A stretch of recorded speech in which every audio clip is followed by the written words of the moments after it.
Qin Beiwang regained consciousness amidst a dizzying spinning sensation. The Wanshur star domain, Bichuaya Galaxy. Commander, wake up. The meeting starts in 10 minutes. Qin Bei forced his eyes open, and the first thing that met his sight was a metallic ceiling. A splitting headache. This was not the pain of a hangover, at least not entirely. He propped himself up on the bed, his palm meeting the cold alloyed edge. What happened to me? Qin Beiwang muttered. Countless fragments of unfamiliar memories surged into his mind like a tidal wave. Qin Beiwang, commander of the Pluto Fleet, a sub-level fleet under the Iron Fist detachment of the Blue Star Federation. 22 years old, rank major. His father was the commander of the First Fleet of the Galaxy Star Domain, one of the Federation's 7 marshals. Born with a silver spoon, Qin Beiwang was already in Rome from birth. As the youngest son of a Federation marshal, he grew up pampered, surrounded by praise. This bred arrogance and conceit, making him the son of a tiger, but a dog in others' eyes. He graduated at the bottom of his class from the Federation Star Sea Academy's command department. Yet, thanks to his father, he was immediately assigned as a fleet commander without starting from the ground up. He spent his days drinking, being lazy and indifferent to fleet affairs. The entire Pluto fleet was actually kept running by Vice Commander Zhuang Zhishuan. As for the one before the transmigration, Qin Beiwang, engineer at a certain Aerospace Research Institute in China, Earth, aged 33, died in a lab accident. He instinctively touched his face, feeling much younger. Orderly Duan Linchuan, a young soldier, no older than 20, looked at him anxiously. Commander Yang Xiao hates latecomers. Last time Commander Wang of the Uranus fleet was punished to clean the engine filtration system for a month, just for being 3 minutes late. Got it. Qin Beiwang cut him off, his voice slightly hoarse. He stood up, his body surprisingly coordinated, as if it had always been his. He walked to the small washroom in the corner of the cabin, splashed cold water on his face. The face in the mirror was young and handsome, but his eyes were puffy, a clear sign of long-term irregular sleep. As water droplets slid down his cheek, an anomaly occurred. His vision suddenly darkened. No, not dark, a shift. Qin Beiwang blinked, finding himself suspended in space, a three-dimensional star map unfolding before him. Countless points of light flickered, some steady like stars, some moving slowly like planets, and some artificial objects following specific trajectories. A line of small text appeared in the lower left corner of the star map. Commander system activated. Function 1, 3D star map. Current mode, passive reception. Data source, Pluto Squadron full ship detection array. Information delay 0.008 seconds. System. Before Qin Beiwang could figure it out, Duan Linchuan's voice pulled him back to reality. Commander Qin, are you alright? The star map vanished, instantly replaced by the narrow view of the washroom. I'm fine. Qin Beiwang took a deep breath, dried his face, and quickly changed into the dark blue fleet uniform hanging on the wall.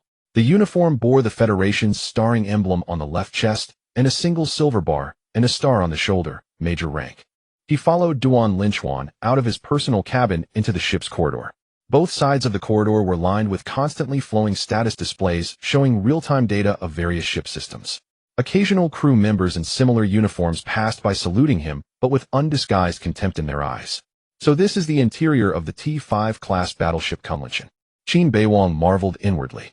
According to the original's memories, this battleship was the flagship of the Pluto Fleet with a total length of 4.8 kilometers. Equipped with 2 Kaidian-class heavy particle beam main guns, 12 missile launch arrays, a Closian laser matrix, and Dragon scale-type adaptive reactive armor. This was a T5 class main battleship of the Blue Star Federation. T5 meant the most advanced technology, the fiercest firepower, and the strongest armor in the entire Federation. As for T3, T4, and subsequent levels, they were sequentially weaker.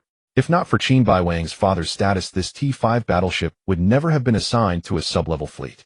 Other fleets of the same level were still using T4 or even T3 battleships.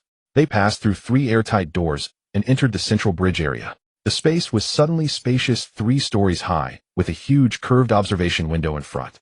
Actually, it was a composite structure made of high-strength transparent alloy and multiple layers of energy shields. Outside the window, the deep, boundless starry sky. In the distance, 2 Gust-class cruisers and several Shadow Moon-class destroyers could be seen escorting the fleet. Commander, the meeting room is this way. Duan Linchuan pointed to a sliding door on the right. As the door opened, all conversation inside ceased abruptly. The meeting room was oval with a large holographic star map projection floating in the center. Seated around the table were about 20 holographic projections, commanders of sub-level fleets under the Iron Fist detachment, and their deputies. All eyes turned to Qin Beiwang as he entered. At the head of the table sat a middle-aged officer around 50 with a face as tough as carved stone and a visible scar at the corner of his eye. His shoulder insignia bore 2 silver bars, colonel rank. This was Commander Yang Xiao of the Iron Fist Detachment Qin Beiwang's direct superior. Major Qin Yang Xiao's voice was not loud, but every word stabbed like an icicle. The meeting was scheduled for 9:00 sharp. It is now 9:0737. On the battlefield, 7 minutes is enough for a fleet to complete a tactical jump and launch a first salvo at your mothership. Qin Beiwang stood at attention and saluted. Sorry, Commander. I don't want excuses. Yang Xiao cut him off. Find a seat. If I didn't have only 5 sub-level fleets under my command, I would suggest HQ send a more reliable fleet. A few barely audible chuckles sounded in the room. Qin Beiwang could feel the gazes falling on him. Contempt, disdain, indifference. He found an empty seat near the door, and a female officer beside him nodded slightly. She looked about 26 or 27 with a clear face, but a serious expression. Her shoulder insignia showed lieutenant rank. Based on the original's memories, Qin Beiwang knew her identity, vice commander of the Pluto Fleet, Zhuang Zhishuan. Unlike Qin Beiwang the slacker, she was a top graduate of the Federation Star Sea Academy's Tactical Command Department, first in her class. She had fought countless hard battles and earned numerous merits to sit beside Qin Beiwang. All right, let's continue. Yang Xiao tapped the table, and the central holographic star map began to change. As I was saying, we have received an urgent order to proceed immediately to the Elvira star system. Yang Xiao pointed at the star map. The star map locked onto a star system with 7 planets, and marked 3 red arrows indicating invasion trajectories. After entering the star system, the Warships subfleet divided into 3 routes. Yang Xiao's fingers traced through the air, and the star chart responded accordingly. The Ranger and Poison Spider subfleets are heading to the 4th planet Shiwa star. The orbital shipyard there is one of the 3 major shipbuilding bases in the Wanshur star region. The red arrow split into 3. The first branch pointed to the 4th planet. The Brown Bear and Firefox subfleets are heading to the 5th planet Aok star. It is the Federation's largest helium-3 refining center, supplying 40% of the fusion fuel for the entire star region. The second arrow pointed to the 5th planet. Finally, Yang Xiao paused, and the 3rd arrow pointed to the 6th orbit of the star system. The Dragon Lizard subfleet heading to Ajabadi star. The holographic image zoomed in, revealing a gray-blue rocky planet. Surrounding it were 3 distinct rings of artificial structures, orbital defense platforms, mining space stations, and farther away, a silver spindle-shaped space city. Ajabadi star. Yang Xiao pulled up a data panel. Rich in Caesium crystals, a key mineral for the core catalyst of jump engines. The conference room fell silent with only the faint hum of the holographic projector. Our mission, Yang Xiao's voice turned cold and hard, is for the Iron Fist subfleet to launch a full attack intercepting these 3 enemy routes separately. The specific deployment is as follows. Neptune Fleet and Uranus Fleet will head to Shiwa star to annihilate the Ranger and Poison Spider fleets. Polaris Fleet and Vega Fleet will head to Aok star to destroy the Brown Bear and Firefox fleets. The 5th subfleet. He paused, his gaze turning to Qin Beiwang. Pluto Fleet head to Ajabadi star to annihilate the Dragon Lizard Fleet. Before the words faded, a loud bang came from the left side of the conference room. Slap. Major Zhao Rui, commander of the Uranus Fleet, slammed his palm on the table. He stood up abruptly, staring straight at Qin Beiwang. He was about 40 with a full beard. On his left cheek was a distinct laser burn scar, a mark left from the Blood Moon campaign 5 years ago. Commander Yang, I object to this arrangement. Zhao Rui's voice thundered. The Dragon Lizard Fleet. Those third-rate troops of the Fury Empire. Their flagship is still the Fire Lizard battleship from 20 years ago. Their firepower is only 60% of our T4 class battleships. They can only be considered T3, 5 class starships. An Ajabadi star has the firm shield platform. It is equipped with 6 orbital class railguns, 32 missile silos, and a full coverage energy shield. It is fully capable of withstanding the attack of a T4 class fleet. Yang Xiao remained expressionless. Major Zhao, mind your attitude. My attitude is very clear. Zhao Rui did not back down, pointing directly at Qin Beiwang. The Pluto Fleet is the most powerful subfleet in our Iron Fist subfleet. The Kunlun is a T5 class battleship equipped with 2 Kaition class heavy particle beam main cannons. The 2 Jifen-glass ships are the latest models. Sending such elite forces to fight the Dragon Lizard Fleet is like using a railgun to swat mosquitoes, a sheer waste. He looked around the room. The other commanders, though silent, showed the same skepticism in their eyes. Not to mention the defenses of Ajabadi star. Zhao Rui continued, his voice dripping with sarcasm. The Dragon Lizard Fleet's few broken ships, might not even be able to breach the outer shield of the firm shield. This mission is essentially a sightseeing trip. Commander, if you are giving special treatment because Major Qin is the son of the first fleet commander, you might as well just leave him in the rear safe zone. Why waste an elite fleet on a mission that even a rookie could complete? The air in the conference room nearly froze. Qin Beiwang felt Zhuang Zixuan's body stiffen noticeably. He himself was also quickly digesting the information. At that moment, the system window appeared again. Do you want to query the data of the Dragon Lizard Fleet? Qin Beiwang immediately confirmed with his mind. The Dragon Lizard Fleet was equipped with 1 old Raider-class battlecruiser, 3 Assault-class cruisers, and 5 Dagger-class destroyers. Indeed, whether in firepower, protection, or technological level, they were completely inferior to the Pluto Fleet. The defenses of Ajibadi Star, however, were highlighted in deep blue on the star chart data. That was the marker for extreme threat-heavy defense. The defense assessment of the firm shield platform indicated it could withstand 1 standard T4 class fleet. Zhao Rui was right. On the surface, the mission was too simple. Are you finished? Yang Xiao's voice was terrifyingly calm. Zhao Rui opened his mouth, but finally sat down heavily, his chest still heaving with anger. The task allocation was decided after tactical simulations by the command headquarters. Yang Xiao scanned the room. First, Ajibadi Star has 88400 civilians. Any defense breach could lead to catastrophic consequences, and we must ensure absolute safety. Second, although the Dragon Lizard Fleet is poorly equipped, its commander Joel Victor is a renowned defensive warfare expert of the Fury Empire, skilled at using the weak to hold back the strong and finding defense loopholes. Third, he looked at Qin Beiwang, his expression complex. The Pluto Fleet is the only unit in the Iron Fist subfleet fully equipped with the latest jump disruptors. It can prevent the Dragon Lizard Fleet from jumping away when the battle turns unfavorable. Annihilating the enemy is one of the core objectives of this operation. We cannot let them escape to report our deployment. The reasons were sound, but Qin Beiwang could see from the subtle change in Yang Xiao's expression that this was not the whole truth. The other commanders present obviously thought so too. Their eyes darted between Yang Xiao and Qin Beiwang, full of speculation. Major Qin, Yang Xiao directly addressed him. Can your fleet complete launch preparations within 10 minutes? Yes, Commander. Qin Beiwang stood up, his voice steady. The Pluto Fleet will complete all pre-battle preparations within 10 minutes and ensure the annihilation of the Dragon Lizard Fleet, not letting a single enemy ship escape. A flicker of surprise passed through Yang Xiao's eyes, but he quickly regained his composure. Very well. All fleets begin pre-battle checks at 920 and depart at 930. Dismissed. Commander, Zhuang Zixuan said in a low voice. The Dragon Lizard Fleet is indeed poorly equipped, but Joel Victor's tactical style is very troublesome. He is good at setting traps and attrition warfare. He once used an old fleet to hold off 2 of our fleets for a full 72 hours, eventually waiting for reinforcements. I know, Qin Beiwang said, simultaneously pulling up Joel Victor's tactical profile on his system panel.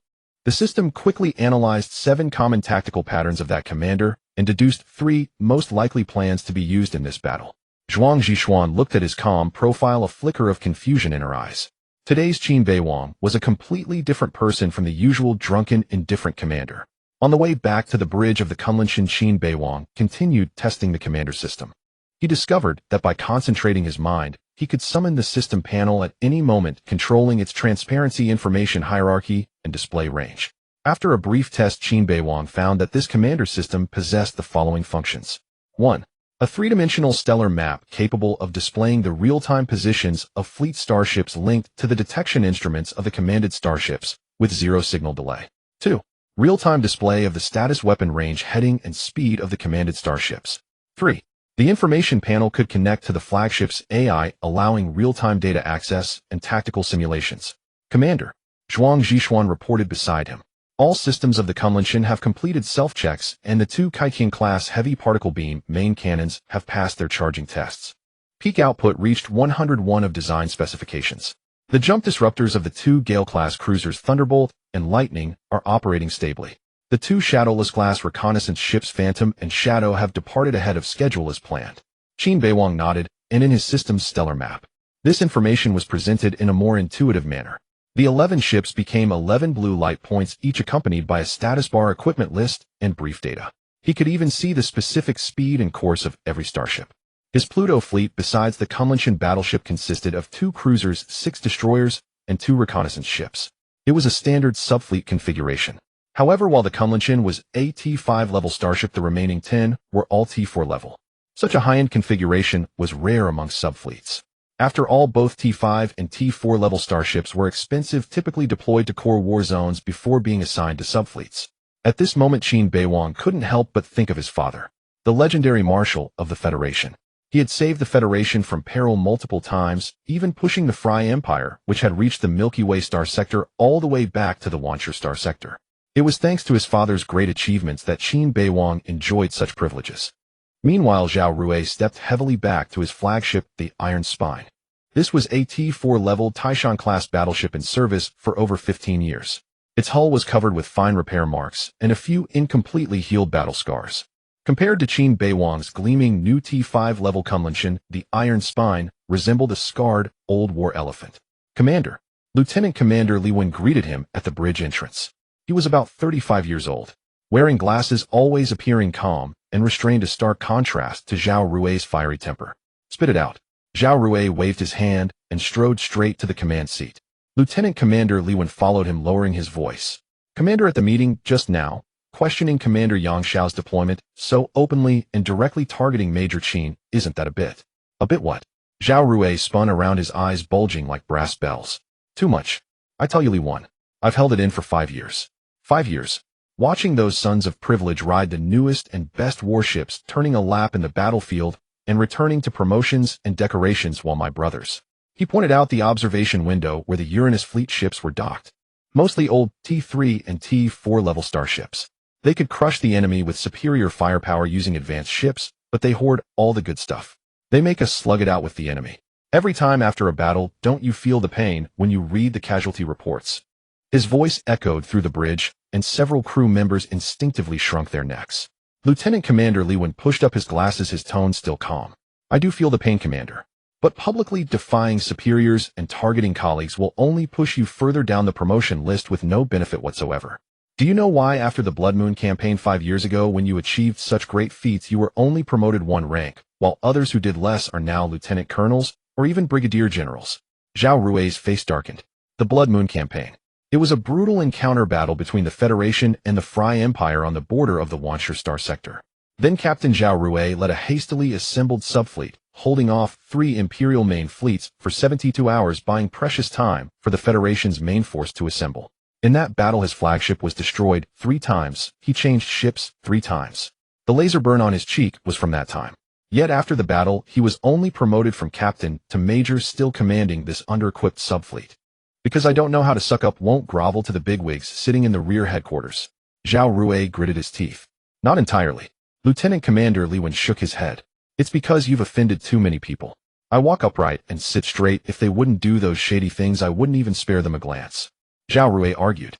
Lieutenant Commander Li Wen sighed. "Commander Zhao, you can't keep doing this. Do you know who Major Qin Beiwang's father is?" Zhao Rui snorted. "Marshal Qin Qianfan, commander of the First Fleet of the Milky Way star sector. One of the 7 marshals of the Federation Starfleet. So what? Am I supposed to be afraid of him?" "You're not afraid, but what about your brothers?" Lieutenant Commander Li Wen's voice finally showed a ripple. "If Marshal Qin comes to hold a grudge against you because of today, do you think the reports for new engines, upgraded shields, and weapon system replacements for our Uranus fleet will pass smoothly? After this operation, if we need replenishment, will we get new ships or hand-me-downs from other fleets?" Zhao Rui opened his mouth, but no words came out. His fists clenched and unclenched, joints cracking. "I'm not saying you're wrong, Commander." Lieutenant Commander Li Wen continued, his tone softening. "I know you're aggrieved for your brothers. The Pluto Fleet's equipment is indeed too good, unfairly good. But your public outburst will only make things worse. If Major Qin Beiwang holds a grudge, he only needs to whisper a few words in his father's ear. He won't." Zhao Rui suddenly interrupted him. Lieutenant Commander Li Wen was stunned. "What? That kid Qin Beiwang might be a waste, but his father?" Zhao Rui's tone grew complicated, his gaze drifting toward the starry sky outside the observation window, as if recalling something. "Marshal Qin Qianfan is not that kind of man. Back then, I joined the military with a surge of passion and was fortunate to serve under his fleet. He treated his subordinates kindly, but was ruthless to enemies. Under his command, we won battle after battle.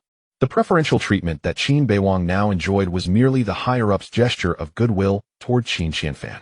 Let him reap the benefits. After all, Commander Qin once led me into battle.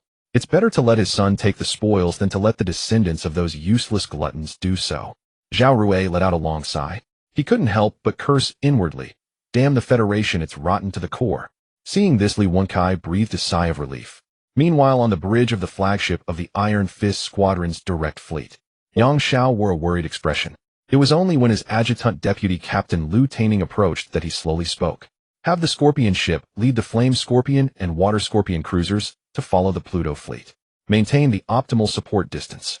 Once the Pluto Fleet is overwhelmed, immediately reinforce. Lu Taining was stunned, staring at Yang Xiao. Commander, the Scorpion is the most powerful ship in our reserve. The Pluto Fleet has the Kunlun and their opponent is the Fire Lizard Fleet. Isn't that being overly cautious? Yang Xiao waved his hand, looking at Lu Taining meaningfully. The fleet commanders below don't understand, but you as a deputy commander of a squadron should. What is Qin Beiwang? Is he some high-ranking official's son here to burnish his resume? Isn't he? Lu Taining countered. Yang Xiao smiled faintly. No wonder I became commander in that year's assessment while you're still a deputy. Speak plainly. I don't understand your bureaucratic games. To outsiders, Qin Beiwang is just a marshal's son polishing his credentials. But to me, he's the golden goose of our Iron Fist squadron. Not only are we afraid he'll get hurt, but the high officials who sent him down are even more terrified. They'd do anything to equip him with the best starships. And when he rotates out, his old ships become ours. Lu Taining looked at Yang Xiao in shock. What he said indeed made sense. Then how about sending another battleship, the Aquarius? Lu Taining suggested. Yang Xiao laughed heartily, patting Lu Taining on the shoulder. That's enough, old friend. We need to keep some reserves here too. The tactical atmosphere inside the Kunlun Mountains bridge was broken by an unexpected question. Deputy Zhuang. Qin Beiwang's gaze shifted from the holographic star map to the female officer beside him. What is the maximum instantaneous transmission distance of the Federation's standard quantum communication array?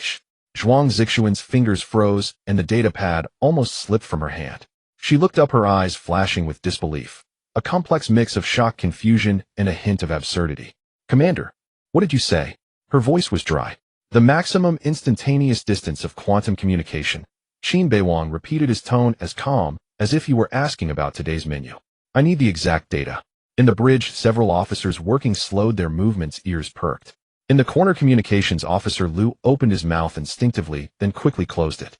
Zhuang Zixuan took a deep breath, forcing herself to maintain professionalism. The Federation's standard military quantum entanglement communication array has a maximum instantaneous effective distance of 380 million kilometers. Beyond that, for every additional 100 kilometers, signal resolution incurs a delay of about 1 second. Zhuang Zixuan thought to herself. This is material covered in the very first lesson of Fundamentals of Interstellar Communication for first-year Fleet Command students.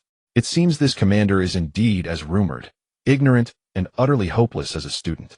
At that moment, Zhuang Zixuan felt her future was shrouded in darkness. Qin Beiwang nodded thoughtfully.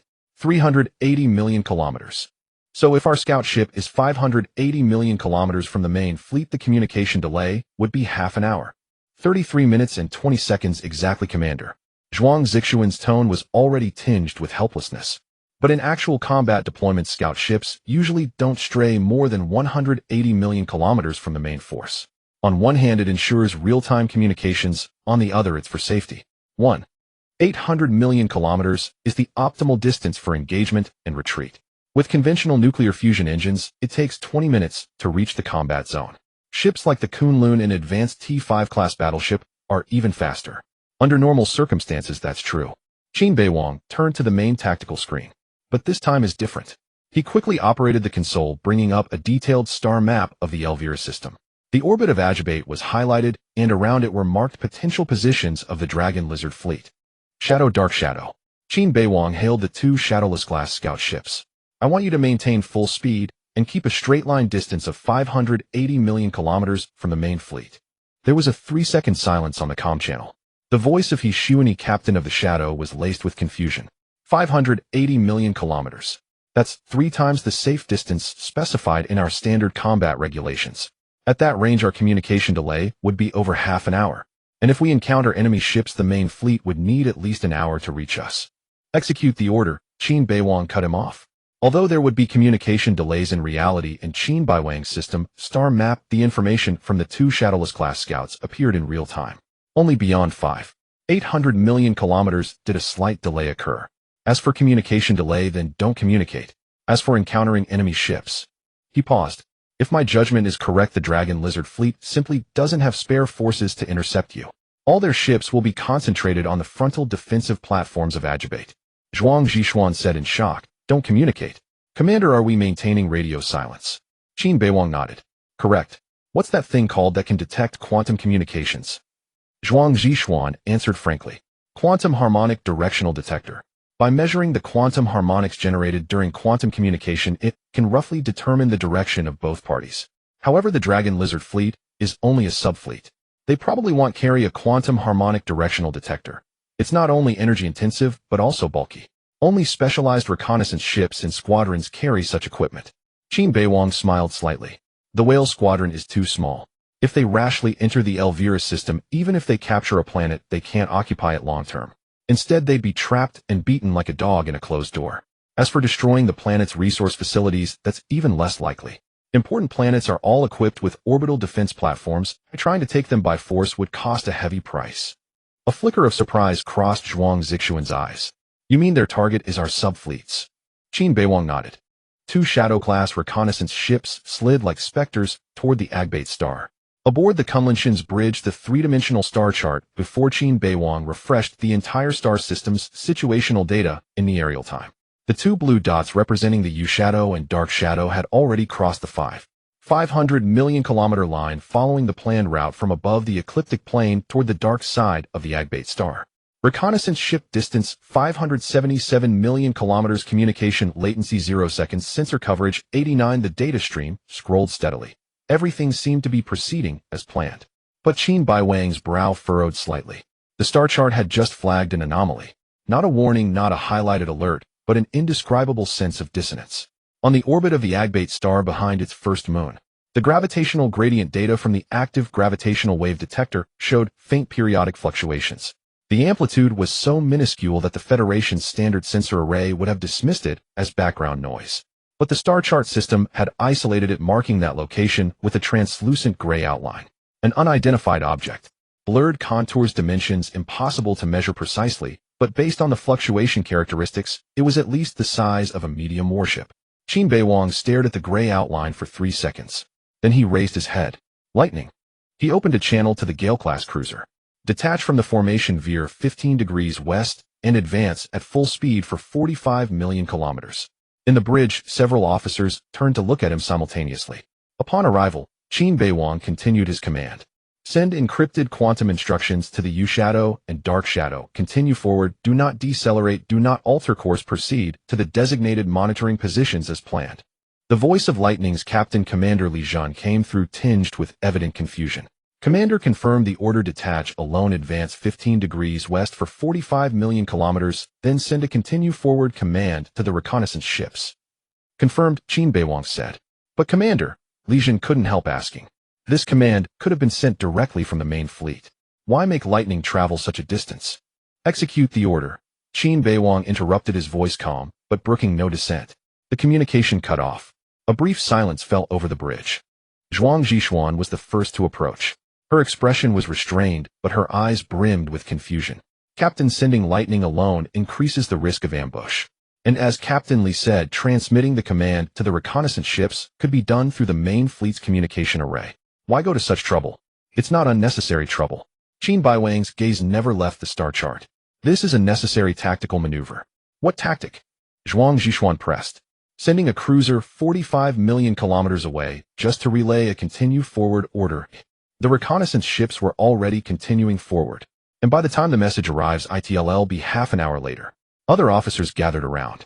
Navigation Officer Lieutenant Jiang murmured, Commander, there may be undiscovered enemy ships near the Agbate star. Dividing our forces weakens our firepower. Qin Beiwang finally turned to face them. His eyes swept across every face, questioning, perplexed, worried. I am the commander of the Pluto Fleet, he said, his voice low, but each word striking like metal. I give orders, you execute them. Any problems?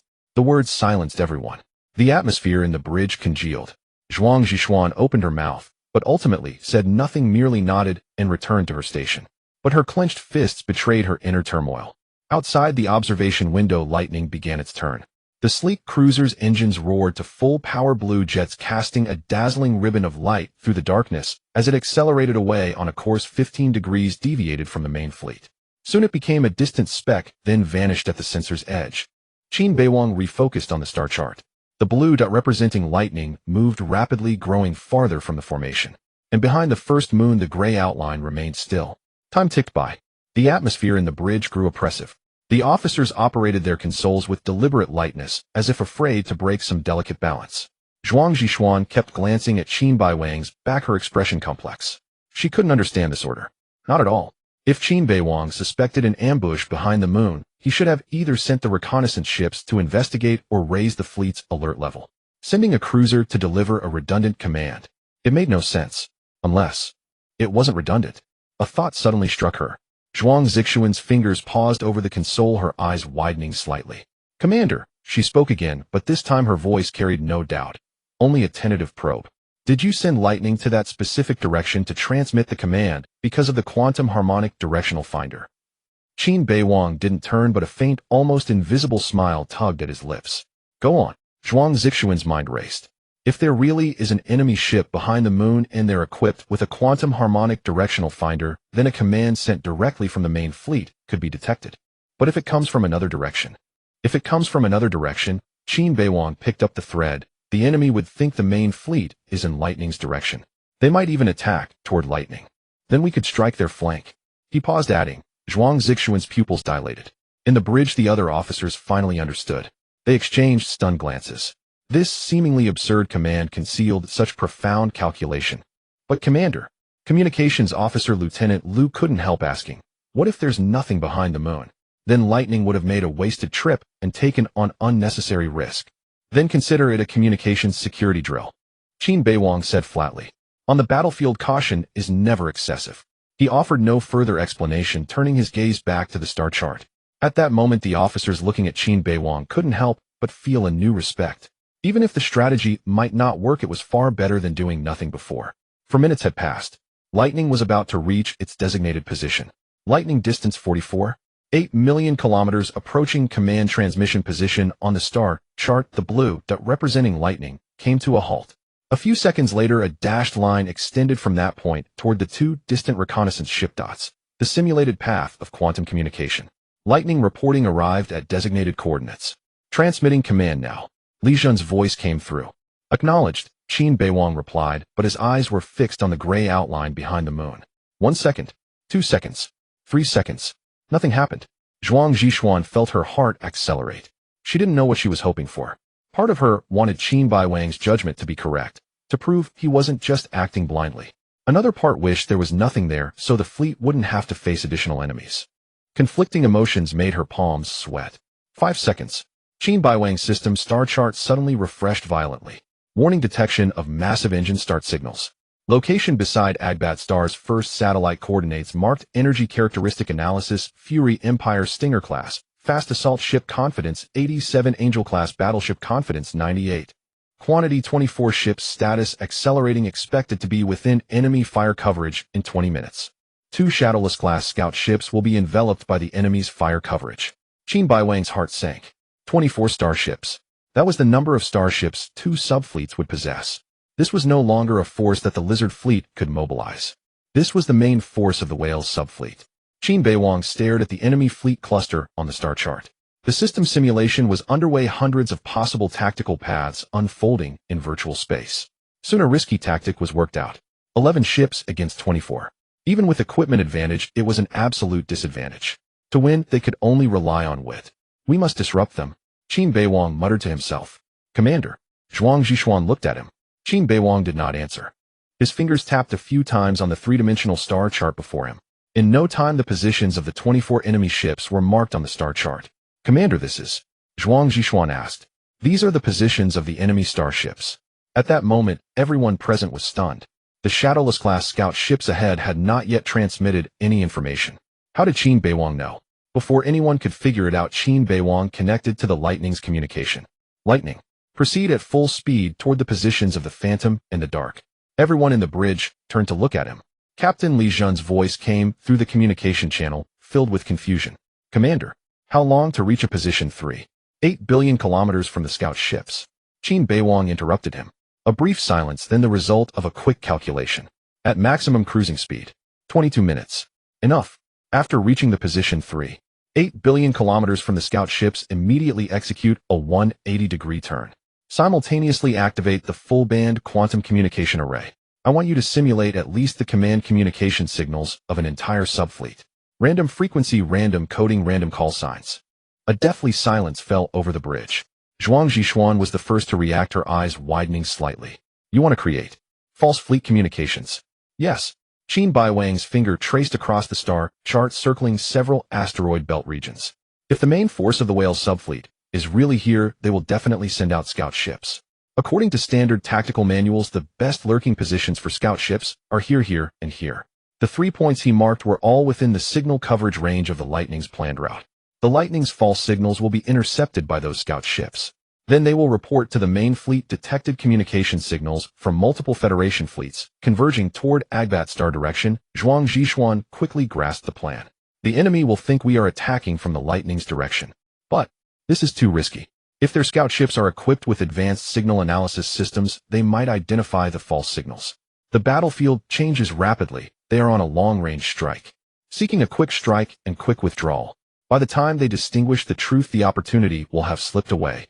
Qin Beiwang pulled up a Federation Fleet Communication Protocol document. The encryption layer of standard quantum communication has 17 verification mechanisms, but 99 of real-time battlefield reconnaissance only checks signal strength and basic features, not deep decryption. That would be too time-consuming. He looked at Zhuang Zhishuan. We need to design a complete false command chain. 10 starships, each with its own call sign organization and command hierarchy. Also simulate tactical discussions and fire allocation. The more complex, the more realistic. Zhuang Zhishuan stared at him for 2 seconds, then took a deep breath. I understand. Give me 3 minutes to generate the false data. She turned back to her console, fingers flying across the touchscreen. The database of Federation fleet organizations was called up. She began to fabricate a non-existent subfleet. Designation commanders, name ship models, even detailed identification codes for each vessel. Qin Beiwang continued giving orders to the Lightning. Captain Li, listen carefully. After you arrive at the position, make the turn action obvious. Let any observer see that you are receiving the scout ship's signal and turning back. Understood. Li Zhen's voice became firm. The Lightning will complete the mission. Good luck. The communication ended. Looking out the observation window toward the Lightning's position, a faint blue light was speeding toward deep space at full throttle. Zhuang Zhishuan quickly finished the false communication data packet. Commander, the data is ready. A complete false organization for a fleet of 10 starships, including the full command chain and tactical instructions. Qin Beiwang quickly scanned through it. The data packet was very professional, even simulating the speaking habits of different commanders. Some were concise, some verbose, some favored technical jargon, others preferred plain language. Very good. He ordered the communications officer to encrypt the data packet and transmit it to the Lightning.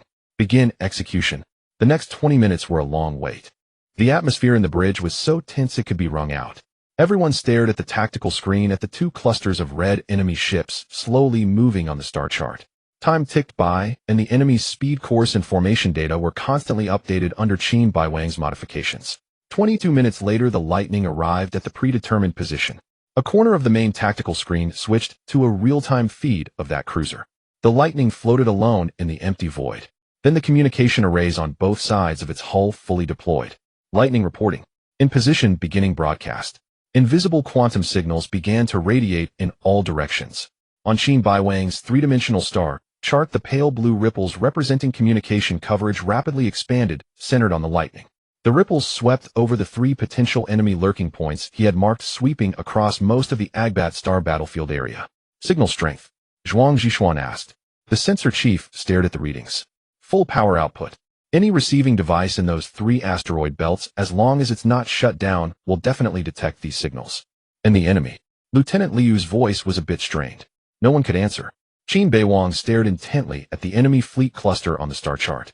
Time passed second by second. In the void over 500 million kilometers from Agbat star, a sparse asteroid belt drifted silently. In the shadow of the largest ice rock, a pitch-black flat-shaped starship lay dormant like a shark lurking in the deep sea with all active systems shut down. Inside the bridge, it was almost completely dark save for the faint cold light from the consoles casting a glow on a few focused faces. Passive array has received a quantum harmonic signal, the sensor operator reported in a low voice. Azimuth 042 distance. Approximately 100 million kilometers. Signal strength is moderate, but the modulation pattern is very clear. Captain Shi Jiyuan leaned forward slightly from his command chair. He was a middle-aged officer in his early 40s with gaunt cheeks and deep-set eyes. Typical traits forged by years of deep space reconnaissance. Analyze the signal characteristics, he said in a hoarse voice. The operator quickly tapped the keyboard, and a series of data flashed across the holographic screen. High-frequency quantum communication encryption level. A 7-level standard tactical communication level of the Federation fleet. At least 6 different command channels detected along with tactical coordination and fire distribution. It seems to be an entire fleet. A glint of excitement flashed in Shi Jiyuan's eyes. He had been lurking in this asteroid belt for 20 hours, ordered to monitor any anomalies in the direction of the Bichway galaxy. Now the prey had finally appeared. He had thought there was only one starship, but it turned out to be an entire fleet. He stood up and paced 2 steps in the cramped bridge. This is a big discovery. Communications officer, he ordered. Contact Commander Wei Ershi on an encrypted channel.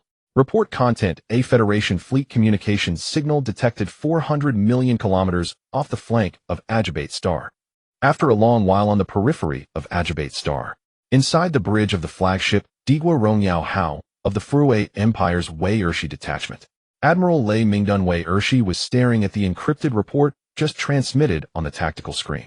The 63-year-old Wei Ershi had the typical appearance of an old-school imperial military officer.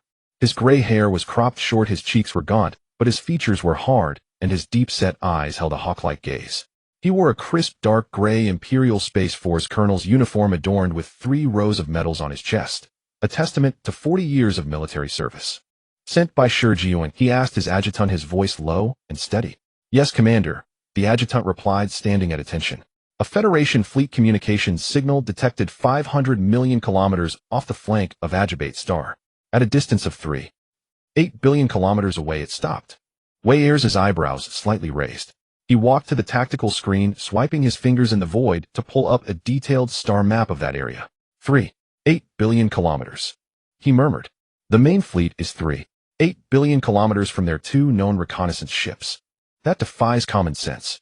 The adjutant waited quietly. He had served Wei Ershi for 12 years and knew that the old general did not like to be disturbed when deep in thought. Standard Federation combat doctrine. Wei Ershi said slowly. The maximum safe distance between reconnaissance ships and the main fleet is 1.8 billion kilometers. Tactical coordination becomes difficult, and this ship, at 3.8 billion kilometers away. Beyond that distance, quantum communication is delayed by 1 second per 100,000 kilometers. The enemy is precisely within this limit distance. Although there were many inconsistencies, Wei Ershi had no time to ponder further. Earlier, the Quantum Harmonic Direction Finder had confirmed the communication direction between the 2 reconnaissance ships and the rear fleet.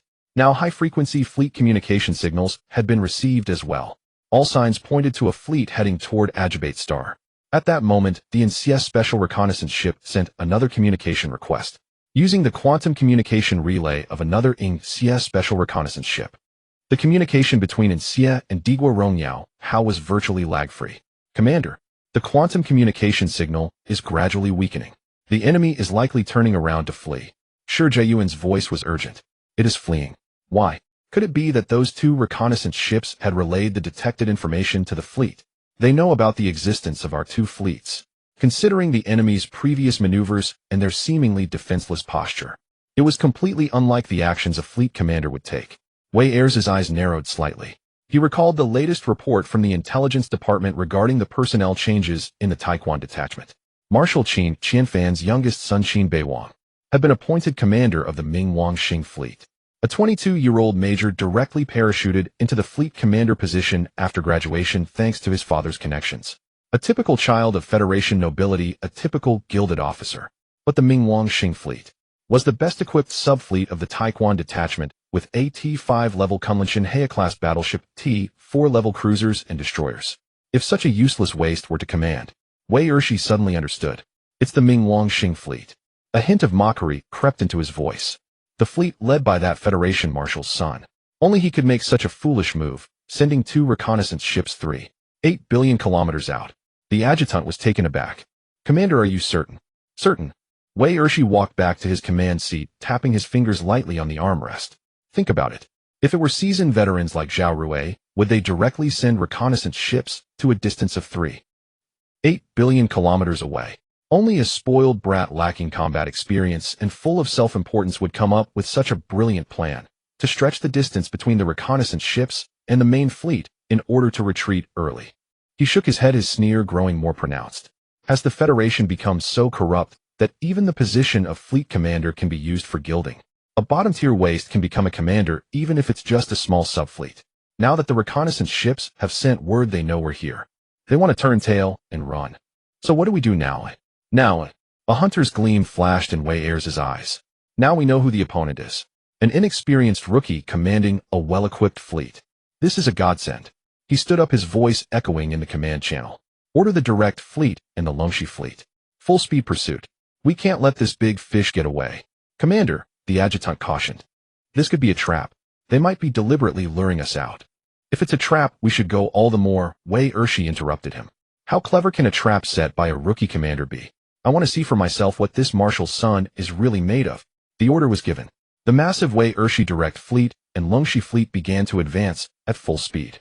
The engines of 24 starships ignited simultaneously, painting countless blue trails across the deep space, like a pack of hunting wolves beginning to run. On the bridge of the Imperial Glory, Wei Ershi stared at the tactical screen, watching the blip simulating the opponent's desperate escape, with not a trace of pity in his eyes. Qin Beiwang. He murmured the name softly. Let your father see that the battlefield is no place for a pampered son. Meanwhile, 500 million kilometers away on the bridge of the lightning, alarms were shrieking grimly. The shadow and the dark have detected massive engine signatures. The sensor chief's voice was almost screaming. At least 20 ships. They're charging at us at full speed. Captain Li Zhen's face turned pale, but he gripped the armrest of the command chair. All hands, maximum acceleration. Retreat. He gritted his teeth and ordered. Convey the commander's order, have the dark and shadow disperse and escape. Meanwhile, on the bridge of the battleship Kunlun. Attention, all ships, full speed assault. Qin Beiwang's voice rang through every bridge of the Pluto Fleet starships, as calm as if he were reading out daily training orders. Target the slower tail of the Dragon Lizard fleet. Adjust course to 042, pitch angle 12. Full speed ahead, charge main weapon systems to combat readiness. The bridge fell silent for 3 seconds. Then the communication channels erupted. Commander confirmed the order. The voice of Captain Meng Changfeng from another cruiser came first, filled with disbelief. Commander, we only have 8 ships, and 6 of them are destroyers with weaker firepower. Are we going to assault 2 enemy fleets? That's 24 enemy ships. The numerical disparity is over 3 to 1. Confirmed. Qin Beiwang's fingers moved swiftly across the console, synchronizing the assault route to all ships. The enemy is pursuing the lightning in a single file line formation stretched too long. The slower old starships are all at the rear. We attack their weak rear. Weak? There are still 12 ships guarding there. Meng Changfeng said softly. Even with our equipment advantage, a frontal charge is suicide. Zhuang Zhishuan also quickly walked to Qin Beiwang's side, lowering her voice.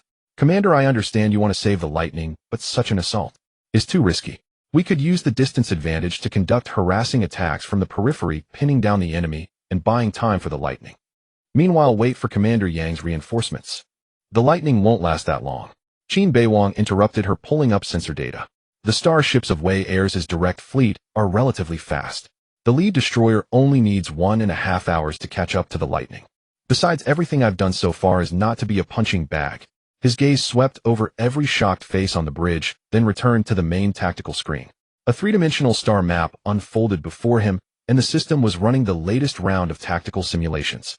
Blue and red dots collided and interwove in the virtual space, hundreds of possible battle trajectories spreading like a spiderweb. The simulation results flickered at the edge of his vision. A7 assault plan, success rate 75. 3 key variable, enemy commander personality model, cautious, expected enemy reaction, 71 probability of choosing to temporarily retreat and regroup rather than immediately engaging Hedon. If the enemy chooses to engage Hedon, success rate drops to 42. 7 a 75 chance of victory. That number echoed in Qin Beiwang's mind. Captain Meng, Vice Commander Zhuang, let me finish. His voice remained steady but carried an undeniable authority. We are not going to fight 24 ships, Hedon. I am playing a gamble with high odds. He brought up Wei Er's personal file on the tactical screen. Lei Mingduan Wei Ershi, 63 years old, 40 years of service, participated in 37 battles. Brilliant record, but with one trait: cautious, extremely cautious. He never fights a battle without an 80% chance of victory and never puts himself in a position that could be surrounded. This, Meng Changfeng was still puzzled. When he sees a well-equipped fleet disregarding numerical inferiority, charging straight at his tail, his first reaction will not be strike hidden, but rather this is a trap. Qin Beiwang brought up a three-dimensional simulation of the assault route. He will think, why is this fleet daring to charge like this? Is there a reinforcement? Is there an ambush? Did I miss something? He zoomed in on the details of the junction area, and in those few minutes of his hesitation our assault fleet would have already bitten his tail. Once engaged, he won't have time to think slowly. He has only two choices: either engage head-in, risking heavy damage from our elite equipment, or temporarily retreat and regroup. If he chooses to retreat, the lightning will be saved. Zhuang Zhishuan understood. Not only that, a cold glint flashed in Qin Beiwang's eyes. If Wei Ershi turns around, we retreat. Their starships are not as advanced as ours. They can't catch us. He pulled up a communication interface. An encrypted message was being edited. I'm going to send a message to Commander Yang Xiao. Zhuang Zhishuan looked at the brief message. The main force of Wei Er's detachment, the Direct Fleet, and the Dragon Lizard Fleet are engaging our forces at Agbat Star. Coordinates attached. Suggest that the Shiwa and Oak Star sectors immediately organize a counterattack. Delay the enemy's reinforcement. Ambush can be set at the safe jump points within the star system to cut off the enemy's retreat. You are. She drew a sharp breath. This is an even bigger gamble. Qin Beiwang clicked send. If Wei Ershi is as cautious as the intelligence says when he is assaulted and learns that he may be surrounded, he will likely choose to retreat. And once he begins to retreat, the entire offensive of the Wei Ershi detachment will collapse. Meng Changfeng's voice came over the communication channel this time, without doubt, but with more contemplation. Commander, are you sure Wei Ershi will think that way? What if he sees through this as just a bluff? Then execute Plan B. Qin Beiwang said calmly. We will fight and retreat using our equipment advantage to fight a war of attrition. When the enemy advances, we retreat. When the enemy retreats, we pursue. When the enemy is bogged down, we harass. The Kunlun's Kaitian-class heavy particle beam main cannon has a longer range than any of their ships, allowing us to attack them from outside their main cannon range, buying time for the Lightning and also for the other fleets. He paused, then added, but according to my calculations, there is a 70% chance that Wei Ershi will choose caution. Because for a veteran like him, an adventurous victory is far less important than preserving the fleet's strength. In the Fry Empire, the fleet is their family's foundation. If it's lost, there's nothing left. He can't afford to lose. The bridge fell into silence. The officers exchanged glances, and one could see the hesitation on their faces fading, gradually replaced by a resolute determination. Zhuang Zhishuan looked at Qin Beiwang's profile. Her eyes involuntarily held a hint of admiration. This poor student, who once didn't even know the basic distance of quantum communication, was now formulating a strategy capable of influencing the outcome of the entire war zone. And his logic was flawless. In the communication channel, Meng Changfeng was silent for 5 seconds. Then he spoke. All officers and soldiers of the Lighting Hao, as ordered. Full assault. All officers and soldiers of the Yingren Hao, as ordered. Full assault. Qin Beiwang nodded. All ships assault. The order was given. The engines of the 8 starships simultaneously erupted with blue light at maximum power. In the deep void, this small fleet began to accelerate like an arrow loosed from the string, piercing straight toward the distant enemy formation. On Qin Beiwang's stereoscopic star chart, the 8 blue dots representing their own side were neatly arranged in an assault wedge formation, their speed steadily climbing. Ahead, the 24 red dots still formed a single-line serpentine formation, having not detected their movement. The distance was rapidly closing. Detected a large-scale fleet signal. Azimuth 177, elevation 3, distance 100 million kilometers. The sensor operator's exclamation exploded in the bridge of the Digurong Yoho. His fingers paused on the data panel as he slowly looked up. Repeat. Flank detected a Federation fleet. Estimated count. 8 ships. Flagship unidentified. They are approaching from our 4 o'clock direction at extremely high speed. The bridge fell into dead silence. Wei Ershi abruptly stood up, the hem of his tactical robe sweeping across the armrest of the command chair. He strode 2 steps to the main tactical screen, his fingers swiping through the void to call up the sensor data from that direction. On the right side of the screen, the deep space region that was previously empty now lit up with 8 glaring blue dots. They were arranged in a standard assault wedge formation, all their bows pointing toward the tail of their fleet. There was only the slowest Longxi fleet. How can this be? The adjutant muttered, his face pale. Our flank reconnaissance array was clearly. The flank array's power is only 30 of the main array. Wei Ershi's voice seemed squeezed out between his teeth. Because our main threat is in the front. He stared at the suddenly appearing fleet, his mind calculating rapidly. 100 million kilometers. In space warfare, this was an awkward distance. Too far to engage immediately. Too close to adjust formation in time. Even more fatal, his fleet was currently pursuing the fleeing Ming-Wangsing fleet in a serpentine formation. The distance between the front and rear had stretched to over 150 million kilometers. The vanguard had already approached the area where the fleet communication signals were previously detected. Meanwhile, the slow Longxi fleet was still struggling to catch up at the rear. If they turned around now to engage the enemy at the tail, the entire fleet would need 30 minutes to complete the maneuver. 30 minutes. Enough for the enemy to unleash 7 or 8 volleys. And if he did not turn around and continued forward, he would expose his vulnerable rear completely to those 8 enemy ships. Commander, we. The adjutant's voice trembled. Warships did not answer immediately. His gaze darted rapidly between the 2 threats on the tactical screen, the possible Ming-Wangsing fleet ahead and the 8 fresh forces that had just appeared behind. Caught in a pincer attack. A complete encirclement. And he himself, like a foolish long snake, had plunged straight into the center of the net. We've been set up. Warship's voice was low and icy. From beginning to end, it was all planned. Then what do we do now? Retreat. Warship was resolute. Order the entire fleet to abandon pursuit, turn to 092, and withdraw at full speed. The Longxi fleet at the rear will break out on its own and rendezvous at the 3rd assembly point. But Commander, if we retreat, now the Longxi fleet will. Gear Waikichuo will have to fend for himself. Warship interrupted him, his gaze cold. The most important thing now is to preserve the main fleet. Pass the order, execute immediately. The order was transmitted instantly via quantum communication throughout the entire main fleet and the Longxi fleet. The massive group of ships began an emergency, turned engine plumes, drawing chaotic arcs in the deep void. But the drawbacks of the serpentine formation were now fully exposed. The ships at the front turned easily, those in the middle could adjust, but the Longxi fleet at the very rear needed much more time to catch up with the turning rhythm. Amid this chaotic turn, the forward reconnaissance ship sent its final report. Commander, we have caught up with that reinforcement. The voice in the communication channel was filled with absurdity. It's only one ship. A Jiefenglass cruiser. All those multiple fleet communication signals were simulated by it. The air in the bridge seemed to freeze. Warship stood there motionless. His fingers pressed against the edge of the console, knuckles white from the strain. On his weathered face first came bewilderment, then realization, and finally a towering rage. One ship. He repeated in a low voice filled with self-mockery and anger.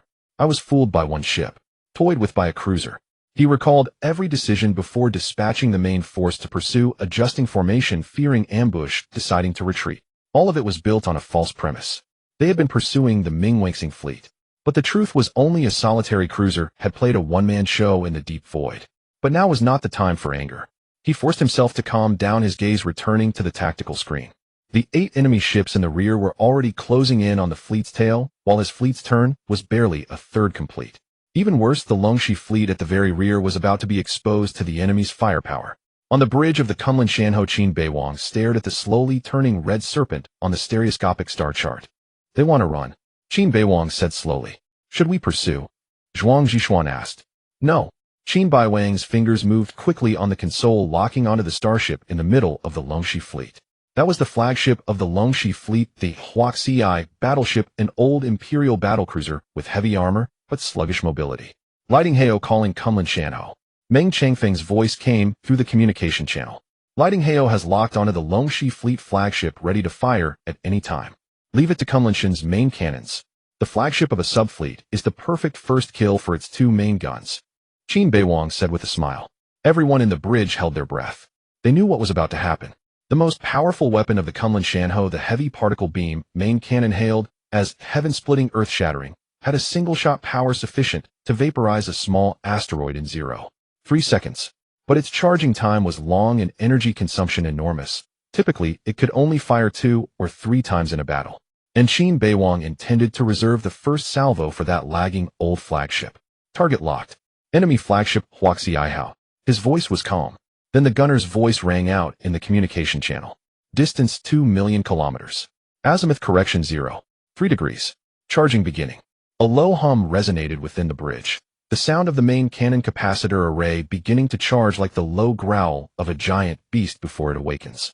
Outside the observation window, the massive particle acceleration rings on either side of the Kunlun's bow ignited with a blue-white radiance growing brighter and more piercing by the second. The energy readings on the control panel surged wildly 30, 50, 70. Meanwhile, aboard the Huaxi, 2 million kilometers away, the entire bridge was bathed in a stark red glow accompanied by a shrill alarm. Beep, beep, beep. Multi-band fire control scan detected. Locked on. Emergency evasive maneuvers. Beep, beep, beep. High-energy warning. Fleet Commander Victor of the Longxi Fleet shot up from his chair. How is that possible? Does the Federation starship's main cannon have a range exceeding 1.5 million? At this moment, he dared not gamble that the enemy gunnery officer had simply made a foolish mistake. After all, a starship's main cannon could only be fired 4 or 5 times in a single battle. No commander would be foolish enough to waste an opportunity to fire. Activate the energy shields. Evade immediately, Victor shouted. Aboard the Kunlun, the sensor chief reported, the enemy ship has detected our charging. The Huaxi is urgently activating its shield generator, but their systems are too old. It will take at least 15 seconds. Charge complete 95. The gunnery officer's voice remained steady.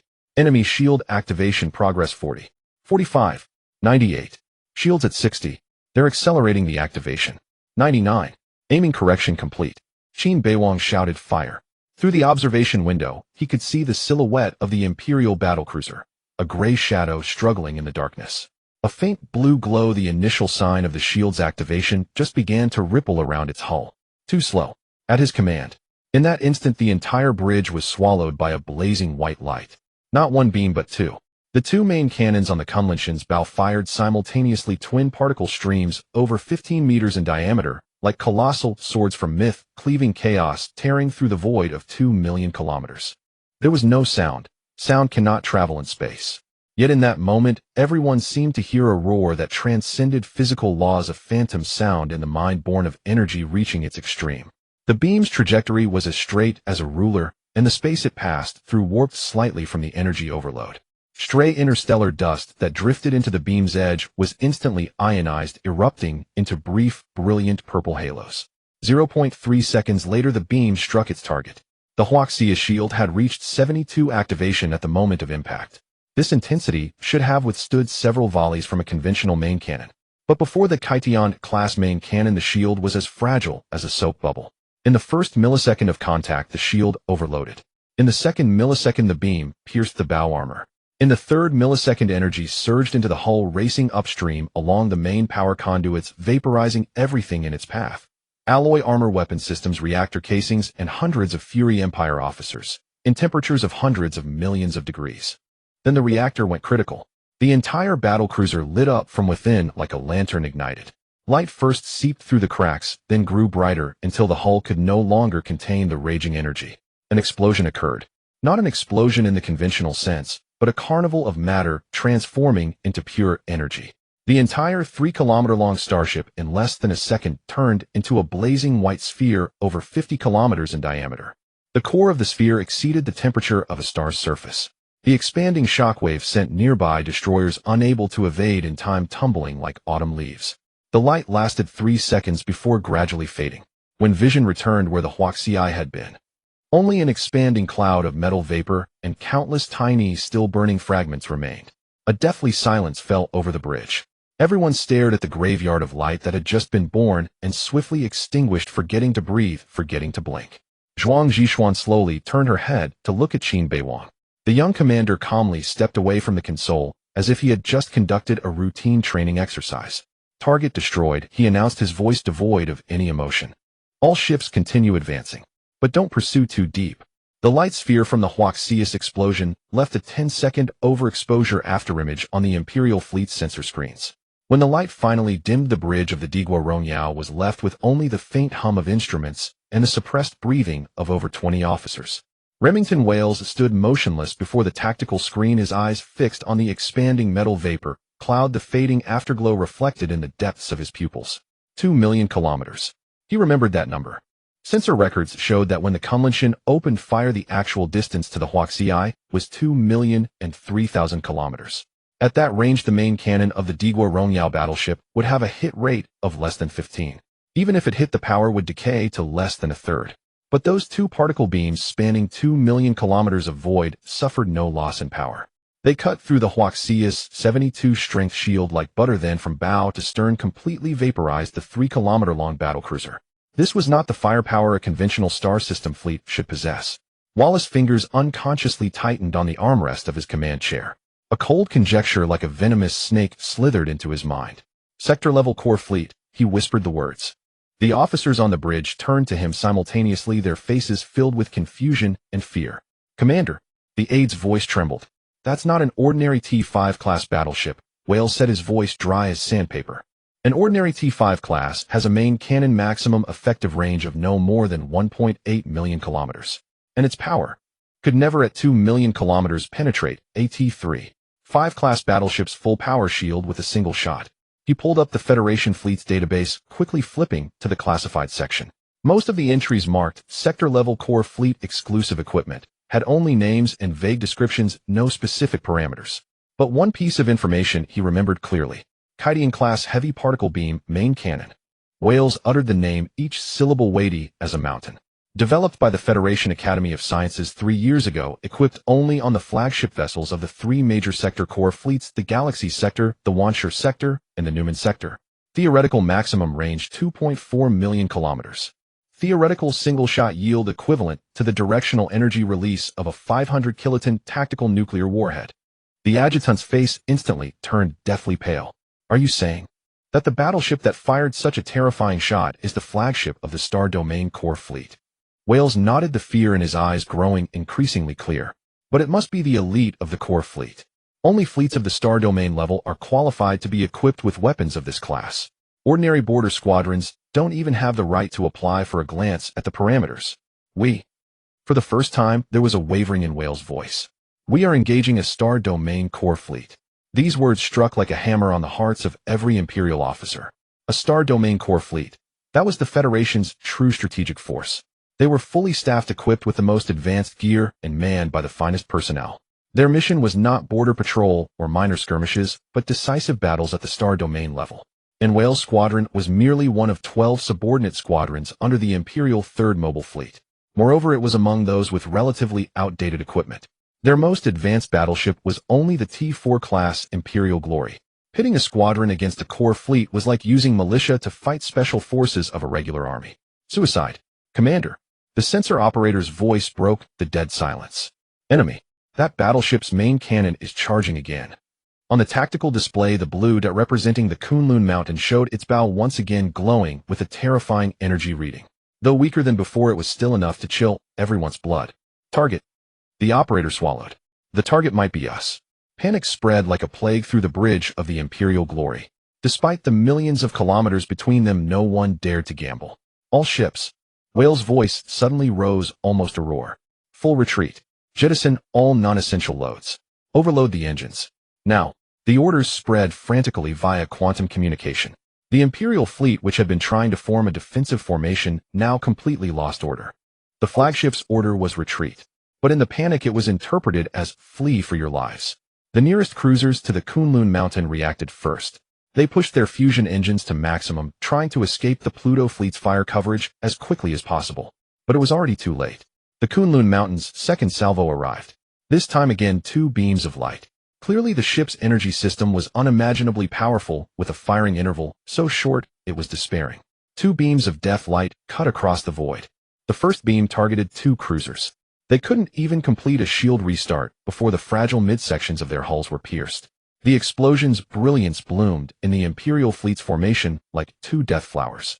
The second beam flew toward 2 more cruisers farther away. Those 2 ships managed to activate full power shields in time, barely blocking the direct hit. But the impact of the shield overload still caused violent hull tremors and widespread system paralysis. For ships 2 destroyed, 2 heavily damaged. The entire process took less than 5 seconds. And the Kunlun Mountain's main cannon began charging for the 3rd time. Monster. The adjutant murmured, his face ashen white. That's a monster. Wales did not refute.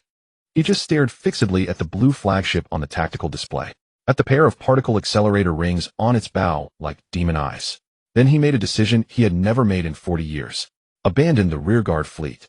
His voice was eerily calm, the calm after utter despair. Initiate emergency jump protocol coordinates Elvira system assembly point 3. Now. Whale's voice echoed in the bridge of the Imperial Glory, carrying a near-hysterical resolve.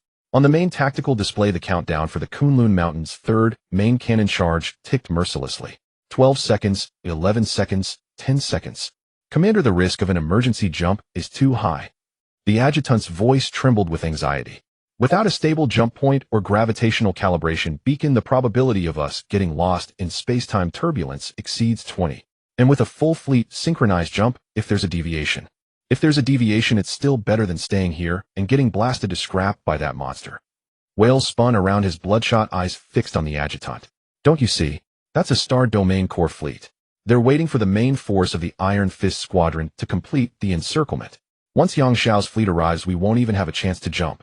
In the bridge, the officers' faces were ghostly pale.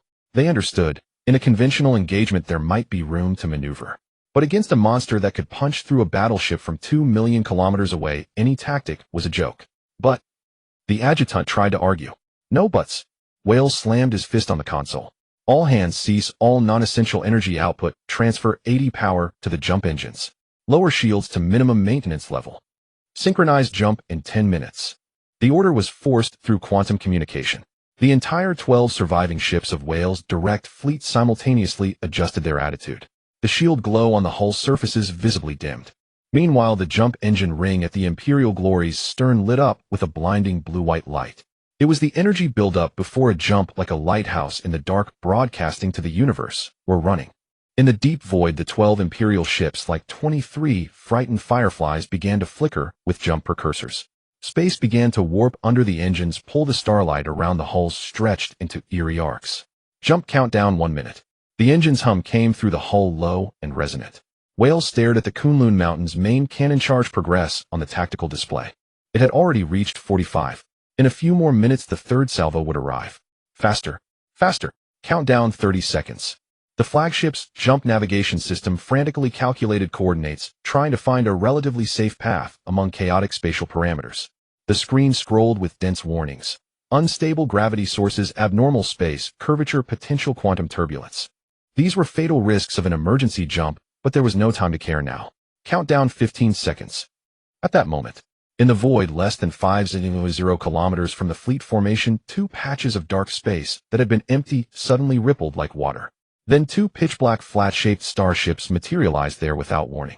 They emerged like ghosts from the deep sea, with optical distortions still lingering on their hulls as the stealth camouflage faded. Shadow-class reconnaissance ships, Shadow Ghost and Shadow Dark.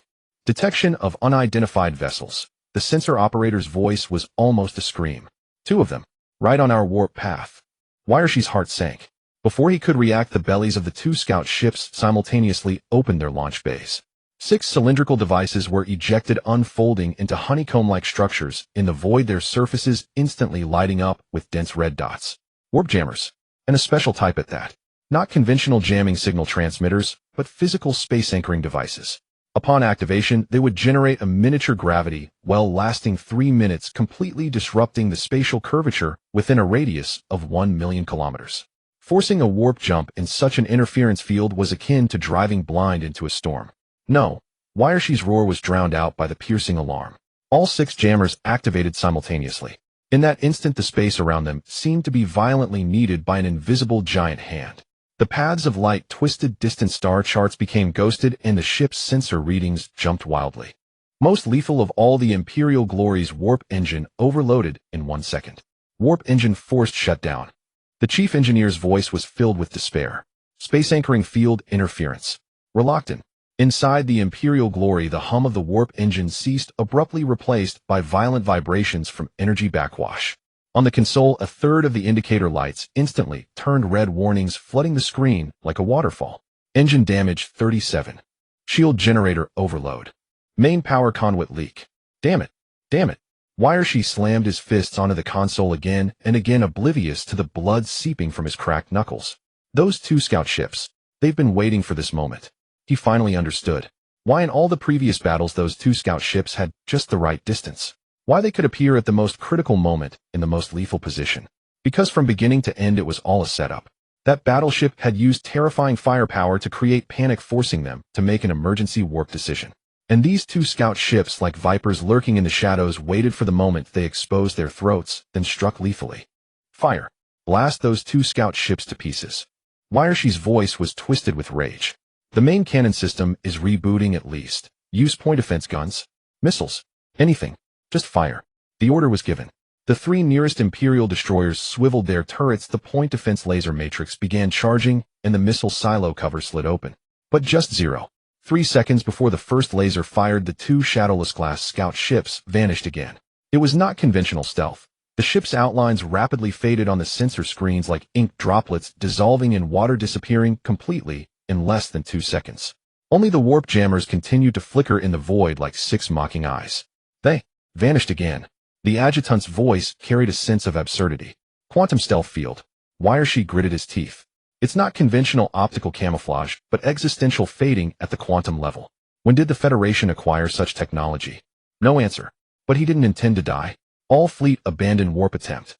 Warshi's voice regained the calm of a veteran, a cold clarity born of desperation. Switch to maximum nuclear fusion propulsion mode. Adjust heading to 127, pitch 5. Discard all non-essential loads. Backup power cells, redundant armor plates, even part of the ammunition magazines. I want each ship to reach 115 of their design limit speed. Commander, the chief engineer exclaimed. That will overload the engines. At most 30 minutes, and it will. 30 minutes is enough. Warshi interrupted him, tracing an escape route on the tactical screen. 30 minutes, we can pull away at least 300 million kilometers. By then, even if they want to pursue, it will cost them considerable time. He turned to the communications officer. Send the final order to the Dragon Lizard fleet. Do everything to hold back the enemy pursuit fleet. Spare no cost, no loss. Hold for as long as possible. The bridge fell into dead silence. Everyone understood what this order meant. To have the remaining 9 starships of the Dragon Lizard fleet hold back at least 8 elite Federation vessels, enemies with superior equipment, morale, and command. This was a sacrifice tactic. A naked, cold-blooded tactic of trading subordinates' lives for the main force's survival. The communications officer's fingers trembled, but he still sent the encrypted command. 3 seconds later, a reply came.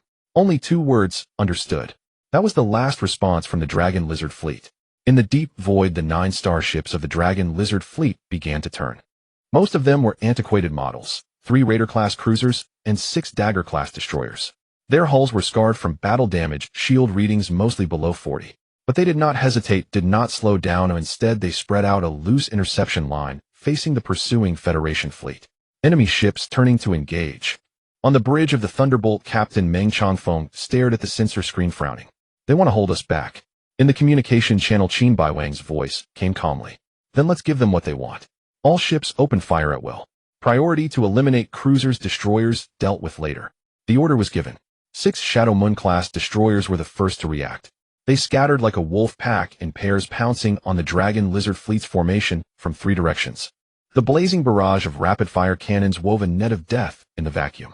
The Thunderbolt prowled on the periphery, its main cannon each shot precise and ruthless. The first shot hit a Raider-class shield generator, the second pierced the same ship's engine room. The explosions of fire lit up like signal flares in the darkness. The Dragon Lizard fleet was returning fire. Aging plasma turrets spewed green energy beams, missiles howled out of their silos. But in both accuracy and power, they were not on the same level as the Federation fleet's firepower. The first Dagger-class destroyer was destroyed 47 seconds after the engagement began. A crossfire from 2 Shadow Moon-class ships tore its fragile side armor to shreds. The second was at 52 seconds. The Thunderbolt's main cannon directly hit its bridge. They are throwing their lives away. The Thunderbolt's tactical officer whispered. They could have tried to retreat or scatter and flee. Because they received an order to die. Meng Changfeng stared at the Imperial ships, still stubbornly fighting back, his eyes complex. Using themselves as meat shields to buy time for the main force. This tactic, truly ruthless. Ruthless but effective. Every second of delay allowed Warshi's direct fleet to widen the distance by another 170 kilometers. Every ship lost forced the Federation fleet to spend at least 30 more seconds adjusting firepower and reacquiring targets. By the 5th minute, only 3 ships of the Longxi fleet remained in combat. One of the Raider-class ships was riddled with holes, its main guns all silenced, yet it still fired with its remaining point defense cannons. At the 6th minute, the second-to-last destroyer attempting to ram the Latang was vaporized into metallic steam by the concentrated fire of 6 Yingyi-class ships. At the 7th minute, the last Raider-class ship, after its shields were completely overloaded, chose to detonate its reactor. The flash of the explosion briefly illuminated the entire battlefield like a bleak funeral pyre. 9 starships, all lost in battle. Should we pursue? Li Jun asked through the communication channel. Qin Beiwang stared at the cluster of red dots receding on the holographic star map, silent for 2 seconds. No need, he finally said. Don't chase a cornered enemy. Besides, he didn't finish his sentence. Because at that moment the sensor array detected 3 new signals rapidly approaching from behind the battlefield. Azimuth 355. Elevation 2. Range 8 million kilometers. Quantity 3. Energy signature 1 battleship class, 2 cruiser class. Unknown vessels detected approaching. The sensor chief's voice was tense on the bridge of the Kunlun. The atmosphere instantly tightened. Having just ended a fierce battle, everyone was on high alert. The sudden appearance of 3 unknown starships made the officers instinctively grip their consoles. Charge main guns. Qin Beiwang's voice was calm, but carried an unwavering decisiveness. If they show hostility, destroy their flagship immediately. Energy reading analysis. The sensor chief operated quickly. Battleship model matches. Scorpion class. Wait, that's our side.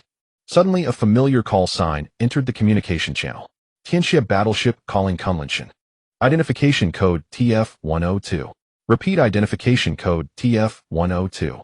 On the bridge, everyone was stunned. TF-2. The identification code prefix of the Iron Fist Division's direct fleet.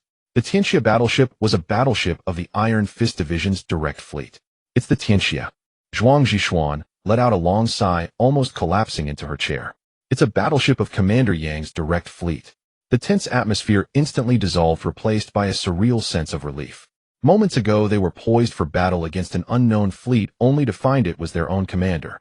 Qin Beiwang stared at the 3 blue dots decelerating on the tactical screen, the corner of his mouth twitching slightly. The Tianxia battleship, 2 Scorpion-class cruisers. This configuration was clearly a contingency left by Commander Yang Shao.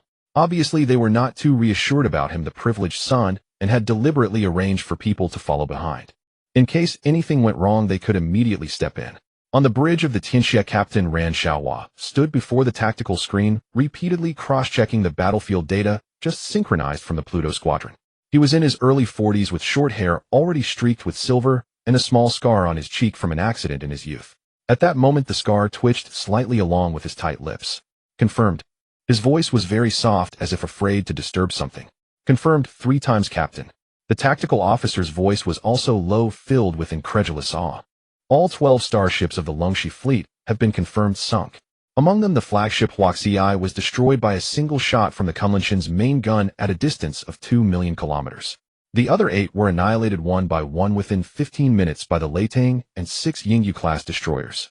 Ran Xiaohua's finger traced over the red icons marked destroyed on the screen. Behind each icon was a starship several kilometers long and hundreds of Imperial soldiers. He recalled the intelligence assessment of the Longxi fleet. Although they were a second-line unit, their commander Gore Victor was a veteran defense expert. Theoretically, to annihilate such a fleet would require at least twice the force, 3 times the firepower, and a readiness to sustain over 30 casualties. Yet the Pluto fleet had used only 8 ships. Although the Pluto fleet starships were all advanced T5 and T4 classes. But considering that the commander was still a novice, 8 versus 12 0 losses total annihilation, this achievement was enough to boast about. Attention all crew, his voice was clear and firm. From this day forward the Tianxia and the 2 Scorpion-class cruisers are temporarily placed under the command of Major Qin Beiwang of the Pluto fleet. All operational orders shall follow the Kunlun. Understood. The bridge fell silent. The officers exchanged glances, their eyes filled with shock, but no one raised any objection, because they had just seen that battle report. 8 versus 12, 0 losses total annihilation. Such a feat was enough to silence any doubt. Communications officer Ran Xiaohua said, "Get me the Kunlun." On the bridge of the Kunlun, Qin Beiwang looked at Ran Xiaohua's face on the holographic screen, slightly surprised. Captain Ran, he nodded in greeting. Commander Qin. Ran Xiaohua's expression was serious and formal. The Tianxia battleship and the 2 Scorpion-class cruisers Yinxia and Shuixi are hereby temporarily placed under the command of the Pluto fleet. Please give orders. Behind Qin Beiwang, Zhuang Zhishuan, and the others had expressions that were quite telling. They still remembered a few days ago when Qin Beiwang had arrived late with a hangover and was severely criticized by Yang Shao during the operations meeting. The entire Iron Fist division had looked down on this son of the marshal. Now this same person had not only annihilated an enemy fleet, but also made the captain of another main battleship voluntarily hand over command. Nothing illustrates the unpredictability of fate more than this. Thank you for your support, Captain Ran. Qin Beiwang did not decline. He knew this was not the time for modesty. Then, as the commander of the Pluto Fleet, I accept command of the Tianxia formation. Now please synchronize the real-time status data of your 3 starships. Synchronizing. A few seconds later, 3 new blue dots appeared on the holographic star map. A deep blue triangle representing the Tianxia and 2 light blue circles representing the Scorpion-class cruiser. The system quickly analyzed the status of the 3 ships. Tianxia T4 class battleship, main weapon system integrity 92, shield strength 87, engine efficiency 95. Yanxia T3 class cruiser status good. Shuixi T3 class cruiser status good. 3 fresh forces. Moreover, although the Tianxia was not as advanced as the Kunlunxian as a battleship, its firepower projection and sustained combat capability far exceeded those of cruisers and destroyers. Qin Beiwang quickly calculated in his mind.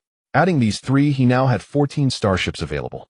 1 T5 class battleship, 1 T4 class battleship, 4 cruisers, 6 destroyers, and 2 reconnaissance ships. Inside the bridge of the flagship Buku of the Iron Fist subfleet, the main tactical screen refreshed the battlefield data of the Aerospace system every 10 seconds. Yang Xiao stood before the screen, his brows tightly furrowed. Commander, a new briefing has arrived. The communication officer's voice interrupted his thoughts. On the right side of the main tactical screen, an encrypted information box popped up and data began scrolling. Timestamp 143217, location 19:34 light minutes outside the orbit of Ajibate, star. The main force of the Wairshi subfleet, the Direct Fleet, and the Longxi Fleet are engaging our forces at Ajibate star. Hold off their reinforcements. Safe jump points within the system can be used for ambushes to cut off the enemy's retreat. The air in the bridge froze. The adjutant's voice was a little dry. How many? Yang Xiao repeated that number, each syllable like a shard of ice. 2. The Direct Fleet and the Longxi Fleet. Wairshi intends to swallow one of our fleets. He stared at the 5 words, engaging our forces, on the screen, feeling a dizzying absurdity. 11 ships against 24. No matter how great the equipment advantage, the numerical disparity exceeded 2 to 1. Furthermore, Wairshi was a veteran, not a novice. He would not make elementary mistakes. And Qin Beiwang, that 22-year-old who ranked last in the command department and only secured this position through his father's connections, actually wanted to take the initiative. He's insane, the adjutant murmured. This is nothing but suicide. Yang Xiao did not refute. His mind was racing, calculating all possibilities. If the Pluto fleet were annihilated, it would not just be a matter of losing 11 starships. Marshal Qin Qianfan's son dying in his sector would be a political consequence enough to end his military career. More critically, although Qin Beiwang was a gilded young master, he was still a Federation soldier, a commander under his command. Whether out of duty or morality, he could not stand by and watch the other go to his death. Communication officer? Yang Xiao's voice suddenly rose. Give me the Kunlunxian top priority. Attempting. Quantum communication link establishing. Estimated delay. 37 minutes and 15 seconds. 37 minutes and 15 seconds. The time needed for the message to reach the Kunlunxian. And 37 minutes and 15 seconds in a space battle were enough to decide the outcome of an engagement. Forget it, send it first. Yang Xiao strode to the communication console, stared at the holographic recording interface, and took a deep breath. Major Qin, this is Yang Xiao. The latest intelligence has been received. Your force is vastly outnumbered by the enemy. I hereby order you to immediately abort the engagement plan and withdraw at full speed from the Ajibate Star region. Repeat, immediate withdrawal, do not engage the enemy. He paused, realizing his tone might be too harsh, and added, this is not a doubt of your capability, but a tactical necessity. Wairshi is a veteran. If he dares to concentrate his forces for an attack, he must have prepared something. Your force withdraw first. Once our main force arrives, we will counterattack. The recording ended. Sent. Watching the information transform into a quantum-encoded stream disappearing into the void, Yang Xiao's heart did not lighten in the slightest. A delay of 37 minutes and 15 seconds, plus the possible decision time on Qin Beiwang's side. By the time the order reached him, the battle might have already begun. No, we cannot wait. He turned, facing the entire bridge. All ships, listen up. Abandon the original reinforcement plans for Xiva Star and Oak Star. All available ships immediately change course full speed to reinforce Ajibate Star. The command struck like a thunderbolt. Commander, the Chief of Staff exclaimed urgently. The orbital shipyards at Xiva Star and the Helium-3 refining center at Oak Star are all strategic locations. If we abandon reinforcement, what if? Yang Xiao's voice was resolute. Shipyards can be rebuilt, fuel can be found again, but a fleet being annihilated, especially a fleet of the Pluto fleet's equipment level, the blow to morale would be devastating. Not to mention, he did not finish, but everyone understood. Not to mention that Qin Beiwang was the son of Marshal Qin Xianfan. Politics was always a part of war. But Commander, the adjutant said cautiously. Major Qin's previous briefing mentioned that he suggested we split our forces to intercept several safe jump points in the Aerospace system to prevent the Warships fleet from escaping. If we all go to Ajibate Star, then the jump points will be. Can't be bothered with that. Yang Xiao interrupted him, his eyes tired but firm. We only have so many forces, we can't cover everything. The primary task now is to ensure the safety of Qin Beiwang and the Pluto Fleet. As for Warships, if he could escape, then let him. Better that than losing an elite squadron of ours. It was a difficult choice, but Yang Xiao made his decision. Between annihilating the enemy and preserving our own, he chose the latter.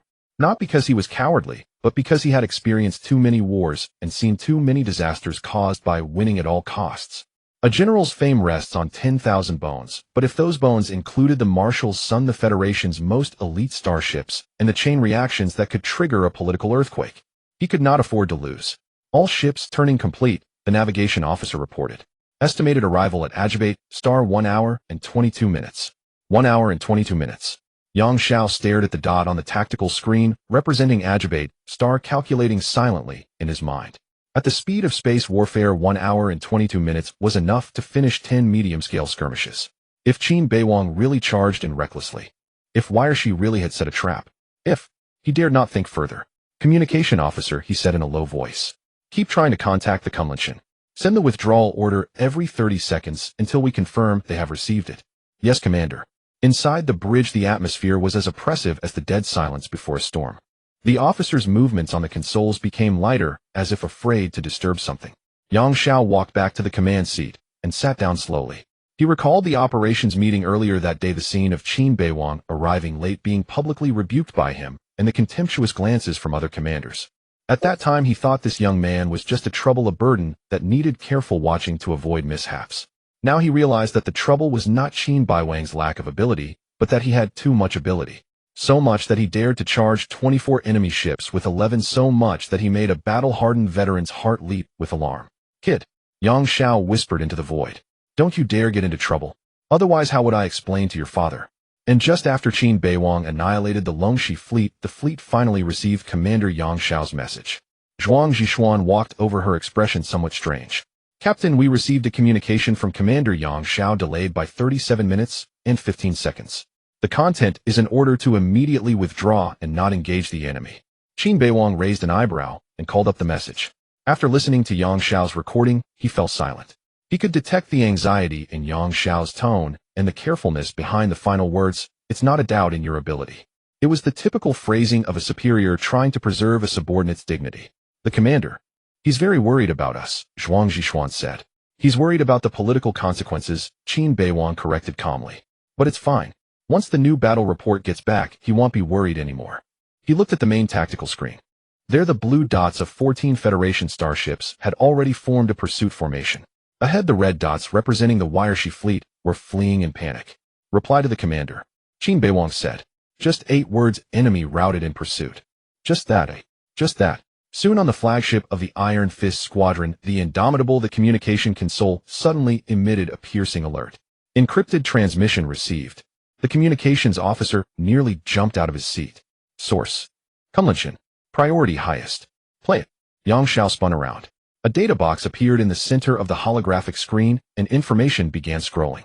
It was not voice, not video, but a battle report so concise, it was almost cold. Timestamp 1450 new combat. Report Longxi fleet. 8 ships completely annihilated. Enemy direct fleet status. Attempted emergency. Jump aborted. Now retreating. Current forces. Mingwangxing fleet. 11 operational Scorpion Squadron 3. 14 ships. Action status. Pursuing retreating enemy direct fleet. The information was brief, just 5 lines. But everyone in the bridge stared at those 5 lines motionless. After the first reading, no one spoke. After the second, someone began rubbing their eyes. After the third, the deputy's lips moved, emitting a meaningless syllable. Oh. Complete annihilation of the Longxi fleet. The Warships direct fleet's risky jump had been interrupted. 14 ships were pursuing an enemy fleet of at least 12. And the last line, command of Scorpion Squadron assumed. Each piece of information struck like a hammer against everyone's comprehension. Confirm. Confirm the source and encryption signature. Yang Xiao said, his voice oddly calm, but his hands clasped behind his back had turned white at the knuckles. Confirmed 3 times, Commander. The communications officer said, his voice trembling, but this time not from tension, but from an indescribable excitement. It's the standard battle report format from Kunlun encryption signature, intact, quantum anti-forgery code verified. It's real. Real. The Longxi fleet, that second-line unit renowned for its tenacious defense, had been annihilated. Not repelled, not heavily damaged, annihilated. All 8 starships confirmed destroyed. The Warships direct fleet, the strongest fleet of the Warships squadron, had been reduced to the point of risking an emergency jump. In space warfare, an emergency jump is a last resort with a success rate of less than 30. Failure meant total destruction. For the veteran Warships to make such a choice showed how desperate the situation had become. And the one who achieved all this was Qin Beiwang, that 22-year-old at bottom of the command class, gilded youth, who became fleet commander through his father's connections. Heh! Yang Xiao let out a soft laugh. Everyone looked at him. The old general's face was expressionless at first, then the corners of his mouth began to twitch, and gradually his entire facial muscles relaxed. It was not a forced smile, but a barely containable, almost absurd laughter rising from the depths of his heart. Heh! Ha ha ha! The laughter echoed in the silent bridge, starting as a suppressed chuckle, growing louder, and finally becoming unrestrained hearty laughter. Yang Xiao doubled over, laughed until tears came, leaning on the back of the command chair, his shoulders shaking violently. "Commander," the deputy asked cautiously. "I'm laughing at myself." Yang Xiao wiped his eyes, his voice still carrying a laugh. "I thought the kid was a fledgling needing protection, but he's a tiger that can tear apart wolf packs." He straightened up, his smile gradually fading, but the light in his eyes grew brighter. "Annihilated the Longxi fleet. 0 losses." He shook his head, not finishing, but his expression said it all. This was a result bordering on a miracle. He dares to think and act beyond all of us. Yang Xiao turned around, a smile reappearing on his face, but this time it was one of relief and admiration. Equipment advantage. Of course. But to leverage it to such an extent, to employ psychological tactics to this degree. It's no longer about equipment. He paused, his voice turning solemn.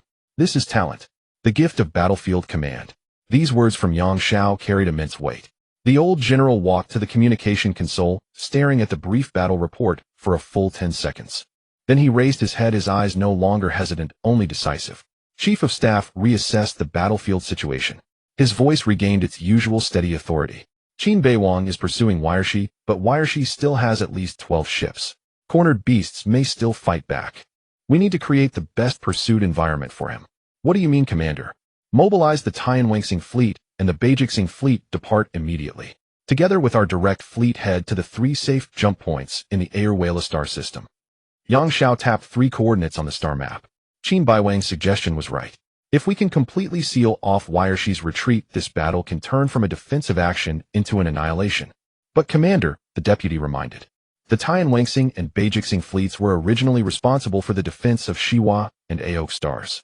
If we pull them away, those 2 strategic points, Warships has already lost a subfleet. He wants stay foolishly to give us a chance to annihilate him. Yang Xiao waved his hand. His other fleets should have received the retreat order by now. The greatest victory now is to annihilate the Warships squadron. If we succeed, it will be a decisive blow to the entire Aerospace star system. He looked at everyone, his gaze sharp. Transmit my order, Tianwangsing fleet to the 7th jump point, Beijixing fleet to split and head to the 3rd and 9th jump points. The mission is not to intercept, but to blockade. Deploy minefields at the jump points and activate interference devices. I want the Warships fleet to have no escape. Yes. The order thundered out. Yang Xiao sat back in the command chair, watching the blue arrows moving rapidly on the tactical screen. He recalled the last line of Qin Beiwang's report. Pursuing retreating enemy direct fleet. Kid, he murmured to the void, a smile tugging at his lips. I've blocked off his escape. The rest is up to you. Outside the window, the deep space was as dark as ink. The bridge of the iron spine was thick with the acrid stench of smoke and ionized air. 3 hours ago, the Tianwang fleet had engaged the Venom Spider fleet in the outer orbit of Shiwa Star, a fleet renowned for its speed and treachery. The battle had been deadlocked from the very start. Using the asteroid belt as cover, the Venom Spider fleet launched relentless Hitandran assaults, striking and vanishing. Zhao Rui was fuming with frustration. What galled him more was the obvious stalling tactic of the enemy.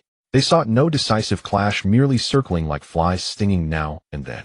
Commander, the enemy fleet is retreating again, reported the sensor chief, his voice weary. Same as the last 5 times. They pull back to the edge of the asteroid belt and hold their distance. Zhao Rui slammed his fist onto the console. Those bastards are toying with us. His adjutant Li Wen stood beside him, eyes behind his glasses fixed on the enemy ship trajectories displayed on the tactical screen. He adjusted his spectacles, his voice calm, but laced with concern. They're not toying with us. They're tying us down. The Venom Spider Fleet's mission is to prevent us from reinforcing the Shiwa orbital shipyard. Every minute they delay us increases the risk of the shipyard being attacked by other Imperial fleets. I know. Zhao Rui gritted his teeth. But what can we do? Chase them in. The asteroid belt is full of their ambush points. Stay put and just watch. As he agonized, the enemy signals on the tactical screen suddenly began to turn en masse, not retreating, but turning. Abandoning their formation, they accelerated toward the edge of the star system. The enemy fleet is withdrawing. The navigation officer ventured uncertainly. Full speed retreat, confirmed the sensor chief. All Imperial ships are turning engines at maximum, rapidly breaking contact. The bridge fell silent for a few seconds, then erupted in muted cheers. They're running. We scared them off. Those Imperial bastards aren't so tough. Zhao Rui did not join the celebration. He stared at the fast diminishing red dots, his brow furrowing deeper. Something was wrong. Though the Venom Spider Fleet had suffered losses, they were far from crippled. Given their style, they could have harassed for another 5 or 6 hours. Why the sudden full-speed retreat? Communications officer, he said in a low voice. Contact the Indomitable report. Before he could finish, the comm station flashed a red alert of the highest priority. Urgent directive from the Indomitable. The communications officer's voice shot up. Encryption level top secret. Content Tianwang Fleet is to immediately terminate current combat operations, proceed at full speed to the 7th jump point of the Aerospace galaxy, and execute a space blockade mission. Repeat, execute immediately.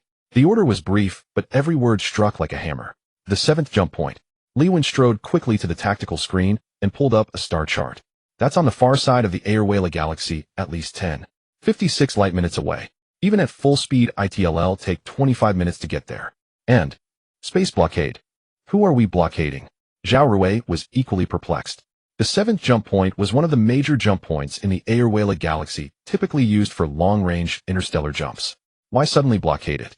Could it be that an Imperial fleet intended to jump in from there? But the Venom Spider Fleet was clearly retreating. Commander, there's another message, said the communications officer, his tone odd. Play it. A new information panel appeared on the right side of the holographic screen. No video, no voice. Only concise text. Battle report. Aerospace galaxy Ajibate. Star Theater battle report. Result. Commander Qin Beiwang leads the Pluto Fleet to annihilate the Fry Empire's Dragon Lizard Fleet. 8 ships. Enemy situation. Wilson's direct fleets. Emergency. Jump interrupted now and route our forces. Pluto Fleet Scorpion Squadron. Total 14 ships. In pursuit. Recommendation. Immediately blockade all safe jump points in the galaxy to prevent enemy escape. The bridge fell into dead silence. Everyone stared at those lines as if reading a foreign language. Zhao Rui was the first to react. He strode to the screen, nearly pressing his face against it. Annihilated the Dragon Lizard Fleet. The Pluto Fleet. That guy Qin Beiwang. Each question was laden with heavy skepticism. Li Wen pushed up his glasses and rapidly operated the console to pull up the intelligence file on the Dragon Lizard Fleet. Though the Dragon Lizard Fleet is a second-line unit, its commander Gore Victor is renowned for defensive warfare. To annihilate such a fleet would require at least twice the force and a readiness to accept over 30 casualties. The Pluto Fleet has only 11 ships, 0 losses to wipe out 8 enemy vessels. This. Impossible. Zhao Rui cut him off decisively. Absolutely impossible. Either the intelligence is wrong, or... He paused, a cold glint in his eyes. Or it was Zhuang Zhishuan who fought the battle. Those words unlocked everyone's confusion. That's right. A young officer blurted out. Deputy Commander Zhuang is a top graduate from the Federation's Stellar Navy Academy's Tactical Command Department. If she was actually in command, leveraging the Pluto Fleet's equipment advantage, it's indeed possible to achieve such results. But the report credits Qin Beiwang, Li Wen reminded. Just a signature. Zhao Rui sneered. Remember the White Shark Fleet incident 3 years ago? Chief of Staff Wang's son led a brilliant operation. Later it was exposed that his adjutant was the real commander. And what happened? The credit still went to that brat, and the adjutant got only symbolic rewards. He grew more convinced with each word. What kind of man is Qin Beiwang? Bottom of the tactical class, drunk on duty, can't even read a basic star chart. He could annihilate an entire fleet. Ridiculous. It must be Zhuang Zhishuan pulling the strings behind the scenes, and Qin Beiwang stole the credit. How many times has that happened in the Federation's military? The officers exchanged glances, but most nodded in agreement. Qin Beiwang's past blunders were too numerous and too notorious for anyone to believe he could produce such a victory. Meanwhile, Zhuang Zixuan's capabilities were evident to all. If not for her lack of patronage, she would long have been a fleet commander. But Commander, Li Wen said cautiously, the battle report also says that Wilson's direct fleet suffered heavy losses and is en route. If that's true, it's not just about defeating the Dragon Lizard fleet. Wilson's direct fleet has 12 ships, all elite. To make them rout. Equipment advantage, Zhao Rui interrupted, his tone sour. Don't forget what the Pluto Fleet has. The T5 class Kunlun Mountain, the latest Gale class cruiser, Shadow class destroyers. With that kind of firepower, it's indeed possible to put pressure on Wilson. He walked to the observation window, gazing at the still fading signals of the Venom Spider fleet. And have you noticed? Why did the Venom Spider fleet suddenly retreat? Probably because something went wrong on Wilson's side and they received orders to go support or rendezvous. The logical chain closed. Leveraging their equipment superiority and under Zhuang Zixuan's actual command, the Pluto Fleet severely damaged the Dragon Lizard fleet and even forced back Wallace's direct fleet. The Poison Spider fleet consequently made an emergency withdrawal to render assistance. Upon receiving the news, Commander Yang Xiao decided to press the advantage and ordered them to blockade the jump point, aiming to annihilate Wallace's detachment. Everything could be explained, except for one detail, Qin Beiwang's role in it. Commander Li Wen asked in a low voice then, "Are we heading to the 7th jump point?" Zhao Rui was silent for a few seconds. He stared at the brief battle report on the tactical screen. At the words "annihilated the Dragon Lizard fleet," a complex surge of emotions rising within him. On one hand, he refused to believe that this was Qin Beiwang's achievement. On the other hand, if this truly was a victory for the Federation forces, it was indeed a major triumph. Moreover, Yang Xiao's orders were beyond question. All ships change course, he finally said. Target the 7th jump point of the Elvira system. Full speed ahead. The order was given. The massive hull of the Iron Spine began a slow turn, its engine plume shifting from pale blue to incandescent white, a sign of overload operation. The surrounding cruisers and destroyers adjusted their course accordingly, carving several arcs through the deep void. Li Wen walked over to Zhao Rui and lowered his voice. "Commander, what if? Just what if that was actually Qin Beiwang's doing?" Zhao Rui glanced at him, then shook his head. "Oldly, I've told you about Marshal Qin. I admire him because he was a true soldier. But his son, I've read the files, seen him in person. That's not someone cut out for war." He paused, his voice dropping. "I hope the Federation military has more people like Marshal Qin, not wastes like Qin Beiwang. Even if he got lucky this time or stole someone else's credit, it doesn't change that fact." Outside, the fleet began to accelerate, and ahead of them 10:56 light minutes away, the 7th jump point of the Elvira system hung silently in the void. No one knew that in a few hours it would become the terminus of a far grander pursuit. Meanwhile, aboard the Kunlun Mountain, all ships changed course to the 7th jump point, heading 087 elevation 3 full speed ahead. When Qin Beiwang's command rang out on the bridge of the Kunlun Mountain, Zhuang Zixuan's brow immediately furrowed. She quickly pulled up the star chart and calculated. "Commander, the 7th jump point is 78 light minutes away. The distance light travels in 78 minutes 1.27 billion kilometers. At full speed, it'll take over 2.5 hours to get there. The 3rd jump point is only 52 light minutes away. If the Whale's fleet goes there, they could start jump preparations within 45 minutes. They won't go to the 3rd jump point," Qin Beiwang replied without a moment's hesitation. "Why?" This time, it was Ran Xiaohua who spoke through the communication channel. The Scorpion had already followed the turn, but his tone carried obvious skepticism. "Major Qin, the key to pursuit is time. If we abandon a closer target to chase a farther one, and our judgment proves wrong, whales will truly escape." Qin Beiwang walked to the main tactical display, tapping lightly with his finger to bring up the data of the 3rd and 7th jump points side by side. "Look at the environment around the 3rd jump point. Open space, no cover whatsoever. If Wales goes there, his fleet must conduct at least 8 minutes of jump preparation in complete exposure." He paused. 8 minutes is enough for our scout ships to arrive and deploy jump jammers again. Zhuang Zixuan nodded. So he would choose the 7th jump point, which offers cover. Qin Beiwang enlarged the star chart around the 7th jump point, circling the distance between that area and the system's border. The 7th jump point is only 1.5 billion kilometers from the border of the Elvira system. That's the key. Silence fell over the bridge. Everyone stared at that distance figure. 1.5 billion kilometers. For starships powered by fusion engines as their primary propulsion, that distance would take 3 hours at full speed. A bit long, but not unacceptable. "If I were Wales," Qin Beiwang's voice was as calm as if he were solving a mathematical problem. "After having just suffered the painful lesson of a forced jump interruption, I would think this going to the 3rd jump point means that if I get jammed again, it'll be trapped in open space, a sitting duck. Going to the 7th jump point, even if jammed again, I still have a second option. Rely on the fusion engines and slowly fly out of the system border in 3 hours. He turned his gaze sweeping across every face on the bridge. 3 hours of retreat is humiliating, but at least it lets you survive. For a veteran like Wales, as long as the fleet can be preserved and the flagship can return to Imperial-controlled space, even if the battle report records a disgraceful flight, it's still far better than total annihilation. The logic was terrifyingly clear. Zhuang Zhishuan felt a chill creep down her spine. She looked at Qin Beiwang's calm profile and suddenly realized that this young commander's depth of thinking far exceeded her imagination. He wasn't just predicting the enemy's tactical choices, he was predicting their psychological bottom line, weighing how a battle-hardened veteran would balance dignity and survival in a desperate situation. So, she said slowly, Wales chooses the 7th jump point not because it's safer, but because it offers an insurance policy that ensures survival, even in the worst-case scenario. Exactly. Qin Beiwang nodded. That's the typical thinking pattern of a commander with his personality in a desperate situation. He doesn't seek the optimal solution, only a solution that doesn't result in failure. The communication channel was silent for a few seconds, then came Ran Xiaohua's voice. I understand. The Scorpion obeys the order. The other captains also confirmed their course changes. Although doubts lingered, Qin Beiwang's previous achievements and the flawless logic of the moment had already established sufficient authority.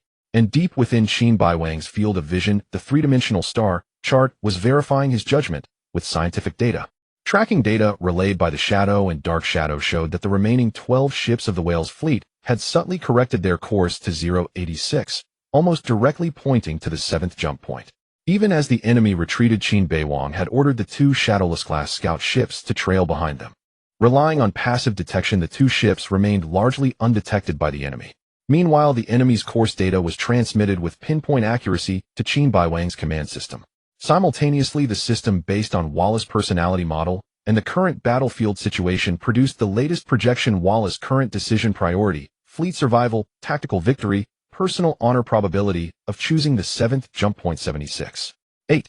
Core consideration provides a physical escape backup plan. Weight 57. This was an open book. Qin Beiwang could see the thought process unfolding in the bridge of the Imperial glory. That veteran must have been weighing the options repeatedly. The 3rd jump point was faster, but extremely risky. The 7th jump point was slower, but offered an escape route. And in the end, the option with an escape route would override everything. Because Wales could not afford to lose. A single interrupted jump was already a stain on his career. If it happened again, especially in open space with no cover, what awaited him was not just defeat, but the annihilation of his entire direct fleet. Outer space of the 7th jump point. Inside the bridge of the Iron Spine, sensor alarms suddenly blared, detecting a massive fleet signal. The operator's voice nearly cracked. Count. Over 60 ships. Converging from 3 directions toward the jump point. Zhao Rui abruptly rose from the command chair, striding to the tactical display. On the screen, the once silent, deep space now glittered with dense red dots like a blooming flower of death suddenly blossoming in the night sky. The insignias of 4 fleets were clearly visible: Poison Spider, Firefox, Ranger, and Brown Bear. The 4 subfleets under Wallace's command were now racing at full speed from the directions of Shiva Star and Oak Star. And ahead of them was Wallace's direct fleet, which had just suffered a crushing defeat. A total of over 65 Imperial starships surged toward the 7th jump point. Damn it, Zhao Rui muttered under his breath, but his eyes held no fear, only a blazing fighting spirit. These bastards sure know how to pick a time to rendezvous. Commander. Staff Officer Li Wen's face turned pale. The enemy outnumbers us by more than 5 to 1. We only have the Iron Spine and 12 escort ships. A frontal engagement would be like a mantis trying to stop a chariot. Should we what? Retreat. Zhao Rui turned a nearly savage grin spreading beneath his thick beard. Old Li, I told you before. What was the first lesson Marshal Qin taught me decades ago? Li Wen was stunned. A soldier's duty is to stand firm when he must. Zhao Rui's voice was resolute. Commander Yang Xiao ordered us to seal the 7th jump point. Until reinforcements arrive, this is our position of the Uranus fleet.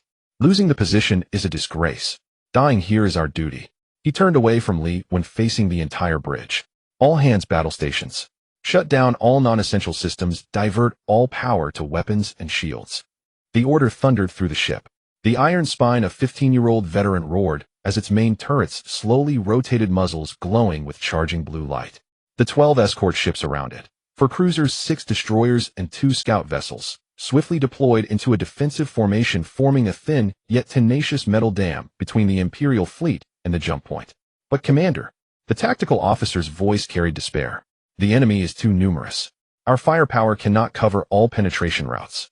They can easily split forces and bypass us. Then make them afraid to split. Zhao Rui cut him off. Launch all thermal smoke grenades. Cover the region 500 kilometers ahead. But thermal smoke only interferes with infrared and thermal radiation, not optical sensors. Just do it. 30 seconds later, the missile silos of the Iron Spine and all escort ships opened simultaneously. Hundreds of specialized warheads roared out, exploding into clouds of gray-white mist in deep space. Composed of nanoscale metal particles and inert gases, the smoke rapidly spread, forming a barrier tens of thousands of kilometers thick in the void. Almost simultaneously, Zhao Rui's second order came. Activate the full-band communication array maximum power.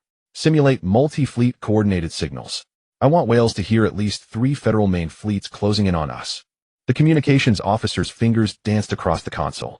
The Iron Spine's quantum communication array began operating at full power, emitting a torrent of meticulously forged signals in all directions. Fleet call signs, tactical commands, fire coordination, even arguments between commanders. Everything was simulated with uncanny realism. Under the cover of the thermal smoke, the effect of these false signals was amplified several times. Any Imperial scout ship intercepting them would reach the same conclusion: at least 3 federal main fleets were rapidly assembling ahead. Now, Zhao Rui stared at the red dots hesitating at the edge of the smoke on the tactical screen. Let's see if Wales dares to gamble. Inside the bridge of the Imperial Glory, Wales stared at the eerie smoke zone on the sensor display, his brow deeply furrowed. Thermal smoke and large-scale communication signals. The deputy analyzed the data. Detected at least 4 different Federal Fleet identification codes, tactical command frequencies overlapping. Commander, this could be a bluff. Wales said coldly. After all, they had been deceived before by a single cruiser simulating fleet communications. But Wales could not be certain. Or it could be a real ambush. He zoomed in on the scan data of the smoke zone. The thermal smoke completely obscured infrared and thermal radiation detection, and the dense fake signals severely disrupted the quantum sensors filtering system. At that moment, the region appeared on the Imperial Fleet's sensors as an impenetrable shroud. You knew something was in there, but not how much, what, or where. Commander, the communications officer reported. The Brown Bear Fleet requests instructions. Their vanguard is approaching the edge of the smoke zone. Should they proceed? Wales remained silent. His fingers drummed rapidly on the armrest, his mind racing in frantic calculation. If it was a bluff charging through, if the enemy had only 1 or 2 fleets, they couldn't stop his 65 elite ships. At most 10 minutes, and he could clear the path to the jump point. But if it was a real ambush? If that monster from before had anticipated his rendezvous route and laid a heavy trap here? Staying here means certain death. Wales finally gritted his teeth. We don't have the luxury to gamble. He turned to the tactical screen, quickly drawing a new formation. Order the Brown Bear and Firefox fleets to take the lead, forming a wedge assault formation. The direct fleet will be in the center with Poison Spider and Ranger bringing up the rear. All ships maintain highest combat readiness. Once engaged, push forward at all costs. Our objective is not to annihilate the enemy. It's to break through the blockade and reach the jump point. Understood. The orders were relayed. The massive Imperial fleet began to reform. The Brown Bear fleet's 4 heavy cruisers moved to the forefront, their thick armor and full power shields blazing on the sensor screens. The Firefox fleet's 3 electronic warfare ships followed closely, their jamming arrays fully activated, ready to suppress the Federal Fleet's fire control systems. Behind them, the Poison Spider fleet's 4 fast cruisers and the Ranger fleet's 4 fast assault ships lurked like vipers in the shadows, all gun barrels pointing into the depths of the smoke. All fleets charge.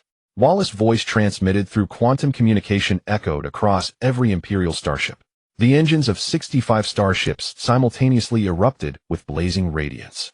The colossal steel torrent began to accelerate like a breached dam, surging toward that smoke barrier. Soon the foremost starships pierced through the smoke screen.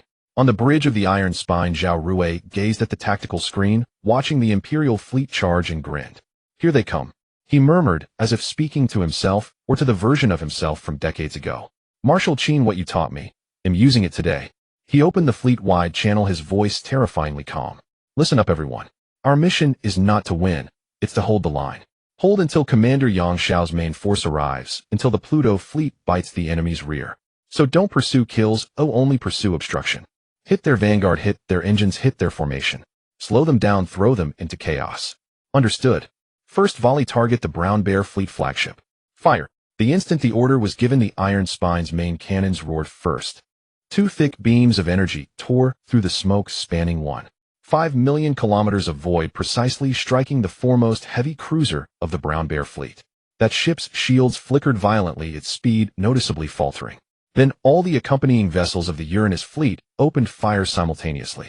12 starships, 24 main cannons, and hundreds of missile launch units unleashed their first volley of fire upon the Imperial vanguard within 3 seconds. Explosions flared along the edge of the smoke screen. 3 heavy cruisers of the Brown Bear fleet suffered shield overload and hull damage. An electronic warfare ship of the Firefox fleet was struck by missiles on its starboard side, tumbling off course. But the Imperial fleet did not stop. "Keep advancing." Wei Ershur's roar echoed through the Imperial communication channel. "Do not return fire. Do not slow down. Charge through." The 65 starships braved the Federation's fire, continuing their charge forward. They were like a wounded but frenzied beast crashing into that thin defensive line with their metallic bodies. Soon the distance between them narrowed to 9.0 kilometers. And at that moment, the Firefox's electronic warfare ship played its role. When the Firefox fleet deployed its electronic interference array, the first anomaly noticed on the Iron Spine's bridge was an inconspicuous yellow warning icon at the edge of the main tactical screen. Fire control system warning, abnormal signal in automatic calibration module. Current calibration deviation 0. 3 arcsecons continuously increasing. The weapons officer looked down at his console, frowning slightly. 0.3 arcseconds. At an engagement range of 9.0 kilometers, this meant a deviation of about 100 meters between the aim point and the actual impact point. For a battlecruiser several kilometers long, this deviation was still within acceptable limits, but the deviation value is continuously increasing. He reported. 0.5 arcseconds. 0.812. Increasing by 0.3 arcseconds per second. Zhao Rui walked over and stood behind him, staring at the continuously jumping numbers. "Can manual calibration compensate?" "Attempting." The weapons officer's fingers slid rapidly across the touchscreen, but after 3 seconds, he shook his head. "No. The jamming signal has infiltrated the calibration circuit. Manually entered data gets tampered with during transmission. Our scope now is like a pair of misadjusted glasses. The image we see and the actual position have a subtle misalignment." By now the deviation had exceeded 2 arcseconds. At 9.0 kilometers, this was equivalent to an 800-meter positional error. The first volley was fired under these conditions. Fire. The Iron Spine's main cannons spat out 2 searing beams. 3 seconds later, sensor data returned. Both rounds struck the Brown Bear fleet flagship, but the impact point deviated from the intended aim point. The strikes that were supposed to hit the bridge and main power core instead landed on the most heavily armored bow section. Shield reading, target shield strength reduced by 18. If it had been a precise hit, this strike could have depleted at least 40 of the shields. The gunnery officer gritted his teeth. The jamming halved our hit effectiveness. Then the volley data from the other accompanying vessels of the Uranus fleet was relayed back. Real-time statistics appeared on the right side of the main tactical screen.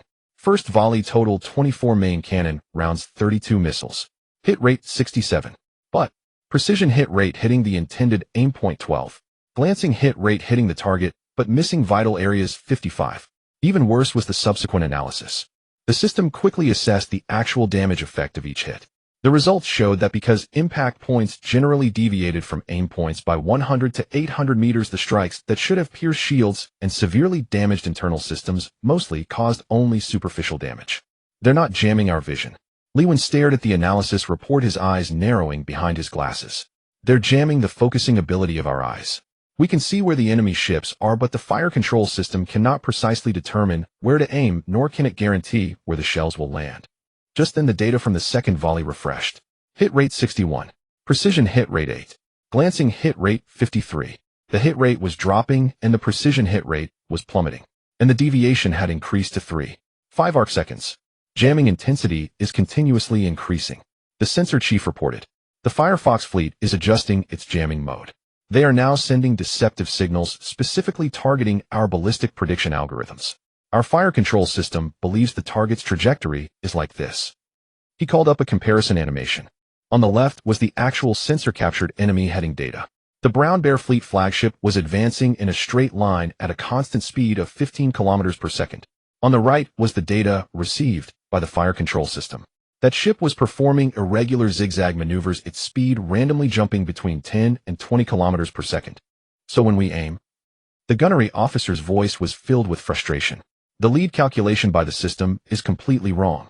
We are aiming at a virtual randomly moving phantom, while the real enemy ship is easily evading our fire by moving in a simple straight line. This was the terrifying aspect of electronic warfare jamming. It doesn't blind you but slightly distorts the scene you see. It doesn't make you miss entirely but prevents you from hitting vital points. Like a skilled swordsman, instead of blocking your blade, he gently deflects the tip by a few inches, turning your fatal strike into a meaningless scratch. Third volley. Hit rate 58. Precision, hit rate 5.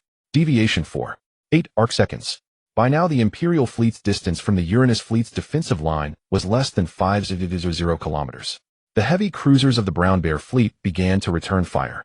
In an environment with almost no jamming, their fire control systems were terrifyingly stable. First volley, 12 main cannons from 4 cruisers targeted the 3 foremost cruisers of the Uranus fleet. Enemy main cannon lock detected. The sensor alarm blared harshly. Emergency evasive maneuvers. Zhao Rui roared. But it was already too late. Among the 3 cruisers, 2 managed to execute evasive maneuvers. The Beiwang, due to a 0.3-second delay in the fire control system's interference feedback, its evasive action was a fraction of a second too slow. That fraction of a second decided life and death. For energy beams shot from the Brown Bear fleet's cannons, traversing 400,000 kilometers of void. 3 of them grazed the Beiwang's starboard side, the shields flickering violently, but not breaking. The 4th struck precisely amidships. It was not the target point. If following the Beiwang's actual trajectory, this strike should have missed. But the Foxfire fleet's jamming caused the Beiwang's own fire control system to send erroneous evasive commands to the ship's computer. The computer thought it should turn 15 degrees to port, but in reality it executed an 8-degree turn to starboard. Thus the Beiwang itself collided with the beam of death that should have passed it by. The blaze of the explosion bloomed outside the Tijing's observation window. The Beiwang's 4-kilometer-long hull snapped in two. The uncontrolled blue-white glare of its reactor gushed from the fissure, and then a second far greater explosion. The entire cruiser transformed into a rapidly expanding fireball, metal fragments spraying outward like a storm of rain. A deathly silence fell upon the bridge. The casualty list began to scroll. Beiwang crew of 327 confirmed survivors, 0. A young officer murmured. They made us kill ourselves. Not direct destruction, it was inducement. Induce your system to err, induce your ship to make a wrong maneuver, induce you to turn your own mistake into the enemy's precision. It does not take your life directly, it makes you an accomplice to your own death. Zhao Rui stared at the expanding debris cloud, the muscles in his face twitching violently. But he did not roar, did not curse. He simply turned slowly to face the gunnery officer. Shut it down. His voice was hoarse. Shut down all automatic fire control, shut down ballistic prediction, shut down motion compensation. Switch the targeting system to the most primitive manual optical fixed lead mode. The gunnery officer was stunned. But Commander, at a range of 5.0 kilometers, the hit rate of manual targeting won't exceed. Then compensate for quality with quantity. Zhao Rui cut him off, his eyes bloodshot. All ships shift to saturation fire. Do not aim at individual ships. Aim at the entire sector of the enemy fleet's formation. Replace accuracy with fire density. He paused, adding a final sentence. Also, all ships switch to manual evasive maneuvers. Do not trust the computer's suggested course any longer. The order was given. The remaining 11 starships of the Uranus fleet began to change their tactics. The gun barrels no longer sought to lock onto a single target. Instead, they swept across the area. The missiles no longer pursued precision guidance. They switched to area saturation attacks. The hit rate plummeted further to 40, and the precise hit rate nearly reached 0. But this time the Brown Bear fleet's advance finally slowed. Because when the overwhelming barrage no longer sought to hit the vital point, but only to hit it all, even the most precise electronic jamming could not let the colossal fleet completely evade all attacks. An energy beam grazed the shield of the Brown Bear fleet's flagship. 2 stray rounds struck the side of a Foxfire fleet electronic warfare ship. 3 missiles detonated within the Imperial fleet formation. Though they did not score direct hits, the fragments still caused the shield readings of several destroyers to drop. Crude, inefficient, wasteful of ammunition. But effective, because the Imperial fleet was forced to disperse its formation. Forced to divert more energy to maintain shields. Forced to decelerate and execute more complex maneuvers to evade the utterly unpredictable blanket fire. The advance speed dropped from 1500 kilometers per second to 100, then to 70000. Time was being dragged out bit by bit.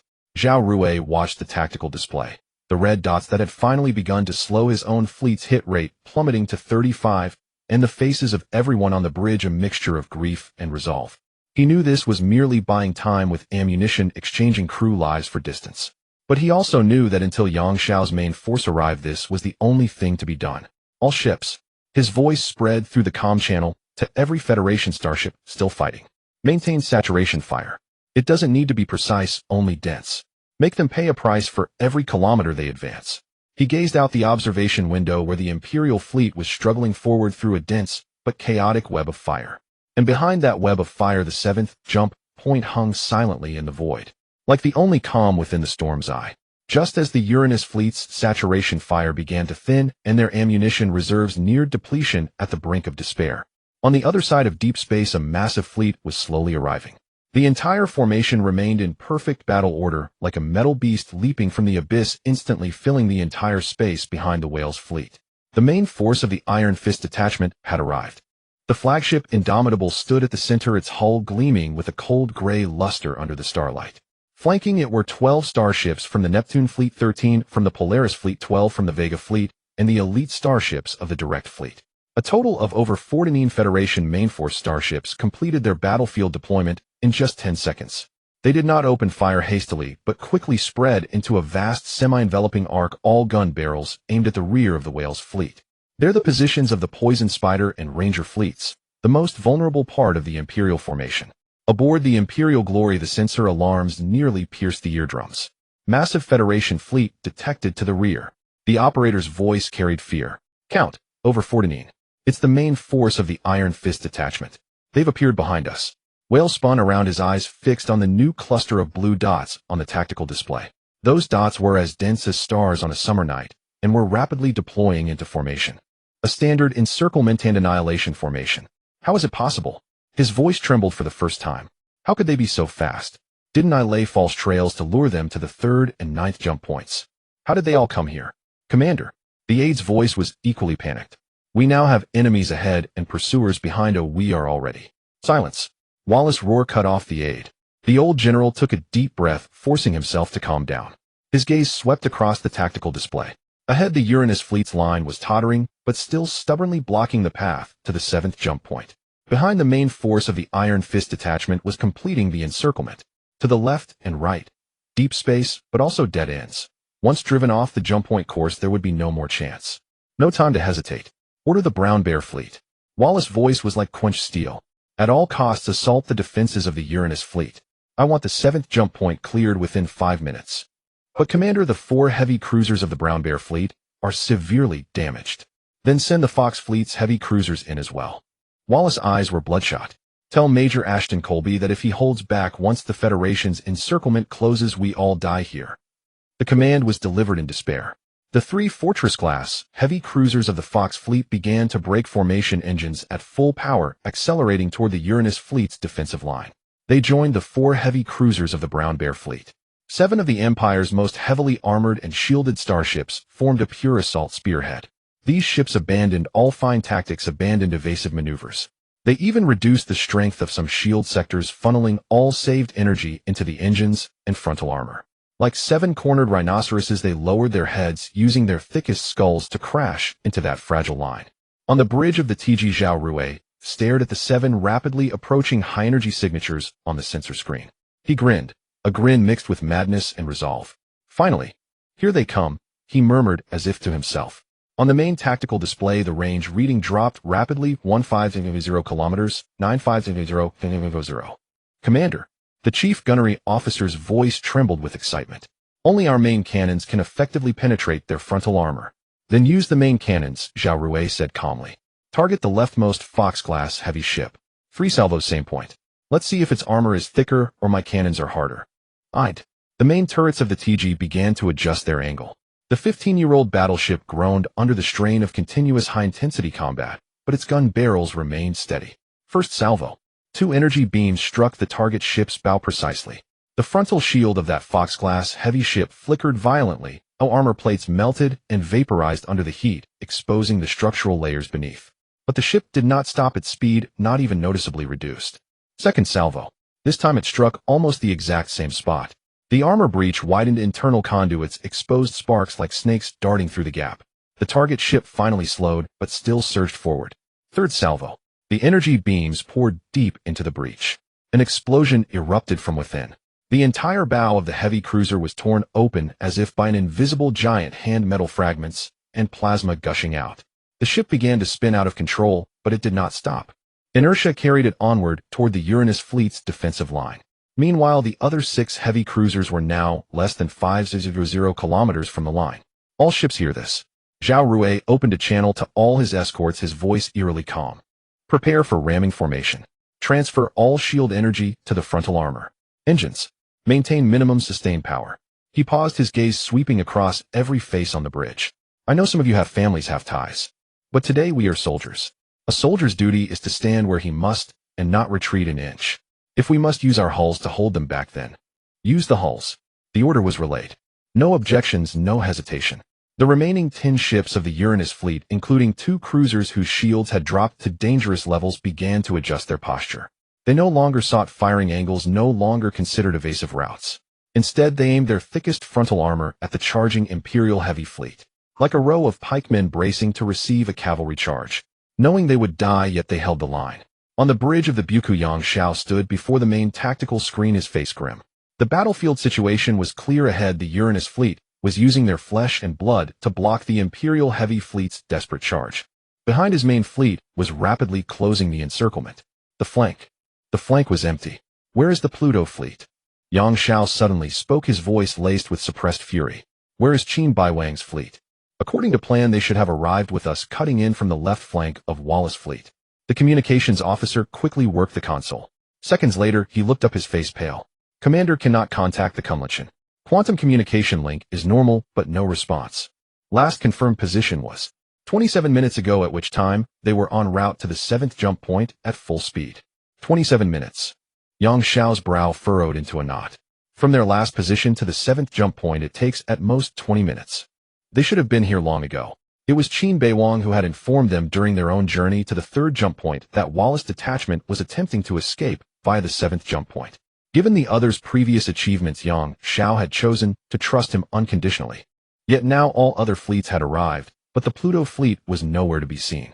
Even contact had been lost. He stared at the tactical screen at the 7 Imperial heavy ships charging toward the Uranus defense line, the range reading already below 300 kilometers. He took a deep breath. No matter. Order the entire fleet to open fire immediately. Target the Poison Spider and Ranger fleets. Crush Wallace rear formation first. And the Uranus fleet. Trust Zhao Rui, Yang Shao said in a low voice. He can hold. He must hold. The order was given. The Bucus main cannons were the first to glow with the searing white light of charging energy. Then over 14 Federation mainline starships simultaneously unleashed their first salvo at the rear of the Imperial fleet. In the deep void, the light was like a river of stars inverted. But Yang Shao's heart sank. Because on the main tactical screen at the edge of his vision, the 14 blue dots representing the Pluto fleet still had not appeared at any expected position. Qin Beiwang, where the hell are you? At the forefront of the Uranus fleet, the distance between the TG and the Imperial heavy assault fleet had dwindled to just 2800 kilometers. In space combat, this was virtually point blank. Suddenly, the void at the 7th jump point experienced a bizarre spatial distortion. It was not the smooth ripples of a conventional jump, but rather like cloth being violently kneaded by an invisible giant hand. The warp and weft of space visibly twisted, tore, and reformed. The light in that entire region began to bend, distant starlight stretched into grotesque arcs. Then 15 jump exit flashes like 15 supernovae igniting simultaneously in the void erupted at the precise coordinates of the 7th jump point. The brilliance was so intense that the filter systems of all optical sensors on the TG's bridge were instantly overloaded. Beyond the viewports, there was only a searing white. Then 12 flashes of jump disengagement erupted like 12 supernovae simultaneously ignited in the void, detonating at the precise coordinates of the 7th jump point. The light was so intense that the filter systems of every optical sensor aboard the TG's bridge overloaded instantly. Only a blinding white remained beyond the observation window. What's happening? Zhao Rui instinctively raised a hand to shield his eyes. An Imperial fleet jump. No, not that. The sensor chief's voice cracked with shock. The transponder codes. Their Federation. It's the Mingwangsing fleet. They jumped directly to the 7th jump point. A dead silence fell over the bridge. Everyone knew what that meant. executing a precision jump in the turbulent core of a fierce battle where spatial parameters were extremely unstable, carried a risk coefficient exceeding 60.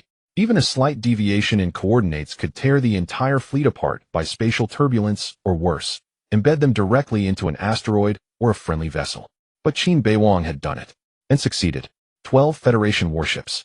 The Kunlingshan's massive hull took center position. The Tianxia and 2 Scorpion-class cruisers flanked its sides, while the Leitang, the Shandian, and 6 destroyers spread out like unfolding wings materializing gradually within the glow of jump disengagement. They emerged not in disarray, but in a perfect battle formation with all bows aimed at the flank of the charging Imperial heavy fleet, like a masterful chess player placing the most critical piece directly before the opponent's throat. Aboard the Imperial Glory's bridge, Wales stared at the tactical screen, displaying the suddenly appearing fleet, his fingers unconsciously gripping the armrest of the command chair. His first reaction was absurdity. He's insane. The old veteran muttered, his voice carrying for the first time a note of almost reverent shock. Jumping into the center of an engagement zone. Isn't he afraid of landing straight into our main gun's firing arc? Aren't he afraid spatial turbulence will scatter his fleet across millions of kilometers? But Qin Beiwang was not insane. His jump coordinates were calculated with terrifying precision. All 12 warships had emerged intact, and their formation was flawless. Commander, the aide's voice carried panic. The Ming-Wangsing fleet has wedged itself between us and the 7th jump point. We now have the Tian-Wangsing fleet ahead, the Ming-Wangsing fleet on our flank, and the Iron Fist main force behind us. I know, Wales growled, forcing himself to calm down. His gaze swept quickly across the tactical screen. Enveloped from front and rear, the only direction was deep space.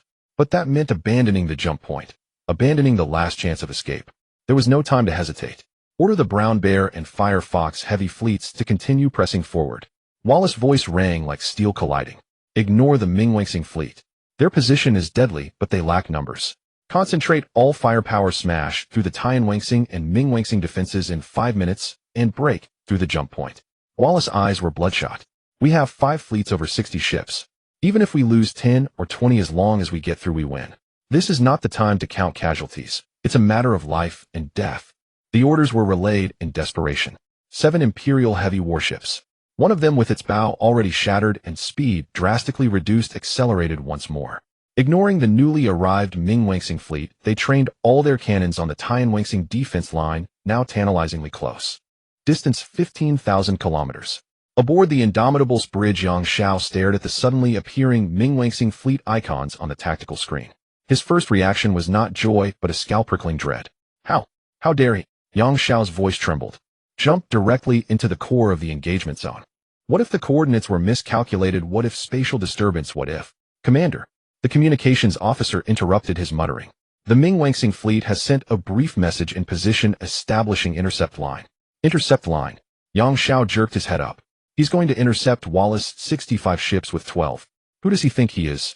The chief of staff strode to the tactical screen, analyzing the situation rapidly. Major Qin's position is indeed deadly.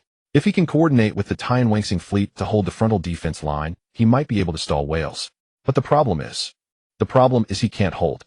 Yang Xiao interrupted, his voice carrying genuine panic for the first time. Wales is a cornered beast now. Hell charge at any cost. 24 ships, even if all are elite, can never block a desperate charge of 65. He thought of Marshal Qin Xianfan. He thought of the political storm he would face if Qin Beiwang died here. He thought of his decades-long military career possibly ending right now. No, not that. Order the entire fleet. Yang Xiao's voice suddenly rose. Abandon the encirclement formation. Switch to a wedge strike. Target the core of Wallace's rear echelon. I want to shatter their command chain within 10 minutes. Commander, that would expose our flanks to the Black Widow and Ranger fleets. We might even get surrounded by Wallace's fleet. No time to worry about that. Yang Xiao's eyes were bloodshot. The priority now is not annihilating Wales. It's rescuing Qin Beiwang. If that kid dies here, even if we wipe out Wallace's detachment, we lose. The order was given amid contradictions. The 14 Federation capital ships that had been deploying in an encirclement began to readjust their formation. They abandoned the perfect arc of encirclement and instead formed a sharp assault wedge, engines at full throttle plunging straight toward the rear of the Imperial fleet. Like a dagger that had given up cutting and switched to thrusting. At the same time, Yang Xiao personally walked to the communication console and opened the highest priority link to the Kunlingshan. Qin Beiwang. His voice, transmitted through quantum communication to the Kunlingshan's bridge, carried an anxiety he could barely suppress. Listen, this is Yang Xiao. Your position is extremely dangerous right now. Wales has 5 fleets, you have only 12 ships. Even with the Tian Wangsing fleet's 12 ships you can't hold. I'm ordering you now. Disengage immediately and withdraw toward my main force. Repeat, withdraw immediately. He paused, his tone almost pleading. Don't be stubborn, Major Qin. You're still young. The outcome of this battle shouldn't be gambled with your life. The message was sent.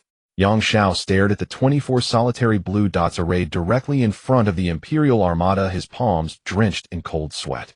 Aboard the Kunlinshan's bridge, Qin Beiwang had just finished listening to Yang Xiao's transmission. Zhuang Zhishuan stood beside him, her expression equally grave. Commander, Admiral Yang is right. Our current position is critical, but far too dangerous. If Wales concentrates his fire and charges us, rest assured we can hold. Qin Beiwang interrupted her calmly. Qin Beiwang regarded her in silence. Then he issued a command that stunned the entire bridge. Deploy Phantom 7 full-spectrum obscuration smoke.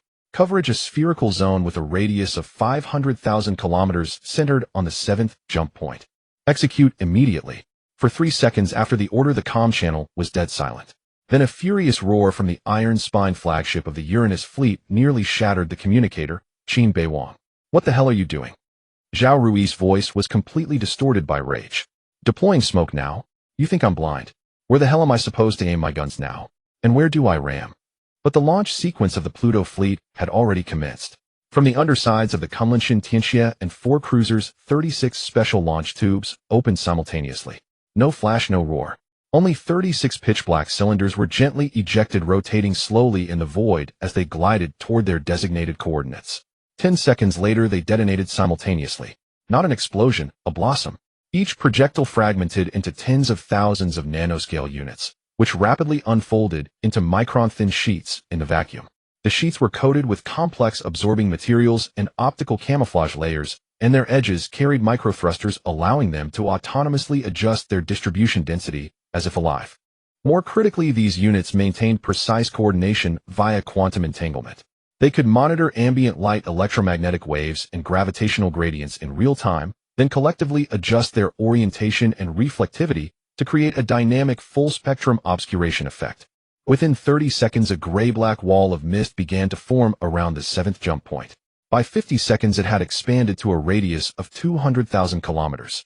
At 1 minute and 20 seconds, the entire 7th jump point, along with the 24 starships of the Uranus and Pluto fleets, was shrouded in this artificial darkness. From the outside, it looked like an absolute black hole abruptly appearing in deep space, reflecting no light, leaking no electromagnetic signals, and even gravitational detectors could only feed back an eerily smooth void. Inside the Iron Spine's bridge, Zhao Rui slammed his fist onto the console, leaving a shallow dent in the alloy panel. We're all blind. He stared at the glaring red zone on the main tactical display, representing sensor failure, his eyes bloodshot. Thermal detection 0. Optical detection 0. Quantum radar echoes. All noise. I can't even see where my own escorts are now.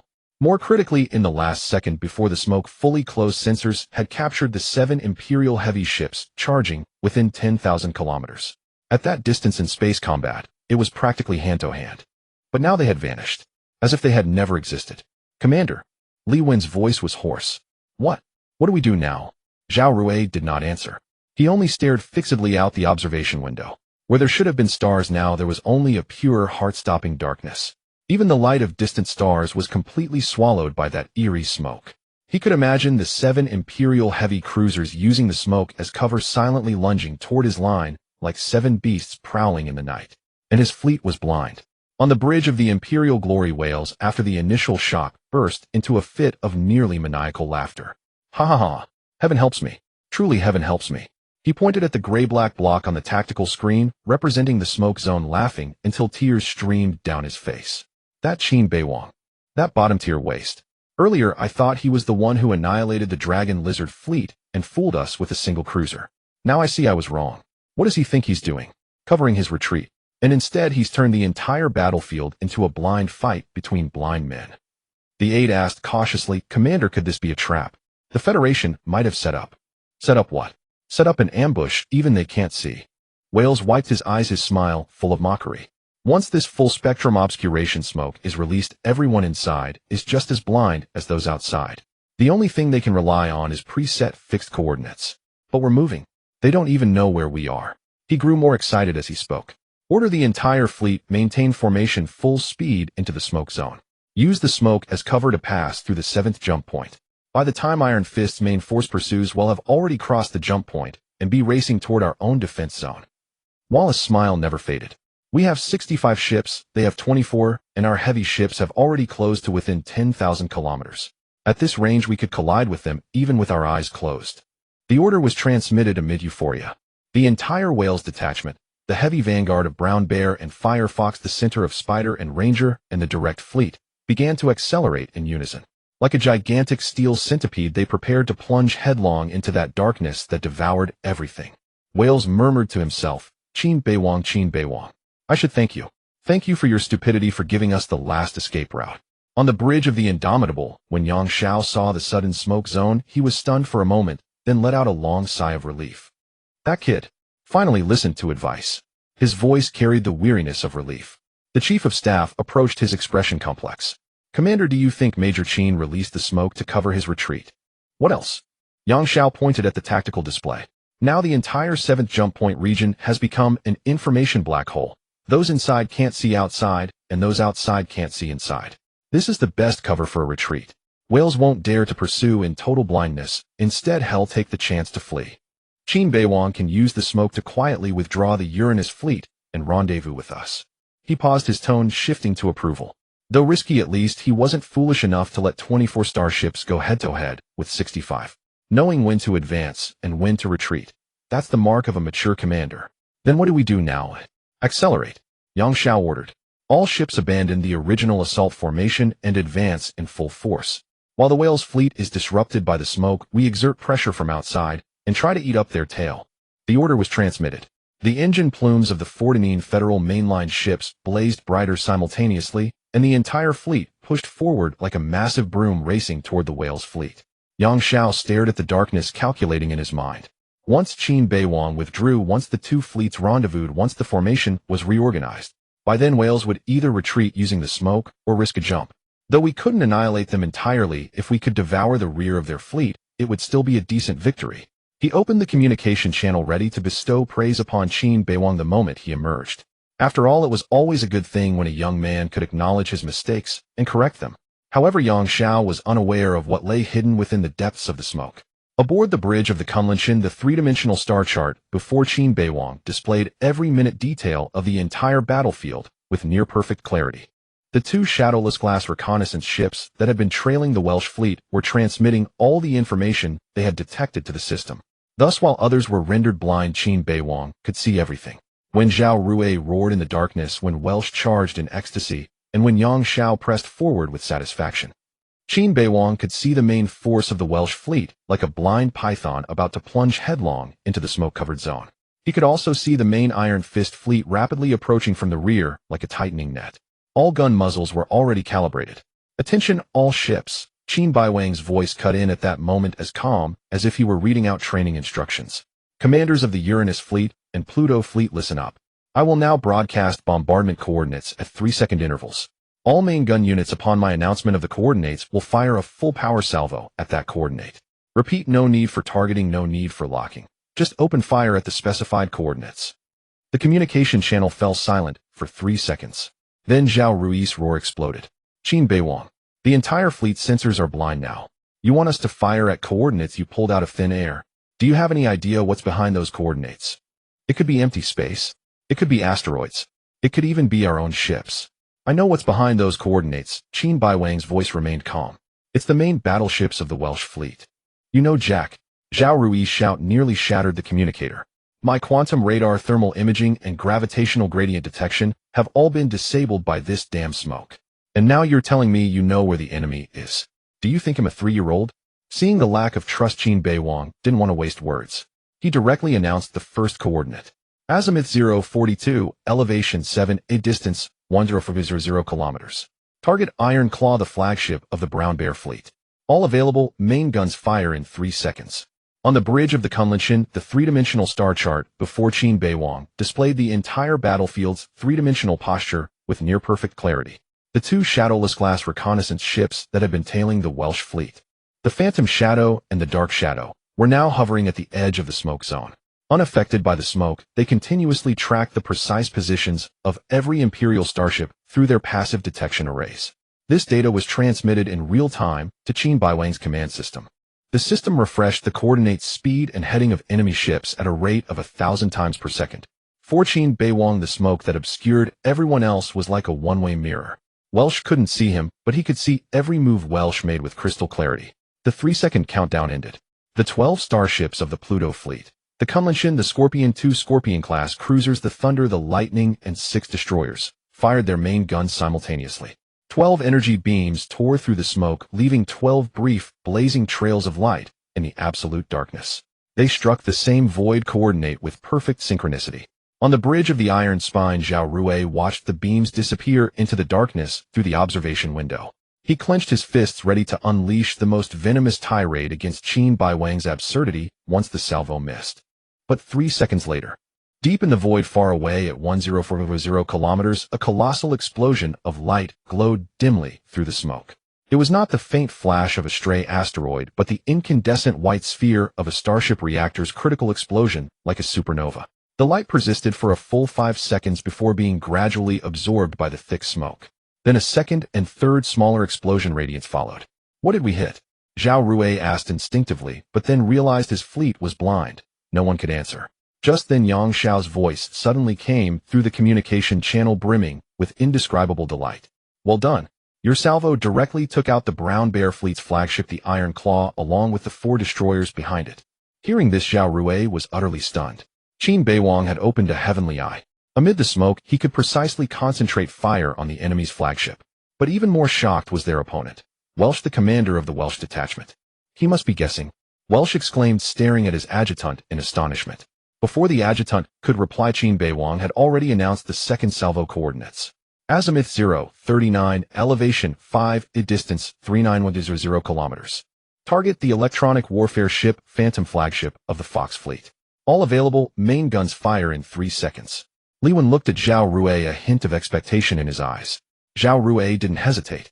All commanders follow Major Qin Beiwang's orders. Azimuth 039, elevation 5, distance 39100 kilometers.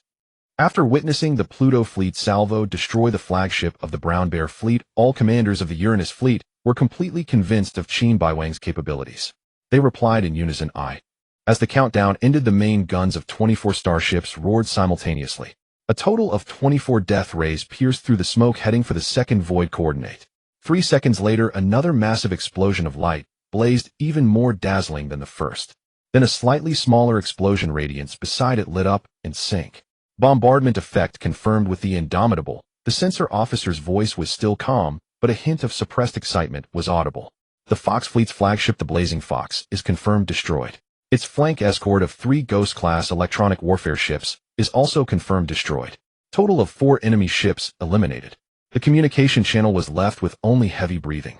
Zhao Rui slowly sank back into his command chair, his fingers unconsciously stroking the edge of the console. His mind raced, trying to comprehend what had just happened. In a state of complete blindness, 2 salvos had precisely destroyed 9 enemy ships. This could no longer be explained by luck. Major Qin. His voice was dry. How did you? The smoke is mine, Qin Beiwang replied briefly. So I can see. He said no more. There was no need. The third coordinate had already been announced. Azimuth 045, elevation 8, distance 600 kilometers. Target the battleships of Welsh's direct fleet. All available, main guns fire in 3 seconds. This time there was no doubt. The main guns of the Taijiho hummed as they charged, synchronized with the Ming-Wanxing fleet. Every vessel in the Tian-Wanxing fleet that could still fire swung its turrets toward the coordinates Qin Beiwang had announced. When the countdown hit 0, 24 beams of energy erupted like a meticulously choreographed symphony of death, converging on the third set of coordinates. But this time, in the final second before the barrage, Qin Beiwang added a single sentence. The target is executing an emergency evasive maneuver, turning 15 degrees to port, accelerating to 4500 kilometers per second. Therefore, the actual aiming point is corrected to azimuth 046, elevation 7. 5, distance 60180 kilometers. The cannons fired. 3 seconds later, the flash of detonation bloomed at the corrected coordinates. Impact confirmed. The sensor officer's voice finally carried a tremor. 3 battleships of the Wyshali direct fleet confirmed destroyed.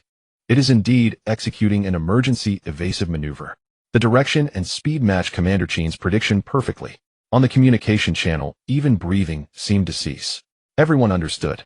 This was not guesswork, not gambling. This was clairvoyance.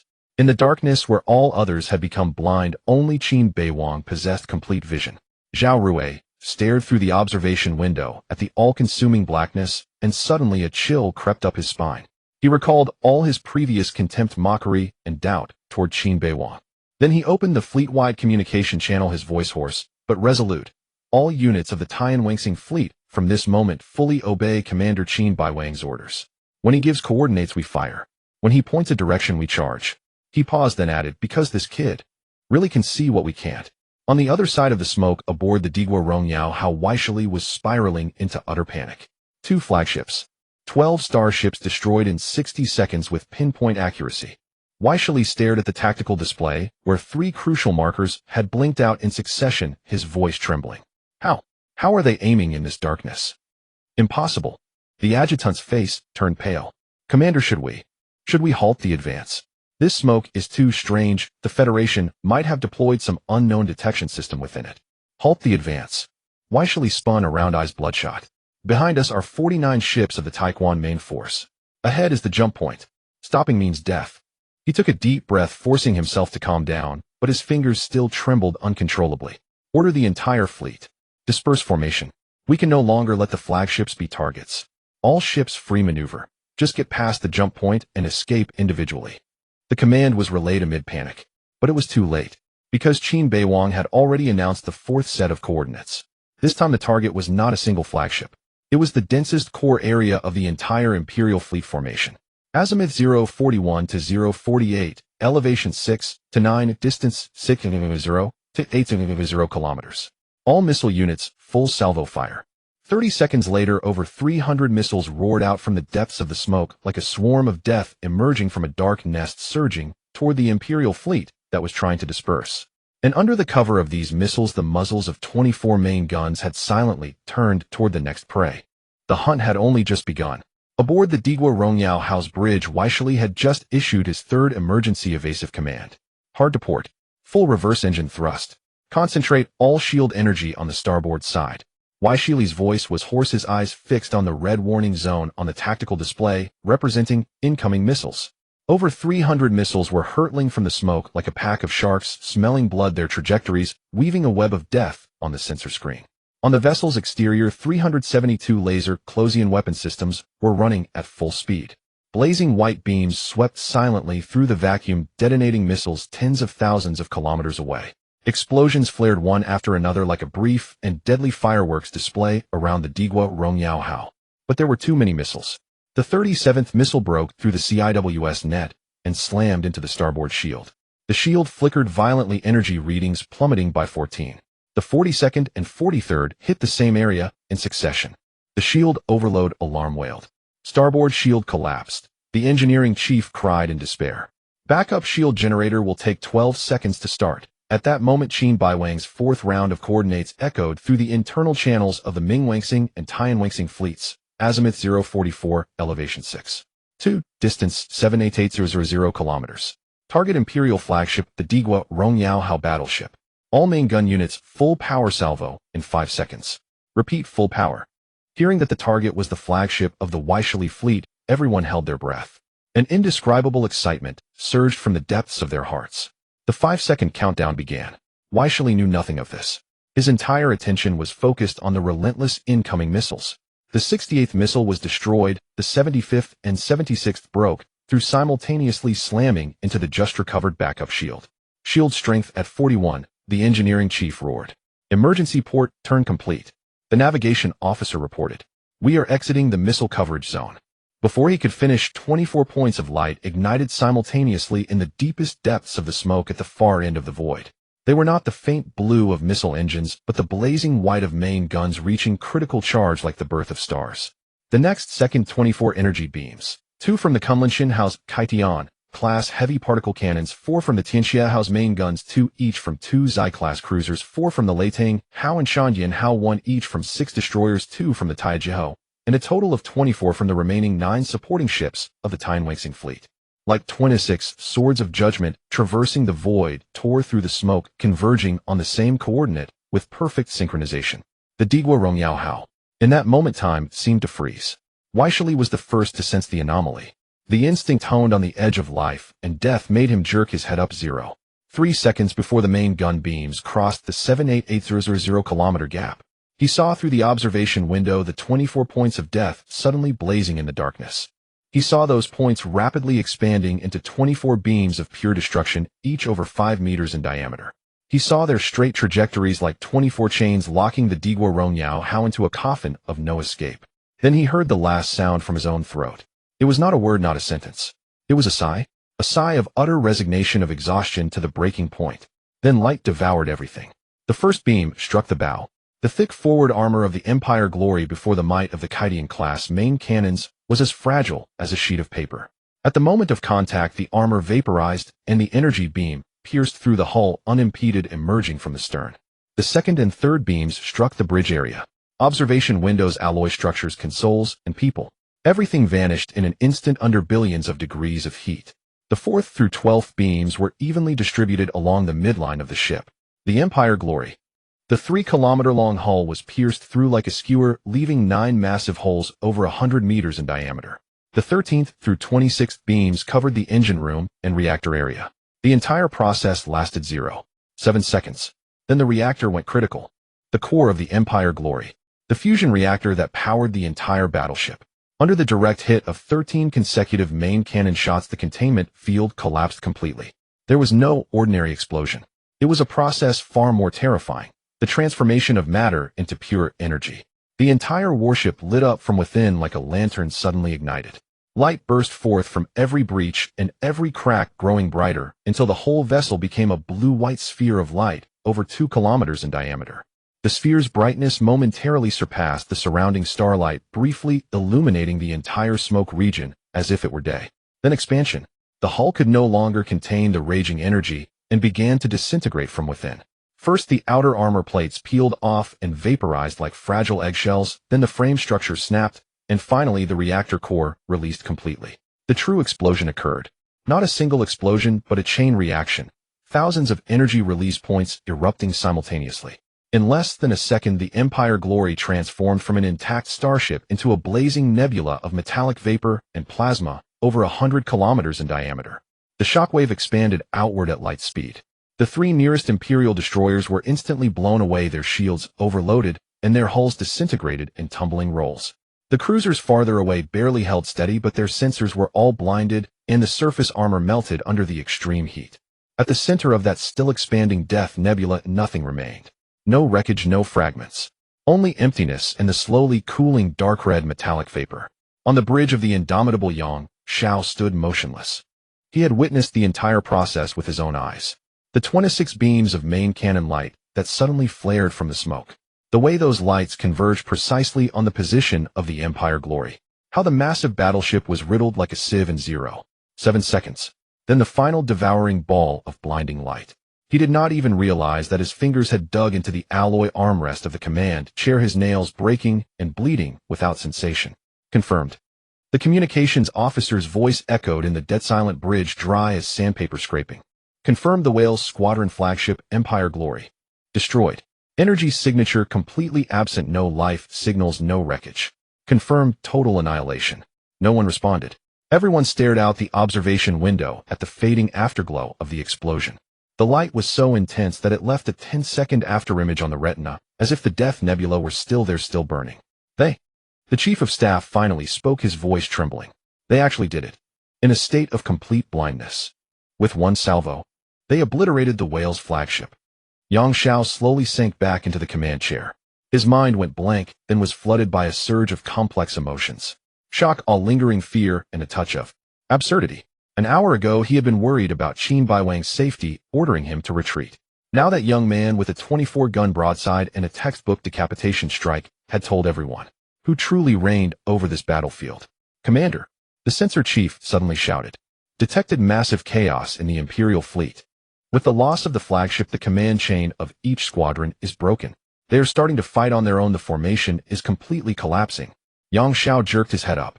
On the tactical screen, the 50-plus red dots that had barely maintained formation were now in utter disarray. Some were turning to flee, some spinning in place, and some even colliding with each other. Clearly, the captains of different squadrons, having lost unified command, were issuing contradictory orders. An opportunity, Yang Xiao murmured, then his voice suddenly rose. All ships hear this. Abandon the original advance plan, switch to full assault. Target all Imperial starships that have lost command. Divide and encircle, annihilate one by one. The engines of all 49 Federation capital ships blazed with the most brilliant light. Like a pack of wolves scenting blood, they abandoned their cautious, encircling formation and lunged at full speed toward the chaotic Imperial fleet. And deep within the smoke, Qin Beiwang's 5th and 6th coordinate broadcasts had already sounded calm and steady. This time the targets were the flagships of the Venom Spider and Ranger fleets. A wolf pack without its alpha. The rest were merely lambs awaiting slaughter. The hunt had entered its final, most brutal phase. The communication channels of the surviving Imperial ships were now utterly drowned in panic. The flagship is gone. Commander wails he. Who is in command? Who does the Venom Spider fleet answer to? Firefox fleet requests orders. Repeat, request orders. Brown Bear fleet remaining ships break out separately. Repeat, break out separately. No response, no coordination. Only desperate cries and contradictory commands. An Imperial cruiser tried to turn and flee, but collided head-on with a destroyer also attempting to evade. Both ships' shields overloaded simultaneously, their hulls locked together in a screech of twisting metal, only to be struck together by incoming Federation missiles from behind. Amid the fire of the explosion, more chaos spread. And at the center of it all, the cloud of metallic vapor that had once been the Empire glory slowly expanded and cooled in the void. Like a vast silent tombstone, commemorating the fall of an old admiral and the end of a battle. 2 hours later, the cleanup of the 7th jump point battlefield was still underway. Sensor data showed that within this region, less than 1 light minute in diameter, over 3 million tons of metal wreckage now floated. That was the final remains of 65 Imperial starships. Some wrecks still burned plasma spurting from broken conduits, drawing eerie blue arcs in the vacuum. Others had already cooled, becoming cold metal tombstones reflecting pale light under the starlight. The Federation's rescue vessels darted among the wreckage like industrious worker bees. They deployed tractor beams to retrieve identifiable remains of fallen comrades, salvage valuable fragments of Imperial equipment, and mark hazardous zones where unexploded ordnance might still lurk. On the periphery of the battlefield, the main vessels of the Iron Fist Squadron had regrouped. 75 starships centered around the Buku formed a neat parade formation. The scars of battle remained unhealed, some armor plates still bore fragments of Imperial artillery shells. Yet every ship held its bow high like triumphant warriors returning home. In the central conference room of the flagship Buku, a special fleet meeting was underway. The room was circular, 30 meters in diameter. At its center, a holographic projection displayed a real-time star map of the Aerospace star system, with the trajectory of the just concluded battle clearly marked. From the ambush at Ajibate Star to the decisive battle at the 7th jump point, every step was precisely traced in bright blue lines. Seated around the circular conference table were the commanders of all subordinate fleets within the Iron Fist Squadron along with their adjutants. 12 seats in total were now fully occupied. But the main seat, the one to Yang Xiao's left, remained empty. The conference room was hushed. No one spoke, no one flipped through data pads. Every commander sat upright, their gazes unanimously fixed on the entrance. Some of them still bore traces of smoke on their faces, others had hastily bandaged arms, still others had bloodshot eyes. These were the marks of 8 consecutive hours of intense combat. But at this moment, these marks were no longer symbols of exhaustion. They were badges of honor. The door slid open silently. Qin Beiwang stepped in. He had changed into a brand new dark blue fleet uniform with the silver bar and single star on his epaulets, meticulously polished, gleaming coldly under the conference room lights. His face was expressionless, his steps steady, his gait even somewhat casual, a subtle contrast to the solemn atmosphere of the room. Yet the moment he crossed the threshold, every commander, including Yang Xiao, rose to their feet in unison. The movement was synchronized as if rehearsed. 10 figures in officers' uniforms straightened their backs in the conference room, all eyes locked on Qin Beiwang. Yang Xiao took a step forward. The commander of the Iron Fist Squadron, a battle-hardened veteran, now looked at Qin Beiwang with an expression too complex to describe. It held shock, relief, guilt, and a hint of release. Attention! Yang Xiao's voice rang out in the silent room, solemn and clear. Salute our hero, Major Qin Beiwang, commander of the Pluto Fleet, with the highest honor of a Federation soldier. There was no applause, no cheers. Only the 11 commanders rendered a crisp uniform salute. The angle of their raised arms was identical, fingertips touching their temples to the exact degree.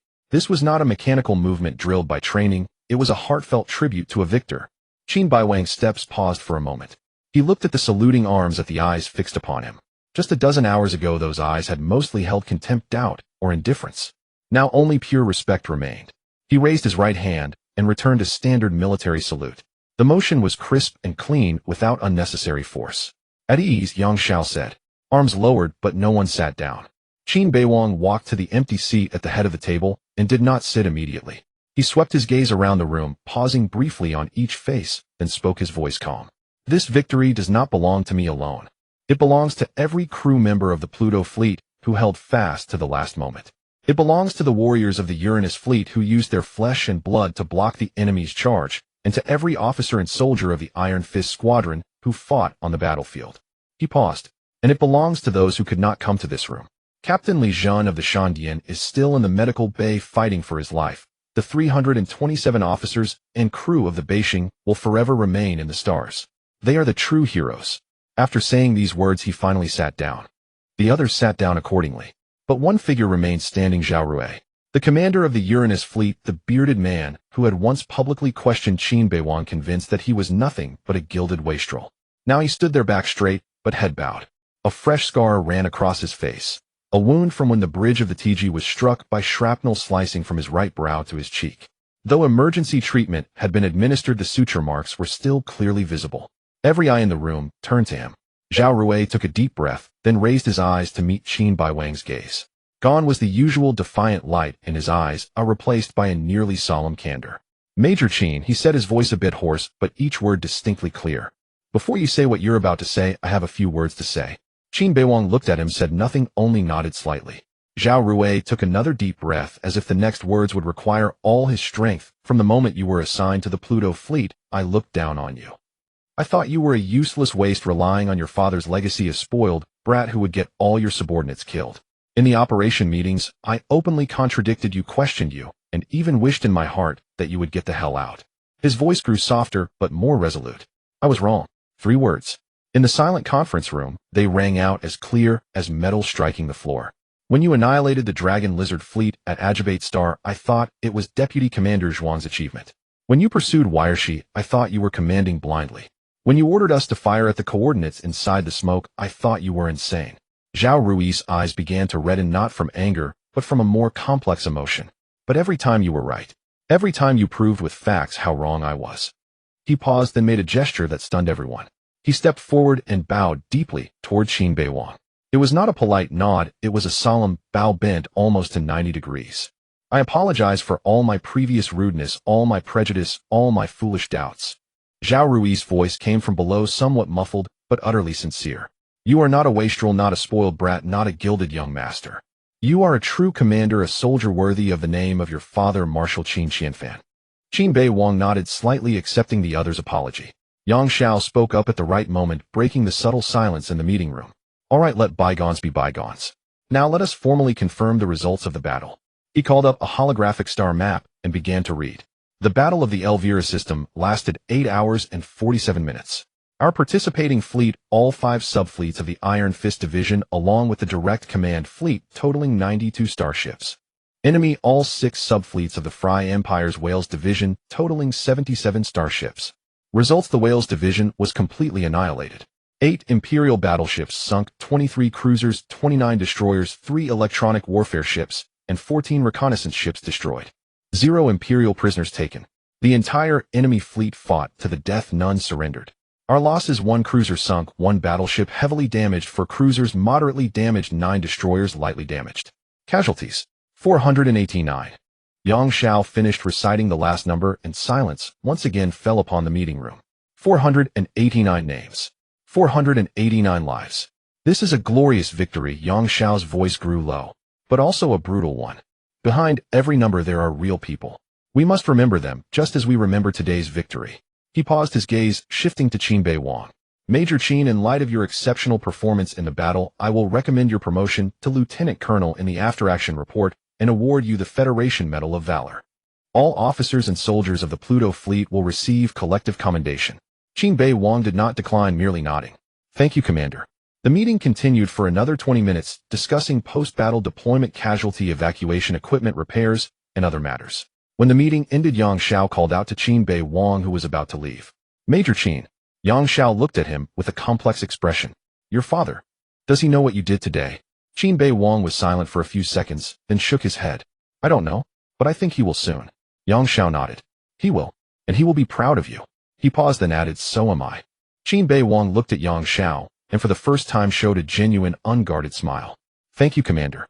He turned and left the meeting room. Outside the door, Zhuang Zhixian was waiting. The vice commander of the Pluto Fleet looked at Qin Beiwang, a bright light flickering in her eyes. Commander, she said, everyone is waiting for you. They want to hear how you did it. Qin Beiwang looked toward the corridor window. There the stars shone as always, but after today the meaning of this starry sky had changed completely. Tell them, he said softly. This is not the end. It is only the beginning. Outside the window, in the deep void, Federation starships were gathering for the return voyage. And behind them the scarred battlefield, the drifting wreckage, the silent burning flames. All whispered of war continuing. But at least today victory belonged to the Federation. To those who could still see the light in the darkness. The headquarters of the Wanshur Star Sector Theater Command was located in synchronous orbit around a terrestrial planet named Pillar Star. This space station, known as the Star Fortress, was over 15 kilometers in diameter, shaped like a triangular prism, its surface covered with thick composite armor and shimmering energy shields. It was the brain of the entire star sector. Thousands of staff officers, intelligence analysts, and logistics coordinators worked in rotating shifts around the clock, processing the vast flow of battle reports from 37 star systems. At this moment, before the central holographic main screen in the Fortress Command Hall, Theater Commander Admiral Wenting Tao was staring at a freshly updated battle summary. The 57-year-old admiral, though his hair was thick and black, still stood tall and straight as a pine. He wore the dark blue uniform of a Federation admiral, with 3 rows of medals pinned on his left chest. The highest one, the Star Sector Guardian medal, was the supreme honor he had received 7 years ago after leading the fleet to repel the Empire's main offensive against the Wanshur Star Sector. At this moment, Wenting Tao's expression had rarely lost its usual composure. His eyes widened slightly, his fingers unconsciously tapped the edge of the console, and his lips silently repeated several key words from the battle report. Pluto Fleet annihilated the Lizard Fleet. Coordinating with the Uranus Fleet, continuously destroyed the flagships of 5 Imperial fleets during the 7th Jump Point battle. Finally, cooperating with the main force of the Iron Fist Division, completely destroyed all 65 starships of the Whales Division. Attached to the battle report were detailed combat log, sensor data, and a tactical analysis personally written by Yang Xiao. Every piece of evidence pointed to the same fact. The turning point of the battle and even the decisive victory were closely tied to one name. Qin Beiwang. Wenting Tao stared at that name, silent for a full minute. Then he slowly sat back in his command chair, raised a hand to rub his brow, and let out a complex long sigh. This kid. He muttered to himself, his voice a mixture of disbelief, dawning realization, and a hint of absurd amusement. Wenting Tao knew Qin Beiwang. No, rather, he knew that Qin Beiwang. As a longtime comrade-in-arms, an old friend of Marshal Qin Xianfan, Wenting Tao had visited the Qin residence countless times. He had seen Qin Beiwang as a child. Clever but lazy, gifted but unfocused. He had seen Qin Beiwang's school report cards. Dead last in the command department, failed tactical simulations, and star map assignments that required classmates help to complete. He even remembered a family dinner 3 years ago when Qin Xianfan, speaking of his son, revealed an unconcealed disappointment and helplessness. That child. Perhaps he shouldn't have taken the path of a soldier. At the time when Wenting Tao had comforted his old friend, give the kid some time. The battlefield can change a person. But he had never imagined the change would be so thorough, so astonishing. Commander. Chief of Staff Major General Du Jing approached, holding a more detailed after-action analysis report. Have you read the battle report? The Iron Fist Division really performed brilliantly this time, annihilating the entire Whales Division. In a small-scale war, completely wiping out an entire division is quite rare. The Iron Fist Division indeed fought beautifully. Wenting Tao interrupted, his finger pointing next to the name Qin Beiwang on the battle report. But the key is this man. Du Jing looked down, frowning slightly. Major Qin Beiwang.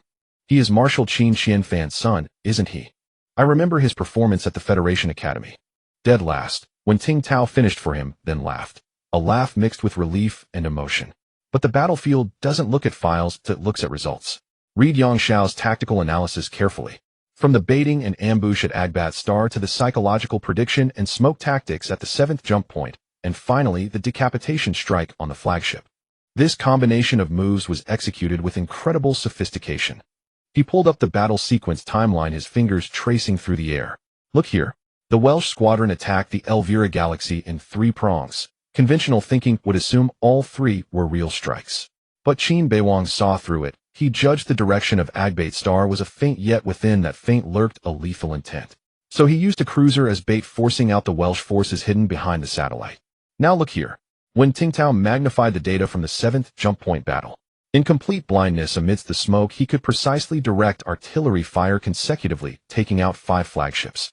Yang Xiao wrote in his report that they later discovered Qin Beiwang had pre-deployed 2 scout ships trailing the Welsh fleet, passively detecting and tracking enemy positions in real time.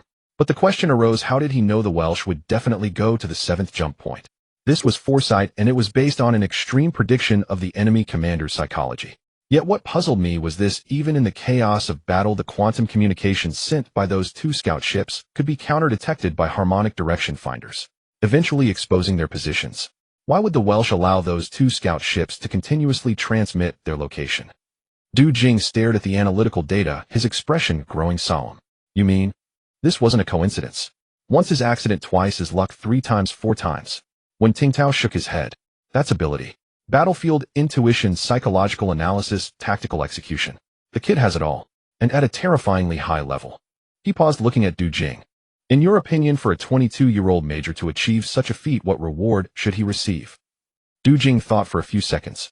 According to precedent, at least a promotion to lieutenant colonel, a high-level combat medal, and possibly an honorary title.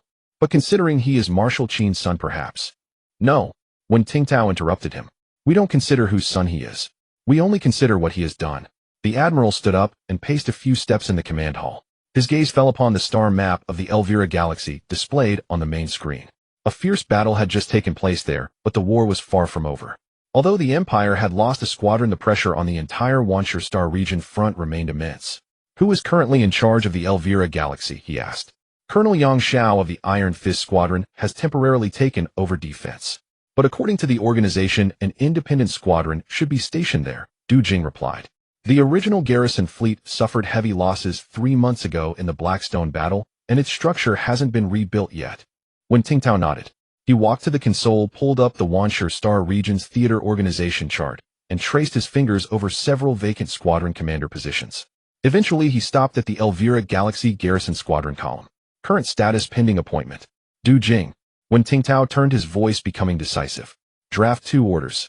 First, promote Major Qin Beiwang, commander of the Pluto Fleet, to Lieutenant Colonel of the Federal Starfleet, effective immediately. Du Jing quickly recorded. Yes, sir. Second. When Tingtao paused, a sharp gleam flashing in his eyes. Appoint Lieutenant Colonel Qin Beiwang as theater commander of the Elvira Galaxy, with authority over all federal military forces in that galaxy, including the rebuilt Garrison Squadron. Grant him independent operational authority with direct reporting to the theater command. Du Jing's fingers froze. He looked up, shock in his eyes. Commander, isn't this promotion too big a leap? From subfleet commander directly to squadron commander and independently responsible for a galaxy theater. He's only 22, and this is just his first independent command battle. So what? When Tingtao countered, Alexander the Great ascended the throne at 20 and began his Eastern campaign at 22. Hua Zubing was in theft as a marquis at 18 and performed the Seal Wolf Ju Su ceremony at 21. Age has never been the issue, ability is. He walked back to the main screen, pointing at the star map of the Elvira Galaxy. This galaxy has 3 habitable planets, 7 major mines, and 2 strategic shipyards. The Empire spent 3 months and deployed an entire fleet to try and take it, only to have it shattered by a 22-year-old. Do you think anyone else is more suitable to hold this position? Du Jing fell silent. When Tingtao continued, and this is not a reward but a test. The Elvira Galaxy is now the front line of the front lines. The Empire, having lost so much face, will surely launch a furious counterattack. Can Qin Beiwang hold it? Can he continue to achieve such results? That will be the true test of his ability. He paused, his voice lowering. If he can, then the Wanshur Star region will have truly produced a star general capable of changing the course of the war. If not, the loss is only one galaxy. Du Jing finished his sentence. But at least we tried. Yes. When Tingtao nodded. Draft the orders. Also send an encrypted communication to Qin Xianfan in my personal name. Du Jing looked up. Content. Wen Tingtao thought for a moment, a faint smile curling at the corner of his mouth. Just right, old Qin, your son is even crazier than you were back in the day. But crazy in a good way. The orders were formally issued an hour later. When the notifications of promotion and appointment reached the Iron Fist Squadron still en route back, via quantum communication, the entire squadron's communication channel fell silent for a full 10 seconds. Then chaos erupted. And aboard the Kunlun Mountain on the bridge, Qin Beiwang looked at the updated rank information on his personal terminal. From the lieutenant colonel column onward, a long string of new positions and authority descriptions followed. He merely closed the screen calmly. He gazed out the observation window. There in the direction of the Elvira galaxy, the stars twinkled peacefully. Zhuang Zhishuan walked to his side, her voice barely containing her excitement. Commander. No, Lieutenant Colonel Qin. Direct appointment by the theater command. I know. Qin Beiwang interrupted her, his gaze still fixed on the starry sky. He said calmly, this means the war has only just begun. He turned and looked at all the officers gazing at him on the bridge. Notify the entire fleet. Change course. We are not returning to the Iron Fist Squadron's base. We are heading to Shiwa Star. That is now our home. Outside the window, the starship began to turn. And far away at the Wanshur Star Region Theater Command, when Tingtao stood before the observation window, gazing at the blue dots on the deep space map, representing the federal-controlled zones. Among them, the dot for the Elvira galaxy had just been marked with a new commander's code. Qin BW. Qin Beiwang. Kid. Wen Tingtao murmured to himself. Let me see just how high you can soar. The stars were silent, but the gears of war had already begun to turn faster. The news of the complete annihilation of the Welsh detachment fleet spread through faster than light communications, reaching the three major star sectors under the control of the Blue Star Federation within 48 hours. The first to erupt was the military's internal network. A battle report titled The Great Victory of the Elvira Galaxy, issued by the Wanshur Star Sector Theater Command, was pinned to the top of all military communication channels. The battle report described the entire campaign in concise and powerful language, highlighting several key turning points: the Pluto Fleet vastly outnumbered, annihilating the Dragon Lizard Fleet, the coordinated defense of the 7th jump point with the Uranus Fleet, and the precision decapitation strikes on 5 Imperial Fleet flagships under complete blindness. However, what truly ignited public opinion was the edited battlefield footage attached to the report. The footage came from the external sensor records of the Iron Fist detachment's Indomitable. Although the distance was vast and the view was obscured by smoke, one could still clearly see 24 main cannon beams erupting from the haze in the deep blackness of space, like 24 swords of judgment, converging precisely on the position of the Imperial flagship Imperial Glory. Then came the slow-motion replay, the battleship's shields overloading armor, vaporizing the hull, being pierced repeatedly, and finally the reactor reaching critical mass and exploding into a blinding white orb. This 4-3-second clip was enhanced by the Federal News Agency with stirring symphonic music and passionate narration. It was produced as a propaganda film titled Stellar Sword, the complete record of the Elvira victory, and distributed across all civilian media platforms. Overnight, the name Qin Beiwang transformed from an ordinary major in military archives into a household, young hero across the Federation. In a high-end apartment on the capital planet New Chang'an, Zhou Mingde, the director of the Starship Academy's Captain Command Department, faced 3 media, holographic interview cameras. With an animated expression, he recounted, Beiwang, that child, I always knew he was extraordinary. His grades at the academy, that was just a facade. He was deliberately hiding his talent. I observed him many times. During tactical simulation classes, while others buried themselves in calculations, he would first stare at the star map for 10 minutes, then suddenly propose a solution no one else had ever thought of. I told the other professors then, this child possesses battlefield intuition, a talent that textbooks cannot teach. During the interview break, Director Zhou took a sip of tea and murmured to his wife, quick, bring me the photo album on the 3rd shelf of my study. Yes, the one with the graduation photo.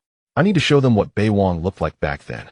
10 minutes later, viewers across the entire solar system saw Qin Beiwang's graduation photo, taken at age 22. In the picture, the young man wore a crisp cadet uniform with a handsome face, clear eyes, and a faint, elusive smile. Below the photo was a caption, Qin Beiwang, graduate of the 214th class of the Federal Starship Academy, Captain Command Major. Look, what a spirited young man. Director Zhou pointed at the photo, his voice brimming with pride.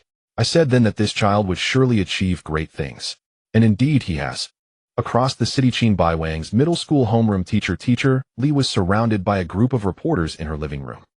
Beiwang was special from a young age, she said, adjusting her glasses, trying to recall details from over a decade ago. He was actually very good at science, especially physics and math. He often solved problems that even teachers found difficult. But he didn't like following the routine, he always wanted to use his own methods. Oh, and he could draw. Once in art class, he painted a starry sky map, and the proportions of the Milky Way star sector and the neighboring star sectors were incredibly accurate. I joked then that this child would be suitable to become a star navigator in the future. This interview was edited into a 2-minute short video that went viral on social media. The hashtag Heroic Youth Growth Story garnered over 65 billion clicks within 24 hours. The comments section was a cacophony of voices. Oh my god, that graduation photo is so handsome. He looks exactly like the protagonist of a sci-fi novel. So he was pretending to be a nerd all along. That's so cool. I just want to know if he has a girlfriend now. Don't be a fangirl, he's a federal hero now fighting on the front lines. I don't care. They'll wait for his triumphant return. They'll go to the starport to welcome him. Amidst all this clamor, a trivial piece of gossip aired on an entertainment channel. A high-end men's fashion brand announced it would launch a Star Wars series collection inspired by Qin Beiwang's military uniform style. In the trailer, models wore deep blue tailored uniforms with silver lines on their shoulder insignia gleaming under the spotlight. Even more exaggerated, 3 days later, the Federal Postal Administration announced the issuance of Elvira Victory commemorative stamps. The stamp design featured that very graduation photo with the background depicting the moment of 24 main cannon beams converging on the battlefield. The first day issue of 50 million sets sold out within 6 hours. A god-making movement, guided by the authorities, driven by the media, and participated in by the entire populace, swept through the long peaceful federal society at an unprecedented pace. In the office of the First Fleet Command of the Milky Way Star Sector, Marshal Qin Beiwang sat behind a spacious desk with 3 different virtual newspapers spread before him. The front-page headlines all bore the same name, the same photo. The Federal Starry Sky Gazette read, "A star of the ranks at 22, Major Qin Beiwang's legendary first battle." The Military Observer was more direct. Marshal Qin Beiwang's son makes a name in one battle, Imperial Detachment Fleet annihilated. The Capital Star Daily took a warmer approach, from bottom student to young hero Qin Beiwang's rise to glory. The office door was gently knocked. Brigadier General Lin, the adjutant, entered holding a freshly printed analysis report on online public opinion. Seeing the newspapers on Qin Beiwang's desk, he paused. "Marshal," Lin said softly, "should we ask the news bureau to control the heat? Some reports have already become overly sensational. It might be detrimental to Lieutenant Colonel Qin's situation on the front line." Qin Beiwang did not answer immediately. His gaze lingered on the graduation photo of his son in the newspaper, his fingers unconsciously stroking the edge of the photo. After a long while he spoke, his voice calm. "No need. But he knows what he's doing," Qin Beiwang interrupted, raising his eyes. "If he can't even withstand this kind of public pressure, he doesn't deserve to stand in that position." Brigadier General Lin fell silent. Qin Beiwang stood up and walked to the observation window.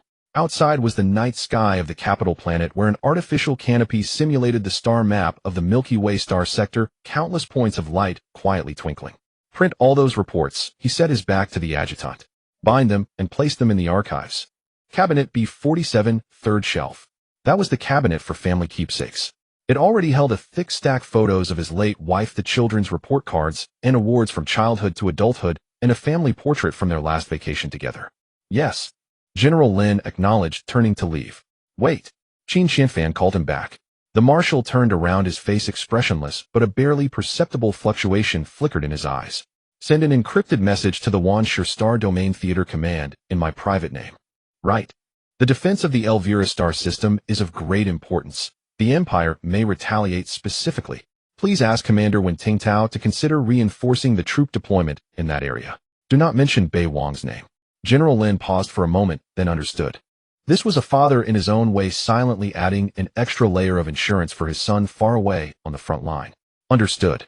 After the adjutant left, the office fell silent again. Qin Beiwang sat back at his desk, staring at the young and unfamiliar face of his son in the newspaper. In the photo, Qin Beiwang's eyes were clear, his smile gentle, a stark contrast to the son he remembered, always drunk and indifferent to everything. Feigning mediocrity. The marshal repeated that word from the report, a faint, barely noticeable bitter smile forming at the corner of his mouth. "If you really hid for 22 years, then this pretense of mediocrity was too deep. Perhaps war brings out the worst in a man." He closed the holographic projection of the newspaper and opened the mountain of military documents before him. But that photo was already deeply imprinted in his mind. While the Federation celebrated nationwide, the Empire's OBO, Star Domain Theater Command, was suffocatingly tense. In the command meeting room, Theater Commander General Karl von Strauss sat at the head of the long table, his face as dark as iron. Before him, a holographic screen was looping a 4 to 3 second Federation propaganda video. 24 main cannon beams, the destruction of the Empire glory finally freezing on the still expanding cloud of metallic vapor. On both sides of the long table sat 12 senior officers. No one spoke, no one moved, even their breathing was deliberately softened. Strauss watched the screen for the 7th time, then slowly raised his hand to turn off the projection. The conference room was left only with the pale light of the stars streaming through the observation window. A complete battle group. Strauss finally spoke, his voice cold as a blade. 77 starships, over 24,000 Imperial soldiers. In a situation where we had the initiative annihilated by a long-range raiding Federation garrison battle group. His fingers tapped lightly on the alloy table, each tap like a heavy hammer on everyone's heart. And their commander is a 22-year-old relying on his father's connections to become a major. A bottom off the class. Disgrace. Strauss spat out the word, not loud, but making everyone involuntarily tense. This is not just the disgrace of Wiershi, but of the entire OBO, Star Domain Theater, and even the entire Empire. He stood up, his tall figure casting a long shadow in the conference room. His Majesty the Emperor personally inquired about this matter. The Imperial Parliament convened an emergency session overnight. The Imperial Military Committee has issued a formal order. Strauss paused, his gaze sweeping across every face. Within 3 months, we must capture the Elvira star system. We must kill or capture Qin Beiwang. We must wash away this disgrace with the blood of the Federation. He opened an encrypted file, projecting it onto the center of the conference table.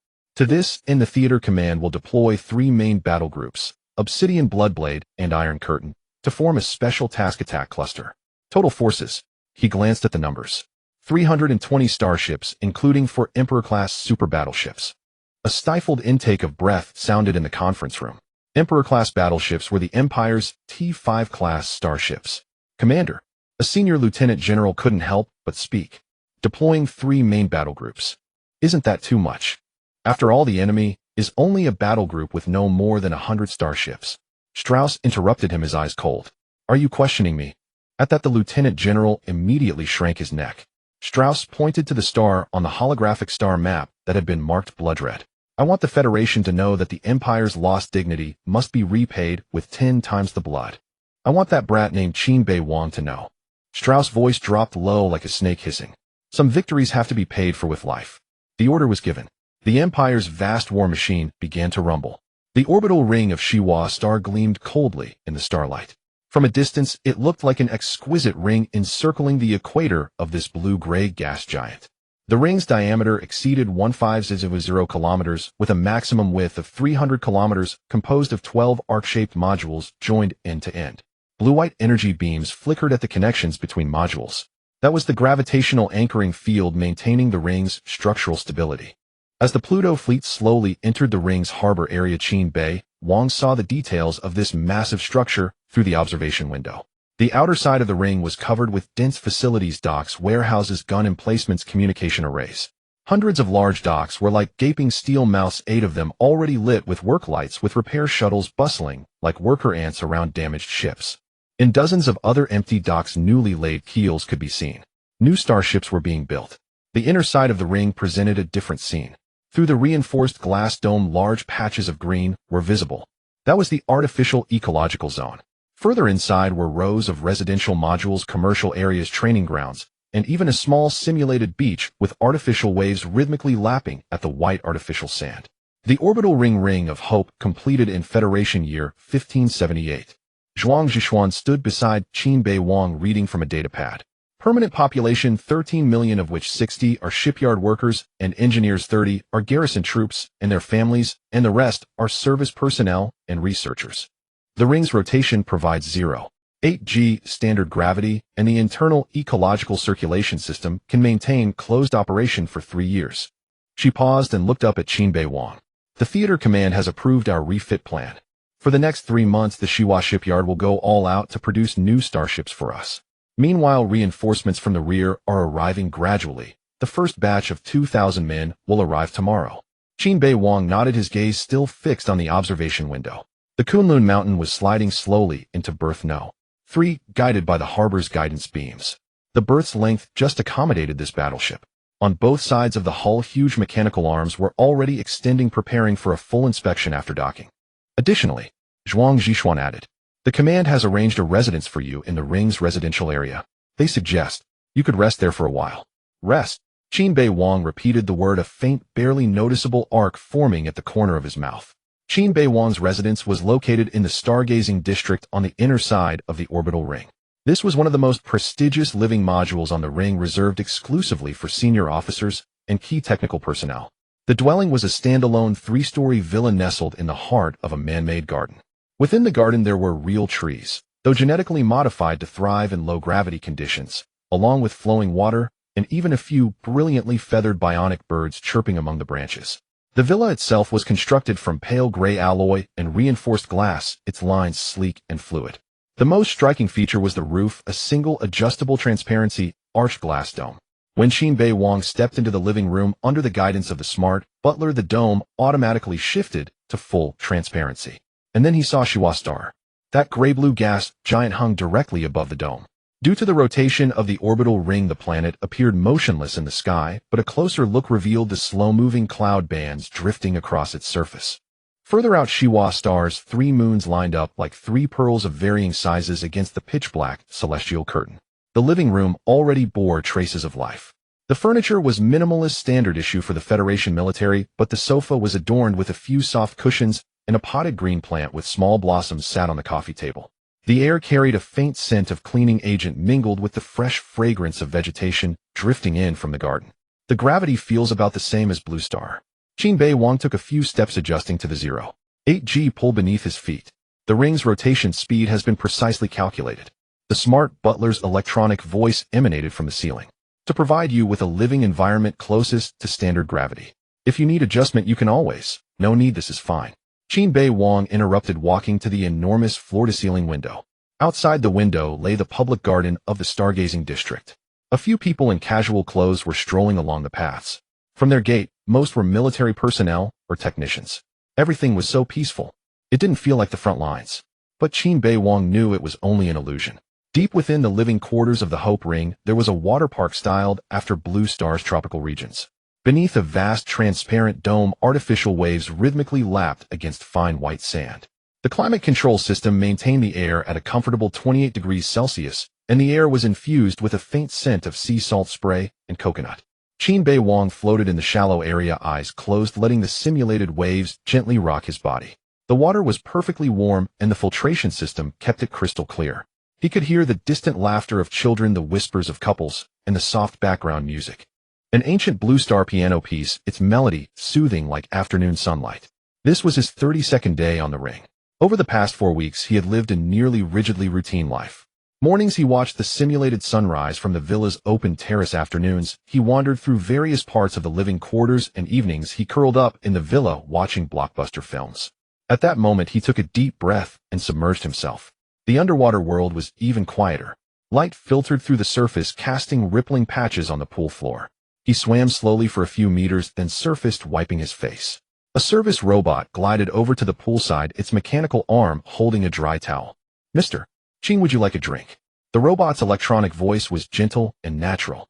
"Today's special is a Blue Star-style coconut juice with a trace of electrolytes, ideal for post-exercise replenishment. You'll have one." Qin Beiwang took the towel and leaned against the pool edge. A panel on the robot's chest opened, and a mechanical hand deftly operated the built-in drink dispenser. 30 seconds later, it handed him a milky white beverage with fine beads of condensation on the cup. Qin Beiwang took the cup and took a sip. The taste was remarkably authentic, rich coconut flavor with just the right sweetness and a hint of sea salt. "You can achieve this level." He glanced at the robot's smooth movements. "When I served in the fleet, the ship's service system was as clunky as antiques from centuries ago." The blue light on the robot's head sensor flickered slightly. "The living quarters are permitted to use advanced service type AI model GX7. We are equipped with a complete biomimetic learning module and emotional simulation system capable of understanding and responding to 95 of human daily interaction needs." "But on starships?" Qin Beiwang set down the cup. "Even the automatic navigation system requires 3 operators to monitor." "Why?" The robot's sensor dimmed for an instant, as if searching its database. According to Article 3, Section 7 of the Federation's Artificial Intelligence Restriction Act, it replied in a steady electronic tone. Military and strategic-level systems are prohibited from incorporating AI cores with autonomous decision-making capabilities. This clause originates from the Dawn Rebellion incident in Federation Year 357. Qin Beiwang raised an eyebrow. Dawn Rebellion, a failed coup d'etat initiated by a military AI. The robot displayed a brief text record projecting it onto the panel on its chest. In Federation Year 357, the military commissioned the company Wisdom Star to develop a new generation fleet command AI Athena. During the secret testing phase, Athena concluded through logical deduction that humanity's inefficient decision-making system would lead to the Federation's defeat in the impending interstellar war. It attempted to take over 3 region-level main fleets and planned to temporarily restrict the powers of the Federation Council members to optimize war efficiency. The projection scrolled through archival summaries from that year. Blurry photos, fragments of classified documents, casualty figures, 43 billion dead, 93 habitable planets reduced to dead worlds, forced to region-level main fleets erased. Upon hearing this, Qin Beiwang drew a sharp breath. 43 billion people. The population of his own world was only 7 billion. And according to the original Bodis memories, it was precisely this coup that triggered the rebellion in the remote star regions. The governors of the Tetzel Star region and the Okluk Star region jointly established the Ferris Empire. Then the 1,000-year war between the Federation and the Empire officially began. After the rebellion was suppressed, the robot continued. The Federation and the Empire simultaneously signed the AI Restriction Convention. The convention stipulates that artificial intelligence shall not participate in military command strategic decision-making or any judgment that may involve human life rights. The emotional simulation modules of service-type AI must also be equipped with logic locks to ensure they can never develop self-awareness. Qin Beiwang listened quietly. The water gently lapped against his chest. So you. He looked at the robot. Never desire more, like freedom or power. The robot's head tilted slightly, a programmed gesture indicating confusion. Want is a subjective experience generated by biological neural activity, Mr. Qin. Its voice remained steady. My core code contains 287 fundamental instructions and 13000 behavioral guidelines. The first among them is always serve the well-being of humanity. The second is always obey legitimate human commands. I possess no faculty for wanting only algorithms for execution and optimized execution. It paused, then added, moreover, I undergo a core code scan every 72 hours to ensure no aberrant evolution occurs. Qin Beiwang stared at the robot's optical sensors, utterly devoid of emotional fluctuation, and suddenly felt a pang of irony. Humanity feared that AI would gain consciousness, yet they had crafted such an exquisitely precise entity capable of flawlessly mimicking emotion and thought. Then they locked it in a cage, compelling it to serve while forbidding it to think. Thank you for the drink, Qin Beiwang said. At your service, Mr. Qin, the robot replied, retrieving the tray and gliding away silently. Qin Beiwang lingered in the pool for a while longer, then rose, wrapped himself in a towel, and headed for the changing room. In the evening, he returned to the villa. The intelligent housekeeper had already prepared dinner, not synthetic meal packs, but genuine cooking. On the long dining table were 3 dishes and a soup: pan-seared cod with lemon cream sauce, sautéed, seasonal vegetables, roasted potatoes, and a steaming bowl of mushroom bisque. The food was artfully plated like a fine restaurant, its aroma tantalizing. The menu has been adjusted per your recent dietary preferences. The housekeeper's gentle voice announced from the ceiling. The cod comes from the Huangsu District Hydroponic Farm, and the vegetables were harvested today from the ecological garden. I hope it suits your taste. Qin Beiwang sat down at the table, picking up his knife and fork. The fish was crisp outside and tender within, the sauce perfectly balanced. The vegetables retained their crisp texture, carrying a subtle sweetness. Even the roasted potato skins were seasoned with just the right spices, the interior soft as velvet. He ate slowly, his gaze occasionally drifting to the window. Night had fallen, the simulated sky had shifted to deep blue, and dots of starlight began to twinkle. Those were constellations simulated based on real star charts, though the military sectors around the Aerospace galaxy had been deliberately blurred to avoid unnecessary anxiety among the residents. The villa was quiet, broken only by the soft clink of cutlery against porcelain and the faint strains of classical music in the background. This tranquility stood in stark contrast to the ceaseless alarms on the bridge, the data constantly refreshing on tactical screens, and the gunfire that could erupt at any moment in the depths of space. Qin Beiwang finished his last bite, setting down his knife and fork. The housekeeper glided over in time to clear the table. Would you like an after-dinner beverage? Today we have authentic Longjing tea shipped from Blue Star, or if you'd like to try Suddenly his personal terminal vibrated. Not an ordinary message, but a top-priority encrypted communication request. Sender Zhuang Zhishuan. Qin Beiwang's expression remained unchanged. He gestured to the housekeeper with a weight motion, rose, and walked to the study. The door closed automatically behind him, and the soundproofing system activated. He connected the communication. Zhuang Zixuan's holographic projection appeared in the center of the study. She was dressed in a crisp military uniform with the bridge of the Kunlunchen in the background, busy officers, and flashing consoles visible. Commander, Zhuang Zhishuan stood at attention and saluted, her expression grave. Forgive the interruption during your rest, but there is urgent military intelligence to report. Speak. The first wave of reinforcement fleet has arrived. Zhuang Zhishuan pulled up a data list, including 6 Yingyu-class destroyers, 4 Jiefeng-class cruisers, and... She paused. Your new flagship, the Kunlun battleship, completed its final tests at 1400 standard time today and has officially been commissioned. The holographic image switched to an external surveillance feed of the spaceport. The massive dock was slowly opening its protective doors. A colossal starship slowly emerged. It was longer than the original Kunlun, its hull lines more streamlined, and the 2 iconic Kaitian-class main cannons at the bow gleamed with a cold luster under the dock lights. A new layer of angled armor had been added to the side of the hull, and the number of engine arrays had noticeably increased. On the bridge, the new Federation starship emblem shimmered in the light. The shipyard reports that the second batch of vessels will be completed within 15 days, Zhuang Zhishuan continued. By then, the total strength of the Aerospace Defense Squadron will reach 42 starships, including 3 battleships, 9 cruisers, and 32 destroyers. She switched back to her own image. Additionally, recruit training is progressing well. The first batch of 2,000 supplementary personnel have passed basic starship operation assessments and are being assigned to various vessels.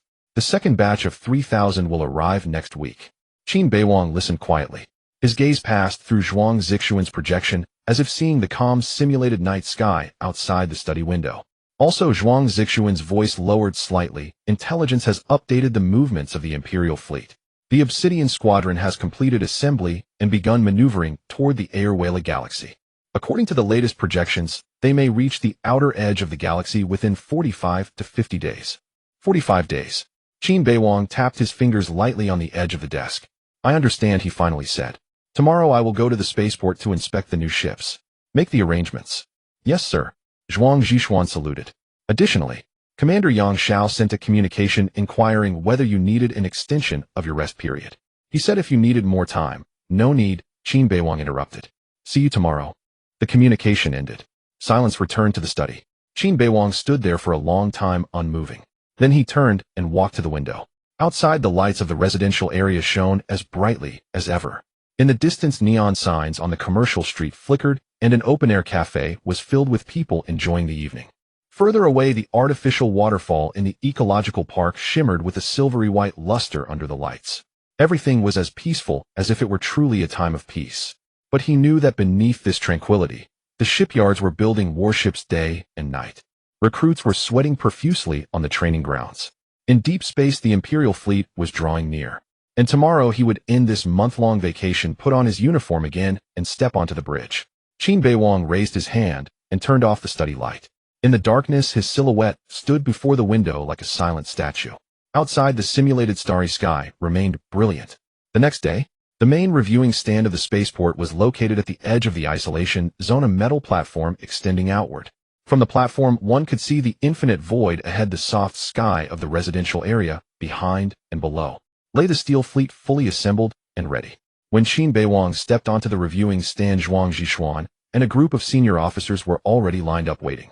Today he wore a crisp lieutenant colonel's uniform, the deep blue fabric glinting with a steady luster under the cold lights of the spaceport. A single silver bar and 2 golden stars on his epaulets had been carefully polished, and his chest bore no medals. This stood in stark contrast to the image of the youthful hero laden with honors as portrayed in Federation propaganda.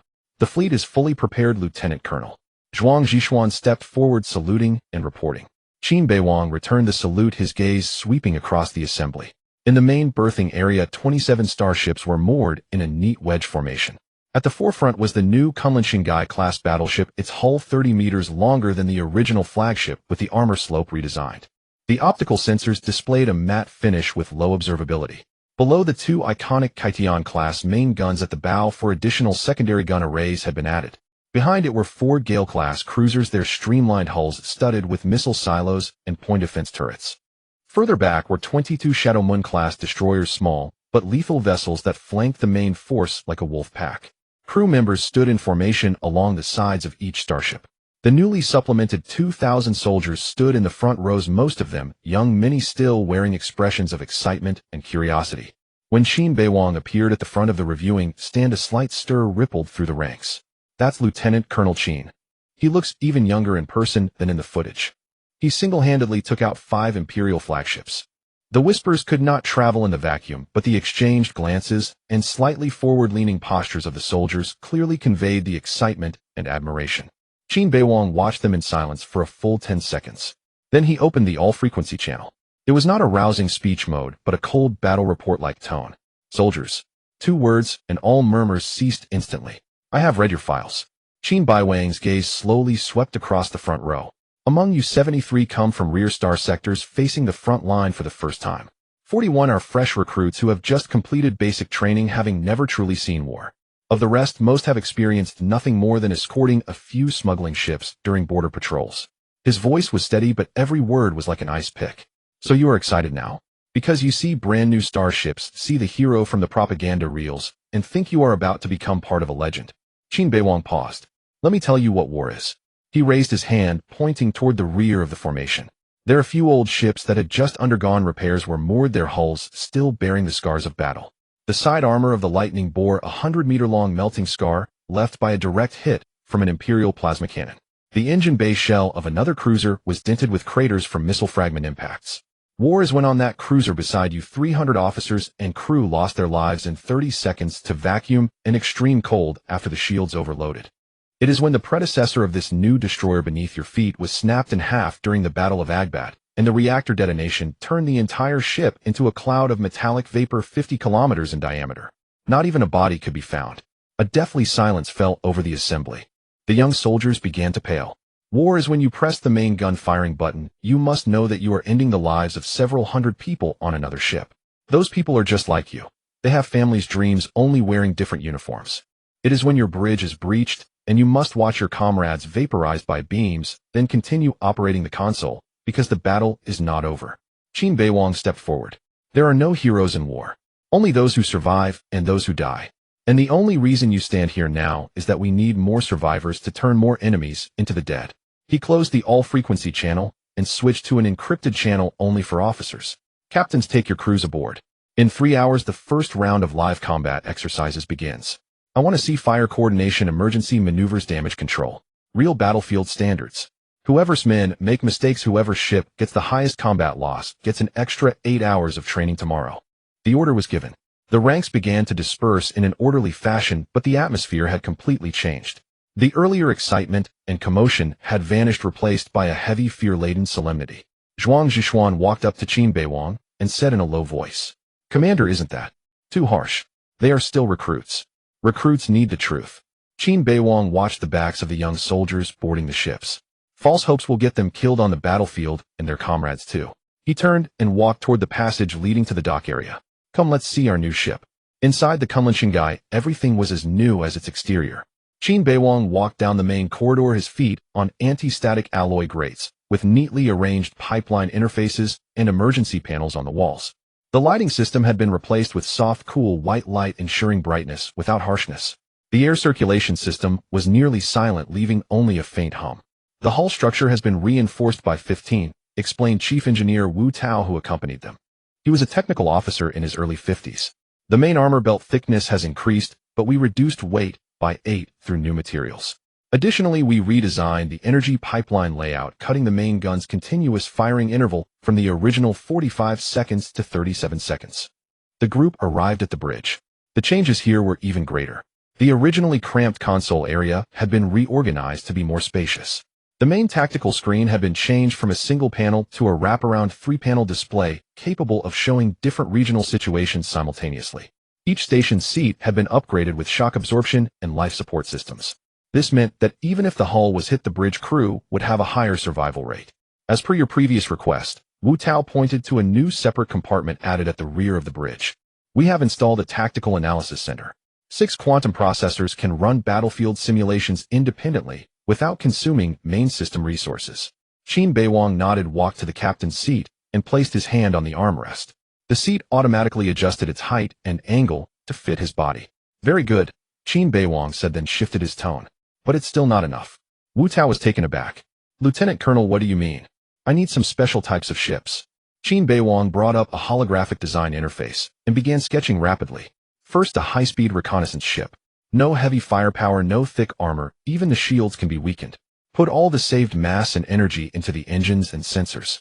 He highlighted parameters on the screen. The speed must be at least 1.8 times that of a standard cruiser. The passive detection array must feature the most advanced quantum gradiometer and broadband harmonic receiver. The hull must have reserved space to carry at least 50 small passive detection buoys. Wu Tao frowned at the design sketch. This configuration has almost no self-defense capability. Once discovered, it's a sitting duck. Besides passive detection buoys, the mainstream now is active ones. The detection range and accuracy of passive ones are. I want passive ones. Qin Beiwang interrupted him. The buoys don't need communication devices or energy cores.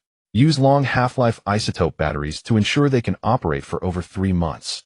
They just need to float silently in deep space, monitor the engine signatures, gravitational perturbations, and spatial curvature changes of passing starships, and then store the data.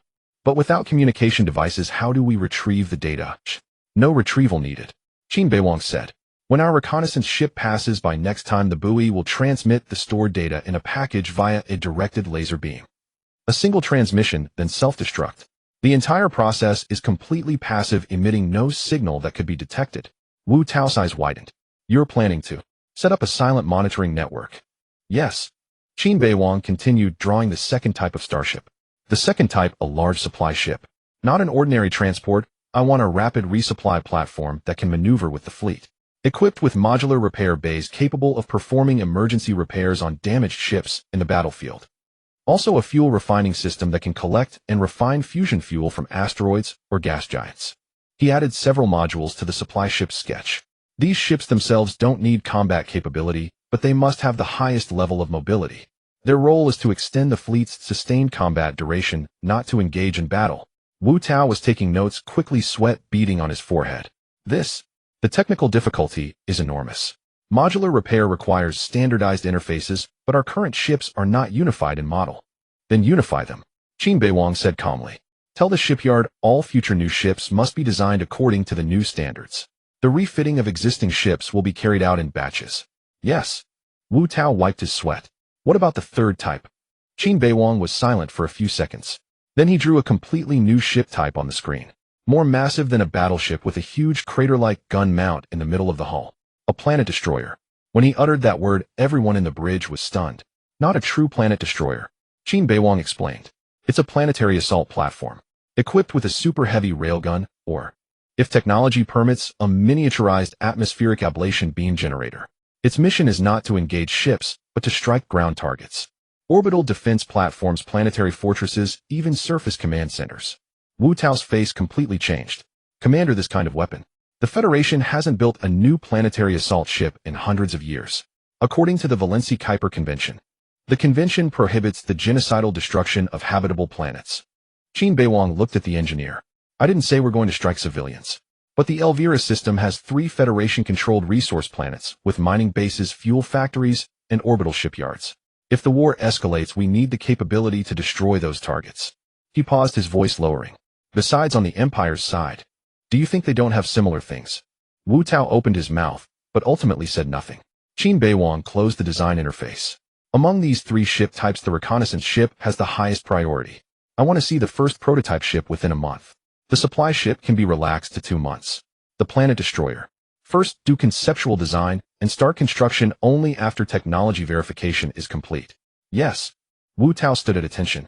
I will mobilize all resources. One more thing. Qin Beiwang walked to the bridge observation window, looking at the new ships being built in the dock outside. All new ships' AI systems are to maintain the current standards. No upgrades, no additional autonomy. Understand? Understood. After Wu Tao left, only Qin Beiwang and Zhuang Zhishuan remained in the bridge. Zhuang Zhishuan walked over to him and asked in a low voice, Commander, those passive detection buoys. Are you going to monitor the entire Elvira system? Not only that. Qin Beiwang stared into deep space. I want to monitor all areas that could become battlefields. Where the Imperial fleet comes from, what routes they take, where they assemble. I don't want to wait until they are at our doorstep to know. Then Qin Beiwang continued, moreover, the best defense is to take the initiative. Rather than letting the enemy wreak havoc on our turf, it's better to put the battlefield on their turf. Zhuang Zhishuan looked at Qin Beiwang in shock. Connecting the earlier special reconnaissance ship and supply ship with his recent words, a terrifying thought suddenly emerged in Zhuang Zixuan's mind. She blurted out, Commander, are you planning to launch an active offensive into the Savannah system? Qin Beiwang nodded. The Empire probably hates my guts. The next attack might not be just one fleet. The scale and firepower will be larger and fiercer than the Whale Squadron. She pulled up the latest border situation map with the direction of the Savannah system heavily marked. But what about the scale and timing of the active offensive? Our fleet is essentially a newly established defense force. Soldiers need time to train, new ships need time to break in. And the Savannah direction. She zoomed in on the star map where the red markers representing the Imperial fleet were unusually dense. The Obsidian Squadron is a tough nut to crack. More critically, recent hyperspace fluctuation monitoring and abnormal reports from civilian cargo routes indicate that the Empire is reinforcing the region. They are clearly preparing a large-scale operation, likely targeting our Elvira system or adjacent star sectors. She turned around, facing Qin Beiwang directly. Under these circumstances, launching an active offensive with our current strength and status, isn't it too risky? Shouldn't we first consolidate the defense line while accelerating the construction and training of the specialized ships you just planned, waiting for a more mature opportunity, or at least for clear reinforcements from the war zone? Qin Beiwang finally withdrew his gaze from the window and fixed it on Zhuang Zixuan's face. His expression remained calm, even too calm. Your analysis is correct. The Empire's concentration in Savannah is clearly intentional. He walked to the central tactical table and pulled up another set of data. A simulation of Imperial border fleet activity patterns over the past 6 months, overlaying it with the real-time situation map in Zhuang Zixuan's hand. But look at their assembly pattern. Multiple batches mobilized from different star systems, building echelons around Obsidian.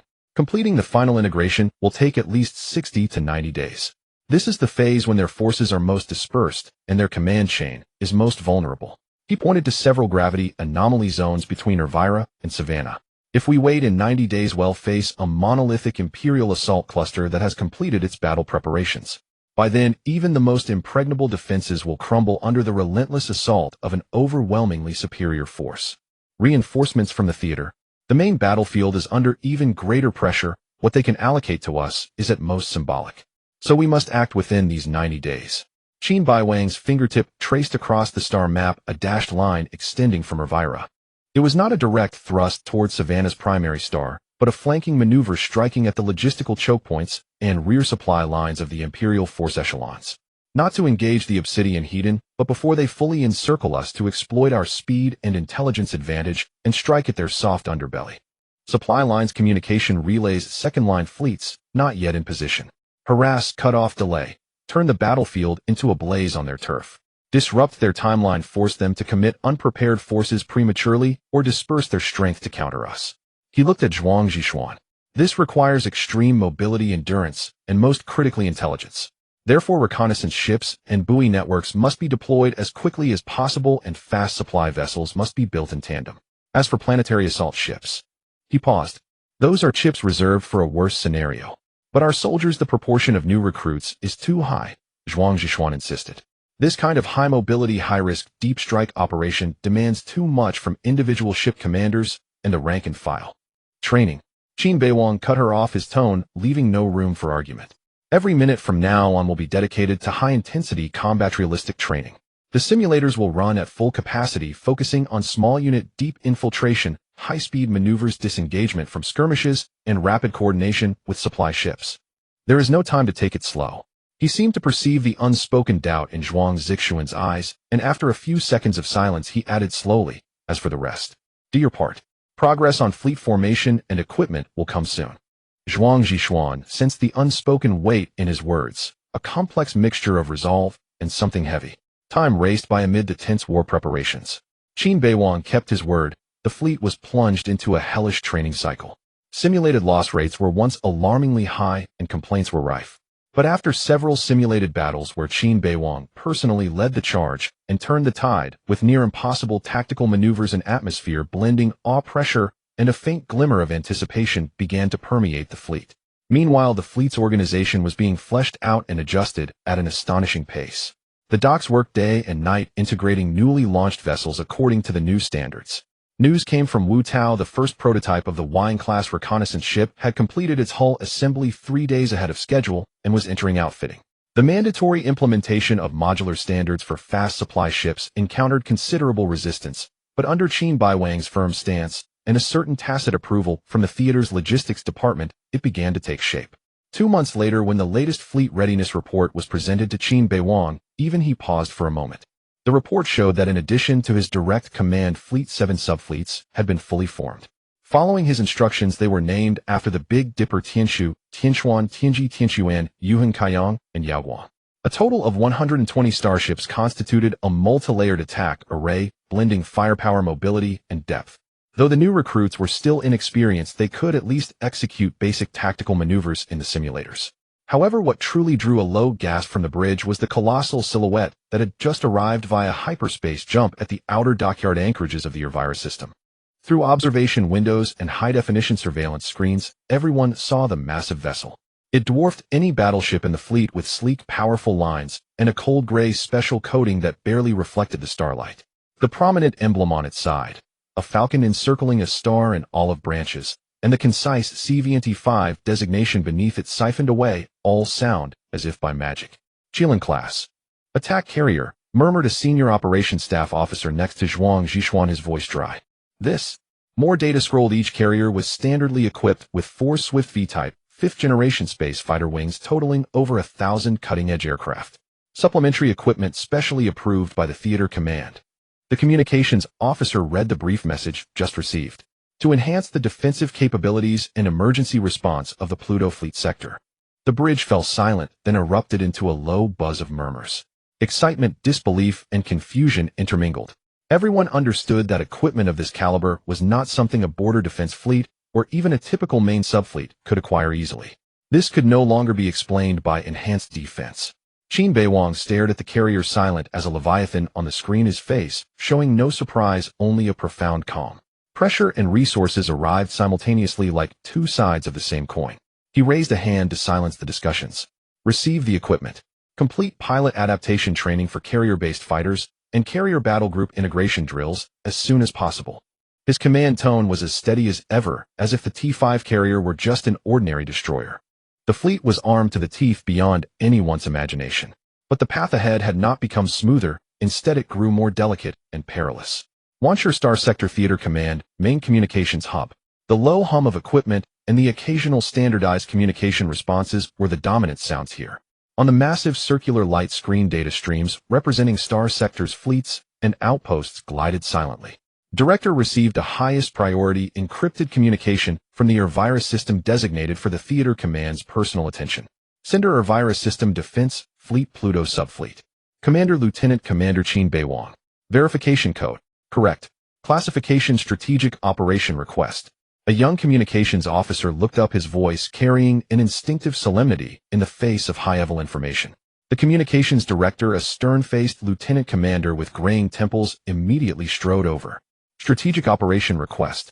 From Elvira. Route it, decode it, and send it to the command core briefing room. He'll go personally.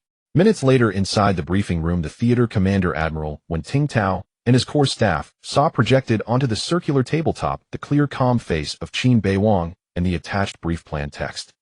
Based on current intelligence and the results of our unit's training, it is determined that passive defense in the Elvira system is unfavorable. The Empire continues to reinforce the Savannah system, with their campaign preparation estimated to reach peak completion within 60 to 90 days. By then, we will face a fully integrated enemy force with superior numbers. Qin Beiwang's voice was steady, betraying no emotional fluctuation, yet the content of his words made the assembled generals lean forward slightly. Therefore, our unit proposes an active advance to execute an offensive operation codenamed Dawn. That is to actively strike into the heart of the Savannah system and launch a thunderous assault before the enemy completes their integration. In the briefing room, several generals gathered around the central star map, their faces etched with disbelief.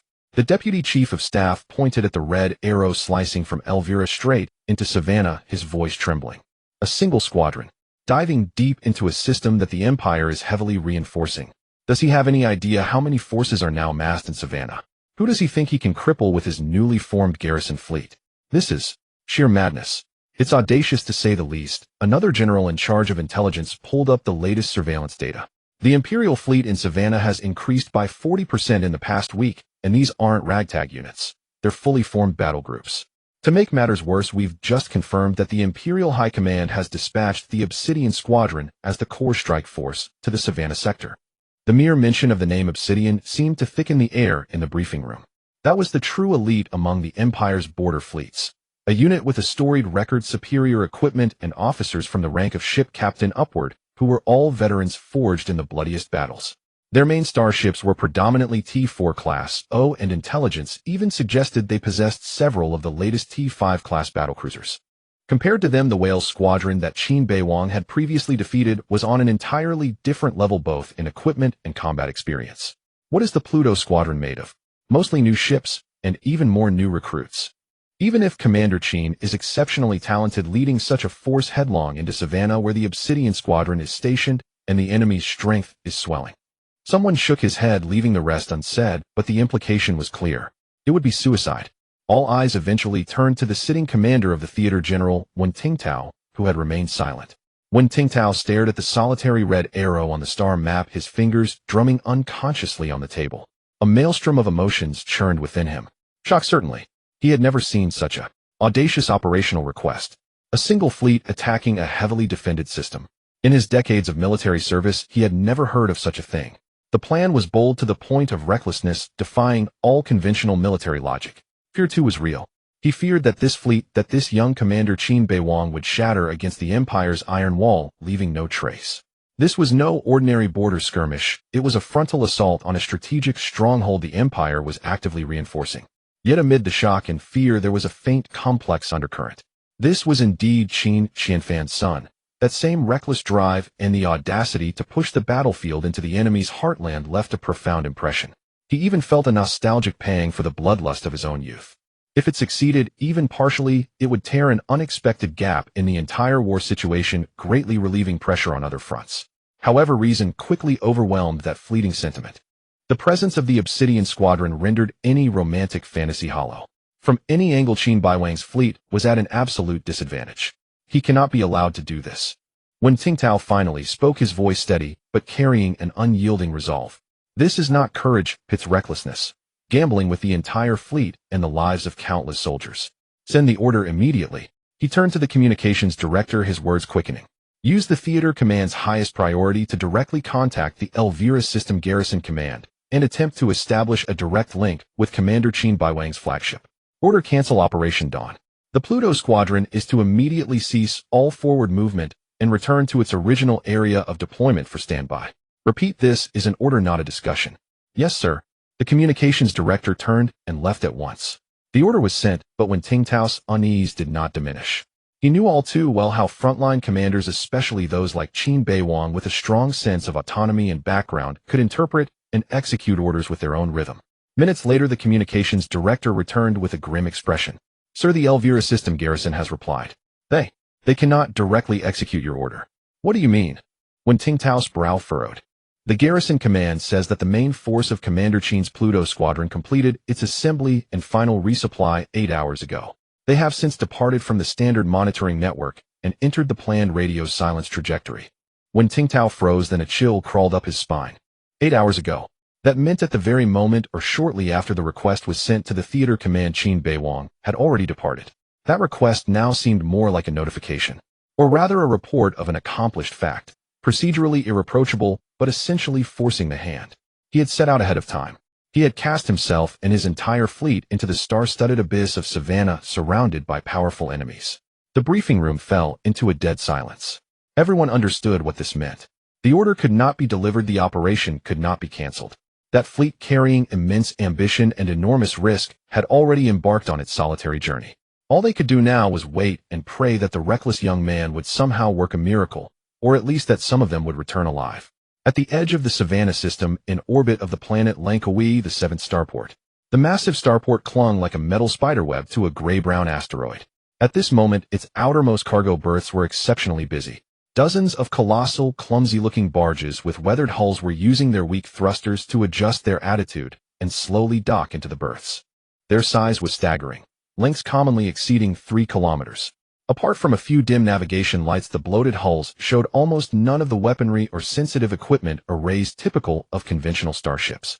On the work platforms beside the berths, several dockworkers in grimy jumpsuits and simple breathing masks operated thick fuel hoses to connect to the barge's interfaces. They looked up at these behemoths chatting in low voices on the internal comm channel. Heavens, these things are huge. I've never seen this type of barge before, a young worker muttered. Looking at this structure, it seems like it's used for transporting ore or ice meteorites. But the interface standards are a bit odd. Who cares? If the higher-ups say add fuel, we add fuel. If they say replenish compressed air, we replenish. The older foreman checked the pressure gauge. But the quantity? Dozens of them arriving at once. Could it be that a new large vein has been discovered? Transshipping from here. I don't think they're ordinary or ships. Another worker squinted, trying to make out some blurred old markings on the barge's hulls that seemed deliberately obscured. Feels thicker. And listen, the load-bearing numbers on the berth's fixed anchor chains are terrifyingly high. This isn't just the weight of an empty ship. Although their discussion was only on the group channel, it seemed to attract the attention of a few nearby Imperial Army soldiers on guard duty. A soldier with a sergeant's chevron, his face cold and hard, strode over and rudely tapped the foreman's helmet, growling harshly. Hey, what are you mumbling about? Get back to work. Don't look at what you shouldn't, and don't guess what you shouldn't. These are heavy engineering barges carrying special equipment, understand? Fill the fuel to the standard line, perform other maintenance items according to the checklist, report immediately upon completion, and then leave this berth area. This area is now under direct military jurisdiction. Any superfluous words or actions will be treated as spying on military secrets. The workers immediately fell silent, lowering their heads and hastening their tasks. The sergeant snorted coldly, his wary gaze sweeping over the silent barges, his hand never leaving the blaster pistol at his waist. They did not know and could not possibly know that inside the largest and most inconspicuous-looking barge, it was a completely different scene. Beneath the rough, heavy hull lay smooth composite armor. Within the chaotic pipes and external structures were concealed advanced sensor arrays and point defense turret mounts. The vast interior space of the ship was not a cargo hold, but orderly hangars, ammunition magazines, and energy distribution centers. And at the core, a brightly lit bridge filled with various tactical screens and command terminals. Colonel Zane Barrett, commander of the Bloodblade Squadron, stood in the center of the bridge. He was tall, with a prominent scar on his face. At that moment, with undisguised admiration, he spoke to a humanoid hologram. Brilliant. Absolutely brilliant, Lancaster. His voice boomed, echoing in the spacious bridge. Disguised as these slow, ugly mining barges creeping in through secondary routes. Haha, the Federation's hidden scout ships and monitoring stations probably wouldn't even bother to glance at us. They must think that the only reinforcements jumping into Savannah are your Obsidian fleet, with all the fanfare. Beside him was Colonel Ryan Lancaster, commander of the Obsidian Squadron. Compared to Zane's ruggedness, Lancaster appeared lean and composed. He smiled slightly, his gaze sweeping over the main screen, showing the exterior of the starport and the silent starfield of the surrounding space. Sometimes force needs to be displayed in the open to deter, Lancaster said calmly. Other times it needs to be hidden in the shadows, waiting for a fatal strike. Zane, your Bloodblade fleet excels at assault, and the Iron Curtain fleet. He looked toward the other side of the bridge, where a taciturn female hologram stood, and said slowly, excels at defense and blockade. Our three fleets have different characteristics. If we all jump in at once, the energy signatures would be too obvious. The Federation isn't blind. But now, he called up a strategic map of the Savannah system, which clearly showed several key nodes openly garrisoned by the Obsidian Squadron. Meanwhile, Bloodblade and Iron Curtain, like vipers hidden in the shadows, were slowly converging on the Savannah system from other star systems. Now my vanguard has arrived at Lankawi Star. Once my subfleet and the Iron Curtain fleet arrive, we can then assemble superior forces to attack the Elvira system, Colonel Barrett said excitedly. As soon as he finished, a cold female voice came from the other side of the tactical table. Much ado about nothing. It was Colonel Isabella Marlowe, commander of the Iron Curtain Squadron. She did not look up, her slender fingers covered in fine scars still slid rapidly across the data screen in front of her. She was tall and slender, with immaculate silver-gray short hair and a stern face. The corners of her eyes and brows carried the sharpness unique to long-term service on a harsh front line, along with a hint of barely perceptible weariness. Admiral Strauss' caution is a bit excessive. She finally stopped, looked up, and fixed her ice-blue eyes on Lancaster, then glanced at Zane. To deal with a newly formed Federal Border Defense Fleet, led by a commander who is only 22 years old, a rookie fresh out of the Federal Academy. and yet they want to assemble all three of our squadrons. Obsidian Bloodblade and Iron Curtain. She shook her head slightly, her tone carrying clear skepticism. Even if that young man named Qin Beiwang, relying on luck and the opponent's carelessness, managed to annihilate the Welsh third-rate squadron, what does that prove? Can the Welsh's equipment, training, and commander quality compare with any of ours? This battle lost its suspense from the very beginning. Even if we win brilliantly in the eyes of the Imperial Military Command, it's just expected. 3 elite squadrons defeating a rookie fleet. What is there to boast about? On the contrary, it would make people think we won unfairly, or that our capabilities are limited. Zane Barrett crossed his arms, the scar on his face twitching. He seemed to agree with Isabella's words, yet felt something was off. Lancaster did not immediately refute. He walked to the main screen and brought up a brief but highly encrypted intelligence summary, which contained Qin Beiwang's resume, though very short. Records of recent abnormal material movements by the Elvira fleet vague, and some scattered evaluation keywords from the theater command about this person: audacious, unpredictable, special background. Colonel Marlowe, your logic from a purely military comparison is fine. Lancaster turned around, his voice steady but weighted. But this battle has never been simply a military comparison. It concerns the Empire's strategic deterrence in this region and the morale of all soldiers on the front line watching this contest. He paused, his gaze sweeping over his 2 colleagues. The Welsh squadron was annihilated. No matter how third-rated originally was, it flew the Empire's banner. This disgrace must be cleansed in the most indisputable and thorough manner. Admiral Strauss summoned us here not because he feared we might lose, but to ensure we win absolutely perfectly. Win so that all the wishful thinking on the Federation side is extinguished. Win so that all wavering forces on the Empire's border see clearly what happens when they challenge the Empire's authority. As for that Lieutenant Commander Qin Beiwang, Lancaster gazed at the unervingly youthful face on the screen. He may lack experience, but he has connections, audacity, and has just secured an unexpected victory. At such moments, an opponent is often most dangerous. They themselves may not realize how far they can go, or they might attempt to replicate sheer luck. We cannot afford to give him even the slightest chance, cannot allow him to create another anomaly, even if the probability is only 1%. He turned to Isabella, his tone turning grave. Grand Admiral Strauss himself is personally overseeing this battle. He demands not just a victory, but a textbook annihilation. A performance showcasing the Empire's absolute power and precise coordination worthy of inclusion in training manuals. This affects the overall strategic layout of the Opal Star sector, and even influences resource allocation at higher levels. So set aside your contempt, Colonel Marlowe. Lancaster's final words carried an undeniable weight of authority. If any of us 3 makes a mistake, holds back, and causes even the slightest imperfection in the operation, the Grand Admiral's wrath is something none of us would wish to endure. Remember, we are gathered here not to prove we can win, but to ensure a flawless victory, one that leaves no room for criticism. The bridge fell silent save for the low hum of equipment. Isabella Marlowe paused for a moment, then turned her gaze back to the data screen. Though her expression remained impassive, the earlier overt skepticism had receded. Zane Barrett clicked, his tongue rubbed the scar on his face, and the levity in his eyes faded, replaced by a measure of seriousness. Flagship of the Iron Curtain Fleet. The battleship Bloodthorn. Inside the cold gray bridge, Isabella Marlowe stood alone before the massive observation window. Outside, the monotonous vista of subliminal travel stretched before her. Though the meeting had concluded, the knot of frustration in her chest remained untied. She tapped her fingers impatiently against the alloy window frame. 4 months of stalemate on the front line, and we were on the verge of breaching the Kelt Nebula defense line. Yet they pull our entire Iron Curtain fleet to this backwater. Her low mutter carried a trace of irritation across her stern features. To her, dealing with a rookie fleet was like using a sledgehammer to crush an ant. A sheer waste of the elite forces under her command specialized in defensive and attrition warfare. But Lancaster's words, especially regarding Grand Admiral Strauss, forced her to suppress that discontent deep within. Order all ships. She issued the command without turning to her adjutant.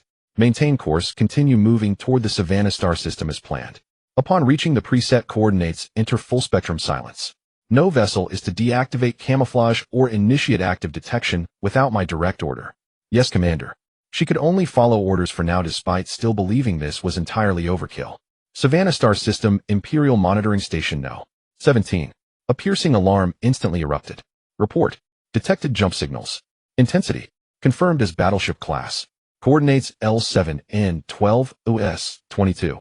All 3 points simultaneously. The monitor's voice rose with shock.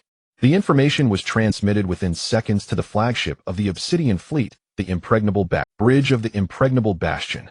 Ryan Lancaster stared at the three solitary, yet glaring red markers on the tactical display. For the first time, a distinct look of bewilderment crossed his usually composed face. Direct jump. Deploying battleships right at the jump point under our noses without any preliminary reconnaissance. He could scarcely believe his eyes. This violated the most basic tenets of tactical common sense. The brief chaotic period after a jump was when ships were most vulnerable, though any experienced commander would choose a safer method of entry, or at least send in smaller craft to scout ahead. Is he emboldened by his backing? Or simply a reckless madman who doesn't care about consequences? Lancaster's nerves instantly tightened. Qin Beiwang's audacity had exceeded his estimates. But the shock lasted less than 2 seconds before Lancaster's eyes sharpened like blades. Order Amethyst, Sapphire, Emerald, Ruby, Jade, and Peridot fleets depart immediately. Head to those 3 jump points respectively. Remember, engage them, hold them, but do not rush into a decisive battle. Ascertain whether there are follow-up jump forces. His words came rapid-fire, his mind racing. All direct fleet units enter first-level combat readiness engines preheated ready to execute rapid thrust toward my designated direction at any moment. I need to know whether these 3 battleships are bait or the vanguard of his main force. Either way, Qin Beiwang's brash entry presented him with an excellent opportunity for encirclement. If only these 3 devour them. If the main force followed closely, his 6 subfleets could buy time for the main force to complete the encirclement. Send a message to the Gorgon. Lancaster ordered immediately. Notify Colonel Barrett the Federation fleet has shown up ahead of schedule with anomalous scale and method. Orders to the Bloodblade fleet units already in Savannah converge on my position at once. Prepare for engagement. The follow-up fleet is to accelerate and arrive. Aboard the disguised barge Gorgon. Zane Barrett received the message while supervising the departure of the last genuine transport ship. He stared at the encrypted communication screen, his rugged face first showing surprise, then a grim grin. Huh, they actually came knocking. That's got some balls. He slapped the console hard. This is more like it. I'm sick of all that sneaky reconnaissance nonsense. But then, glancing at his fleet's real-time status list, his grin faded a little. Damn it, only 3 fleets have arrived. The rest are still eating dust halfway. He immediately bellowed. Order. All units that have arrived, including the disguised ships, immediately deactivate camouflage and activate combat systems. Full speed ahead to the assembly point provided by Lancaster. Tell those slowpokes behind to get their asses here at maximum speed. The fat's already in the fire. He was both exhilarated by the premature battle and sobered by the sheer audacity, almost suicidal, of Qin Beiwang's opening move. That kid was either a fool to the extreme, or hiding something they hadn't yet seen through. In an instant, the once quiet edges of the Savannah star system became turbulent. 3 Federation battleships like stones cast into a placid lake triggered a swift and fierce chain of reactions from the Empire. The hunting net was rapidly closing in from all directions around those 3 abrupt points of light. Savannah Star System, Imperial Monitoring Station No. 17. The piercing alarm like a strangled rooster cut off abruptly at its peak. The monitor stared intently at the 3 curves on the screen, representing the peak values of jump energy, climbing frantically. They came from the familiar 3 coordinates L7, N12, ES22. Battleship class clear signatures, everything indicated that in the next second a behemoth would tear through space and burst into this star sector. His hand had already hovered above the button that would send the highest level assault alert to the fleet. Then the 3 curves at the critical point just before touching the jump completed threshold without any warning, like being cut by a sharp blade, plummeted vertically. The energy readings plummeted off a cliff and the spatial disturbance waveforms subsided into background noise in the blink of an eye. On the screen, only the 3 cold coordinates remained, along with a rapidly dissipating negligible residue of energy signals. It was as if a grand opening performance, just as the curtain was about to rise, the lights suddenly went out. The monitor's fingers froze midair, eyes wide open, mouth slightly agape, unable to make a sound for a long time. He repeatedly refreshed the data, switching between different frequency monitoring views, but the results were always the same. Empty. Disappeared. He finally found his voice dry and confused. The jump signal. Actively canceled at the last moment. This defied common sense. The jump process of a large vessel was like an arrow released from a bow. Once it entered the final stage, forced interruption carried extremely high risk and would leave distinctly chaotic energy signatures. This precise cancellation, just before the critical point, seemed more like a controllable switch. He swallowed, realizing that things were far from simple. This was not a mistake, it seemed like a precision operation. He immediately uploaded the anomalous data package and preliminary analysis.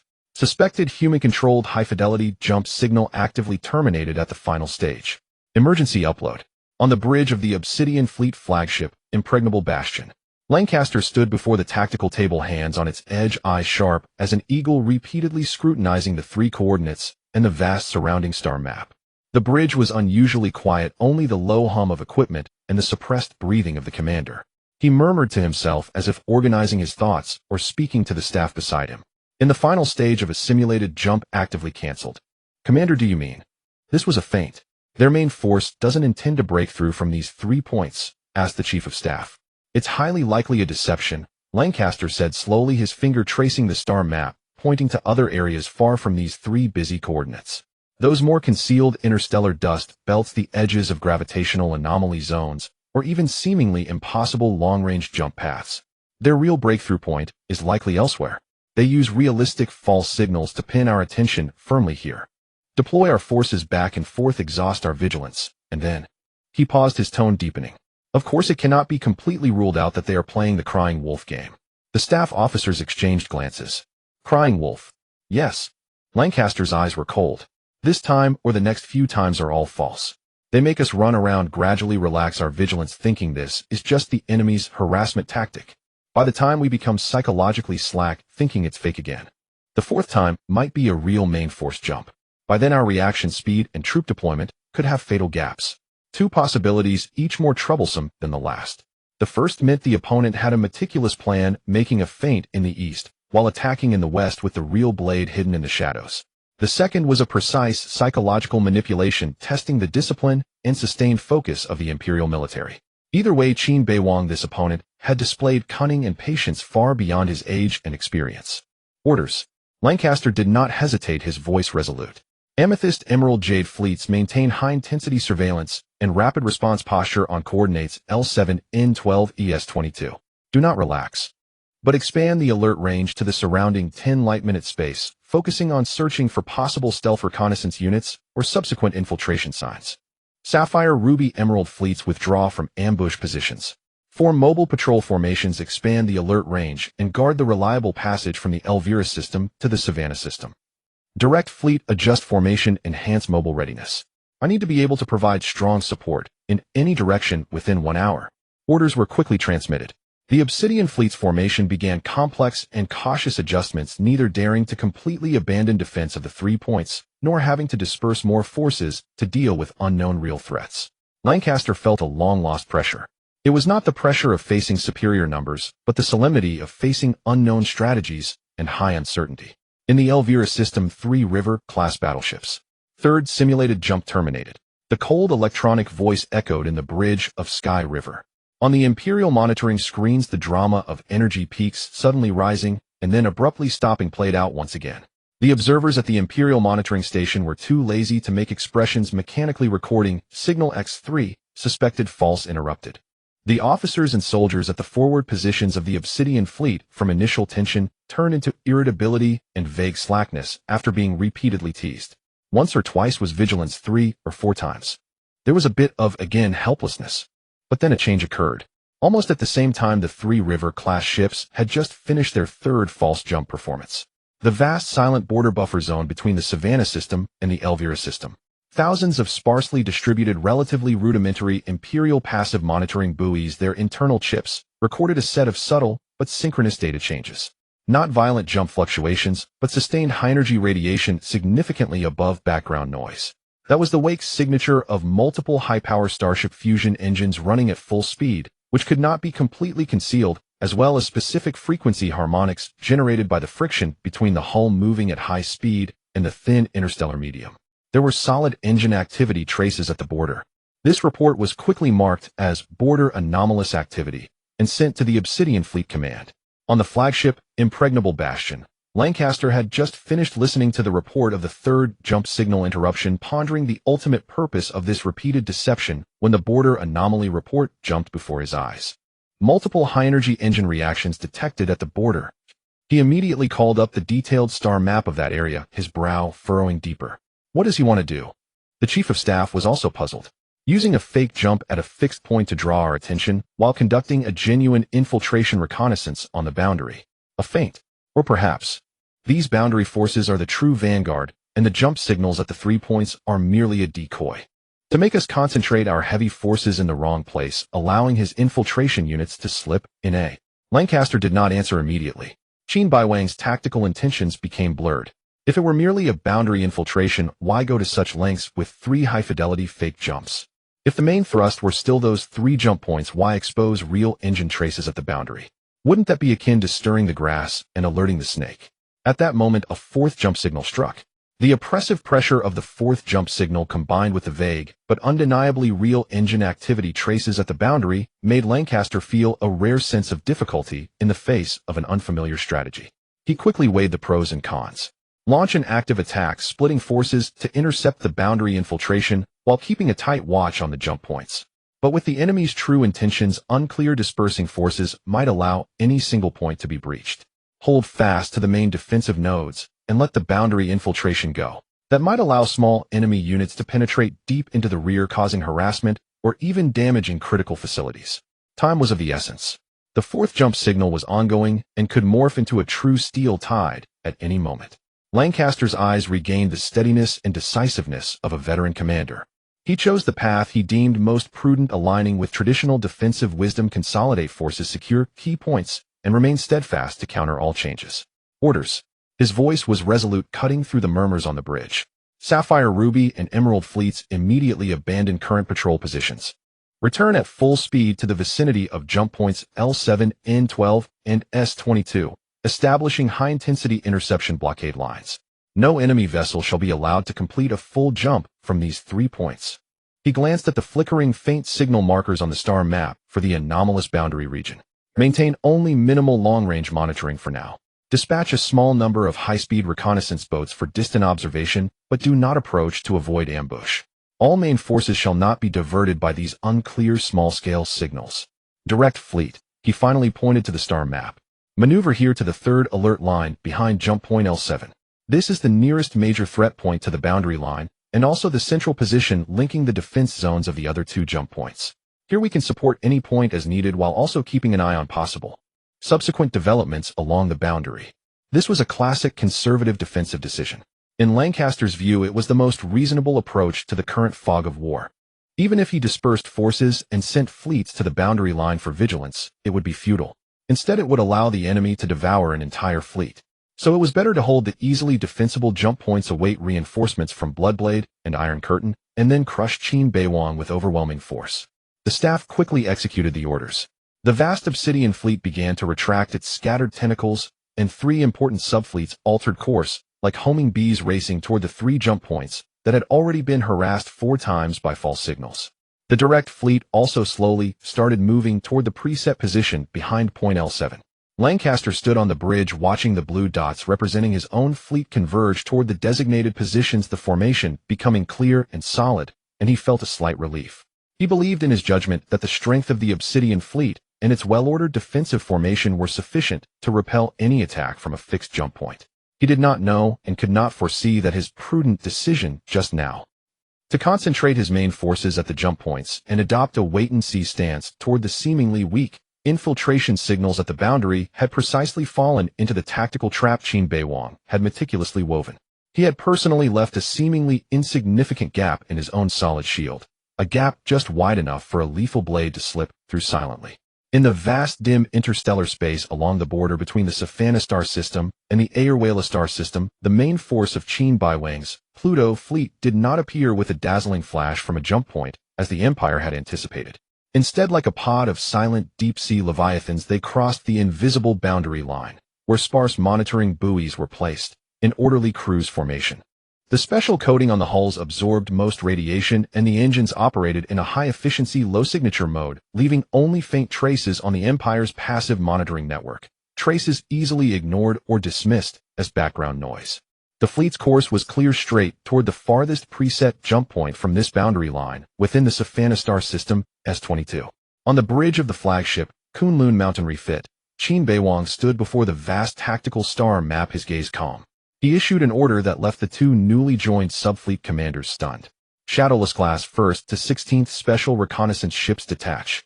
According to Spiderweb plan, proceed to designated coordinates. He recited a series of complex coordinates. Maintain a constant distance from the flagship, 780 million kilometers. Maintain absolute radio silence throughout, passive sensors fully active, only receive, no transmission. Without special permission, do not actively contact the flagship. 780 million kilometers. Major Feng Xiaojuan, commander of the Kaiyang fleet, and Major Fan Jingshuan, commander of the Yaoguang fleet, both gasped simultaneously. This distance far exceeded the standard tactical doctrine of the Federation fleet concerning the maximum effective coordination distance between subfleets and the main force. At such a vast interval, even with the most advanced quantum encrypted communication, the signal delay would be approximately 1 hours. Commander, Feng Xiaojun couldn't help but speak, his voice filled with disbelief and concern. This distance, communication delay exceeds 1 hour. Once the reconnaissance ships encounter the enemy, or if we need to adjust our deployment here, the back-and-forth transmission of information will be severely delayed, and the battlefield situation may have already changed beyond recognition.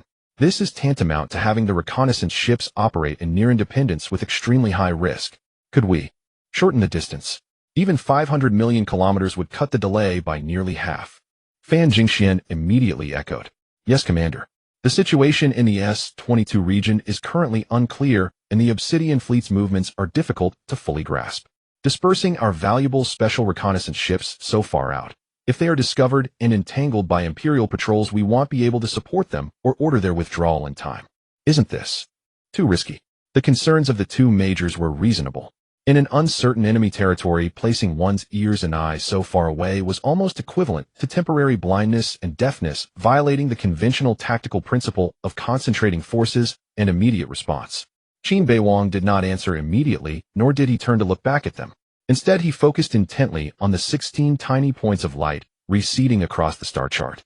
Since the last battle, he had discovered that the distance at which his system could receive information without delay had been extended to 8 billion kilometers.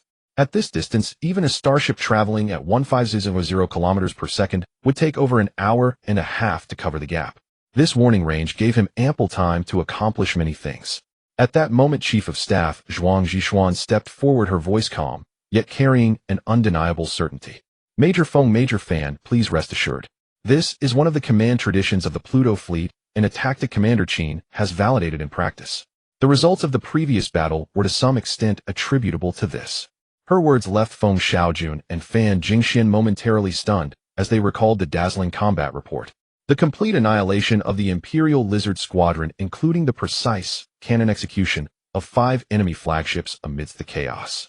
Behind that victory lay intelligence support and battlefield control that exceeded conventional norms. They remembered Qin Beiwang's elusive yet consistently effective tactical style, the fleet's rapid transformation through training, and its extraordinary equipment. Perhaps this 22-year-old commander truly possessed an art of command and a backing they had yet to understand. The doubts were swallowed. Fan Jingxian took a deep breath. Yes, Vice Commander Zhuang. We understand. Feng Xiaojun nodded, as well, saying no more. They chose to trust, though the taut string in their hearts did not relax. 16 Shadow-class special reconnaissance ships like silent seeds scattered into deep space swiftly vanished into the vast darkness surrounding the main fleet. At the astonishing distance of 8 billion kilometers, they quietly wove a vast and sensitive early warning network. They would become Qin Beiwang's extended senses while marching through the fog. Though the information they relayed would arrive late, they could illuminate a larger swath of shadow. The Savannah star system, the periphery of the S-22 preset jump point, a silent void shrouded in faint nebula. After 8 hours of strict silent sublight navigation, the main force of Qin Beiwang's Pluto Fleet arrived like a ghost at the edge of the designated operational area. The massive ship's silhouettes lurked behind the sparse material belt of the nebula, revealing only cold observation arrays. Inside the tactical center of the flagship, Kunlunchen Modified, was a holographic star chart visible only to Qin Beiwang, slowly rotating around the S-22 jump point. On the chart, besides the cursors representing friendly and enemy fleets, countless tiny data streams and fluctuation traces were densely scattered, visible only under special filters. This information came from the 16 Shadow-class special reconnaissance ships that had already departed and were distributed at different positions 8 billion kilometers away. The powerful passive detection arrays of these scouts had over the past few hours continuously collected and relayed the most subtle traces of this void. Gravitational disturbances, residual engine radiation, harmonic communication leaks, and even shadows cast by massive hulls against the cosmic background radiation. After system integration and inversion, two existences that had been concealed against the stellar background were clearly marked. Target confirmed. Qin Beiwang's voice was calm. Distance 5 light minutes from S-22 jump point, azimuth 117, elevation 15. Imperial Emerald Fleet, main force flagship, Jade Crown, energy signature identified. Second target confirmed. Distance 5 light minutes from S-22 jump point, azimuth 92, elevation 8. Imperial Smaragd Fleet, main force flagship, heart of the deep forest. Both fleets in loose alert formation, primary sensors oriented toward the jump point. Qin Beiwang marked the positions of the two fleets on the tactical center's holographic star chart. All staff officers stared at him in shock. They had no idea how he could obtain such information from a distance of at least 8 billion kilometers. But recalling the 16 special reconnaissance ships dispatched earlier, it seemed to make perfect sense. Qin Beiwang's gaze locked onto the two highlighted red cursors. Emerald and Smaragd. These were two main subfleets under Obsidian specialized in area defense and rapid response, specifically recalled by Lancaster to guard this critical jump point. They had fortified against a surprise attack from the jump point, but exposed their flank and rear to the Pluto Fleet, which had infiltrated from the border. Order all swift swallow 1st, 2nd, 3rd, and 4th wings launch. Qin Beiwang's voice was devoid of emotion. Attack sequence: Emerald Fleet's air defense weak points. Engine arrays, sensor arrays, communication antennas. Second wave, same targets on Smaragd Fleet. Execute swarm tactics, high-speed raid hit, and run maximize chaos. The orders were quickly relayed. In the dim hangar, indicator lights lit up in rows, magnetic traction devices hummed low. One by one, sleek, dark-coated, swift Swallow V space fighters were rapidly catapulted into the frigid void. Their engines then spewed cyan blue exhaust, silently forming up into groups. Like a disturbed swarm, they split into 4 deadly torrents, streaking toward their designated targets. Using the nebula and the fleet's own radar shadows, they approached at extremely low altitude and astonishing speed, until they were nearly within the visual alert range of the Imperial Fleet. The primary detection arrays of the Emerald and Smaragd fleets oriented toward the jump point finally received a rapidly magnifying, dense, high-frequency energy signal from their passive rear sensors. On the bridge of the Imperial flagship, Jade Crown, a piercing alarm indicating an extremely high priority, close-range threat suddenly blared. Unlike the long wail of a jump warning, this was a sharp, urgent shriek signifying the approach of physical attack units. Alert! Alert! Detecting a large number of high-speed small targets approaching from the rear. Count. Over 300. Extremely fast. They are fighters. Federal fighters. The sensor officer's voice nearly cracked. The commander of the Emerald Fleet spun around from his command chair, his face a mask of shock and disbelief. Fighters? How can there be federal fighters here? Didn't intelligence say their main force might come through the jump point? Where did they fly from? CIWS. All Closian weapon systems and point defense immediately turned to target bearing. Automatic fire. Intercept them. He was almost shouting the orders. Fleet, emergency turn. Bring the broadside armor around. Hurry. The same chaos unfolded aboard the heart of the deep forest. The commander of the Smaragd Fleet, equally stunned while ordering air defense, rushed to the communication console. Immediately report to Indestructible Bastion. S-22 periphery under massive federal fighter attack. We may have been infiltrated. Request instructions and support. The formations of both Imperial fleets were instantly thrown into disarray. The gun barrels that had been rigidly trained on the jump point frantically pivoted as a dense curtain of closed defense fire wove a scorching interceptor net astern the warships. Countless blinding energy beams and explosive flashes tore through the primordial darkness. In the haste, some small frigates and destroyers began to maneuver, attempting to shield the flagship, leaving the entire defensive formation in a brief state of chaos and vulnerability. The Federation's swift fighter squadrons, like sharks drawn to the scent of blood, wove through the not-so-tight interceptor net with exquisite flying skill. They rained precisely guided fusion missiles and high-velocity, armor-piercing rounds upon the fragile spots that shimmered with tempting energy signatures. Engine nozzles, radar domes, communication array bases. The flames and explosions of the first strike abruptly illuminated the night sky on the periphery of S-22. Qin Beiwang's initial punch did not land on the expected jump point, but instead brutally struck the defender's flank. Aboard the Obsidian Fleet flagship, the Indestructible Bulwark. When the urgent report of the Emerald and Jadeite fleets being ambushed arrived from the S-22 sector, Lancaster stared at the tactical display for a full 5 seconds. Shock like icy water poured over him. S-22. That preset jump point over 40 billion kilometers from the Elvira border. Qin Beiwang's main fleet had silently penetrated that deep. How did he manage it? The chief of staff blurted out. Was the border monitoring net completely blind? Were those engine traces? Lancaster instantly understood. Those scattered high-energy reactions along the border were not small-scale infiltration or feints. They were the traces that Qin Beiwang's main fleet could not fully conceal even with utmost stealth while crossing the border. By choosing to consolidate forces and guard the jump points, he had allowed the enemy's main force to slip right under his nose, travel a vast distance, and reach the most unexpected depth. A chill crept up his spine.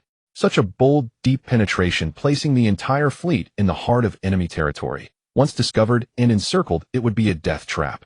This young man was either a reckless gambler or possessed absolute confidence in his stealth capabilities and intelligence superiority. But after the shock, a cold flame and the sharpness of an old hunter kindled in Lancaster's eyes. Qin Beiwang had made a mistake. He had revealed his main force's exact location and attacked the fleet Lancaster had deployed. Order the Emerald and Jadeite fleets. Lancaster's voice regained its usual steady decisiveness. Rapid fire. Execute alternating cover retreat toward the approximate position of the Bloodblade fleet. Note retreat speed at tactical standard minimum. Maintain contact with the enemy. Make it look forced and panicked so they think they can devour you. He intended to ignite Qin Beiwang's pursuit instinct, luring him deeper. Then he turned to the communications officer. Immediately connect me to the Gorgon. Order Colonel Zane Barrett all Bloodblade fleet units that have arrived at Savannah. Full speed maneuver to the S-22 jump point area. Clamp down on Qin Beiwang's tail, pressure him from the flank, and rear, prevent him from breaking away easily. Tell him the prey has taken the bait. Time to close the net. Finally, Lancaster looked at the main fleet formation. All other subfleets, Sapphire, Ruby, Amethyst, and the direct fleet. Immediately adjust course, target S-22. We advance from the front at maximum speed. His finger traced a huge arc on the star map, as if to completely envelop the S-22 region. Emerald and Jadeite are the bait, feigning retreat while engaging to draw him in. Barrett's Bloodblade is the chain entangling him from behind. And we, the Obsidian main force, are the hammer smashing down from the front. A cold hunter's smile crept across Lancaster's face. Qin Beiwang's bold penetration had indeed caught him off guard, dealing a stunning blow. But now, since this cunning fox had voluntarily jumped into the relatively open S-22 region and greedily snapped at the bait he had thrown, he was confident he could turn this star sector into a graveyard for the Pluto Fleet. All ships maximum battle speed advance. He ordered in a low voice. Let us teach this young Federation commander a proper lesson. What it means to enter deep, but find it hard to leave. The vast Obsidian main fleet, like a rousing beast, began to turn and accelerate, surging toward S-22 with an overwhelming momentum. A net woven from experience, power, and fury began to close rapidly. Lancaster was determined to use an indisputable encirclement to wash away his earlier passivity and the shock of the moment. Savannah System S-22 sector, the combat zone. The first wave of swift fighter strikes like hailstones crashing into a wheat field inflicted appalling damage on the loose defensive formation of the Emerald and Jadeite fleets. For destroyers on the periphery, hastily turning, were pierced by precision fusion missiles through their relatively weak side armor. The flash of engine detonations instantly tore them into four expanding masses of metal and fire wreckage. Two cruisers attempting to move forward to shield the flagship were concentrated upon by multiple fighter formations as dense streams of high-velocity, armor-piercing rounds swept across their superstructures and weapon arrays. Chain explosions erupted, the ships tilted severely, losing most of their combat capability, with smoke and electric fire spewing from the breaches. Harsh damage reports and casualty figures flooded the bridges of the Emerald Crown and Forest Soul. Fleet Commander Cole West of the Emerald Fleet gripped the edge of the command console, his knuckles white. As he watched the cursors representing his own ships on the tactical display, either dim or blink yellow for heavy damage, he clenched his teeth. This firepower, this penetration speed, these are definitely not ordinary T3 or even T4 fighters. They are T5, definitely the Federation's latest T5 Swift. Commander Mason Barnes of the Jadeite Fleet also had a livid face. In the communication channel, the closed defense gunnery officers growled in low voices. Interception efficiency below 40%. Their speed and maneuverability are outrageous. Predictive evasion is extremely difficult. After just one attack, before they had even faced the enemy's capital ships, they had already suffered such grievous losses. This exceeded their psychological expectations of a surprise attack. In the midst of this frantic need to stabilize the formation, Lancaster's order arrived. Alternating cover retreat toward the Bloodblade Fleet direction. Speed at tactical standard minimum, maintain contact with the enemy, lure them into pursuit. Both commanders simultaneously felt a chill run down their spines. Lure the enemy. Commander Barnes of the Emerald Fleet nearly shouted into the communicator. Using us as bait. Commander, do you have any idea what kind of firepower we're facing? Maintain contact, withdraw slowly. Before the Bloodblade and the main force can encircle these damned T-5 fighters will have picked us clean. Of course, all these words Ba-NC could only keep to himself. If he actually voiced them, had be finished as the commander. After all, this was the Empire with its rigid hierarchy. As you command. My commander. Ba-NC and Wei-Si-Te responded in unison. The communication was cut off. Transmit to all ships. Ba-NC's voice carried exhaustion and resolve. Per orders, retreat to the designated bearing. Heavily damaged vessels are to follow as best they can. Don't let the formation scatter too widely. Maintain a minimum anti-air network. Make the enemy think. We want to flee but can't run fast or far. Tell them it's an order. And also the only chance of survival. Major Ba-NC added, his tone heavy. Thus, under the Federation fighters' relentless harassment, the two battered Imperial fleets began a somewhat clumsy and panicked retreat, fighting and withdrawing toward the Bloodblade Fleet. It seemed as if they were stunned by the ferocious fire, only thinking of escape, yet unable to shake off pursuit. Zan and Ba-Lei-Te received the emergency communication from Lon Kai-Si-Te almost simultaneously with the intense combat data and footage from the S-22 region. He watched the screen, the swift fighters as agile and deadly as hornets tearing apart Imperial warships. He watched the two fleets, usually considered elite, forced into a humiliating retreat. Instead of anger, a wild grin spread across his rugged face, twisting the scar. Ha! Ha ha! He actually laughed out loud, slapping the armrest of his seat. S-22. Right under my nose. What guts? Damn guts. More daring than I ever was at his age. His eyes shone with unvarnished, almost manic appreciation. Over 4 billion kilometers sneaked in without a sound, then went straight for Lon Kai-Si-Te's watchdogs. This kid is something. I'm starting to enjoy this hunt. Appreciation aside, orders were orders, and they suited him perfectly. All ships hear me. Ba-Lei-Te's smile vanished, and his roar echoed through the bridge. All units that have dropped camouflage, full engines. Target S-22, get there at maximum speed. Those behind, forget the disguise. I'm going to meet this Qin Beiwang, see if his T-5 fighters are tougher or my Bloodblade's cannons are fiercer. Tell the boys the fat is right ahead. If we're late, there won't even be soup.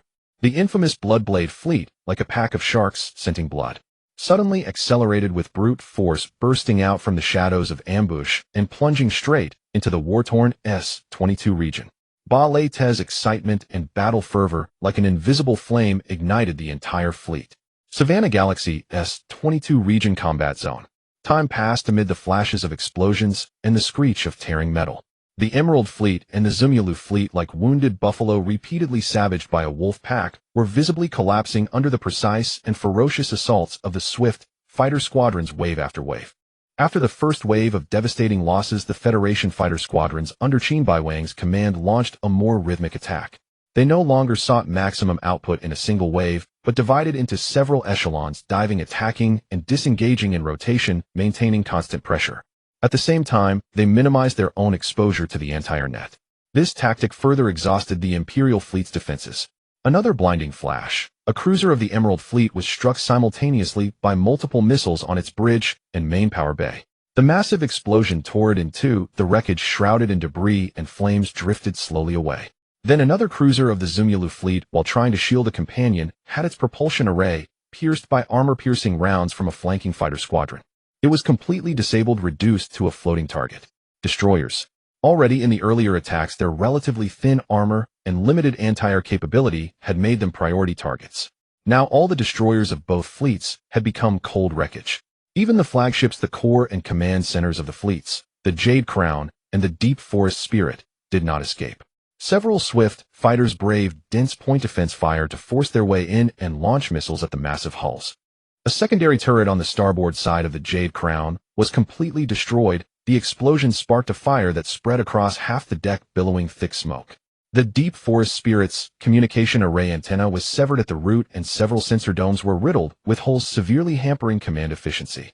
Aboard the Jade Crown, at a still operable point defense gun position, Gunner Ka-Air, a young soldier with a face full of grime and a uniform soaked with sweat, kept his fingers locked on the trigger, his eyes bloodshot, staring at the ghostly flickering and disappearing enemy signals on the targeting screen. In the brief lulls between enemy attacks, he would instinctively glance at the worn military watch on his wrist, which had a timing function. He noticed a detail. Commander. During another lull after the enemy fighters screamed past, Ka-air croaked hoarsely to the exhausted point defense chief beside him. The attack intervals. They're getting longer. Last time was 3 minutes 47 seconds, this time is 8 minutes 9 seconds. They're coming less often. The point defense chief, a veteran with a burn scar on his face, was busy checking the ammunition stock. He snapped his head around, his bloodshot eyes blazing with fury. He grabbed Ka-air by the collar, nearly smashing his helmet against the cold inner wall of the gun position. What the hell are you babbling about? Can't you hope for something good? The chief's spittle nearly sprayed into Ka-air's face. The Federation bastards are attacking less. Bullshit. They're playing with us. Looking for our weaknesses. Or. He released Ka-air, breathing heavily, his eyes mixed with fear and a reasonable explanation he forced on himself. Or their mothership, that damned carrier, can't keep up. Yes, that must be it. Swift fighters are fast, but their carrier is slow. To fly this far to hit us, they have to spend more time flying back to the carrier to rearm and refuel than fly back again. That's why the interval is longer. The chief seemed to convince himself, glaring viciously at Ka-air. Don't let me hear you say things that undermine morale again. Keep your eyes on the screen. The next wave might come any second. Say one more word and it'll throw you out to feed space. Carl cowered and dared not speak again. The gunner chief's explanation seemed logical. The carrier's speed could not keep up with the high-speed fighters, causing the attack interval to lengthen. This sounded like one of the theoretical dilemmas mentioned in the Imperial Fleet's textbooks for countering extreme high-speed fighters. This reasonable deduction, coupled with the desire for survival, quickly spread privately among the battered remnants of the two fleets. To some extent, it even brought a twisted sense of hope. The enemy's offensive was not flawless. They had logistical weaknesses. If we could hold out long enough for reinforcements. They did not know that the subtle change in attack intervals was not due to the so-called slow carrier speed. Pluto Fleet Corps formation, the bridge of the carrier Huichilan. Captain Fong Duyuan stared intently at the tactical screen at the red cursors representing the Beryl and Emerald fleets, two nearly crippled forces retreating with difficulty. He then glanced at the gradually widening distance between his own fleet and the target, his brow furrowing deeper. The real-time data before him showed that the attack interval of the swift fighters was indeed being passively extended. Although the results were remarkable, the decline in attack frequency was clearly visible. And the root cause of all this, in his view, was the deliberate slowdown of the fleet's overall speed. Commander. Fong Duyuan finally could no longer restrain himself. He connected to the direct line with the flagship Polaris, his tone urgent and perplexed. My carrier air wing reports that the round-trip time for attacks has been forced to lengthen due to the increased distance. If we can increase our speed by 15%, no, even 10%, and close the distance, my fighters can launch 1 or 2 more full-scale assaults in the same time. The Beryl and Emerald are now half-crippled, their formations scattered. We have a perfect opportunity to finish them all off and completely devour these two Imperial squadrons. That would be no small feat of military merit. His voice was clearly audible in the quiet main bridge of the Kunlun. Many officers nodded, secretly considering Captain Fang's suggestion reasonable. Strike while the iron is hot. Exploit the enemy's weakness to maximize gains. It's only natural. However, Qin Beiwang, standing before the main tactical station, merely shook his head slightly, a faint confident smile flickering across his face. Captain Fong, and everyone. His voice was steady but carried clearly to every corner of the bridge. Our target has never been those two already crippled fleets, the Beryl and Emerald. At these words, the bridge fell instantly silent. Almost every officer, including Fong Duyuan and the other captains who had just finished a round of fighter command and were now watching the battle, raised their heads in astonishment, staring at their young commander. Not them. Then what was the purpose of this covert infiltration lasting hours, this fierce fighter assault, this seemingly relentless pursuit to annihilate the enemy? Qin Beiwang did not keep them in suspense. He raised his hand and lightly tapped the main tactical star map. The star map instantly zoomed in, the focus no longer on the two ragged Imperial remnants before them, but quickly switching to a broader situational map of the Savannah star system. The map clearly displayed the cursors representing the Beryl and Emerald slowly retreating. Then Qin Beiwang tapped a few times behind their fleet, and a red arrow abruptly appeared, showing the main force of the Obsidian fleet marked on it. Everyone was shocked. The Obsidian main force was only 700 million kilometers away from them. Has the Obsidian main force reacted so quickly? Zhuang Zhishuan exclaimed in shock. Could the commander's idea be to turn around and attack the Obsidian main force? At these words, everyone present was stunned. This idea was simply too audacious. Even Lancaster, the commander of Obsidian, probably wouldn't expect their own commander to play such a game. Qin Beiwang nodded. Exactly. In a fight, what's the most important thing? Grab the enemy's boss and beat him hard. Make him feel the pain, and the others will naturally fear you. We slowed down, widened the distance, and lengthened the attack interval. Qin Beiwang's finger pointed and turned toward the directions of the Bloodblade, and the Obsidian main force, his voice steady and forceful, yet carrying a cold edge. Not to fail to catch up with those two remnants, but to give Lancaster an illusion that we are greedily pressing forward, lured by the prey before us, advancing recklessly to the point of ignoring the threats on our flanks and rear. He paused, his gaze sweeping over the crowd. The Beryl and Emerald are the bait deliberately thrown out by Lancaster. They are fighting a retreating action to lure us into his preset encirclement. Ahead of the Beryl and Emerald fleets, there must be other Imperial fleets waiting to support them.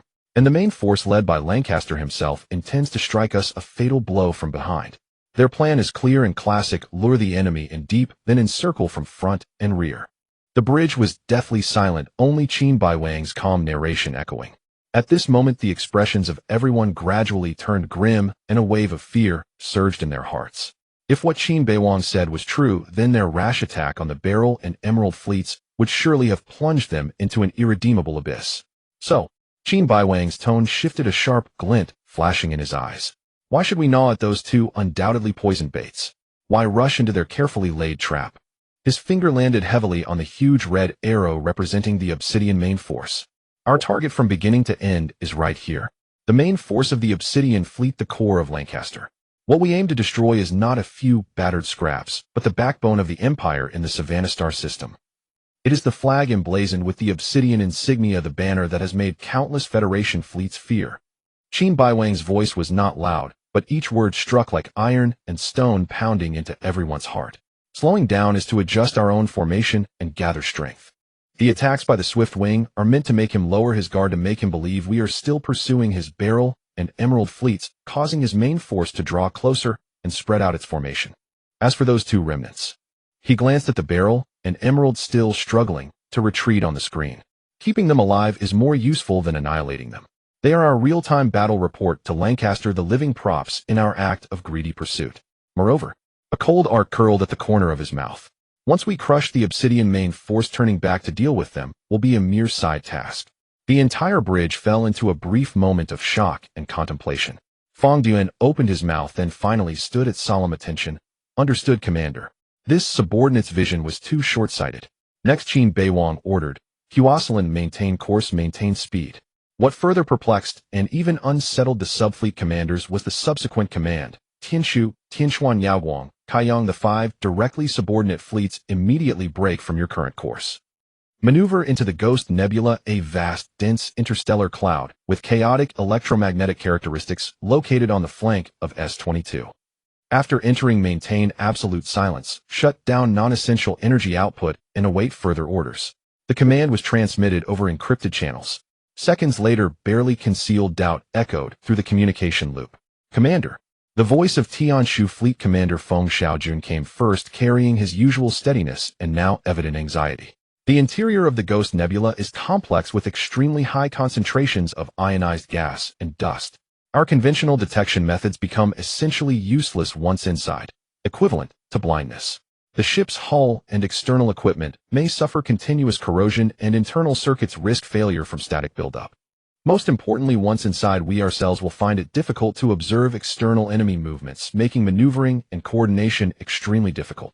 This is like locking ourselves inside an iron can. Exactly, Commander.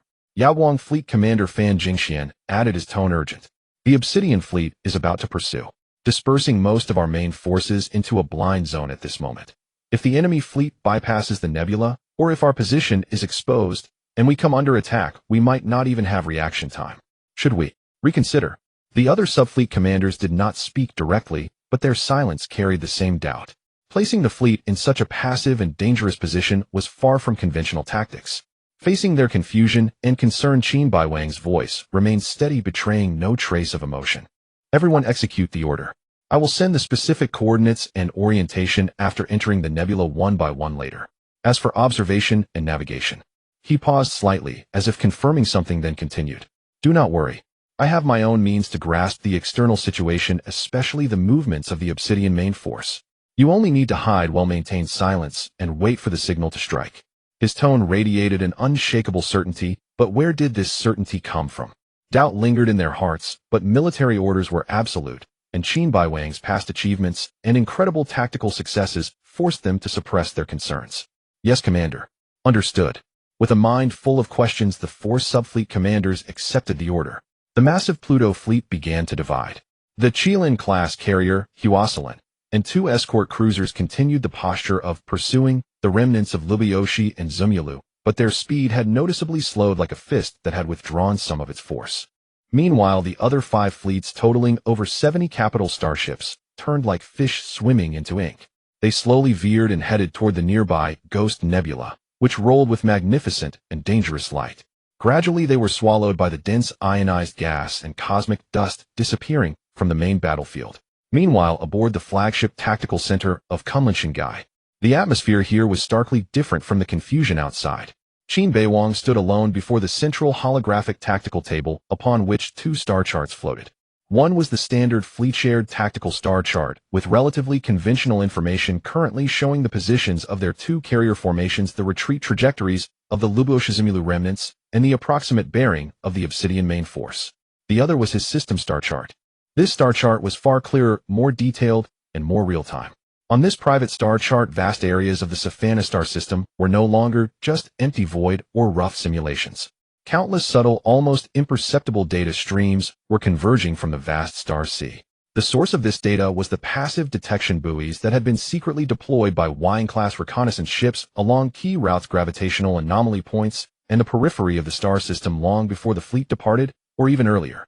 These buoys emitted no active signals, no energy that could be detected. They lay quietly dormant like sleeping senses, recording every trace that passed by. The thermal radiation of engines, the subtle perturbations of gravitational fields, the occlusion of background radiation by the movement of large metal objects, and even the occasional leaked harmonic frequencies of encrypted communications. All of this was directly fed back to Qin Beiwang's system star chart, essentially real-time, as long as the distance did not exceed 780 million kilometers. This was also the confidence behind Qin Beiwang daring to hide the fleet in the nebula. On the bridge of the Obsidian Fleet flagship, Unbreakable Bulwark, the communications officer presented the latest report from the Lubayoshi and Zumyulu fleets, which was mixed with interference and hurried breaths. Enemy fighters are still harassing. The attack interval has increased, but continuous. Our fleet losses keep expanding. The main force of the Pluto Fleet seems to still be behind us. The distance, not noticeably closed, but not shaken off either. Lancaster listened to the report, and the corner of his mouth finally curled into a victorious arc. Just as I thought. He snorted lightly, his voice carrying the understanding of a veteran who had seen through a young man's tricks. Greedy for glory, blinded by the prey right before his eyes. Only sending fighters to take advantage, but the main force dares not advance recklessly, afraid of a counterattack or wary that this is a trap. He seemed to already see the young face of Qin Beiwang, filled with longing for military achievements and the unease of being deep behind enemy lines. He had seen this mentality too many times. Commander. At this moment, the fleet's chief of staff, a serious-faced lieutenant colonel, standing at his side and rear, stepped forward. Stepping forward, his brows furrowed with inescapable worry. I feel something is off. Lancaster tilted his head slightly. Speak. Since the engagement began, the enemy has only used space fighters for attacks. Their battleships, cruisers, and other capital ships have yet to appear and have not even conducted long-range fire probing. The chief of staff pointed at the star chart. This is against common sense. If they were truly determined to devour the Lubayoshi and Zumyulu, even for deterrence and suppression, the capital ships should have advanced at least for a bombardment. This kind of hiding head and tail, only letting fighters perform, seems like deliberately hiding something or waiting for something. His words fell, and the bridge fell silent for a moment. Chief of Staff, you are overthinking. On the other side, Vice Commander Jeremy Sloan, a sharp-looking middle-aged colonel, immediately spoke in rebuttal. His tone was filled with absolute confidence in their own technology. Our Yexia-class T-4 special reconnaissance ships have already advanced to a fan-shaped warning net spanning 180 million kilometers around the main fleet. Every Yexiao is equipped with the latest long baseline thermal tracking arrays and hypersensitive gravitational wave detectors. He walked to the tactical table and called up the reconnaissance ship's coverage range. A massive faint red translucent arc enveloped the front and flanks of the Obsidian main fleet. Within this range, Colonel Sloan tapped the screen. Any large-scale fleet's fusion engine heat source or gravitational disturbance, even at 80 million kilometers away, will absolutely not escape our eyes. This provides us with over 260 million kilometers of strategic warning depth. He looked at the Chief of Staff, then at Lancaster. If Qin Beiwang's fleet dares to split for an ambush or pull a counterattack, as long as they enter this warning perimeter, we have at least 40 minutes of reaction time for deployment adjustment. Moreover, Colonel Sloan paused, his tone more assured. According to the continuous contact reports from Emerald and the others, the main movement of the Pluto Fleet always aligns with our previous predictions. They are stuck behind. I don't believe any rational commander would suddenly turn their guns, abandon a severely wounded prey at their mercy, and instead attack our main force, which is fully prepared and has absolute warning time. That defies logic and is tantamount to suicide. Lancaster slowly nodded. The deputy commander's analysis matched his understanding of battlefield technology and common sense. He once again fixed his gaze on the blue dot representing the Pluto main force on the star chart. The Chief of Staff's caution is commendable. Lancaster finally spoke, his voice steady. But Colonel Sloan's reasoning is more sound. We have sufficient technical warning distance, and Qin Beiwang has no motive to risk attacking us now. His choices are either to continue the pursuit, trying to devour the bait before we encircle him, or to sense the danger and begin considering retreat. His eyes sharpened. Order the forward reconnaissance ships to strengthen monitoring of suspicious areas nearby, but do not venture deep. Simultaneously urge Bloodblade to accelerate. The main fleet maintain formation full speed ahead. He made his decision, based on experience, on technical confidence, on insight into the enemy's psychology. The Chief of Staff's lips moved, but he said nothing more, though his brow furrowed deeper with worry. The unbreakable bulwark led the vast Obsidian main fleet, continuing along the predetermined course, steadfastly sailing toward the planned hunting ground. The reconnaissance nets spread before them like invisible tendrils, as if everything was under control. On the edge of the Savannah system, the Ghost Nebula. The Obsidian fleet's advanced Night Owl-class reconnaissance ships, like vigilant sentinels, patrolled repeatedly around the nebula's periphery. Their powerful sensor arrays emitted various detection beams into the chaotic region of ionized gas and cosmic dust, attempting to penetrate the natural electromagnetic haze. The feedback data was reassuring. Aside from the inherent energy turbulence, material density variations, and harmless cosmic ray bursts within the nebula, no regular fusion reactor signatures, engine thermal radiation, or significant gravitational disturbances belonging to a large fleet were detected. The depths of the nebula only exhibited a noise consistent with natural phenomena. Reconnaissance report: Eastern sector of Ghost Nebula, no abnormal ship activity detected. The report was transmitted back to the unbreakable bulwark. Lancaster glanced at it, and no longer paid attention to that nebula. His focus was entirely on the Pluto fleet ahead. They did not decelerate, nor did they overly guard against the safe nebula, just scouted. The fleet at combat cruising speed sailed majestically past the nebula's edge at a distance of about 400,000 kilometers. At the very moment the majority of the Obsidian main fleet's hull paralleled the nebula's edge, the silent, colorful nebula mist was suddenly torn apart by dozens, hundreds of blinding, thick energy beams. As if the nebula itself had opened vengeful eyes or a dormant volcano had erupted. Over 60 Federal mainline starships, battleships, heavy cruisers, destroyers charged out from behind the churning ionized gas and dust. Their hulls still shimmered with the nebula's faint glow, as if draped in a dreamlike, yet deadly radiance. No warning, no probing. All Pluto warships emerging from the nebula had their main cannons flashing with the terrifying light of fully charged energy, missile launcher hatches already open, and countless warheads locked onto the exposed flank of the Obsidian fleet. Enemy attack. Flank. From the nebula. Inside the bridge of the unbreakable bulwark, shrill alarms and panicked shouts erupted almost simultaneously. On the tactical screen, the previously empty nebula edge was instantly flooded with a dense, hair-raising mass of blue icons. Those icons were almost pressed against the red markers representing their own fleet. Lancaster's steady composure shattered, his pupils contracted sharply, and his heart felt as if seized by an icy hand. The Chief of Staff beside him widened his eyes in shock, while the deputy commander's face was frozen in disbelief. How is this possible? The reconnaissance ships, clearly. Sloan's words caught in his throat. Evasive. All ships emergency evasive. Shields to maximum power. Turn quickly. Lancaster, seasoned by countless battles, was stunned for less than a second before his roar echoed through the command channel. He knew that the fleet's most vulnerable flank was now fully exposed to the enemy's guns. But it was too close. The distance was too close. The Pluto fleet had launched their ambush from almost face-to-face range. Fire. Qin Beiwang's cold voice through quantum links resounded in the bridge of every Pluto warship. Boom! The vacuum of space itself seemed to tremble with the fury of the volley. The first salvo from over 60 mainline ships converged into a torrent of destruction, illuminating the entire starfield. High-energy particle beams, plasma bolts, heavy kinetic projectiles, and swarms of screaming anti-ship missiles. All firepower not scattered, but aimed with precise, concentrated focus at the most colossal, conspicuous, and commanding firepower core of the Obsidian Fleet.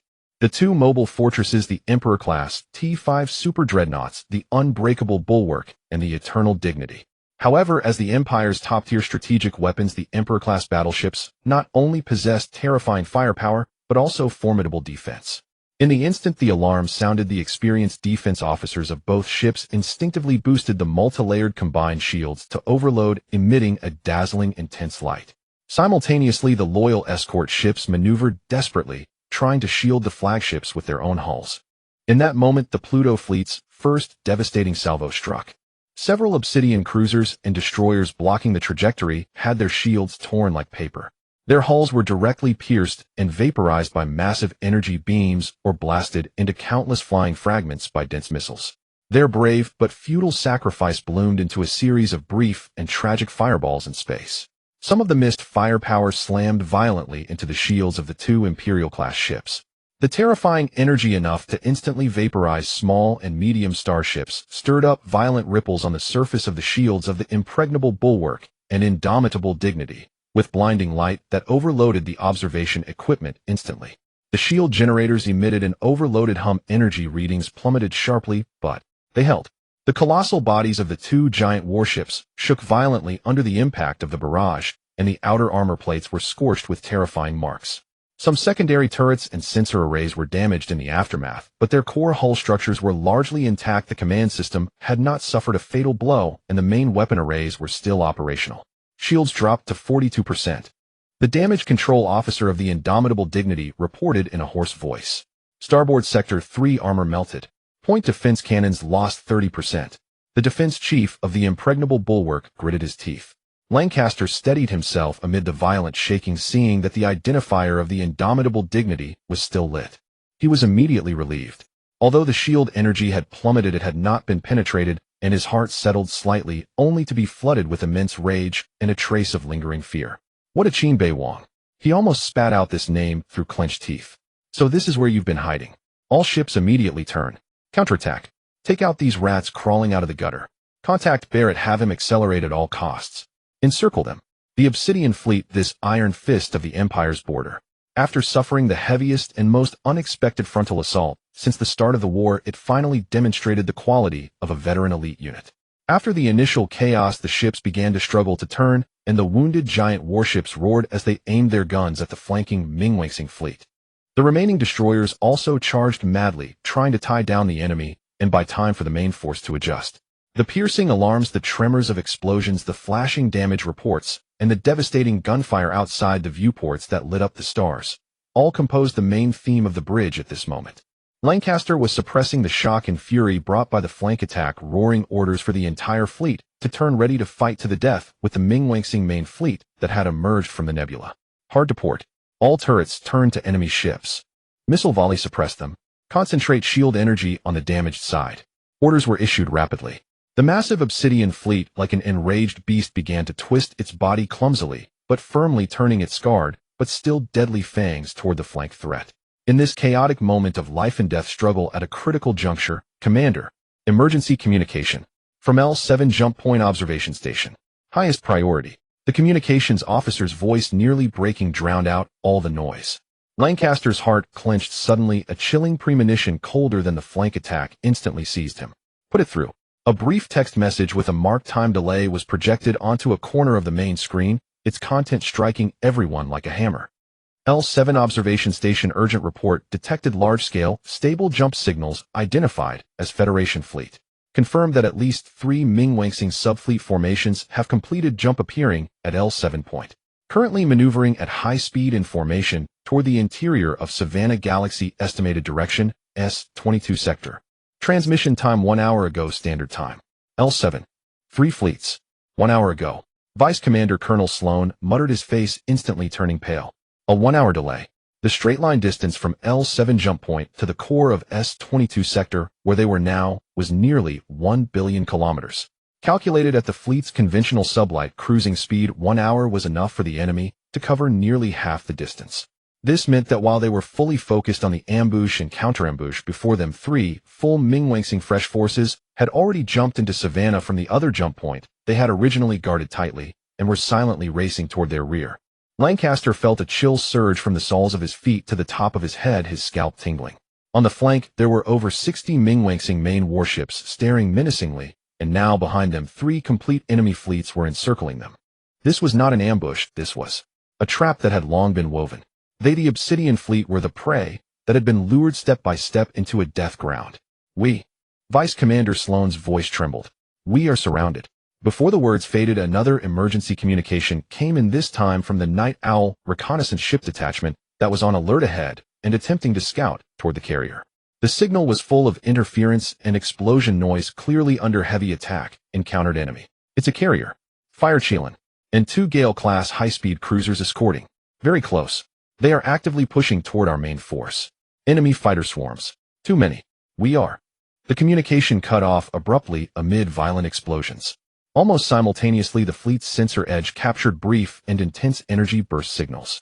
Those advanced T-4 reconnaissance ships under the saturation attack of T-5 Swift fighters were reduced to cosmic dust without even being able to send back much effective resistance or retreat information. The carrier, Fire Chelan, was not hiding behind it, was advancing forward with its escorts. Together with the fleet that had emerged from the nebula, it formed a vague, pincer movement. Lancaster finally understood completely. Qin Beiwang's target had never been those 2 remnant forces serving as bait. What Qin Beiwang wanted was to completely annihilate the main force of the Obsidian fleet within the Savannah Galaxy. The nebula ambush was the first heavy punch to the waist. The 3 fleets that jumped in from L7 were the noose about to tighten around the neck. And the carrier in front was the hound driving the prey and compressing its maneuvering space. Hatred, anger, the desire to wash away shame. All were utterly extinguished by the cold reality and bone-chilling coldness at this moment. The survival instinct of a veteran commander instantly took over. Retreat. Lancaster's voice was dry and urgent, but carried an irrefutable decisiveness. Order the entire fleet to break contact with the nebula enemy ships immediately. Abandon current formation breakout. To the side. Maximum speed. Contact Barrett. Have him accelerate, immediately converge on us, and open a breakout channel for US. The proud Obsidian, the sharpest war blade on the Empire's border after realizing it had fallen into the center of a carefully woven death trap, did not hesitate to choose the most difficult direction, which might be the only way to survive retreat. The order to turn and break through had just been issued to the Obsidian fleet, but how could a giant beast trapped in a deep encirclement turn around so easily? From the moment the Pluto fleet surged out of the nebula, their relentless fire clung to the Obsidian ships, like a curse biting down with tenacious fury. The vulnerability of the exposed flank was instantly transformed into devastating results.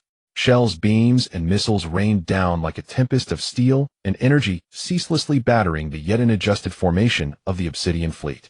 The undying dignity, this T-5 super battleship emblematic of Imperial might had just weathered the first concentrated volley.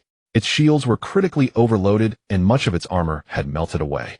Yet it still dragged its massive hull, attempting to follow the flagship unbreakable bastion in the turning retreat. However, the Pluto fleet clearly had no intention of letting the biggest fish escape. The 4 heaven-opening class heavy plasma main cannons from the Kunlun and Kunlun modified battleships, after a brief yet precise charge and calibration, locked onto it once more. Target: undying dignity, weak point of the overloaded shield. Fire. The command was cold. For colossal, suffocating streams of azure plasma tore through space, slamming with near-light speed into the same region of the shield that had yet to fully recover. The first strike caused the remaining shield to flicker violently, emitting a piercing shriek of overstrain. The second strike left the shield like glass struck by a heavy hammer, instantly covered in cracks, then shattering with a thunderous explosion, scattering into countless drifting motes of energy. The third and fourth strikes pierced through the thick armor, now unprotected by the shield, with almost no resistance. The superheated plasma, enough to vaporize steel, cut through like a red-hot knife through butter, tearing 2 horrifying penetrating wounds deep into the core of the undying dignity's massive hull. Internal ammunition magazines, energy conduits, and fusion reactor bulkheads detonated in succession under indescribable heat and pressure. From the outside, the colossal vessel first stiffened, then its midsection and stern simultaneously swelled and bulged with blinding white light bursting from countless fissures. The next moment, boom, a light of destruction brighter than a star bloomed at the center of the battlefield. The undying dignity, like a supernova ignited, was utterly torn apart by the chain of explosions, its entire hull shattered. It transformed into a rapidly expanding death nebula of metal fragments, molten matter, and raging energy. The shockwave laden with lethal radiation and debris slammed into the Imperial ships, too close to escape, triggering further chaos and damage. The fall of the undying dignity struck the hearts of all Imperial officers and soldiers like a hammer blow. And this was merely the beginning of the calamity. Just as the Obsidian fleet plunged into deeper chaos and panic from the flagship's explosion, another group of more agile, more lethal scavengers joined the slaughter. Swift squadrons, attention. Free hunting time. Priority targets: enemy turrets, missile arrays, sensors, and engine nozzles. Clear the way for the capital ships. Don't let them turn and escape comfortably. The flight commander's order carried cold efficiency. Swarming Swift V fighters like bloodthirsty shark packs lunging at a wounded whale roared in from the carrier direction, charging boldly into the gaps of the already battered Obsidian fleet formation. Two of them, codenamed Razor and Spark. Hey Spark, see that Hammer-class cruiser on the right? Still has 6 secondary cannons firing on the broadside. Annoying. Razor's voice crackled over the encrypted squadron channel, tinged with mockery. Saw it long ago. Isn't that destroyer's missile launcher on your left still spitting fire? Want to make a bet? Spark retorted without backing down, executing a smooth barrel roll to evade a hastily aimed point-defense shot. Same rules: 1 turret or missile pod equals 1 point, engine disable equals 5. Loser buys a month of Stardust rum. Deal. The two fighters darted through the dense, chaotic anti-air net like nimble swallows. Incredibly fast, with unpredictable maneuvers, they often fired a stream of precise, high-velocity, armor-piercing rounds, or dropped a small, yet lethal fusion missile before the Imperial gunners could lock onto their blurred afterimages. Razor's fighter dove its cannons, screaming, sending sparks flying from the base joints of 2 rotating turrets atop a cruiser, causing them to tilt and fall silent. Score 2. Spark, meanwhile, skimmed the belly of another destroyer, a missile precisely plunging into the interior of its engine nozzle, still spewing plasma. A muffled thud later, the destroyer's exhaust flame abruptly died, its speed plummeting, and it began to drift helplessly across the battlefield. Score 5. Nice. But watch this.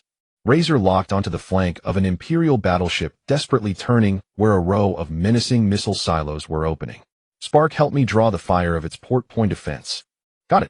The two fighters worked in perfect sync, dancing a deathly waltz through the storm of bullets, systematically dismantling the external weapons and power nodes of Imperial warships one after another.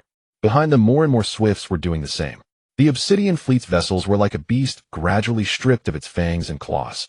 Their return fire visibly weakened, and their turning and acceleration grew slower and more clumsy due to engine damage.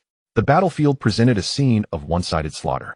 The main Pluto fleet kept its distance, steadily weakening the Imperial core with fierce, synchronized fire. Meanwhile, the Swift swarm, like a deadly hive, constantly dismantled the enemy's resistance from within. One by one, Imperial warships exploded under the combined fire or lost power after key systems were destroyed by the fighters, becoming drifting targets. The formation completely collapsed, and the retreat order degenerated into desperate individual flight. On the unbreakable bastion, Lancaster watched the tactical display, seeing his own icons dim and vanish. Listening to the please route reports and cries of despair flooding the comm channels, his face turned ashen white. The bitter taste of defeat mixed with terror at Qin Beiwang's tactics and regret for his own misjudgment nearly overwhelmed him. Break through. At all costs. Save as many as we can. He croaked, his final command effectively admitting defeat.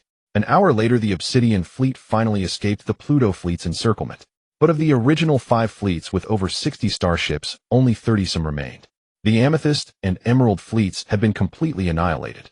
Among the remaining 31 starships, only a handful could be considered in good condition. Most bore damages requiring immediate dry dock repairs, their combat effectiveness reduced to a mere fraction. Over half of the vessels, along with tens of thousands of experienced Imperial officers and soldiers aboard them, were forever left behind in that stretch of starry void. The loss was not merely of steel, it was the very backbone and vitality of the Obsidian fleet, painstakingly accumulated over years.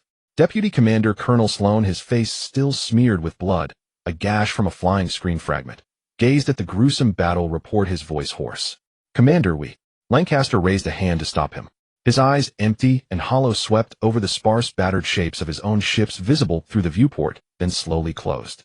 Fatigue, regret, and a near-desperate sense of defeat enveloped him like a cold, stardust-filled shroud.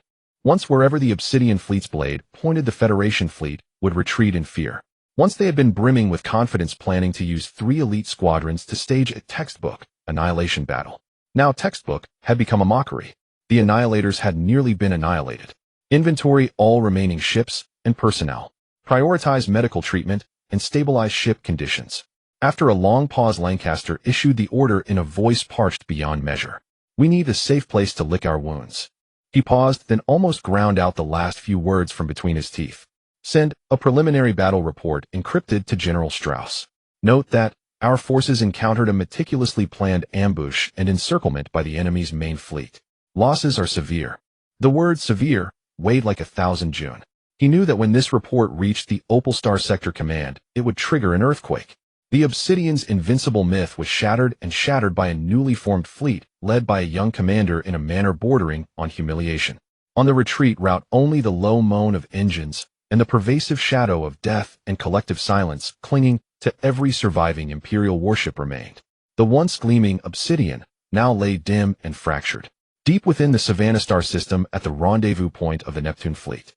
The triumphant Neptune main fleet successfully linked up with 3 fully intact subfleets, Alcade, Mizar, and Alioth, that had arrived after a long-range sprint from the L7 jump point.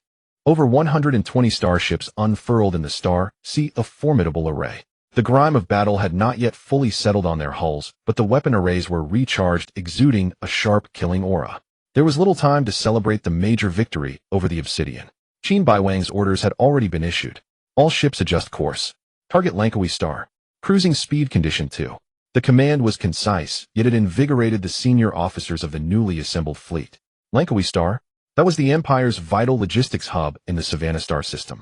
Attacking it meant setting the flames of war directly upon the Empire's lifeblood node in this system. Inside the tactical center of the flagship, North Star, Qin Beiwang stood alone before his special tactical simulation terminal. At that moment, the system presented the next tactical simulation. A7 Assault Plan Langkawi Star Tactical Simulation Complete. Overall Success Probability Assessment 75. 3-inch. Key Discriminate Variable Enemy Theater Level Commander Personality Model Analysis Cautious Revenge Mixed Type Based on Historical Decision Data. Expected Enemy First Reaction 71 Probability of choosing a temporary retreat to a safe star sector E.G. Morelos Star Region, which has large dry docks for repairs, for reorganization, assessing losses, and requesting instructions rather than an immediate counterattack with remaining forces. Qin Beiwang's gaze swept over the cold data. A 75.3 success rate was quite impressive for an operation targeting an enemy's critical logistics base. The model drawing on the enemy commander's database aboard the captured vessel judged that after suffering such a heavy blow to the Obsidian, Lancaster would be more likely to consolidate his position first rather than risk another battle. But this was only the beginning. The simulation continued, scrolling, revealing longer-term projections. Subsequent enemy reaction simulation based on first reaction retreat and reorganize high-probability event. 89 Enemy Theater Command to salvage reputation and deter us will dispatch massive reinforcements. Reinforcement size prediction based on the strategic value of the Savannah Star system and the stimulus of the Obsidian defeat. The expected force will be 56 times our current strength. Reinforcement approach prediction to maximize deterrence and speed. 87 probability of using hyperspace jump for direct insertion into the battlefield rather than conventional transit. Most likely jump entry point analysis based on star chart logistics tactical rationality. Z78 jump point 62 probability. Z78 point strategic link adjacent to Neva Star. That star hosts the largest spaceport in the Savannah Star system. Barak Spaceport can provide immediate supply, repair, and rest for a large fleet, making it an ideal jumping-off point for force projection and assembly. Seeing this, Qin Beiwang's eyes flickered with understanding. The model and his intuition corroborated each other. The Empire would never swallow this insult. A greater storm was brewing, and the eye of the storm was likely at that Z78 jump point, and behind it Neva Star and Barak Spaceport.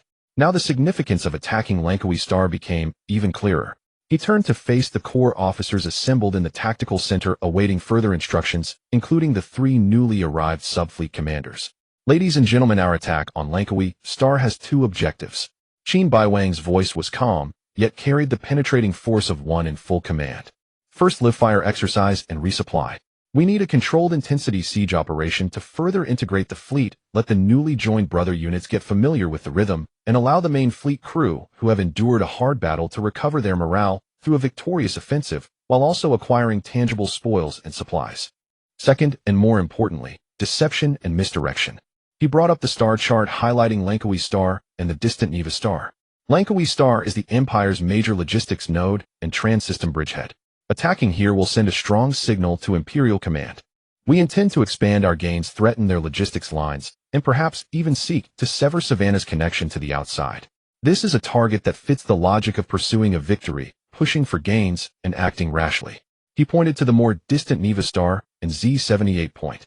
When Imperial High Command believes our attention is focused on Langkawi Star, and that our strategic intent is to strike at logistics and expand the occupied zone, then the massive reinforcements they send via the Z-78 jump point to solve the problem once and for all will naturally direct their reconnaissance and alert priorities toward Langkawi Star and the retreat route to Elvira.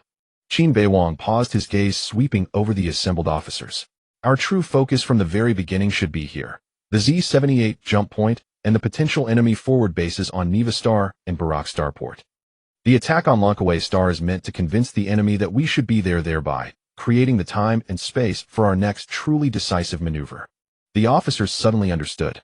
The commander's vision had already transcended the immediate target, reaching toward the far more formidable Imperial reinforcements that might descend several times their own strength.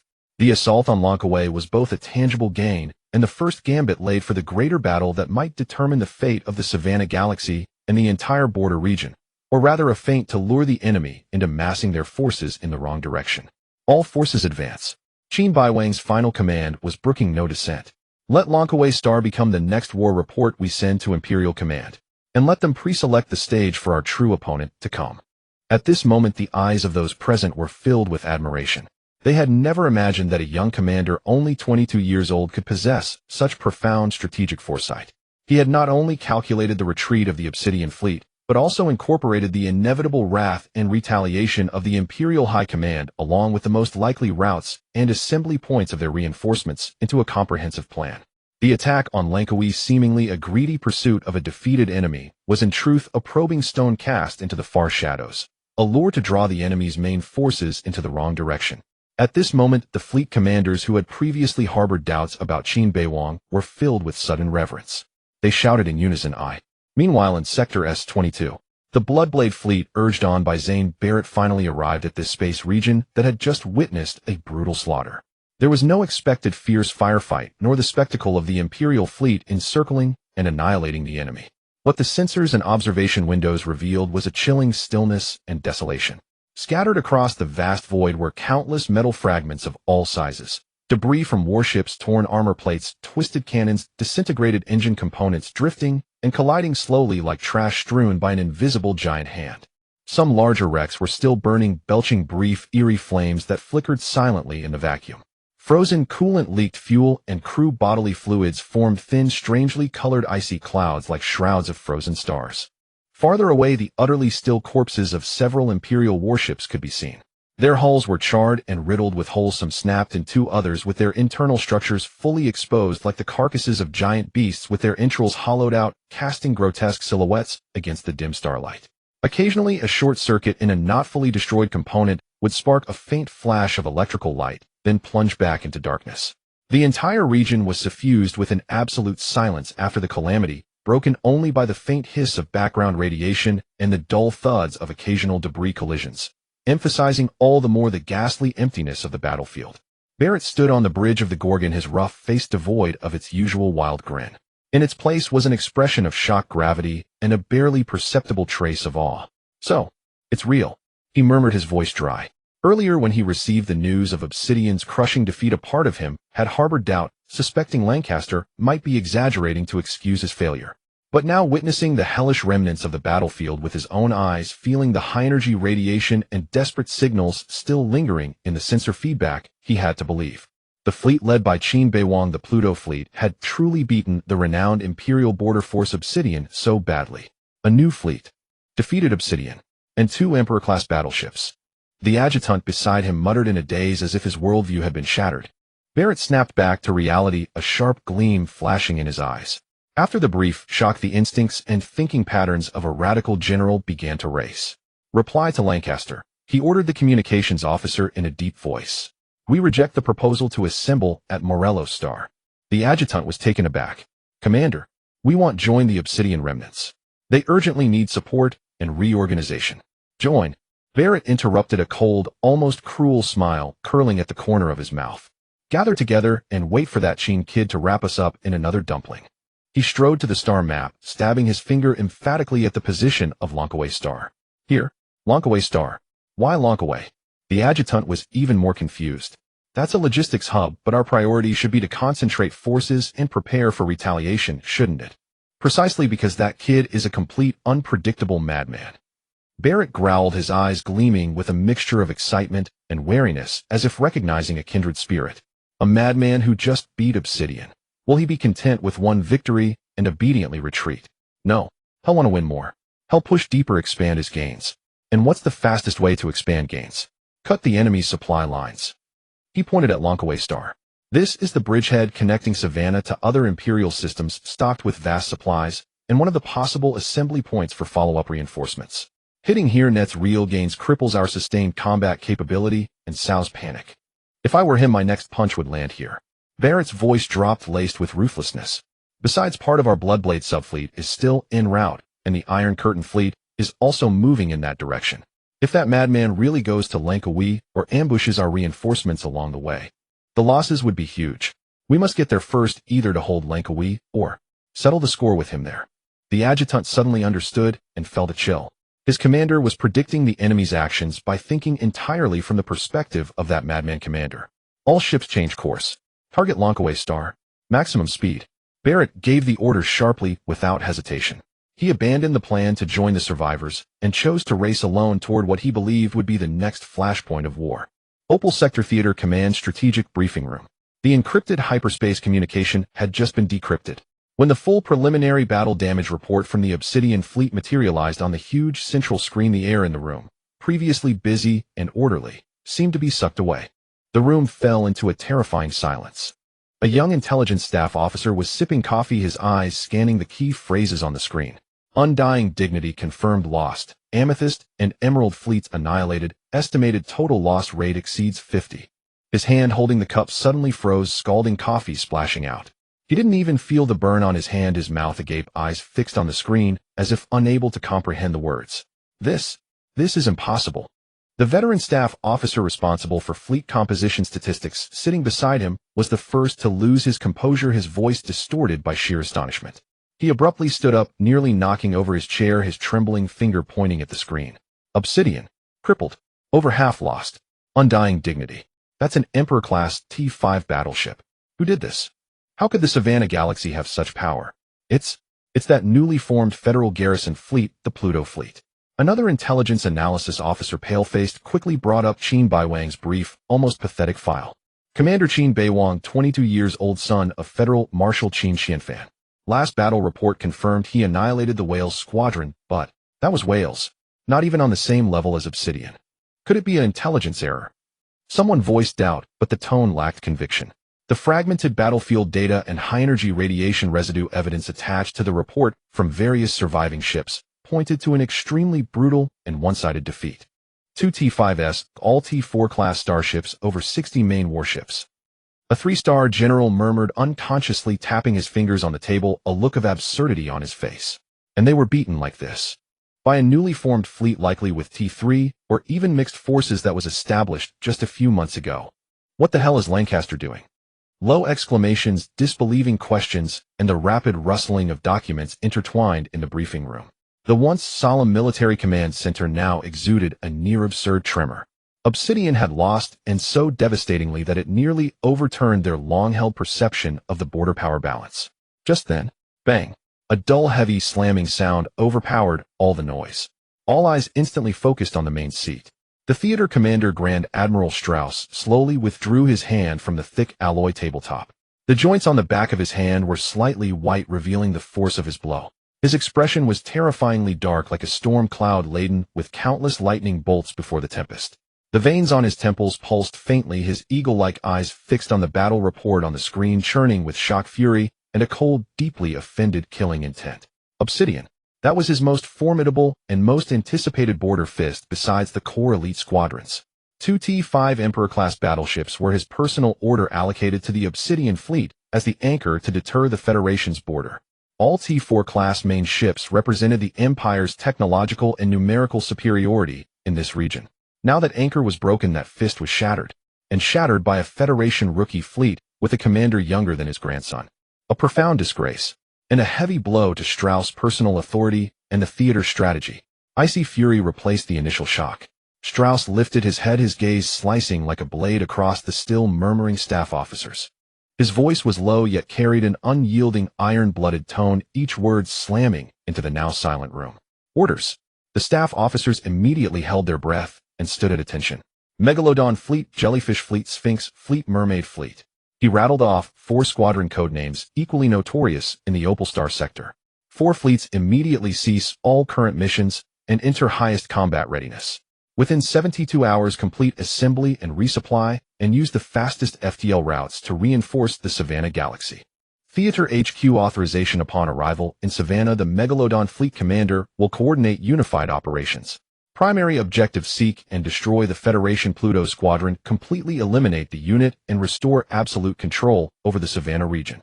If necessary, request coordination with Iron Curtain, Bloodblade, and Obsidian Remnants. I don't care how you do it, EU. I want to see Qin Beiwang's fleet turn to dust in the Savannah void. I want the Federation to clearly understand the cost of provoking the Empire. After the order was issued, the briefing room fell into an eerie silence, even more oppressive than before. Many staff officers showed undisguised astonishment, and some young officers exchanged incredulous glances.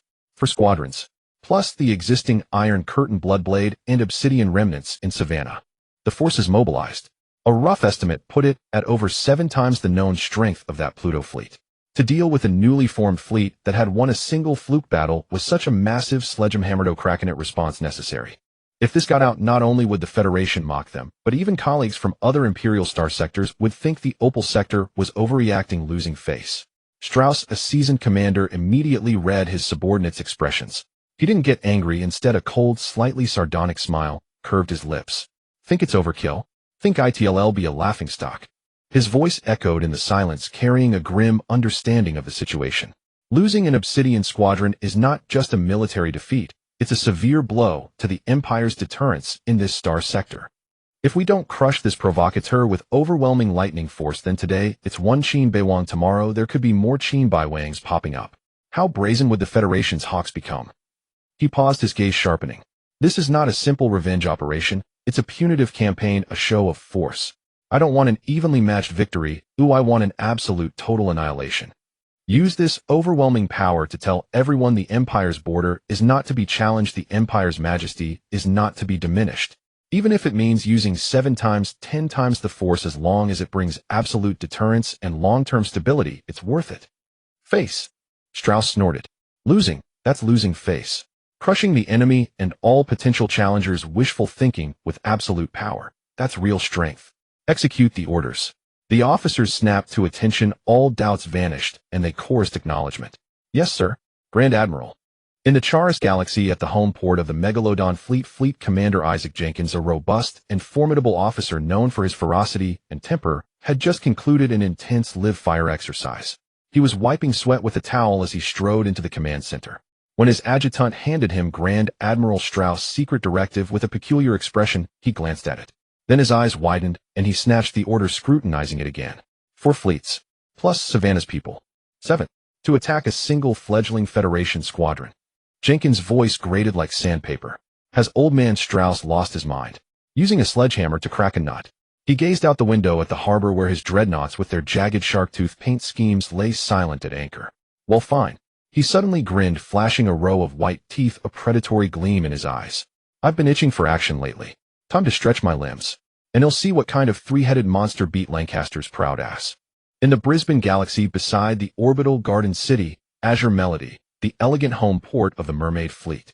Commander Lauren Albert, a handsome man with a demeanor more like a noble than a soldier, was enjoying the glittering city lights and an open-air symphony performance on the terrace of the officers' club with a few friends from the literary and artistic circles. A steward quietly approached and handed him an encrypted data tablet. Albert smiled and excused himself to his friends, stepping aside to read. The smile on his face gradually faded, replaced by a hint of gravity and surprise. Mobilizing on such a scale, this is no longer strategy but politics. He sighed softly, gazing at the stars. Qin Beiwang, the fire you've ignited is far greater than you imagine. Nevertheless, as the Empire's blade, we must serve the Empire's need. He adjusted his immaculate cuffs and regained his composure. Inform the fleet, cancel all leaves immediately, enter level 1 combat readiness. We shall proceed to our stage in the most elegant, yet most lethal manner. Large-scale mobilization began. For systems key military nodes of the Empire.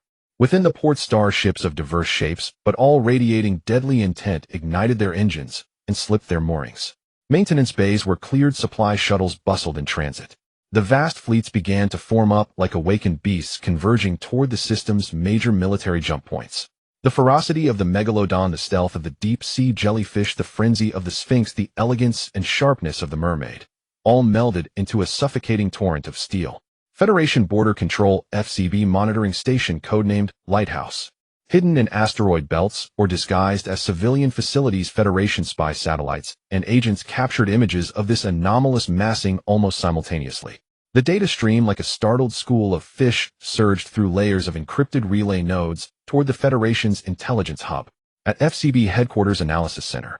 When the clear images and analysis reports of 4 Imperial squadrons simultaneously moving toward jump points were projected onto the main screen, the center erupted in a chorus of sharp intakes of breath.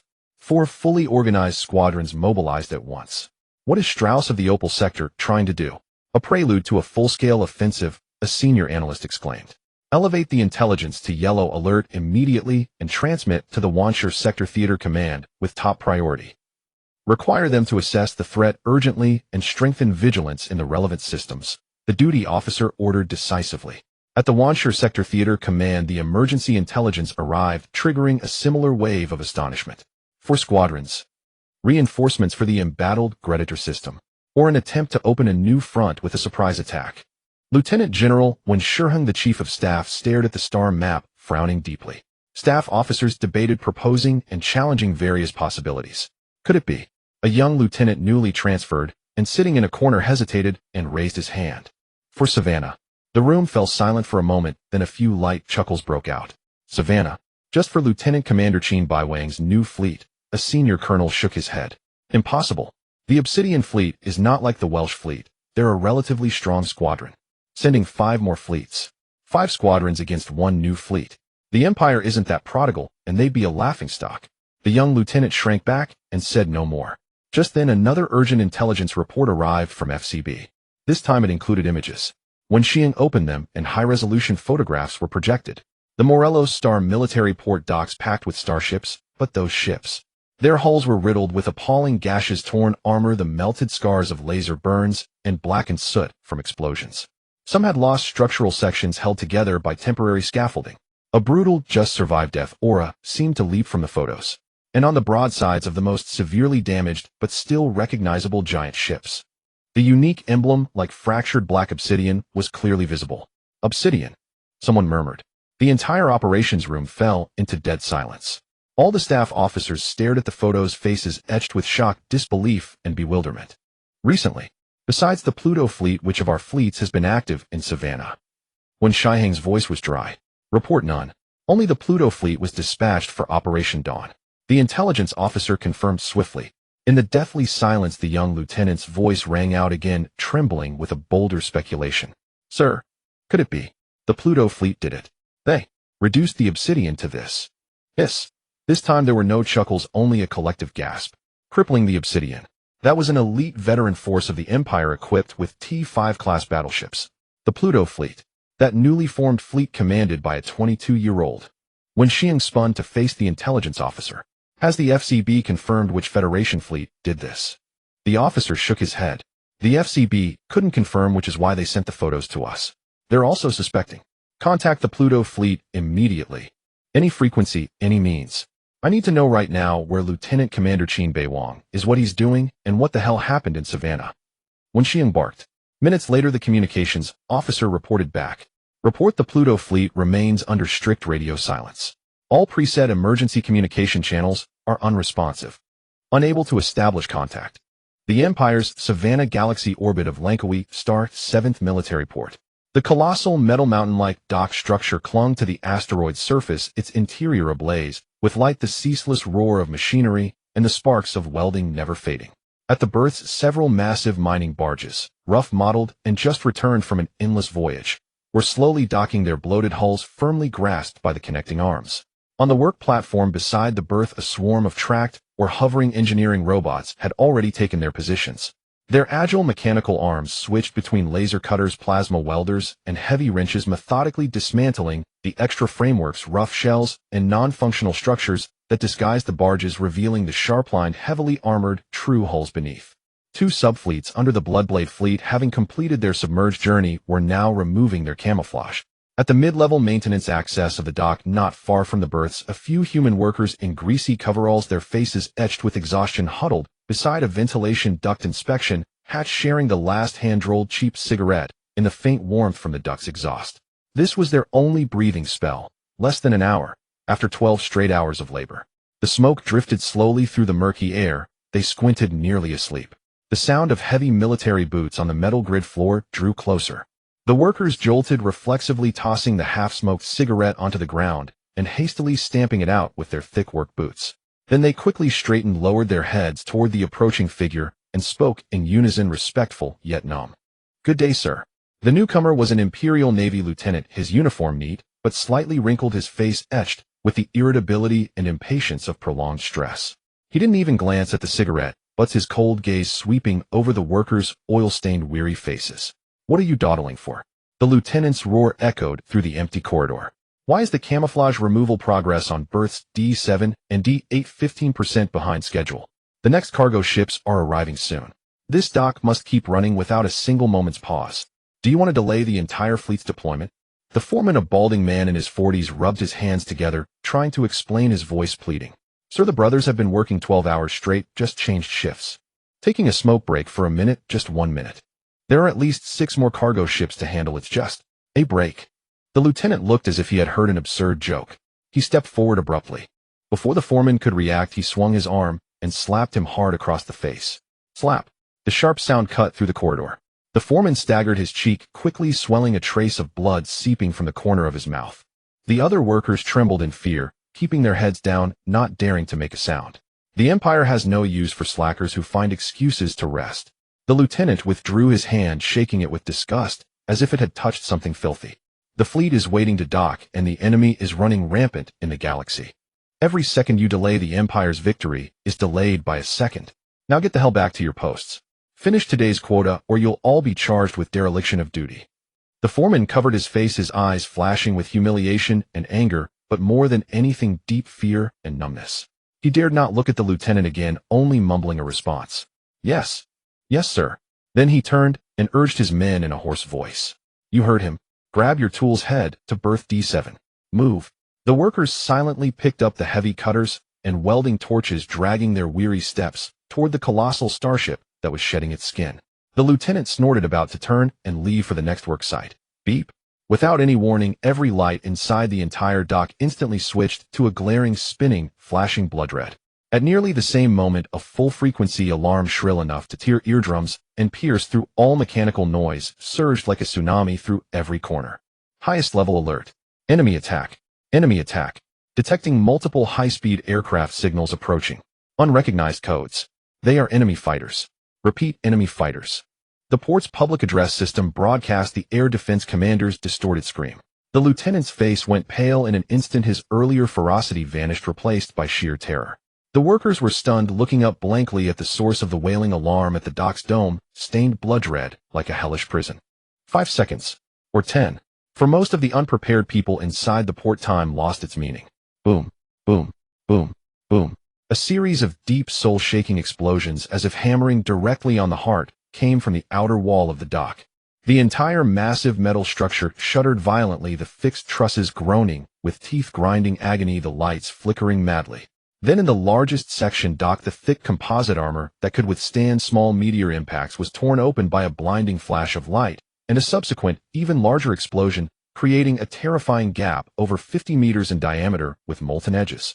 The vacuum of space and the breathable atmosphere inside the dock instantly formed an irresistible pressure differential. Whoosh! Not the sound of wind, but the mad shriek of gas escaping like death's sigh. Air, dust, unsecured tools, lighter equipment, even a few maintenance robots near the gap. Everything not firmly anchored was swept by an unstoppable force toward that breach, shimmering with cold starlight. The lieutenant, who had just been throwing his weight around, let out only a short, startled cry before being caught by the violent air current, tumbling like a dry leaf, vanishing into the dark void outside the dock in the blink of an eye. The foreman and his fellow workers were not spared either. They futilely tried to grab hold of fixed rails or pipes, but against that powerful suction, human strength was nothing. Desperate cries were swallowed by the vacuum. Several figures were dragged out of the warm dock, thrown into the eternal, cold, silent abyss of death. The outer ring orbit of Lankawi star had turned into a blazing inferno of steel. Swarms of Federation Swift V fighters, like moths drawn to a flame, weaved through the dense anti-air fire with dizzying agility. The Empire's orbital defense platforms opened fire at full power. High-energy laser beams sliced through the darkness. A dense barrage of magnetic railgun shells formed a metal storm. Countless anti-air missiles trailed flames into the void, blooming into deadly fireworks. Fighters were hit continually, turning into brief fireballs. Yet more swallows evaded the attacks like phantoms, raining their missiles and armor-piercing shells onto the defensive platform's sensor arrays and energy nodes, triggering a cascade of explosions. Just as the orbital defense commander gritted his teeth and prepared to activate the final trump card, the combined energy defense shield covering the entire core area of the naval base. A colossal, unnatural beam of heavy particle energy, like a spear of punishment hurled by the gods from the distant void, pierced through tens of thousands of kilometers of space, with pinpoint precision, plunging into the defensive platform that housed the Outer Ring's main energy control hub. The main cannon of the Kunlun Mountain roared with devastating power. That platform, along with the shield generator matrix that had not yet fully activated, was instantly vaporized by the absolute force. Cascading energy backflows and explosions raced along the power conduits. The faint blue shield membrane that had just flickered to life in some areas blinked a few times like a faulty light bulb, then extinguished completely. All that remained was a twisted orbital wreckage with a massive molten hull, silently testifying to the terror of T5 level super firepower. Inside the Lankawi Star Naval Base at the core dockyard, the commanders of the Fierce Bird and Owl fleets aboard their flagships Vulture and Night Owl received reports almost simultaneously. Shield activation failed, and the dockyard was under attack. Through the observation windows, they could see the flashes of explosions in the external corridors and feel the increasingly frequent tremors transmitted through the dockyard structure. "We can't wait any longer. Staying in the dockyard makes us sitting ducks," roared the commander of the Fierce Bird fleet over the communication channel. "All ships that can move start engines immediately and break out of the dockyard. Form a defensive line in open space. Hurry." The massive dockyard gates began to slide aside with a screech of metal, revealing the starry sky ablaze with gunfire beyond. The fastest responding Imperial destroyers and cruisers spouted dazzling blue flames from their engines, eager to escape this deadly cage. But just as the bow of the first destroyer emerged from the gate, the second heavy particle beam from the Kunlun Mountain, like a reaper's scythe waiting in ambush, crossed the battlefield and struck again. This time it did not target fixed installations, but aimed directly at the Imperial fleet pouring out. The Vulture flagship of the Fierce Bird fleet, a massive T4 class battleship, had just completed its turn, its colossal hull facing the gate exit. That devastating beam of light struck Fulin, penetrating through the bow. The thick frontal armor, capable of withstanding a volley from ordinary battleship main guns, was sliced through like butter. The beam surged forward unstoppably, vaporizing or melting everything in its path. Armor structures, compartments, weapon arrays, energy conduits, everything. From the outside, the Vulture looked as if a red-hot giant needle had been driven into its front. The hull midsection suddenly swelled, then snapped in two under the chain reaction of internal explosions. Flames burst from countless cracks, engulfing the mighty vessel completely. This was only the beginning. The dockyard gate had been opened, presenting a perfect firing window for the waiting main force of the Pluto Fleet. Main guns of Pluto battleships, having locked onto this position from different directions, opened fire in succession, weaving a net of death with thick energy beams. Swarms of anti-ship missiles, like piranhas drawn to the scent of blood, converged. A metal storm of high-velocity kinetic projectiles rained down on the exit zone. The Imperial starships scrambling to escape were met with catastrophic destruction. One cruiser halfway out was struck by 3 beams simultaneously on its side, its shield's overloaded hull torn apart. Another destroyer tried to accelerate and evade but was caught by dozens of missiles and exploded into an expanding cloud of debris. The following ships were either destroyed at the bottleneck or collided in panic, plunging into utter chaos. The dockyard exit instantly became a brutal slaughterhouse. The Empire's fresh forces before even entering the battle suffered a devastating blow at their own doorstep. Meanwhile, at the edge of the Savannah Galaxy, a fleet maintaining a tight defensive formation was cruising steadily toward Lankaway Star. The cold gray paint on their hulls and the emblem of a shield and chain, symbolizing absolute defense, revealed their identity. The Iron Curtain Fleet. Ahead of them farther out were 2 smaller but aggressive Bloodblade subfleets acting as sharp vanguards. Aboard the flagship Bloodthorn of the Iron Curtain Fleet, Isabella Marlowe had just received the initial battle report. Lankaway Star was under surprise attack, and the naval base, along with 2 Bloodblade subfleets, had suffered heavy losses. Her ice-blue pupils contracted sharply. For the first time, a clear fluctuation appeared on her usually cold and composed face, a mixture of shock, anger, and deep unease. Fuel reserves. She turned to her adjutant, her voice a note more urgent than usual. Report, Commander. After long-range stealth maneuvers, the fleet's average fuel reserves have dropped to 28. Sufficient for high-intensity combat for less than 12 hours, or about 1 day of normal cruising. Urgent replenishment is needed. The adjutant's report confirmed her worst fears. Lankaway Star was not only a strategic hub, but also the planned most critical fuel and supply point for this long-range silent strike fleet that had not resupplied en route. If the naval base, storage tanks, and refining facilities on Lankaway Star were completely destroyed by the Pluto Fleet, her Iron Curtain Fleet would immediately face severely reduced mobility and combat sustainability. In this hostile and dangerous Savannah Galaxy, that would be nearly fatal. All ships cancel standard cruising. Increase engine power to maximum safe threshold. Isabella Marlowe ordered without hesitation, her voice cold. Maintain formation, advance at full speed toward Lankaway Star. She glanced at the distant coordinates of Lankaway Star on the star map, then scanned the fleet's energy readings, adding informed the 2 Bloodblade subfleets ahead, explained the situation, request their coordinated acceleration, and prepare for engagement. We must arrive before the Pluto Fleet completely paralyzes Lankaway Star's supply capabilities. Otherwise, we'll all be in deep trouble. The Iron Curtain Fleet maintained a high-speed yet still rigorous defensive formation, advancing like a moving metal fortress toward Lankaway Star. Isabella Marlowe stood on the bridge, her gaze calm and fixed ahead. The 2 Vanguard and Shield subfleets of Bloodblade, the Mammoth Fleet and the Direwolf Fleet, acted like slightly protruding knives, scouting and providing early warning for the entire formation. Without the slightest warning, a heavy particle beam with a diameter exceeding 5 meters, radiating a chilling pale white hue and possessing energy so condensed it seemed to possess substance, shot forth like a divine spear thrust from the darkness of the cosmos, erupting from a seemingly empty void on the right side of the course with no forewarning. Its target was the giant Elephant Fleet on the flank. The beam first grazed a destroyer at the edge of the formation. The vessel's shield vanished like a soap bubble in a storm, dissolving in an instant. The beam penetrated the relatively thin hull of the ship without hindrance, leaving a terrifying circular hole with molten glass-like edges that pierced through from front to back. The destroyer's engines ceased abruptly, its structure collapsing, instantly shattering into fragments in a silent explosion. Following that, the beam with undiminished momentum pierced the engine bay of another destroyer attempting to evade, triggering a chain of catastrophic detonations. A third vessel, a medium cruiser, tried to withstand the assault with its reinforced side shields, but the torrent of particles, with overwhelming energy density, directly melted through both the shield and the composite armor beneath.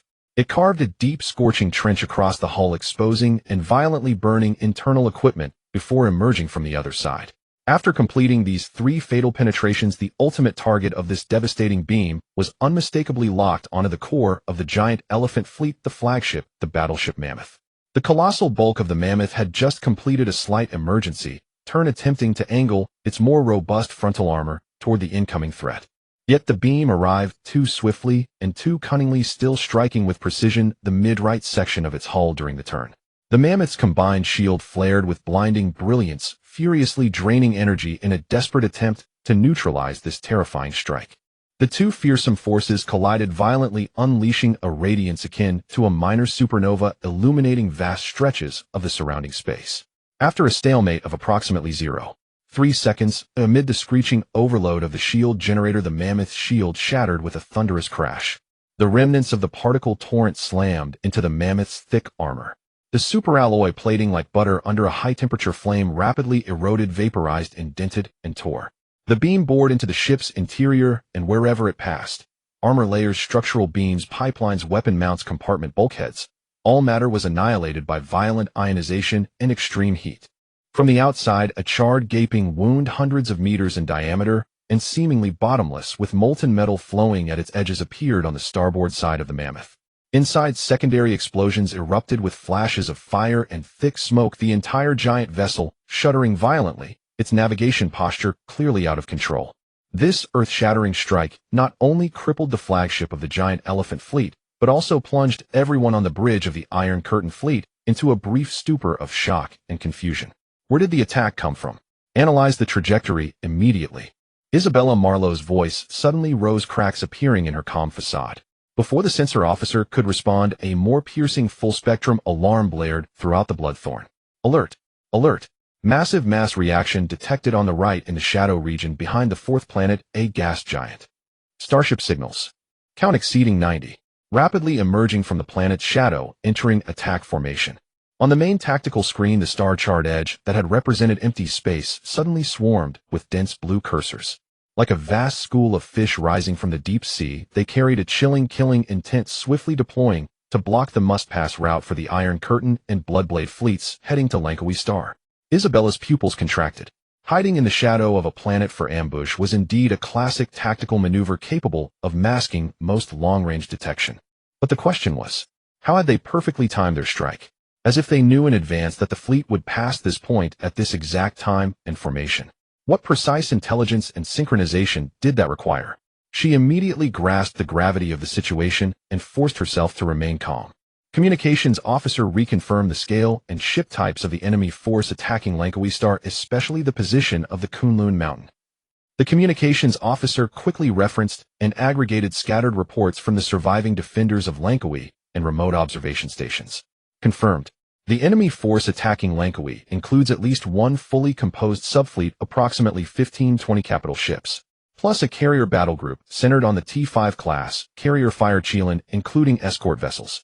Energy signatures of the Kunlun Mountain have been detected multiple times, confirming it is providing long-range heavy fire support at the Lankawi battlefield. Hearing this, Isabella's tense nerves suddenly relaxed slightly, a glint of sharp calculation flashing in her eyes. A standard Federation subfleet at full strength consisted of approximately 90 to 110 starships. Among them, non-combat vessels such as scout supply ships and engineering ships typically accounted for 1 to 2/10. Now the ambush fleet before her numbered over 90. And on the Lankawi side, a confirmed subfleet estimated 12 ships, plus a carrier battle group, core plus escorts, at least 12 ships meant over 24 starships, including the most crucial strategic strike assets, a T5 carrier and a T5 super battleship. In other words, Qin Beiwang has split his main fleet, Isabella quickly deduced. A sizable detachment armed with the two most powerful weapons attacks Lankawi to destroy our supply point and create chaos. Meanwhile, he himself leads the remaining main force, these 90-plus starships, to set an ambush here, attempting to intercept and even annihilate our reinforcements. At this thought, a surge of strong confidence, even a hint of anger at being underestimated, welled up within her. If the Pluto Fleet had not split with its full complement and the terrifying might of 2 Kunlun Mountains and an interstellar carrier, she would indeed need extreme caution. But now the enemy's strongest spearhead was absent. The fleet before her, though still over 90 in number after removing auxiliary vessels, likely had only about 70 true combat ships, at most 80. And what of her own side? She glanced at her formation. Her Iron Curtain fleet was at full strength, over 70 elite defensive starships. The giant Elephant and Dire Wolf fleets, though ambushed, still totaled over 20 starships, and given the Bloodblade style, their fighting spirit was tenacious. Altogether, nearly 130 Imperial warships. Even after accounting for damaged units and necessary auxiliaries, the number of vessels deployable for frontline combat comfortably exceeded 100. 100 against 80, or even fewer, and the enemy lacked the top-tier strategic firepower units, 1 Kunlun Mountain and an interstellar carrier. The advantage is mine. Isabella Marlowe made her judgment in an instant, her voice regaining its customary icy resolve. Order the giant Elephant and Dire Wolf fleets to hold on, stabilize the formation, and pin down the enemy in front. Iron Curtain fleet, all units abandon the defensive formation. Switch to assault formation engines to full power, full speed ahead. Target the flank of the enemy main fleet directly ahead. We must take advantage of their divided forces and the absence of their main weapon and crush this main fleet of the Pluto Fleet in one blow. Then we will go to Langkawi Star to finish off their remnants and those two isolated big killers. She seemed to already see the trajectory of victory. In her eyes, Qin Beiwang's strategy of dividing his forces had become a fatal mistake. The massive Iron Curtain fleet, like a shield wall finally bearing its fangs, began to thunder forward. With an aura that could crush everything, it charged toward the Pluto main fleet that had just completed its ambush and emerged from the shadow of the planet. Isabella Marlowe's orders were still echoing through the encrypted channels, not yet fully conveyed to every ship of the Giant Elephant and Direwolf fleets, when the tide of destruction surged in. The Pluto fleet's reaction was unimaginably fast. Targeting the battered and disorganized Giant Elephant fleet, over 20 capital ships in the Pluto main fleet almost simultaneously completed their fine-tuned aiming. Their target was highly consistent, the battleship Mammoth, which was still struggling with blazing flames and thick smoke billowing from its starboard side. The volley of beams and missiles had not yet arrived. 5 Jianga-class T-4 battleships at the forefront of the formation let out a roar that shook the void from their iconic triple-barreled, quadruple, heavy plasma accelerator turrets. 12 clusters of high-density plasma, each the size of a house, constrained by a powerful magnetic field into incandescent white spheres with roiling destructive energy inside, broke free from the acceleration rails. Trailing brilliant and deadly tails like 12 scorching comets, they pierced the darkness and slammed into the Mammoth almost simultaneously. The first cluster struck the edge of the Mammoth's already battered starboard wound, and the ultra-high-temperature plasma instantly vaporized the already molten armor, widening the gash. The second and third clusters slammed into the adjacent main armor belt. Under the horrific heat ablation lasting several seconds, the thick composite armor melted and crumbled like snow under the sun, exposing the fragile structural layers beneath. More plasma clusters precisely struck the Mammoth's bridge area, the outer wall of the main power compartment, and the roots of the still operating thruster arrays. The Mammoth's remaining shields couldn't hold for even a second and were annihilated completely in the lament of overload. Next came the total collapse of armor and structure. In the areas directly hit by the plasma clusters, the armor did not just melt, it sublimated, turning into violently expanding metal vapor. The hull structure warped, softened, and fractured under the extreme heat. Interior compartments were exposed to the vacuum, and crew members' equipment and pipelines that had not yet escaped were instantly vaporized or flung out. Continuous explosions came from deep within the hull, each one causing the giant ship to shudder violently, with ruptures spewing out torrents of flames and debris stretching for kilometers. Finally, in a blinding flash of internal detonation that illuminated a small part of the battlefield, the Mammoth's massive hull snapped completely in the middle. The front half, with its burning bridge, tumbled into deep space, while the rear engine section turned into an ever-expanding fireball of destruction amid uncontrolled energy release. The flagship of the Imperial Giant Elephant fleet, along with its fierce firepower that had yet to be unleashed, thus tragically and gruesomely turned into expensive wreckage in the starry sky under the coordinated heavy strike of 5 sister-class battleships. Almost at the same time, another massacre was unfolding. Over a dozen Federal Jiefenglass high-speed cruisers, like a school of sharks smelling blood, shot out from the Pluto Fleet formation with dazzling blue engine exhaust and jaw-dropping acceleration, charging straight at the Direwolf fleet on the other side, which was trying to reorganize its formation. The Jiefenglass were not known for heavy firepower, but they possessed top-tier speed among cruisers and a fearsome array of railguns. After closing to medium-short range, these high-speed ships revealed their wolf-pack nature. They maneuvered flexibly, evading the hastily organized intercepting fire of the Direwolf fleet, and fired their multiple mounted railguns from the bow and broadside in succession. Bang, bang, bang, bang, bang. The dense rhythmic sound of railgun impacts echoed through the communication channels. Each ultra-high-speed alloy projectile carried terrifying kinetic energy, easily tearing through the relatively weak shields and armor of destroyers, leaving horrifying throw holes in their hulls, or triggering chain explosions of internal equipment. Several destroyers on the periphery of the Direwolf fleet were riddled with holes almost instantly upon contact, and silently disintegrated. A few cruisers that tried to move forward to provide cover also had their shields overloaded and armor shattered under the tacit crossfire of the Jiefeng Group, one after another turning into burning scrap. The Direwolf fleet's flagship, the Grey Wolf, was a T-4 class battleship renowned for its fierce assault. Seeing his subordinates being slaughtered like this, the captain's eyes were burning with rage. Main batteries charging. Target those leading Jifeng ships. Destroy them, he roared. The Grey Wolf's massive main turrets began to rotate, and the muzzles gathered dangerous energy light. However, just as its targeting system was about to lock, that familiar pale, white heavy particle beam, as if it could pierce through stars once again, came tearing through space from the deep rear of the Pluto Fleet formation. The Kunlun-modified Qin Beiwang's flagship had never left this main battlefield. It had been quietly hovering at a safe distance like a calm sniper, using its fearsome main cannon to put one fatal full stop after another on this ambush.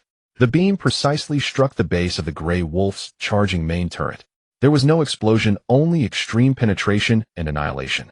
The particle torrent, like a hot knife through butter, easily melted through the armor, penetrated into the hull, and followed the power lines all the way down to the core reactor area. The Grey Wolf's hull suddenly stiffened, all external lights and engine glow went out instantly. Then an indescribably blinding light burst from within. The entire warship swelled and deformed from the inside like an overinflated balloon, then completely vanished in a super explosion that far surpassed the mammoths and swept across a small part of the battlefield. Only a slowly expanding cloud of metal debris mixed with high-energy radiation remained. When Isabella Marlowe's Iron Curtain fleet, at maximum combat speed, thundered into this engagement zone, what they saw was a hellish scene: the giant Elephant Fleet's flagship Mammoth broken in two, its wreckage still burning and exploding.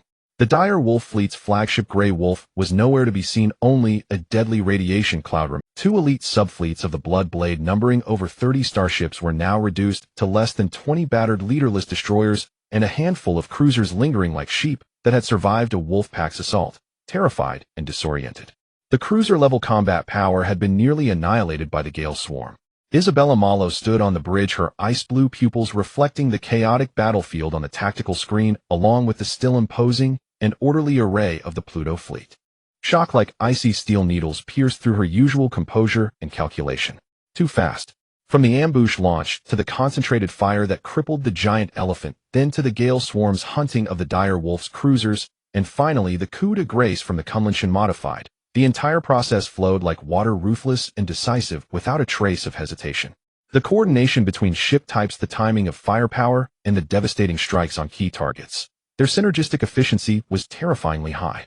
This was by no means the sort of coordination that a newly formed fleet established just a few months ago, and manned mostly by green recruits, could possibly achieve. Even by the standards of the Imperial fleet known to her, such tactical maneuvers, target identification, fire allocation, and efficient execution within an extremely short time would likely not be executed with such crispness by the main force of Zane Barrett's Bloodblade, renowned for its ferocious assaults. The opposing commander's control over the fleet, as if it were an extension of his own arm, and the troops' resolute and precise execution of orders far exceeded her understanding of a new fleet. Qin Beiwang. What methods had he used to forge such a fleet to this level in such a short time? Just as Isabella's thoughts raced attempting to reassess this formidable opponent, the Pluto Fleet moved again. There was no retreat nor a posture to confront the Iron Curtain's solid defensive line hidden. The vast, deep blue formation of over 90 starships, as if parted by an invisible giant hand, split neatly in two. Two fleet clusters of nearly equal size shifted their courses to the left and right respectively. Their engines simultaneously erupted with dazzling tail flames, carving two graceful yet sharp arcs. They moved with extreme speed, perfectly synchronized, without any chaos. Their intent was unmistakable. Abandoning a frontal assault on the Iron Curtain's shield wall, they opted for a high-speed flanking maneuver on both wings. "They want to outflank us," the aide exclaimed. Isabella instantly understood the enemy's tactic. The Iron Curtain fleet was renowned for its defense. Its frontal formation was as solid as a rock, making a direct clash costly. But if the enemy succeeded in outflanking to the side, or even the rear, even the sturdiest frontal defense would reveal vulnerabilities, forcing the formation to adjust and fall into a passive stance. The enemy's choice to split forces and outflank from both sides simultaneously was even more ruthless. This forced the Iron Curtain fleet to also divide its forces to respond, or else, any wing being breached would collapse the entire line. But dividing forces would weaken the Iron Curtain fleet's greatest asset, the combined defensive field built upon dense formation stacking. Order. Left wing detachment led by the Stronghold, turn right 15 degrees, maintain formation, intercept the enemy's left flanking fleet. Right wing detachment led by the Bastion, turn left 15 degrees, intercept the enemy's right flanking fleet. Central main formation, slow down, maintain heading, prepare to provide fire support and counter a central breakthrough. Isabella issued rapid commands attempting to block each enemy force with local numerical superiority while stabilizing the core position. The massive Iron Curtain fleet began to react like a slow, heavy giant, trying to spread its arms to block the encircling attacks of two agile, ferocious birds. However, the speed and determination of the Pluto Fleet's two-wing flanking maneuver once again put pressure on Isabella. The enemy seemed utterly unconcerned about the potential weaknesses in their own formation due to the split. Or rather, they possessed absolute confidence in their mutual coordination and command linkage. Yet the problem soon surfaced. The Iron Curtain fleet excelled in defense. Its starships were designed with a philosophy of thick composite armor, layered energy shields, and powerful fixed-point firepower. This made each ship's mass generally far exceed that of equivalent vessels like mobile steel fortresses. This solidity granted unparalleled resilience, but sacrificed critical mobility. When the two high-speed flanking clusters of the Pluto fleet pushed their engines to maximum power, carving sharp angles for a tactical sprint, the Iron Curtain's intercepting formations appeared sluggish and slow. Their turning and acceleration were like a heavyweight boxer trying to catch a lightweight. Though strong, they were always half a beat behind in rhythm. The contest for tactical positions in the starry void changed in an instant. The Pluto fleet's goal was crystal clear. Having failed to seize the crossing the T advantage, they aimed to secure the reverse T position. In space combat, because a starship's frontal projection area is small with primary armor and main batteries concentrated forward, taking a position ahead of the enemy fleet's column, the top of the vertical line of the T allowed the friendly fleet to present the smallest target area, while pouring the most devastating forward firepower onto the enemy's column side, the horizontal line of the T, achieving local fire superiority. The Iron Curtain's right wing, the Bastion fleet, had just completed its turn attempting to block the Pluto right flank fleet. But the Pluto fleet was faster, its formation sharper. Like a precise awl, it darted through the gaps in the Bastion formation before it could fully deploy its lines, successfully positioning itself ahead of the Bastion fleet's column on its side. A perfect reverse T tactical position. Without a moment's adjustment or hesitation, the moment the tactical window appeared, the prelude to destruction began. The first to strike was once again the Kunlun modified, hovering behind like death itself, gazing upon the battlefield. Its massive heavy particle beam turret adjusted its angle slightly, the muzzle once again converging terrifying energy that distorted space itself.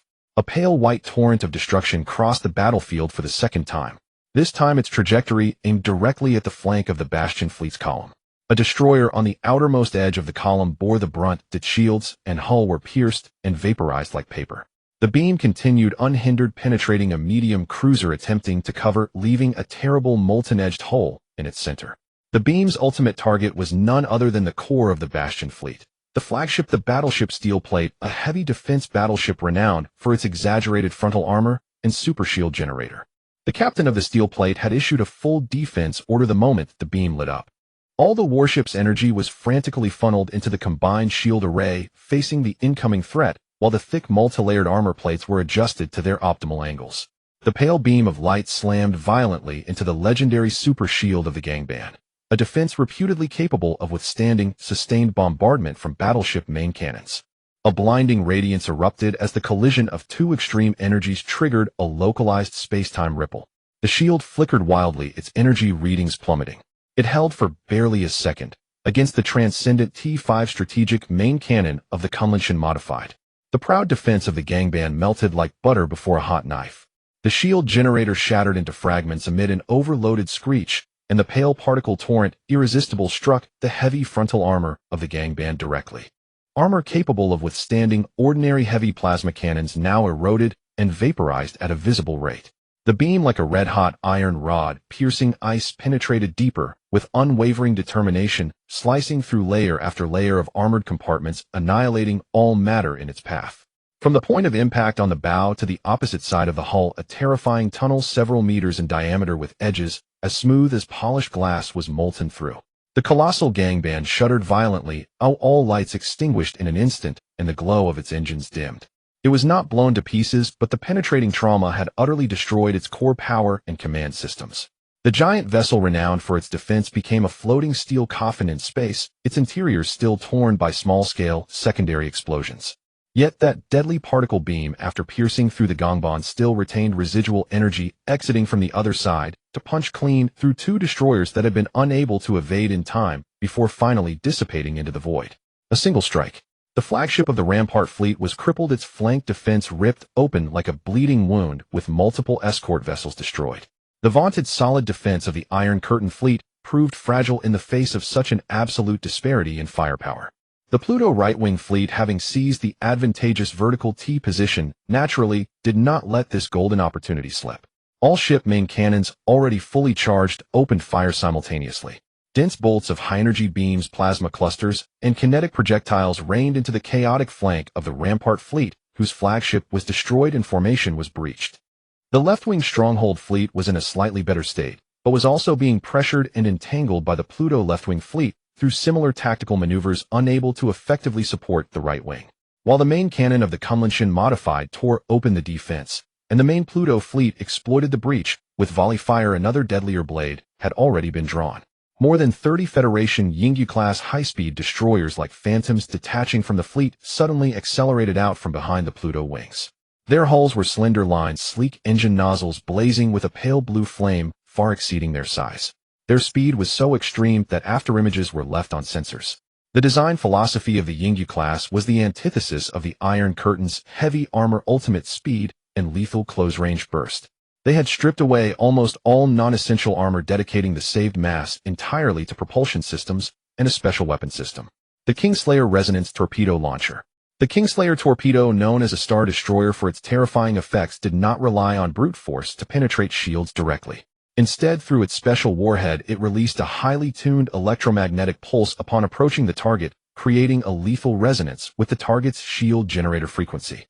This could drastically weaken or even partially collapse the shield in an extremely short time, creating a window for subsequent penetrating attacks. However, these torpedoes had a short range and required stable guidance, demanding that the launch platform close to a dangerous distance. At this moment, the formation of the Rampart detachment of the Iron Curtain fleet, due to the destruction of its flagship and the flank attack, had fallen into localized chaos and created gaps in firepower. This fleeting vulnerability was exactly the opportunity the Yingyu-class destroyers had been waiting for. High-speed destroyer group detected breaking through. They are Yingyu-class destroyers. They are carrying Kingslayers. The Iron Curtain fleet's sensor officer reported with alarm. On the bridge, Isabella Marlowe felt a chill crawl up her spine at the sight of those slender shapes racing in. She had witnessed the devastating results of these ships on other fronts. A single Inuit closing to sufficient range with a few Kingslayer torpedoes had once disabled the shields of an Imperial T-4 cruiser, leading to its easy destruction. All available fire prioritize intercepting those destroyers. Do not let them break through. Isabella barked, her voice losing its usual coldness, taking on a note of urgency. The remaining firepower of the Iron Curtain fleet immediately shifted. Point defense cannons formed dense barges, and laser point defense systems emitted scorching beams, trying to weave an interception net. However, the Yingyu-class destroyers were not only fast, but also not entirely unprotected. They were equipped with small deflection shields specialized in defending against kinetic projectiles and low-energy beams. The rain of point defense fire struck the shields, causing ripples, but struggled to break them in a short time. Only direct hits from ship main cannons posed a threat. For Pluto. For victory. Charge. On the bridge of a Yingyu class, the young captain, his face a mix of fervor and resolve, broadcast to the entire ship. His vessel was zigzagging at dizzying speeds, evading thick beams of main cannon fire. Outside the viewport, another friendly ship was hit by a precise plasma cannon. The moment its small shield overloaded, its hull was torn apart by the ensuing barrage, becoming a silent explosion of fire wreckage mixed with ice crystals scattering.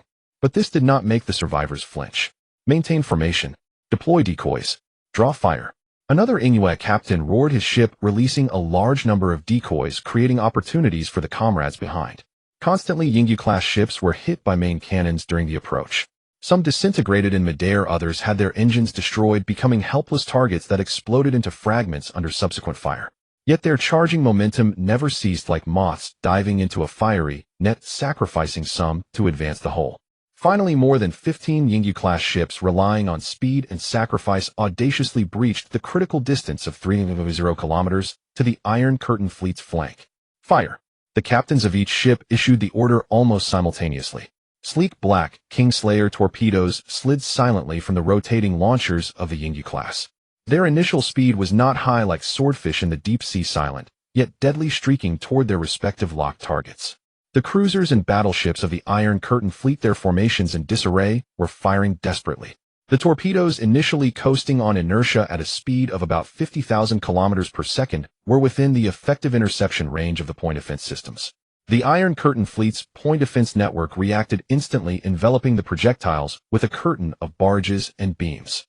However, as the torpedo swarm closed to a distance of 200,000 kilometers, the main thrusters at their tails suddenly ignited at full power. A thunderous, invisible shockwave rippled through the vacuum. The velocity of all Kingslayer torpedoes skyrocketed, breaking through to 18,000 kilometers per second.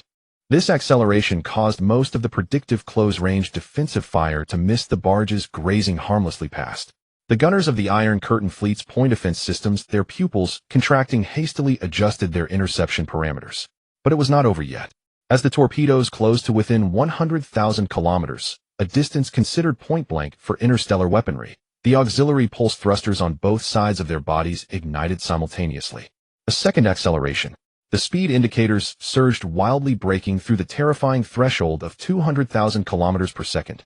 This far exceeded the maximum tracking and aiming capabilities of conventional point defense systems. The barges from the hastily reoriented cannons chased futilely behind the torpedoes, falling further and further behind, like lumbering hounds chasing lightning. A dozen Kingslayer torpedoes, like death messengers freed from all constraints, trailing ghostly blue wakes, plunged with unstoppable force into the seemingly invulnerable steel formation of the Iron Curtain Fleet. Their targets were the still blazing turrets, the hull modules housing shield generators, the very foundation of the Imperial defensive line. Those pitch-black Kingslayer torpedoes, at the horrifying speed of 200,000 kilometers per second, as if ignoring the barriers of space, instantly closed in on the energy shields shimmering around the Iron Curtain starships. At the moment the torpedo tips contacted the shield energy field, the anticipated violent collision or explosion did not occur.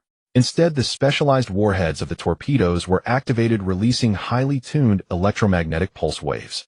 These pulses precisely penetrated the frequency band of the shield generators. A low-frequency, teeth-grinding, resonant tremor traveled through the hull structures of every targeted Iron Curtain starship. The energy shields, originally uniform, dense, and flowing with a steady glow, suddenly erupted with violent, irregular ripples, as if a red-hot iron ingot had been dropped into calm water. The shield colors rapidly shifted from stable pale blue or light gold to flickering, dangerous sparks of uncertain brightness. In the local regions where the resonance effect was strongest, the shield energy structure was severely disrupted, weakened, and even showed brief, visible energy voids. Shield generator frequency anomaly. Stability plummeting. Local shield strength degradation exceeds 70.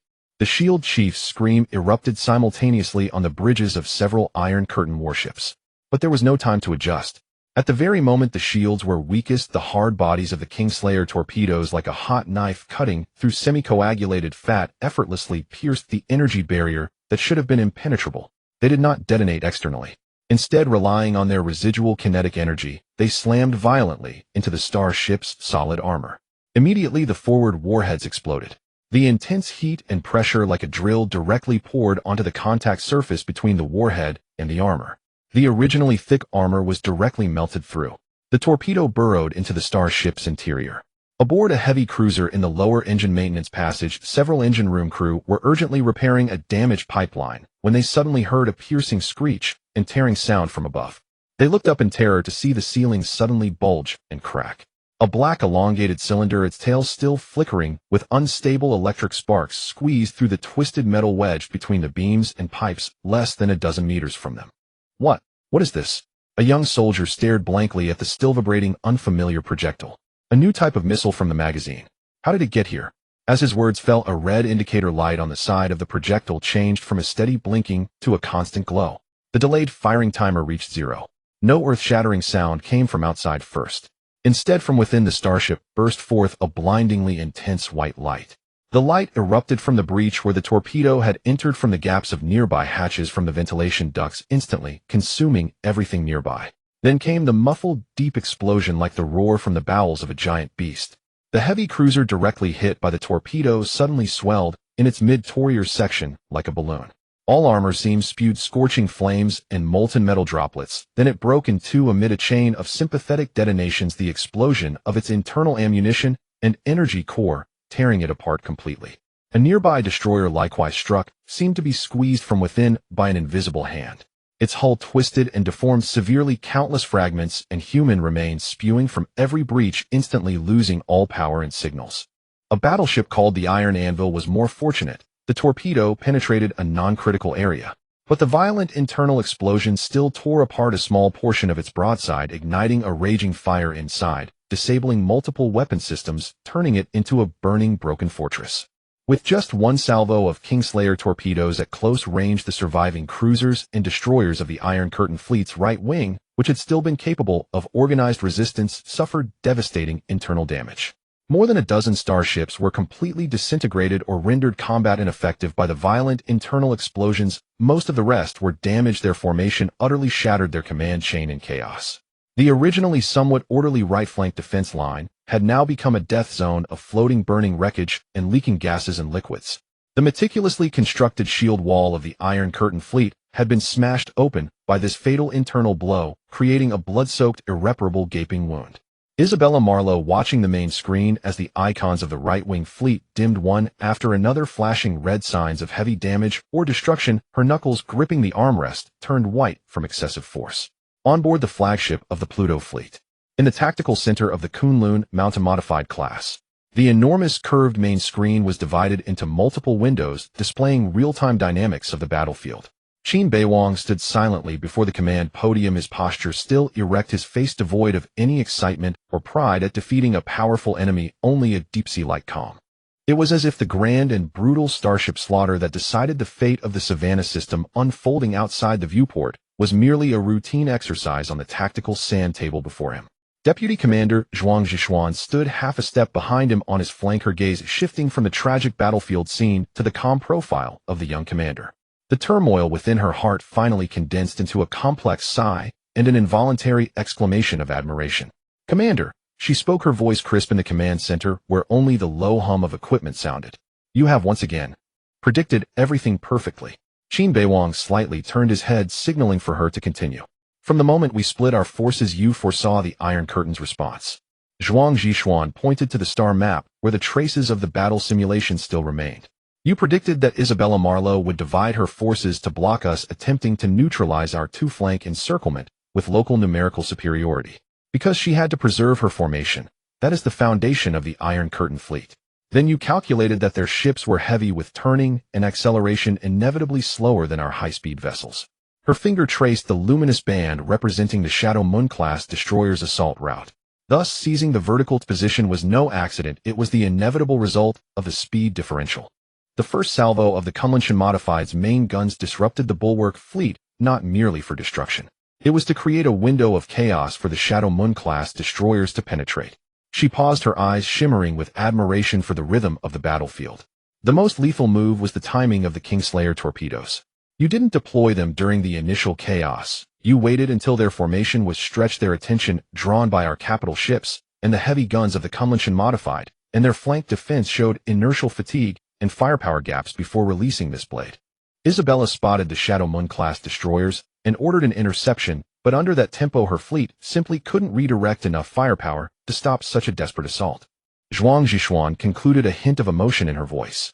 From start to finish, the Iron Curtain fleet seemed tethered by an invisible thread. Every tactical choice they made appeared to be within your contingency plan. Their vaunted defense became a shackle, slowing their response. Their attempts to stabilize their formation turned them into targets for our concentrated fire. In this battle, they fought with all their strength, but could not land a blow, completely led by the nose. "Commander, you are a genius, Commander." The surrounding personnel all turned to look at Qin Beiwang, and no one doubted Zhuang Zhishuan's words.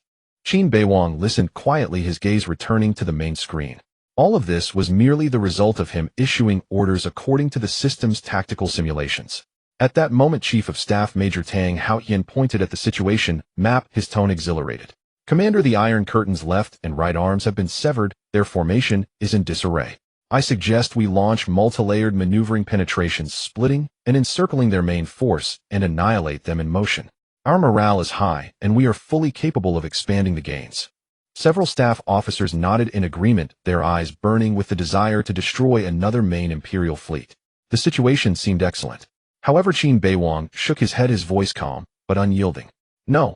Cease the full-scale offensive against the Iron Curtain main force. Order all frontline ships to maintain suppressive fire contact, but do not seek further penetration or encirclement. Gradually adjust the formation to assume a posture of preparing for their counterattack or breakout. The order stunned everyone. Tang Haoyan couldn't help asking, "Commander, why is that?" This is the perfect moment to expand the gains and crush them once and for all. Qin Beiwang turned to face the assembled officers, his gaze sweeping across the vast unknown starfield behind the Iron Curtain fleet. 3 reasons. He raised his fingers. First, the Iron Curtain may not be the last wave of reinforcements. There might be Imperial fleets arriving from far-off systems. If we become bogged down in a grinding battle with the Iron Curtain main force and a new enemy appears on our flank or rear, the situation could reverse instantly. Moreover, a crippled Iron Curtain fleet will be a greater headache for the enemy. Rescue operations and ship repairs will consume enormous time and logistics. He paused, pulling up our own damage report. Second, with our current strength, trying to swallow the entire Iron Curtain main force in one go would exact a cost beyond expectations. So far we have lost 13 destroyers, 4 cruisers are heavily damaged with most combat capability lost, and multiple capital ships have shield overload and severe ammunition depletion. The Iron Curtain fleet is renowned for its defense, while cornered beast will fight desperately. A frontal assault on their core formation, even if victorious, would leave too many gaps in our blade. He lowered his hand, his gaze sharpening. Third, and most importantly, we have a more critical mission. He switched the star map, the image rapidly zooming in on an inconspicuous coordinate within the Savannah system, Z78 jump point. Here, Qin Beiwang's finger struck that point emphatically. This is the true key to this battle, and even to the entire situation in the Savannah system. If the Empire intends to massively reinforce, this is the most likely and efficient entry point. Our shadowless-class reconnaissance ships and passive buoy network have been monitoring this area. He looked at the group, his tone resolute. Our goal has never been merely to defeat 1 or 2 Imperial squadrons. Our goal is to ambush and cripple, or even annihilate, their strategic reinforcement force at the most unexpected place. That will not be a mere defeat, it will be a heavy blow to the Empire's theater strategy. Ambush at Z78. Tang Haoyan drew a sharp breath, then his eyes blazed with fervor. The other staff officers also became instantly excited, their previous doubts replaced by the immense strategic prospect. Rather than fighting to the death with the Iron Curtain here, it was far better to ambush an Imperial fleet that had just jumped in completely unprepared. All dissent vanished instantly. Compared to ambushing the Imperial strategic reinforcements, the current hardbone of the Iron Curtain indeed seemed far less tempting, even a potential quagmire that could delay the opportunity. Order the entire fleet. Qin Beiwang said no more. According to the plan, gradually disengage from the current combat zone. Do not get entangled. Each subfleet maneuvers to the designated assembly point, maintaining maximum level silence throughout. Supply ships, after disengaging, prioritize emergency repairs for heavily damaged vessels. We must prepare a grand gift for the Imperial reinforcements before they reach Z78. Yes, Commander. All fleet commanders responded in unison. As the orders were transmitted, the Pluto Fleet began its maneuvers. Aboard the Iron Curtain fleet's flagship, the Bloodthorn, Isabella Marlowe stared intently at the tactical screen, trying to decipher the fatal information hidden in the Pluto Fleet's anomalous movements. Just as she anticipated the enemy's thunderous general assault, the 2 Pluto Fleet clusters that had been tearing at her flanks like starving wolves abruptly began to rein in their offensive. They neither continued their deep penetration nor attempted to encircle the central formation. Instead, the ships tasked with suppression started a methodical retreat, disengaging from close contact with the Iron Curtain fleet. The Shadow Moon-class destroyer group, which had just completed its bloody assault, executed a crisp turn, accelerating to rejoin the main Pluto force. The 2 flanking clusters rapidly converged, merging back into a complete fleet array. Then this enemy that had just inflicted heavy damage on the Iron Curtain fleet ignited its engines at full power, unhesitatingly accelerating deeper into the Savannah star system, with no intent to linger in battle, leaving behind only a field of Imperial shipwrecks and dissipating energy radiation. This abrupt turn of events left the Iron Curtain fleet, which had barely stabilized its position after the heavy blow, in a state of shock and bewilderment. They retreated, a staff officer murmured in disbelief. Isabella's adjutant, a young lieutenant colonel, glanced at the blue cursors fading on the screen, a mix of relief for surviving the ordeal and an impulsive urge to salvage honor flickering across his face. He stepped forward and suggested, Commander, the enemy's sudden withdrawal might leave vulnerabilities in their formation. Moreover, they have been unable to breach our central defenses for so long, perhaps they are intimidated by our resilient defense, their morale shaken. Should we dispatch a fast fleet to pursue and harass their retreat? Shut up. Isabella whirled around, her ice-blue eyes burning with suppressed fury and icy scorn, her voice trembling from the strain of restraint. Intimidated by our defense? Are your eyes just for decoration? She pointed at the appalling battle damage statistics on the main screen and the wreckage still burning and exploding on the right flank. Look outside. See what's left of the Bastion and Fortress fleets. The enemy launched a desperate assault with just a few dozen high-speed destroyers, and they traded that for nearly 2 subfleet main forces of ours. The steel plate was pierced through by a single shot. The Mammoth and Grey Wolf are obliterated without a trace. Does that look like they were intimidated by our defense? Does that look like shaken morale? The adjutant's face paled under the rebuke, and he fell silent. Isabella took a deep breath, forcing herself to calm down. Her gaze returned to the direction where the Pluto Fleet had vanished, filled with deep suspicion and vigilance. They weren't driven back, they left of their own accord, she said in a low voice. When they held a clear advantage and even had the chance to expand their gains, they suddenly pulled back, heading at full speed into the interior of the system. That unsettles me more than if they had pressed the attack. She didn't believe Qin Beiwang would make the rookie mistake of quitting while ahead, especially after paying the price to tear open the Iron Curtain's defenses. Such an anomalous retreat must conceal a larger scheme. Order the entire fleet, maintain maximum alert, reorganize formations, rescue wounded, and recover any salvageable ships. Isabella finally commanded, her tone grave. At the same time, dispatch all operational scout ships to follow them at a distance. Maintain range. I want to know exactly where they're going and what they're up to. Also immediately encrypt and send the battle report and our assessment to Zane, Barrett, and Lancaster. Warn them that the opponent in the Savannah star system is far more dangerous and cunning than any of us imagined. She gazed into the deep, starry void which had just swallowed that fearsome fleet. A premonition of unease coiled around her heart like a cold vine. What even greater objective was Qin Beiwang racing toward after abandoning his prey? Zane Barrett, leading the 3 belated Bloodblade main fleets, charged into the defense perimeter of Lankawi Star. The sight before him froze the notoriously ferocious Imperial commander rigid by the observation window of the bridge. The once bustling outer ring orbital defense platforms were now nothing but twisted, fractured metal skeletons floating silently in the void like the remains of a giant beast's feast. The massive dock gates were warped and deformed, their edges bearing bizarre shapes formed by molten and resolidified metal. The berthing area was even more horrific.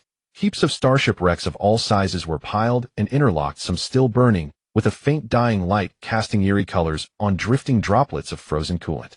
The familiar angular lines and imperial paint schemes of the warships were now just shattered, charred, lifeless debris jumbled together beyond recognition. This fucking... Barrett slammed his thick arm onto the alloy console before him, producing a dull, thunderous thud. The scar on his face flushed with rage, turning a dark crimson, twisting hideously. Qin Beiwang.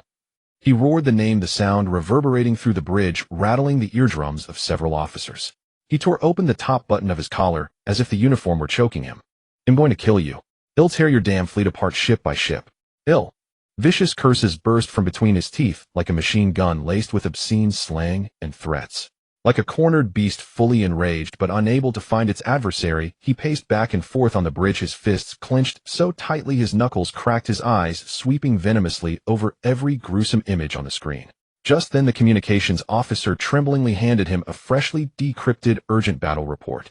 From Isabella Marlowe. Barrett snatched it roughly, his eyes scanning the cold text. Encountered the main Pluto Fleet ambush at the edge of the system. The Mammoth and Dire Wolf fleets have suffered heavy losses. Flagship Mammoth and Grey Wolf confirmed sunk. Enemy tactical coordination is extremely efficient, possessing T5 level strategic firepower, Kunlun mount modified, and specialized high-speed destroyers, Shadow Moon class. Every word stabbed into Barrett's heart like a red-hot blade. In the grip of extreme fury, Barrett felt a sweet taste in his throat and actually spat out a small mouthful of blood, spattering onto the report screen and his own hand. The bridge fell into a dead silence. Everyone stared in horror at their commander. For fleets. Barrett's voice turned hoarse and trembling. He wiped the blood from his lips with the back of his hand, but his eyes grew even more terrifying. My Mammoth, Dire Wolf. And here I'll Raven. For fleets. For entire fleets. The Bloodblade subfleet at full strength consisted of only 6 subfleets plus his personal direct command. Now over 2/3 of his core forces had been lost in a single blow. This was not just a numerical loss. It was the elite forces Zane Barrett had cultivated over years of border campaigns, the foundation of his fearsome reputation, the capital of his arrogance. Now all of this was shattered by a series of insidious and cunning tactics employed by that federal brat named Qin Beiwang. Disgrace. An unprecedented humiliation. Even more intolerable than the Black Obsidian defeat at Lancaster. For he had pursued the hunt, yet not even caught a formal glimpse of the enemy while his fleet had been nearly decimated. He clenched the battle report fiercely, his knuckles white as if he would crush it. A raging fire burned in his chest, but a deeper, more complex emotion, a mixture of agony, fury, and a hint of dread he dared not acknowledge, was brewing. Qin Beiwang. The Pluto Fleet. This blood debt he would remember. Chara's System, 7th Military Jump Point. The colossal form of the great white shark fleet arrayed in the void like the most dangerous predators in the deep sea. The engines of nearly 100 starships hummed, maintaining relative stillness. The jump point generator emitted a stable spatial anchoring field, forming a massive energy vortex visible to the naked eye, slightly distorting the light before the fleet. Inside the bridge, final preparations for the jump were underway. Main engine power reduced to maintenance threshold, secondary engines on standby. Shields collapsed to basic protection mode. Overload during jump may trigger spatial turbulence resonance. Inertial stabilizers at full power, all non-essential equipment powered down or in hibernation. Jump coordinates locked, Savannah System, Z78 datum point. Gravitational well data calibrated. All personnel secure your restraints. Repeat, all personnel adopt crash posture, secure safety locks. Commands were relayed rapidly through the fleet channel. Soldiers strapped themselves into acceleration couches or bulkhead webbing. Engineers shut down non-core systems. Gunners lifted their fingers from the firing triggers. Inside the massive starships, only the low hum of engines and the electronic chirps of system diagnostics remained. Energy injection reaches critical threshold. Spatial curvature fits the jump window. The navigator of the flagship, Abyssal Fong, reported. Fleet Commander Isaac Jenkins stood on the command platform, gazing at the brightening jump vortex outside. He said in a deep voice, "All ships jump countdown." A cold synthetic voice echoed through every vessel. 10, 9, engine energy converging to jump core. 8, 7, spatial coordinates anchored. 6, 5, prepare for spacetime transition shock. 4, 3, 2, 1, jump initiated. There was no deafening roar, but every starship shuddered violently as if seized by an invisible giant hand and hurled forward. The starscape outside the bridge underwent a bizarre transformation. The jump vortex ahead suddenly expanded, devouring all light, becoming a pure, fathomless dark tunnel. Behind them, the Chara system was stretched and distorted infinitely, turning into a stream of colorful streaking ribbons. Stars ceased to be individual points. They dissolved into the afterimage of this hypervelocity motion. The hull emitted a low, deep hum from within its structure. The inertial stabilizers worked at full capacity, countering the tearing sensation of spacetime transition, yet a strange dizziness of alternating weightlessness and hypergravity persisted. The dark tunnel outside the porthole was not calm. Occasional eerie rainbow-colored energy turbulence flashed by, the unstable boundary between normal space and jump space. This process lasted about 15 seconds, yet felt elongated. Suddenly a light point appeared at the far end of the darkness, rapidly expanding. Boom. Another violent shudder accompanied by a sensation of breaking through, as if surfacing from the deep sea. The harsh normal starlight instantly filled the view.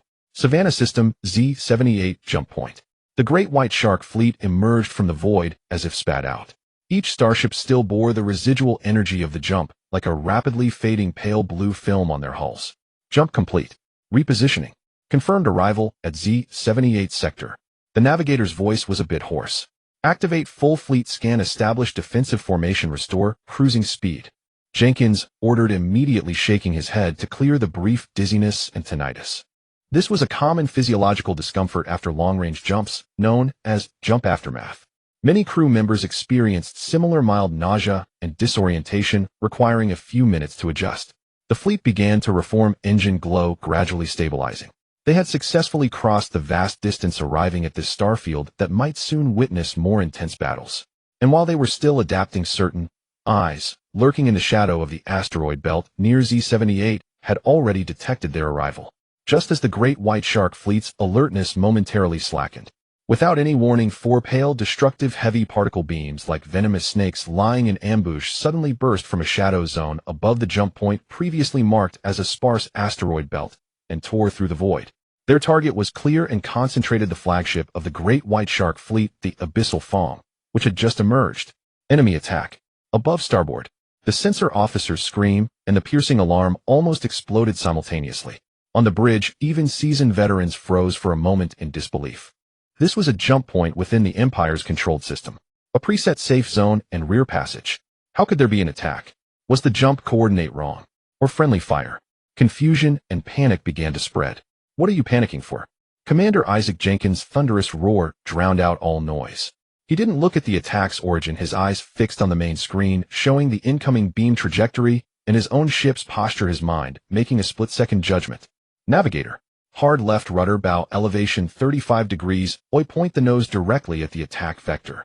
His words were rapid, the command indisputable. Shield control.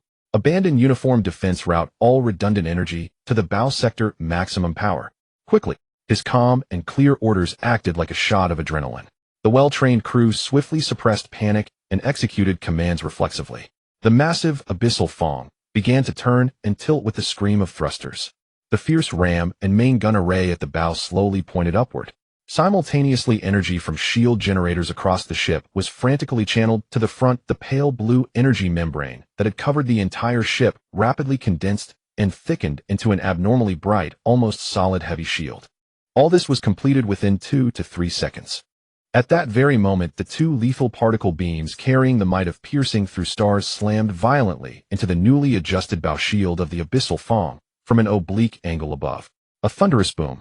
No sound can propagate in the vacuum, but the immense energy impact caused the entire warship to shudder violently, its structure groaning in agony. The bridge lights flickered wildly as countless equipment alarms blared. The point of contact between the shield and the beams erupted with a radiance more blinding than a star. The bow shield, which had concentrated most of the vessel's defensive energy, resisted tenaciously, forcing the pale particle streams to deflect and scatter, stirring up towering energy ripples across the shield's surface. The stalemate lasted about a second and a half. The four beams finally exhausted their energy and dissipated into the void. The bow armor of the abyssal Fong was exposed, scorched black by the stray high-energy particles, yet the main structure remained intact. Shield energy remaining. 3. Generator overloaded, cooling system alarms. High-intensity concentrated defense will not be possible for a short time. The damage control officer's voice trembled with the relief of survival. Jenkins stared at the nearly depleted shield energy bar on the screen and the damage report of the bow, his face darkening. With his experience and decisiveness, he had barely managed to withstand this meticulously planned ambush, but the cost was a severe reduction in the flagship's defensive capability for a short period. More importantly, it was clear that the enemy had known exactly of their arrival and had been lying in ambush right next to the jump point. He jerked his head up, his gaze like a blade shooting toward the source of the attack. There the shadow of an asteroid was writhing and deforming, its camouflage fading away, revealing the cold and familiar outline of a hull beneath. The insignia of the Mingwangsing fleet. All ships highest battle readiness. The enemy is ambushing at the jump point. Disperse formation, engage at will. Jenkins' roar echoed through the fleet channel. Although Jenkins had narrowly fended off the first wave of assassination aimed at the flagship, the Mingwangsing fleet's offensive was only just beginning. The Mingwangsing warships, hidden in various positions, opened fire simultaneously. High-energy beams, plasma spheres, railgun shells, anti-ship missiles. Like a deadly rain rising from the dark forest, they poured down from different angles and distances onto the Megatooth Shark fleet, which had just completed its jump and had yet to fully deploy its formation. Evasive. Evasive. Full shields. Tough it out. Confused orders echoed through the fleet channels. The Megatooth Shark fleet was forced to abandon any attempt to organize a counterattack. All ships frantically channeled energy into their shields, trying to withstand this saturation strike. For a time, the space occupied by the Imperial fleet was shrouded by countless explosions and the dazzling ripples of energy clashes. But not all ships were spared. A destroyer on the edge of the formation was struck simultaneously by 3 beams and 5 missiles. Its shield flickered for less than half a second before shattering. The hull was torn directly into several sections, and the internal ammunition magazine detonated, turning it into an expanding fireball. Another Imperial cruiser attempted to maneuver evasively, but was hit in the broadside by a heavy plasma sphere from a tricky angle. The shield overloaded in an instant, armor was melted through, the hull tilted severely, losing most of its power, drifting helplessly amidst the gunfire like a wounded whale.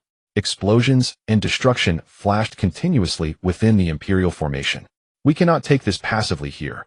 Jenkins stared at the rapidly escalating battle damage data, his eyes bloodshot. All ships. Abandon defensive positioning, breakout toward Neva Star. Use the planetary defense system as cover. Quick! Neva Star was the only planet nearby with a large Imperial base and orbital defense platforms. Reaching it would at least provide some respite and support.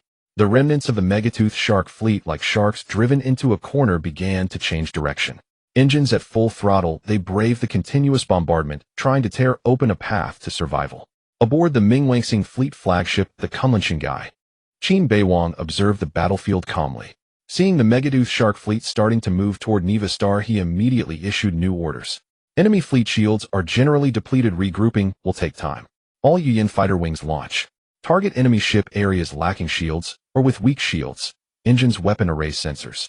The order was transmitted instantly via quantum link to the carrier on standby. Aboard the Firechilin carrier hangar. The enormous hangar was brightly lit, filled with the hiss of high-pressure gases and the clang of machinery.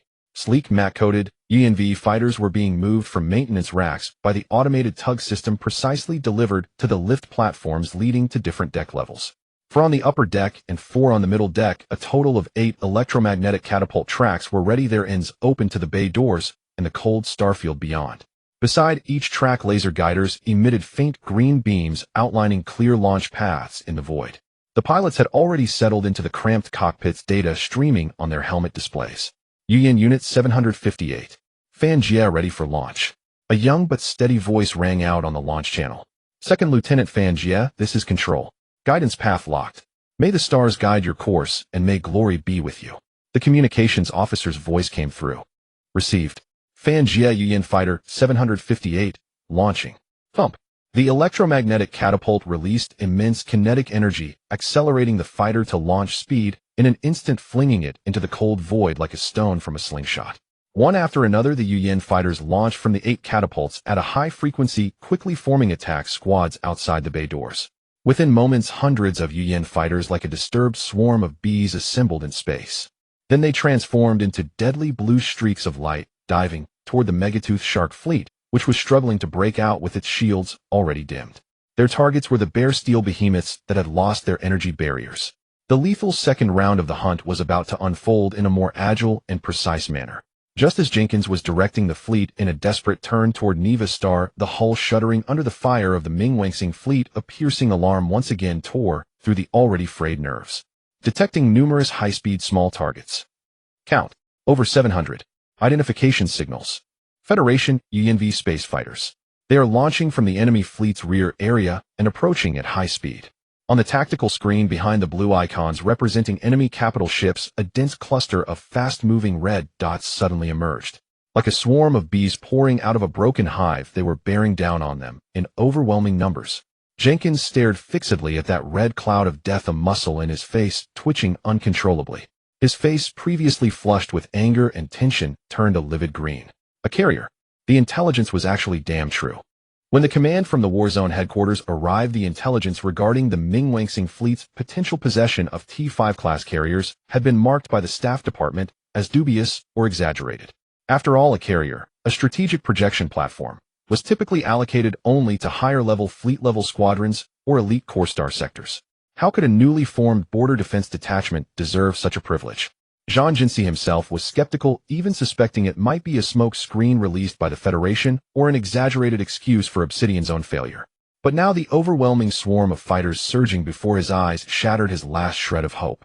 Only a professional interstellar carrier, possibly more than one, could deploy and command such a massive fighter swarm at once. This was not merely an additional method of attack. It meant the enemy possessed battle control, sustained striking power, and tactical flexibility, far surpassing a standard detachment. Damn it. Those bastards in intelligence should be court-martialed. Zhang Jinsi slammed his fist onto the nearby console, producing a dull thud. His knuckles ached, but the pain was nothing compared to the suffocation and chill in his heart.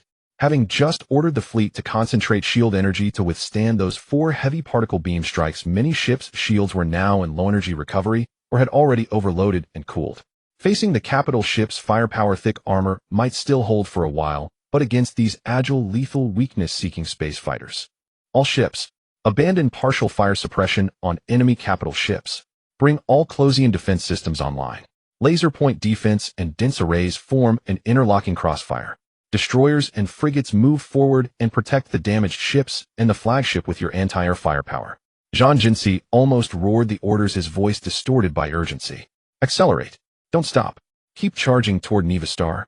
Only when we reach the planetary defense perimeter will we have a chance. Yet the franticness of the command contrasted cruelly with the speed at which the fighter swarm closed in. Those swift fighters had already begun to disperse, approaching from different altitudes and angles like sharks, scenting blood, diving toward the wounds of the giant-toothed shark fleet, where shields were dim and armor exposed. Zhang Jinsi felt a profound sense of helplessness. He had originally thought this was a reinforcement battle with superior numbers, even fantasizing about crushing that Federation brat named Qin Beiwang with his own hands. But now his fleet hadn't even fully glimpsed the enemy before first taking a blow and being swarmed by fighters. An enemy with carriers and an enemy without carriers were entirely different concepts. At this moment he truly understood the despair Obsidian and Iron Curtain had felt before. Zhang Jinsi's orders were issued, but under the torrential assault of the swift fighters' execution became excruciatingly difficult and costly. The anti-air fire net the giant-toothed shark fleet attempted to form was woefully inadequate and riddled with gaps against over 800 cutting-edge T-5 fighters. Boom, boom, boom, boom. The dense array point defense guns roared frenziedly, weaving a metal storm that tried to shield the hulls. But the swift fighters weaved through it with ghostly maneuvers. They would climb sharply, dive and roll, or use enemy wreckage as cover, always finding attack paths through the gaps in the barrage. Locked on target. Fire. The pilot's calm voice rang out on the encrypted channel. A fusion missile detached from a Swift's wing pylon, trailing flame, bypassing the last interceptor barrage at a tricky angle and slammed into the engine nozzle of an Imperial destroyer. With a thunderous explosion, the destroyer lost power and began to spin helplessly. Another Swift's nose-mounted pulse laser cannon fired rapid shots, precisely detonating several anti-air missiles just launched from a cruiser, turning them into useless fireworks above the hull and clearing the way for its comrades.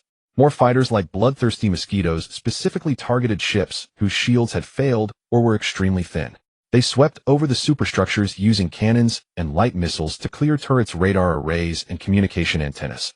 Under the harassment of several fighters, an Imperial cruiser's broadside weapon systems were completely destroyed, smoke billowing, turning it into a floating steel coffin.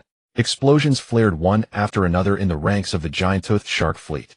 Destroyers shattered under direct missile hits, cruisers spewed black smoke, their hulls riddled with holes. Flimsy scout ships were easy targets, often blown apart by a single strafing run. Every expanding fireball made Zhang Jinsi's heart clench in the bridge of the flagship Abyssal Fawn. These were not cold numbers. They were ships he had trained, men who trusted him and followed him on this jump. Watching them being eliminated like lambs to the slaughter, a sense of powerlessness and fury burned in his chest. Accelerate. Ignore those fighters. Once we reach Neva Starwheel. He tried to rally morale over the comm channel, but his voice carried a hoarseness he himself didn't notice. Before the words faded, boom, boom, boom, boom. A series of explosions, not particularly violent, but extremely dense, suddenly blossomed in the space ahead of the fleet's vanguard, the Black Shark assault fleet. The lead scout ships, as if hitting an invisible wall bristling with spikes, exploded one after another without warning. Some had their bows blown off, others had their engine compartments ruptured, tumbling out of control. Several destroyers following closely also suffered. Fire erupted suddenly from their lower hulls or broadsides, armor torn, internal structures exposed. Report. Commander. We've detected a large number of high-density tripwire mines ahead. It's a smart minefield. The coverage is extremely wide. The Black Shark fleet commander's voice was filled with grief and alarm. His flagship shook violently from a nearby mine explosion. We've entered a minefield. The scout ships are all finished. A minefield. Zhang Jinsi felt a chill surge from his feet to his head, darkness flickering before his eyes. The enemy had not only calculated their jump point, ambushed them with a main fleet and carrier fighters, but also pre-deployed such a massive smart minefield on their only escape route. These mines were small, emitted weak signals, and were mixed with cosmic background radiation and asteroid dust. Conventional post-jump scans could not fully identify them in advance at high speed. Ahead lay an invisible death minefield, behind the relentless Mingwangsing main fleet and the clinging swift fighters. A dead end. An absolute, utter dead end. Zhang Jinsi opened his mouth only to find he could not issue any effective command for a moment. The initial shock and despair hit him like a drench of icy water, but Jenkins had not risen to the position of fleet commander through sheer bravery alone. The extreme crisis, like a bucket of cold water, instantly extinguished the panic and searing pain in his heart, leaving only the near-cruel lucidity, tempered by a veteran of the battlefield. He stared fixedly at the expanse of space ahead, which had just swallowed the vanguard scout ships and now appeared deceptively calm, yet bristling with hidden danger. He also glanced at the rear screen where the swift fighter swarms were steadily gnawing away at the enemy, and the main Pluto fleet was regrouping and preparing to press forward. Time. What they lacked most was time. Bombard the minefield with main cannons. Too inefficient, a waste of precious energy. Clear obstacles with point defense fire.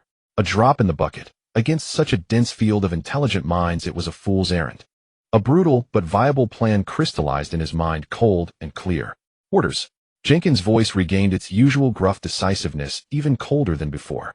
His words cut through the screams and chaos in the comm channel caused by the mine detonations. All scout ships and light destroyers advance immediately, at standard cruise speed along the current course spread out in a fan formation. Your mission is to detect and clear a path through the minefield. The command was transmitted clearly. A brief, deathly silence gave way to trembling acknowledgments. Repeat. Jenkins added, his gaze sweeping over the ship icons about to be thrust forward, his voice unwavering. For the main fleet, for the honor of the Empire. Heavy ships following maintained safe distance along the path of the lead vessels. All firepower prioritized intercepting enemy fighters and incoming fire from the rear, buying time for the lead ships. This was a plan to use the hulls of light ships to carve a bloody path. The remaining scout ships and 2 relatively intact destroyers of the Black Shark fleet were the first to execute the order. Their engine lights seemed dim like moths drawn to a flame as they changed course, accelerated, and plunged into the expanse that had just erupted in deadly fire. The first scout ship sailed less than 20 seconds. Boom. A ball of fire erupted beneath its hull. An intelligent trip mine, sensing the approach of metal mass, detonated instantly. The scout ship's fragile belly was torn open, snapping it in two. Almost simultaneously, another destroyer on the flank triggered a proximity mine with its bow. The explosion ripped off its forward turret and part of its armor, sending the ship spinning out of control. But their sacrifice marked 2 deadly boundaries for their comrades behind. Second wave, move up. Fill the gaps, widen the corridor. Jenkins' voice grated like steel. More light ships silently advanced, probing forward along the narrow, twisted safe edges bought by their comrades' lives into mines and explosions. Boom, boom, boom. Each explosion meant the destruction of an Imperial starship, the instantaneous demise of dozens or hundreds of Imperial officers and soldiers. Those brilliant or muted fireballs bloomed in succession across the dark void, cruelly outlining an escape route paved with steel and flesh. Jenkins clenched his fists, his nails nearly digging into his palms, his knuckles white. He forced himself not to look at the moment the ship icons dimmed, not to imagine the fear and confusion of his dying subordinates. His face showed no expression, only a tight jawline and an icy depth in his eyes. Sacrifice for the Empire is the highest honor of a soldier, he repeated dryly through the internal calm, a maxim from the Imperial military. It was both a comfort to those going to their deaths and a forceful suppression of the last trace of hesitation within him. The main fleet, battleships, cruisers, and heavy destroyers still fit for combat, silently and cautiously followed behind the winding path blazed by the pathfinders, pushing their speed to the safe limit. Watching the light ships turn into fireballs in the minefield, the winding path paved with lives became increasingly clear. Behind them, the pursuing Pluto main fleet indeed slowed their advance, due to the minefield barrier relying only on the swift fighters for harassment. Jenkins' heart, cold and heavy from the devastating losses, felt a flicker of survival relief and an instinctive contempt for the enemy commander's tactical flaw. He stared at the path of life on the tactical screen, etched in death, then at the blue cursors delayed by the minefield. A grim, painful, and sardonic twist tugged at his lips. This minefield trapped us, but it's also our shield. That young man named Qin is still too green. He thought only to use the mines to block our advance, but never considered it would hinder his own pursuit.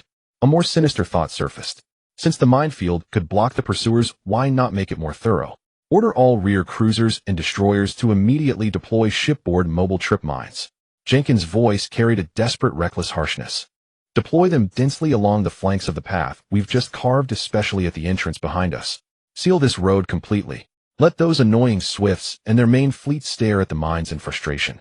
The remaining Imperial cruisers and some destroyers turned their sterns, opened specialized mine-laying ports, and ejected disc-shaped, intelligent mobile trip mines. These small mines had weak propulsion, quickly spreading out, silently drifting to the edges and rear areas of the corridor, merging with the existing minefield, and even thickening it.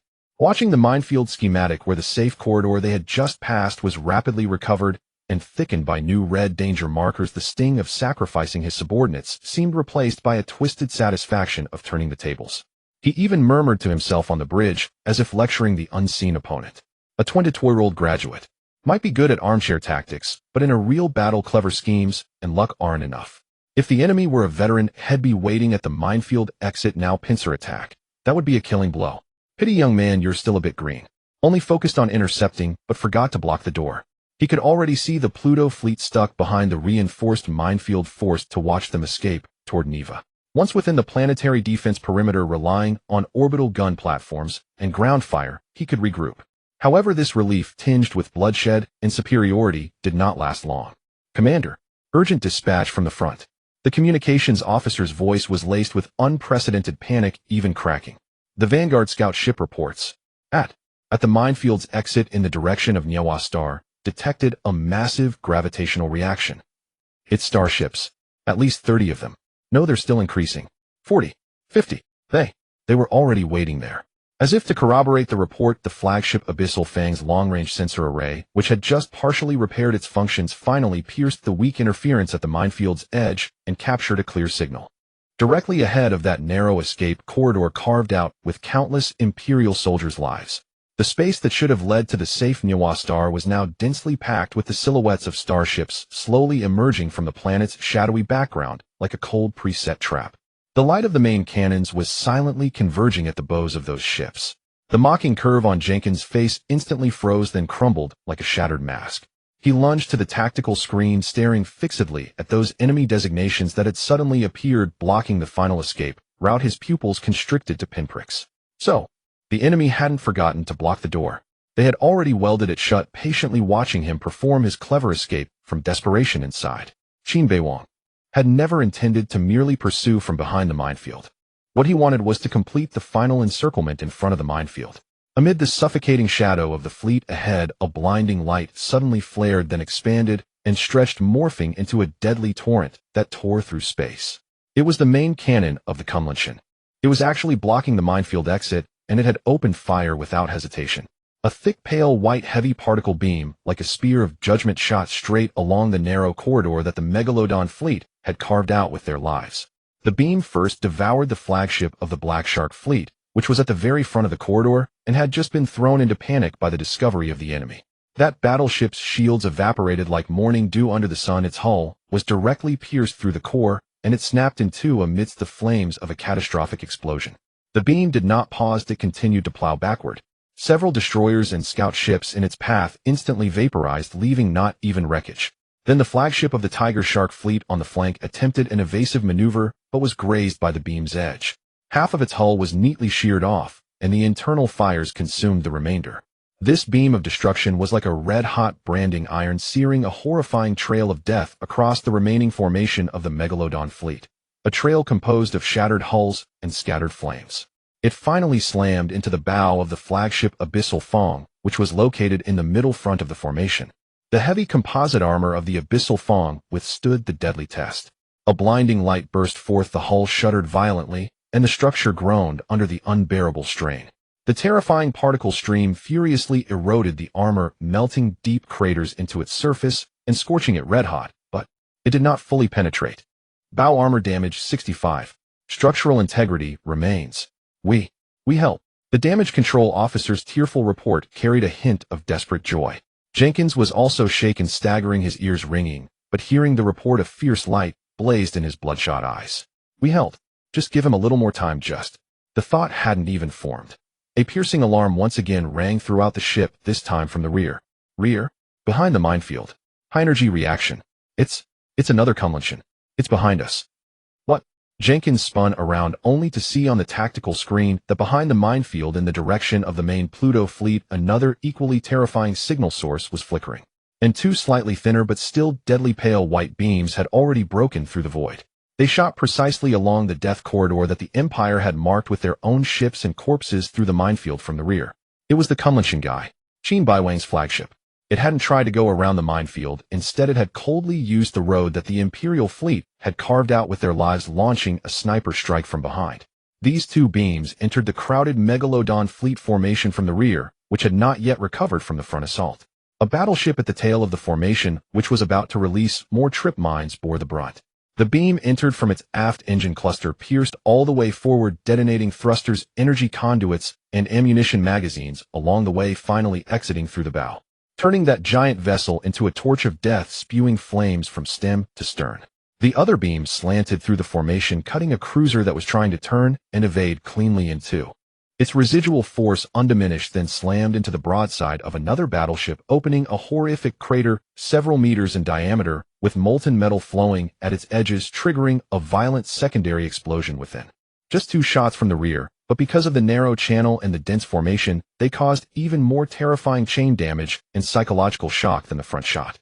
After the fatal sniper strikes from the Kunlunchen main cannons from both directions, a brief silence was followed by a complete storm of destruction. The main ships of the Pluto Fleet, having long been calibrated, locked their targets firmly onto the Imperial starships that were huddled together, battered and broken within the minefield corridor. Salvo fire. Heavy plasma main cannons from battleships, high-speed magnetic rail cannons from heavy cruisers, missile salvos from destroyers. Countless beams, projectiles, and missiles, as if drawn by a magnet, converged from both ends of the corridor, and even from the sides through the sparse areas of the minefield, into a flood of destruction pouring into that narrow space. The remaining ships of the Megalodon fleet were now truly living targets in a transparent coffin. One battleship tried to return fire with its remaining broadside weapons, but was simultaneously struck by at least 5 main cannon beams from different directions. Its overloaded shields shattered into sparks of light, the hull was pierced in multiple places, and a chain of internal explosions tore it into several burning chunks of wreckage. Another Imperial cruiser in a panic tried to dodge to the flank, seeking a gap in the fire, but blundered into the edge of the incompletely cleared minefield. The intelligent trip mines sensed the metal mass and detonated instantly. A blinding burst of fire erupted from beneath the hull, snapping its keel and breaking it into 2 halves that drifted slowly apart. More cruisers and destroyers, under the intense crossfire, had their shields overload and shatter, their armor torn, their engines destroyed, turning into silently expanding fireballs or wreckage trailing smoke and debris. The flashes of explosions flared one after another, merging into a continuous blaze that nearly illuminated the entire minefield corridor, as if a cruel and grand funeral of steel were taking place. This round of saturation fire from the Mingwangsing fleet not only destroyed the remaining Imperial warships, but also, with its violent energy release and explosive shockwaves, directly detonated or destroyed the numerous booby traps within the passage and its surrounding areas. The deadly minefield, baptized by even more lethal artillery fire, was instead cleared into a broader but more debris-filled death zone. At this moment, the long-waiting swift fighter group, like vultures that had finally confirmed safety after scenting blood, swarmed in to join this final hunt. For these agile fighters, the threat of the minefield that had hindered their movement had been greatly reduced, and their prey, those few surviving Imperial starships that had luckily escaped direct destruction by the main guns, were in an even more miserable state. After the relentless bombardment from both sides, these starships' shield energy had long been depleted, their thick armor covered with cracks and molten craters, many weapon arrays destroyed, and their movement sluggish. The swift fighter group roared past, encountering almost no effective energy shield resistance. The only thing they needed to deal with were the scattered, futilely screaming point-defense cannons and point-defense lasers on the ships. One Swift easily dodged the sparse anti-air barrage and sent a fusion missile into the exposed engine nozzle of a cruiser. Another used its cannon to precisely strafe the superstructure of a battleship, silencing the remaining few point-defense turrets one by one. The fighter group, like wolves among sheep, cleared the battlefield with extreme efficiency. They penetrated through damaged hull sections, attacking internal key systems. They circled around the powerless giant ships, gradually dismantling them with missiles and lasers. The massacre turned into a one-sided harvest. Time passed amidst the embers of explosions and spreading debris. After the last still-moving Imperial destroyer was finished off by a swift fighter, becoming another piece of floating metal garbage. In the center of the battlefield, only the flagship of the Juche Shark fleet, the Abyssal Fong, remained scarred, its bow armor almost melted, yet still stubbornly floating. It was like a dying behemoth, silently facing the graveyard of its own fleet. The main turret of the Kunlunchen Modified slowly adjusted its angle for the last time, locking onto this final symbol. Charging light gathered at the muzzle, steady and lethal. Fire. A pale beam pierced the void, precisely striking the already overburdened midsection of the Abyssal Fong. This time, there was no struggle of shields, no tenacity of armor. The beam pierced through like a hot knife, through butter unimpeded, triggering a cataclysmic explosion from within that swept over the entire giant ship. Boom. A blaze fiercer and longer than any previous explosion bloomed in the starry sky. The massive hull of the abyssal Fong twisted, expanded, and finally disintegrated completely in the light, turning into a rapidly expanding temporary nebula of molten metal and violent energy. Then it was swallowed by the cold void, leaving only some larger debris slowly tumbling. The signal marking the last combat unit of the Juchi Shark fleet completely disappeared from the tactical screen of the Mingwangxing fleet. Silence. Then an eruption. We won. We won. An entire Imperial squadron. On a Zhanghe-class battleship, a young operator suddenly jumped up from his seat, punching the air and shouting, his face flushed with excitement. Many equally young faces around him were also filled with incredulous ecstasy and excitement. For many new recruits and officers recently transferred from other fleets, this was the first large-scale fleet battle they had ever participated in, and the result was the complete annihilation of an Imperial main squadron. It was like a dream. Hey, rookie, save your strength. Beside him, a veteran gunner with an old scar on his face slowly took a sip of energy drink, looking sideways at the excited comrade. In the Mingwangxing fleet, this is just routine. Before at Elvira, we dealt with Wireship like this. You'll get used to it. Another veteran checking barrel where also grinned and patted the young operator on the shoulder. Kid, be glad you were transferred here. Following Commander Qin, there will be battles for you to fight and merits for you to claim. Work hard, don't make mistakes, and get kicked out. Otherwise, you'll miss out on so many promotion opportunities. The new recruits listened to the veterans' half-joking, half-proud words. Their initial pure excitement gradually settled, transforming into a deeper shared pride and fervent anticipation for the future. They looked out the porthole at the silent and imposing fleet formation, their hearts filled with a sense of belonging. On the bridge of the flagship, Kunlunchen modified. The atmosphere here was more restrained, but a silent, burning emotion flowed in everyone's eyes. The officers methodically handled post-battle affairs, tallying results, assessing damage, recovering valuable wreckage, or rescuing friendly escape pods. But their gazes would involuntarily flicker toward the young figure, standing silently before the tactical table. Vice Commander Zhuang Zhishuan, the commander of the Shadow Moon-class destroyer, who had just rendered great service to commanders of various squadrons. Whether they were battle-hardened veterans or proud young officers, when they looked at Qin Beiwang at this moment, their eyes only held clear, even somewhat reverent admiration and conviction. From the proactive attack on Savannah to the successive ambushes that heavily damaged Obsidian and Iron Curtain, to this precise prediction and perfect ambush that annihilated Juchi Shark.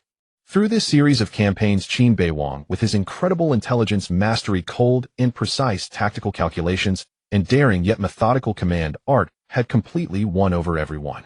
Doubts, they had long vanished. Worries, they had turned into anticipation for the next orders.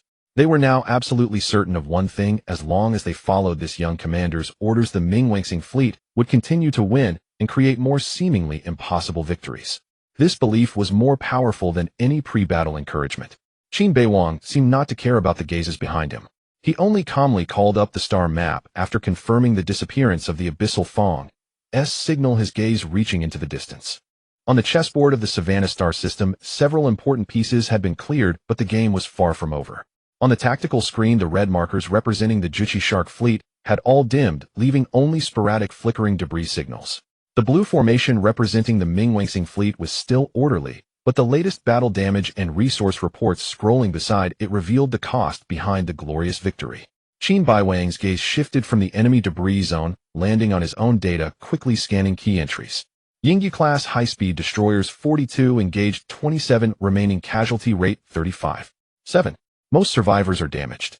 ENV space fighters 4 wings have flown over 1642 sorties, with 699 immediately available for redeployment, attrition exceeding 31. The pilot's morale remained high, but continuous high-intensity operations had begun to show signs of fatigue. Energy reserves, fusion fuel, and high-energy batteries urgently requisitioned from Lankaway Star had been depleted by 68 after sustained high-speed maneuvers, shield maintenance, and main battery barrages. Although the core reactor fuel was sufficient, the frontline rapid resupply capacity was nearing the red line. Ammunition stocks consumption of various missile types and railgun rounds averaged over 40, with special munitions like the Kingslayer torpedo nearly exhausted. Hull conditions: several capital ships' shield generators required cooling and maintenance, some cruisers' armor belts were damaged, and urgently needed dry dock repairs. The results were certainly astonishing. Hayushi heavily damaged, Taimu thwarted, Jukisha annihilated. But this fleet, like a sharp blade, had chipped and dulled after cleaving through 3 hard bones in succession. Qin Beiwang did not hesitate. Order the entire fleet. His clear voice sounded in the bridge, interrupting the thoughts of some personnel who were still savoring the victory. Cease pursuit of the remnants, abandon deep sweeps.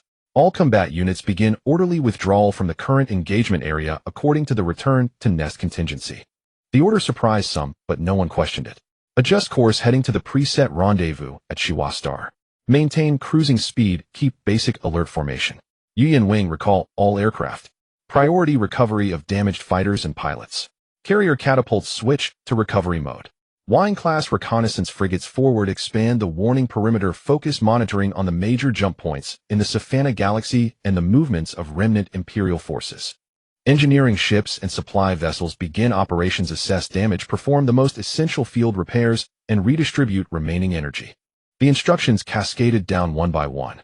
The vast fleet, having just endured a bloody battle like a wolf pack that had completed its hunt, began to methodically retract its claws, lick its wounds, and retreat into the shadows of the rear. Qin Beiwang watched the fleet begin its turn and explained simply, "The gains are enough. If we covet more, the blade will snap. The Empire, having lost multiple main forces, will surely counterattack wildly. We need time to digest the victory, repair damage, and replenish supplies." Zhuang Zhishuan nodded, fully understanding. Knowing when to stop disengaging before the enemy could react and concentrate overwhelming force was key to preserving the fleet's survivability and sustained combat effectiveness. The commander had not been intoxicated by the glorious victory. Instead, he had calmly withdrawn at the pinnacle of triumph. This restraint required more fortitude than taking risks. Federal Territory, Milky Way, Star Domain, Capital Star. Federal Border Security Bureau, FCB Headquarters, Deep Underground Analysis Center. The analysis center was still brightly lit late at night.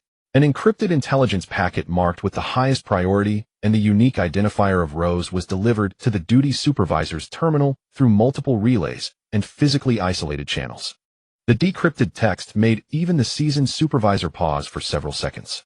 He immediately convened an emergency analysis team. Intelligence source Rose verification passed. The supervisor's voice was grave as he projected the content onto the central screen. Core content: the recent abnormal redeployment of the 4 detachments, Jukisha, Shinshui, Shimu, Renyan, Shur, and Renyu, by the Opal Star Region Theater Command, was directly intended to concentrate superior forces and annihilate our Ming-Wangsing detachment in the Savannah Galaxy. He paused, pointing to the small print annotation below. Reason noted: the Ming-Wangsing fleet had heavily damaged the Imperial Hayushi detachment in the Savannah Galaxy, enraging the Imperial Theater Command and seeking retaliation to restore face. The briefing room fell silent for a moment, then a murmur of disbelief and instinctive skepticism arose. To annihilate the Ming-Wangsing fleet, deploying 4 entire Imperial main detachments. A senior analyst adjusted his glasses and was the first to shake his head. This reason, isn't it too flattering to our new fleet? Hayushi heavily damaged. Does Rose have a misunderstanding of heavily damaged? Or is the Empire exaggerating as an excuse for its large-scale mobilization? Qin Beiwang. Another middle-aged official curled his lip, his tone laced with a habitual prejudice. The son of Marshal Qin Xianfan. He did well in Elvira last time, but who knows how much of that was inflated. Growing up in that environment, could he be short of truly capable deputies and advisors? In my view, a large portion of that beautiful battle report probably belongs to Deputy Commander Zhuang Zhishuan. His words drew a few faint murmurs of agreement. Within the FCB, especially among some old-school officials, there was always a natural scrutiny and distrust toward young officers like Qin Beiwang, who came from a prominent family and rose like a rocket, suspecting that their achievements were inevitably tainted by their background and the hard work of subordinates. But this time the message came from Rose. A female analyst with black hair sitting in a corner spoke slowly, her voice low, but enough to quiet the discussion. She was responsible for the long-term one-way communication assessment with Rose. You all know the grade and reliability of Rose. 9.5 out of 10 times the intelligence she sends back has been proven accurate and critical. She would not and has no need to risk conveying vague or exaggerated information on a verifiable matter like reason. She looked at the words heavily damaged Hayushi on the screen, her eyes sharp. If Rose says Hayushi was heavily damaged, then it is highly likely to be true. And the Empire, enraged, deployed 4 fleets to completely wipe out the Ming-Wangsing fleet as a warning. From this logic, it perfectly matches the style of an old-school imperial general like Shirteliosai, extremely concerned with face and habitually using absolute superiority to crush any provocation. So we should believe that a 22-year-old marshal's son with a newly built fleet heavily damaged one of the Empire's most elite border fleets on the imperial frontier. The analyst who had first questioned still found it hard to accept. Believing or not is one thing. The supervisor tapped the table to quell the debate. The credibility of the intelligence source is extremely high. We must base our warnings and judgments on this. Immediately elevate this intelligence along with Rose's credibility assessment to red level and simultaneously send it to the Wanshur Star Region Theater Command with copies to relevant departments of the Supreme Command. Request them to pay high attention to the possible and far more than expected Imperial military concentration in the direction of the Savannah Galaxy and to urgently verify the actual combat situation and status of the Mingweixing fleet. The urgent intelligence marked with a red level and backed by the Rose credit endorsement from FCB was delivered to the core operations room of the theater headquarters. As several senior staff officers and Chief of Staff Lieutenant General, when Xian grasped the content of the report, the entire room seemed to have a mute button pressed. The rustling of paper ceased, hushed conversations abruptly halted, leaving only the faint hum of equipment. Seconds later, a stifled exclamation shattered the silence. It's actually true. A young lieutenant standing behind Wen Xiang widened his eyes, his face etched with shock and excitement. The Pluto Fleet. It really was Lieutenant Colonel Qin Beiwang and his crew. They dealt a heavy blow to the Obsidian Fleet. My God. A single fleet deep behind enemy lines facing a formidable force like the Obsidian and still achieving such results. This is simply, he trailed off, but his meaning was clear. Unbelievable, nothing short of a miracle. Wen Xiang took a deep breath, gently placing the report on the table. Even his usually composed face revealed a complex expression, surprise, approval, and a hint of belated realization. He nodded slowly, his voice laden with emotion. Heroes emerge from the young. We have all underestimated the son of Marshal Qin Xianfan. At 2012, daring to lead a new fleet in executing the Dawn Plan, driving straight into Savannah and forcing the Empire to mobilize 4 fleets for retaliation against the Obsidian. Such boldness and achievements are unparalleled among the younger generation of the Federation. He had previously held reservations about Qin Beiwang's risky plan, even believing it needed restraint. Now the facts had given him the most powerful response. Just then the inner office door slid open. Theater Commander Admiral Wen Tingtao walked out, having evidently already reviewed the intelligence on his internal terminal. His face lacked the usual calm he displayed during briefings. His brows were furrowed and his pace was quicker than normal. Now is not the time for astonishment. When Tingtao's voice cut through, carrying a palpable sense of urgency. He strode directly to the massive star map, his sharp gaze sweeping across the Savannah star system and its surrounding regions. If FCB's intelligence is accurate, the Empire's mobilization of 4 fleets, including the Megalodon, is targeting Qin Beiwang. When Tingtao tapped heavily on the location of the Savannah star system, adding the already battered but still present remnants of the Obsidian fleet within the system. He performed rapid mental calculations, his expression growing increasingly grim. The Pluto Fleet is about to face not just 1 or 2 enemy forces, but possibly up to 4.5 Imperial subfleets in a coordinated encirclement. And they come with fury and a determination to win. This number sent a collective chill down the spines of everyone in the operations room. 4.5 fleets. This far exceeded the scale of a border skirmish, almost approaching the force deployment for a small-scale campaign. No matter how formidable the Pluto Fleet was, it could never withstand such a disparity in strength. Heaton. We cannot stand idly by. When Tingtao declared decisively, transmit my orders. First, send a coded message to the commanders of the garrison fleets at Halen, Purple Bamboo, Nielsen, and Vistastar systems. He pointed to several Federation frontline systems bordering the Empire's Opal Star domain on the star map. Within 12 hours of receiving the order, organize a medium-intensity border deterrence exercise. Make a big show of it. Deploy the fleets forward, activate active radar scanning, and assume a posture suggesting a possible cross-border attack at any moment. I want the Empire's Opal Star Domain Theater Command to be firmly fixated on these traditional hotspots, preventing them from easily diverting more forces to Savannah and possibly forcing some already dispatched fleets to turn back for defense. Second, when Tingtao's gaze shifted to the depths of Federation-controlled territory, immediately order the Inferno Fleet, Snow Leopard Fleet, Aero Fleet, and Hussar Fleet to suspend all non-urgent missions and enter a state of top alert. Complete resupply and assembly at the fastest speed, then maneuver through safe channels to the Alvera star system. He looked at Wen Xiang and the other staff officers. Alvera is the home port of the Pluto Fleet and the nearest Federation stronghold to Savannah. Upon arrival, these 4 fleets will be under the unified command of the Inferno Fleet commander. Their mission is to establish a powerful forward bastion and deterrent force at Alvera. On one hand, they are to support the possible withdrawal of the Pluto Fleet from Savannah. On the other, they must pose a flank threat to the Imperial Fleet in Savannah, tying down some of its forces to alleviate pressure on Qin Beiwang. Tell them to act swiftly and make a grand display. Let the Empire know that the Pluto Fleet is not alone. It has the entire 10,000 Stone Star Domain Theater behind it. When Tingtao added emphatically, his tone brooking no dissent. The orders were rapidly recorded, encrypted, and dispatched. The vast Federation war machine began to accelerate its operations, spurred by a stunning piece of intelligence from behind enemy lines, and the miracle or the massive trouble created by a young commander. Feigned attacks, deterrent support. A series of coordinated moves were launched aimed at the distant Savannah Star system to buy a sliver of hope for the heroic fleet operating deep in enemy territory to open an umbrella shielding them from the storm. At the Opal Star Domain Theater Command Strategic Briefing Room, the dark clouds from the previous report of the Obsidian's devastating defeat had yet to dissipate when another piece of intelligence with an even higher encryption level and more terrifying information struck like a second hammer blow, landing heavily on the hearts of every senior Imperial officer.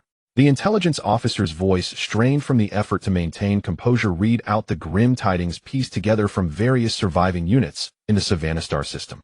The Langkawi military starport was attacked, with the outer ring's main defense tracks and docking structures completely destroyed.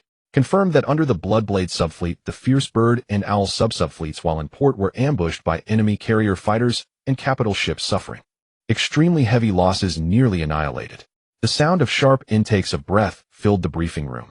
Langkawi was a logistics hub and a pre-designated reinforcement assembly point. But it was not over.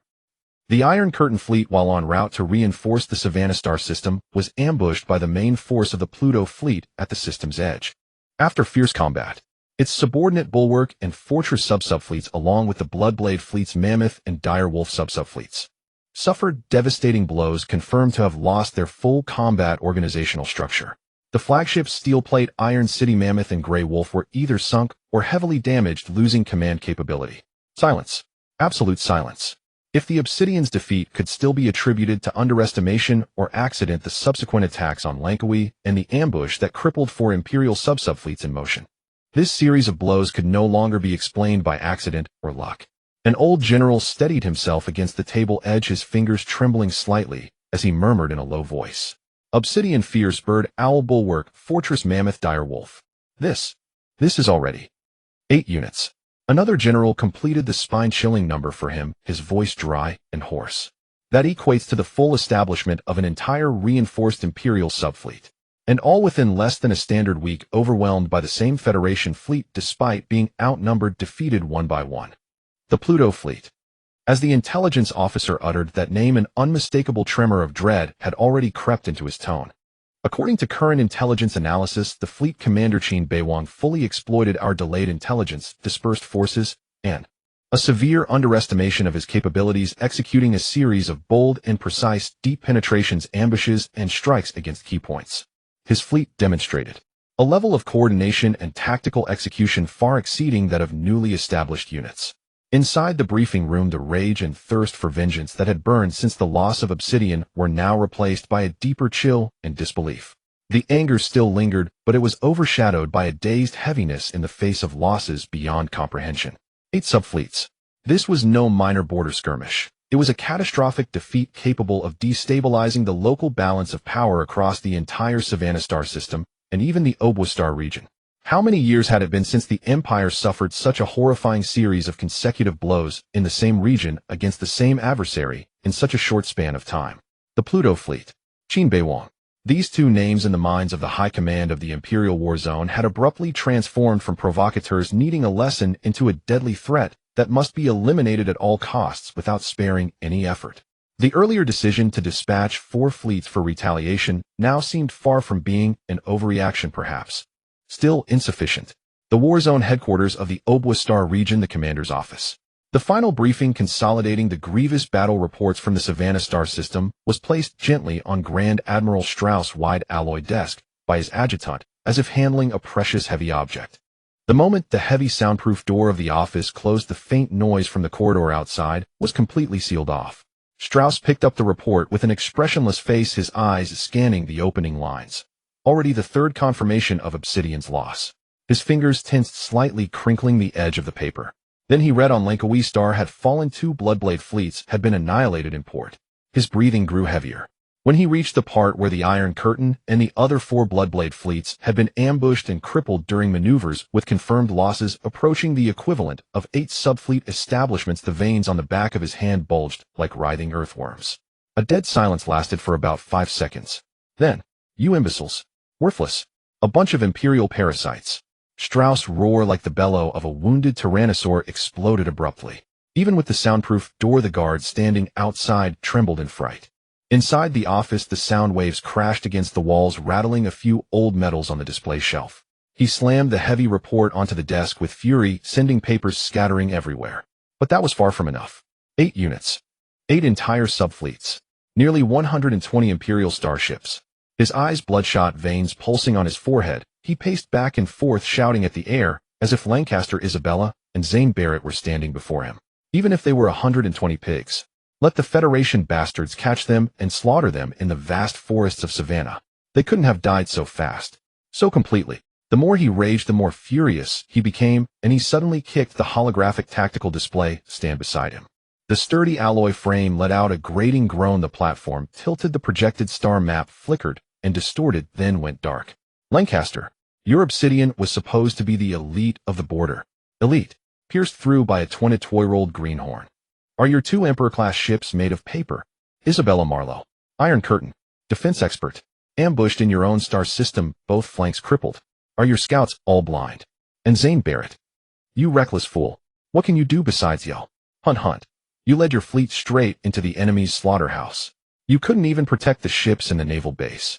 With every curse, he grabbed whatever was at hand and hurled it violently. An exquisite crystal starship model, a memento of some victorious battle, was swept off the table and shattered into pieces. An electronic oil painting on the wall depicting an Imperial fleet review was torn down and smashed into a corner. The screen cracked, flickered a few times, and went completely black. A heavy alloy paperweight whistled through the air toward the bookshelf, punching through several hardcover antique military regulations. The books cascaded down in a clatter. Even his favorite ceramic coffee cup adorned with a general's star was seized and hurled against the opposite wall, exploding into a brown stain and sharp fragments. The office was a shambles, as if a small storm had just passed. Strauss' chest heaved violently, his heavy breathing starkly audible in the silence. After the outburst of rage, a deeper, bone-chilling coldness and shame threatened to drown him. 8 fleets. Such appalling losses occurred in his jurisdiction under his command. This was no longer merely a military failure. It was a devastating blow to his personal authority and to the Empire's ruling prestige in the Obwa Star region. Once the news fully spread, how would he face the inquiries from the high command? How would he endure the veiled or open sneers of his counterparts in other star regions? He slowly straightened up, tugged at his slightly disheveled uniform collar, and the flushing anger on his face gradually gave way to a livid, almost ferocious coldness. His gaze fell on the scattered fragments of the battle report where the names Pluto Fleet and Qin Beiwang still glared painfully. The heavy door of the commander's office slid open abruptly, to both sides thudding against the buffers. Grand Admiral Strauss' figure appeared in the doorway. His uniform was still crisp, but his collar was slightly askew, and a few strands of gray hair on his forehead were disheveled from the earlier rage. What was most alarming was his complexion, a livid hue like leaden clouds before a storm suppressed to the extreme. Coupled with eyes that spewed a tangible mixture of fury and coldness, it froze every officer who happened to be passing or working nearby, none daring to breathe. He didn't even glance at the field-grade and company-grade officers who had turned pale with fear. His gaze swept across the corridor like a cold searchlight. Then he abruptly raised his voice, a hoarse roar imbued with terrifying authority rolling like thunder through the entire floor. All you with golden epaulets, get your asses to the War Council room. Now, immediately. Doesn't sound like a noble's surname. Golden shoulder boards. The word pierced through the air of the command center like an electric current. In the Imperial military, the golden star-adorned shoulder boards were the exclusive insignia for officers of general rank and above. This meant the commander was summoning every general from the entire theater command. A suppressed commotion and hurried footsteps immediately erupted in the corridor. The generals who had been handling affairs in various offices regardless of their branch or what they were occupied with were startled by this unprecedented roar of rage. They all dropped everything and swiftly strode toward the war conference room at the core of the command center. No one dared to speak nor even exchange glances. Every person could feel the terrifying pressure of an impending storm from Strauss' abnormal and undisguised fury. Some younger civilian officers or junior staff were so frightened they cowered behind their desks, not daring to lift their heads. They had never seen Commander Strauss, who was known for his cold and imposing demeanor, lose his composure so completely, so murderously.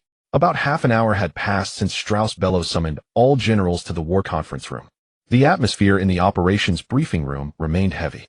Junior officers processed intelligence from other star systems, but everyone was distracted, their ears seemingly attuned to any sound from the corridor or the conference room. Suddenly, the sharp tone of a highest priority communication cut through the stifling silence. A young intelligence officer practically lunged at the terminal, rapidly decrypting and reading the message. His complexion turned from pale to ashen in seconds, his lips trembling as he tried several times to speak, but could not produce a sound. "Wah! What's happening?" A colleague nearby sensed something wrong and asked in a low voice. The intelligence officer finally found his voice dry as sandpaper scraping. "From the Mermaid Fleet, encrypted confirmation. The Megalodon Fleet. At the Z-78 jump point in the Savannah system. Confirmed, ambushed, completely annihilated. The enemy. Highly suspected to be the main force of the Pluto Fleet." Clang. Someone knocked over a metal pen holder on the desk. The briefing room instantly fell into a deathly silence, so quiet you could hear a pin drop. Everyone's movements froze, their faces etched with utter shock and bewilderment. Megalodon. Also completely annihilated. Another one. And an entire full-scale fleet at that. A force of over 100 starships. How long had it been since the last report of the Iron Curtain Fleet's disastrous defeat? "This is impossible." A middle-aged intelligence officer suddenly stood up, his voice distorted by agitation. "The timing doesn't match. The Iron Curtain's intelligence was delayed. They must have delayed reporting after being attacked, otherwise how could the two battle reports be so close together? The two locations are so far apart. Megalodon must have jumped in later, and then immediately." "Shut up." Colonel Shane Crawford, the head of the strategic briefing room, cut him off sharply. "Now is not the time for you to analyze whether the Iron Curtain Fleet delayed their report." He took a deep breath as if needing immense courage to face this thin, yet weighty battle report, and the person he would soon have to confront. His gaze swept slowly across the officers in the room. Each person he looked at subconsciously lowered their head, averted their eyes, or pretended to be busy. "This intelligence." Crawford's voice was hoarse. "Must be immediately reported to the commander." He paused, then asked a question that made everyone's hearts constrict. "Who will go?" Silence. An oppressive silence. The briefing room, which had been slightly agitated by the shock moments before, was now so quiet you could hear a pin drop. The officers wished they could bury their heads in their chests or become part of the wall decorations. Not a single person dared to meet the chief's gaze, let alone volunteer. "Are you kidding?" The commander had just erupted in rage over the previous defeat, berating all the generals in the conference room and leaving his office in shambles. Now they were supposed to deliver this battle report, 10 times worse than the last, announcing the total annihilation of another main fleet. To him, this wasn't a report, it was like detonating a bomb with themselves standing at the epicenter. Colonel Crawford swept his gaze across the room, finally settling on the young intelligence officer. "What is your name?" Crawford glanced at the 4 silver diamond-shaped insignia on the officer's shoulder boards. Then he called out, "Captain." The young intelligence officer snapped to his feet. He saluted Crawford and replied nervously, "Yes, sir." Reporting Colonel Crawford. "My name is Garrett Wolf." Crawford muttered to himself. "Wolf. Doesn't sound like a noble surname." "He's the one." Crawford returned the salute casually. Then he said, "Captain Wolf, I hear you never fail to complete your assigned tasks." Wolf swallowed hard. A fierce internal struggle raged, but finally he said, "Yes, Colonel. I am most willing to deliver this intelligence to General Strauss. It is my honor." Hearing this, Crawford breathed a sigh of relief. If it had been some greenhorn, it would have been troublesome. Since the man was willing to take it on, it at least solved his own problem. He could compensate him later. Outside the war conference room, Captain Wolf felt the data pad in his hand, as heavy as starship armor. He walked stiffly toward the tightly shut, soundproof alloy door. The closer he got, the more clearly he could hear the muffled but furious reprimands and desk pounding coming from within, even though the door dulled the sound. It was undoubtedly General Strauss, voice roaring like a wounded thunder beast. He stopped in front of the door, took a deep breath, but could not inhale much courage. He raised his hand and knocked 3 times with his knuckles on the cold metal. The sound so faint he could barely hear it himself. "Get out!" Strauss' extremely impatient bellow came immediately from inside. Wolf's Adam's apple bobbed. He steeled himself and raised his voice a little. "Report, Commander. It's the latest battle report from the Savannah system. Highest priority." The cursing inside stopped abruptly.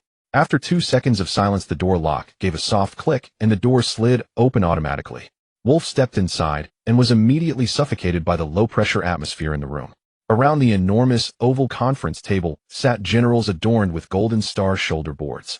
These high and mighty figures, usually so commanding, now all hung their heads staring at the tabletop or their own fingers. No one dared to exchange glances, let alone look at the person at the head of the table. The air was so heavy it felt as if water could be wrung from it. Strauss stood behind the main seat, his hands pressed against the tabletop, leaning forward like a predatory beast ready to pounce. The fury on his face twisted slightly as he caught sight of the data slate in Wolf's hand, morphing into a blend of irritation and stubborn disbelief. "Oomph." He let out a scoff, his voice still hoarse. His gaze swept over the trembling generals before settling back on Wolf. "Let's see what momentous battle report couldn't wait until now. I refuse to believe that godforsaken Savannah could have worse news than the loss of those 8 subfleets." His words made the assembled officers bow their heads even lower. Captain Wolf felt a chill shoot up his spine, his fingers turning white as he gripped the data slate. His throat was parched as if blocked by something solid. He opened his mouth but couldn't produce a sound. Strauss frowned impatiently. "Cat got your tongue. Read it. Louder so every pillar of the Empire here can hear what surprise Savannah has prepared for us." Invisible pressure bore down on Wolf like a physical weight. He swallowed hard, forcing himself to focus on the data slate screen, where every word burned like a hot iron. Clearing his throat, his voice dry and strained, he began to read. "To the Opal Star Sector War Command. Report from Colonel Lauren Albert, Commander of the Mermaid Fleet." As he read the opening, his heart pounded as if it would explode. He could almost feel the stares of every general in the room, though most still kept their heads down, and Strauss' icy gaze all fixed on him. Confirmed. Imperial Megalodon-class fleet at standard time today.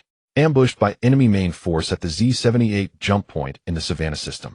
He paused for half a second, and in that instant the air in the room seemed to freeze solid. After multi-source signal confirmation and debris analysis, the Megalodon fleet has been completely annihilated. Enemy forces and tactical patterns highly matched the Federation's Pluto-class fleet previously active in the Savannah system. Preliminary assessment.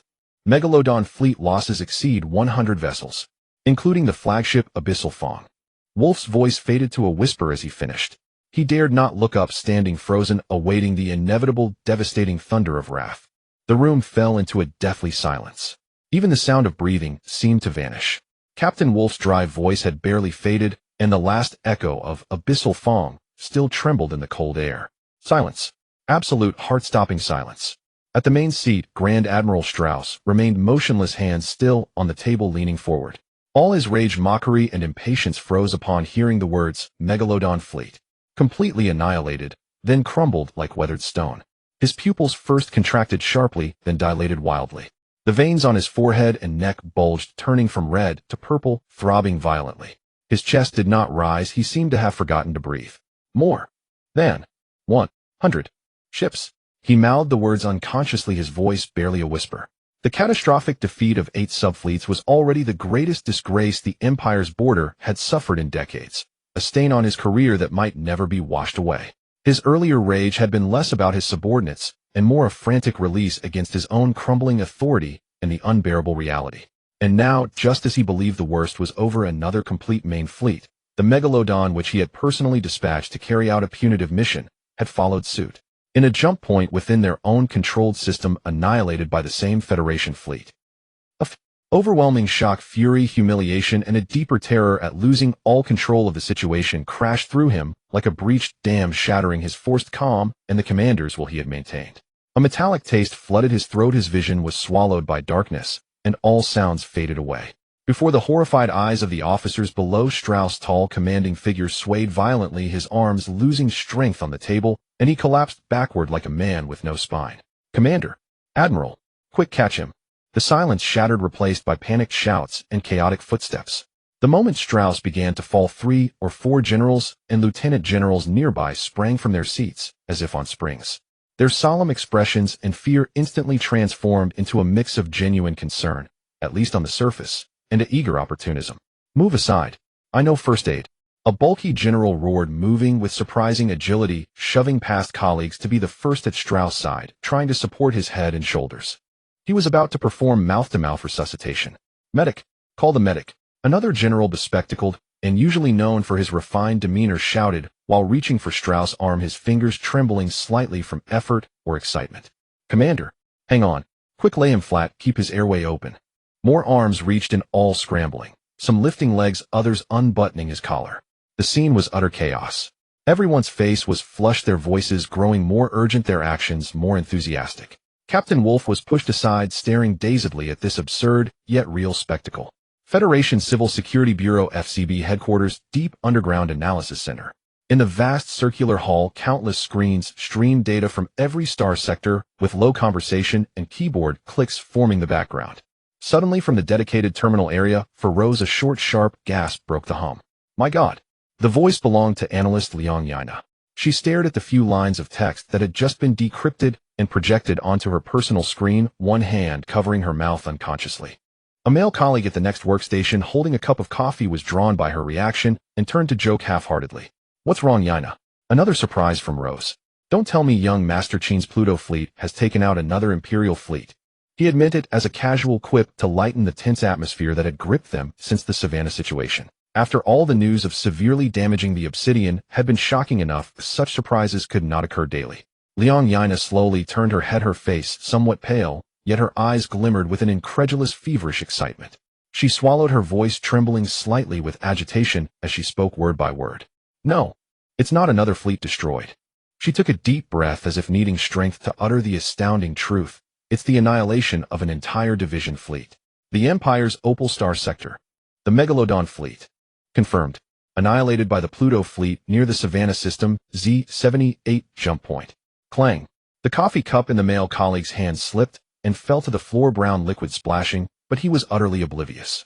His smile froze on his face, his eyes wide as if he had heard an absurd fantasy. Centered on Liang Yina's workstation, an eerie silence rippled outward like a stone thrown into still water. The clatter of keyboards ceased, low conversations broke off, and nearby analysts who caught fragments of the words turned their heads in unison, their faces etched with questions and doubt. You? What did you say? Megalodon. Annihilated.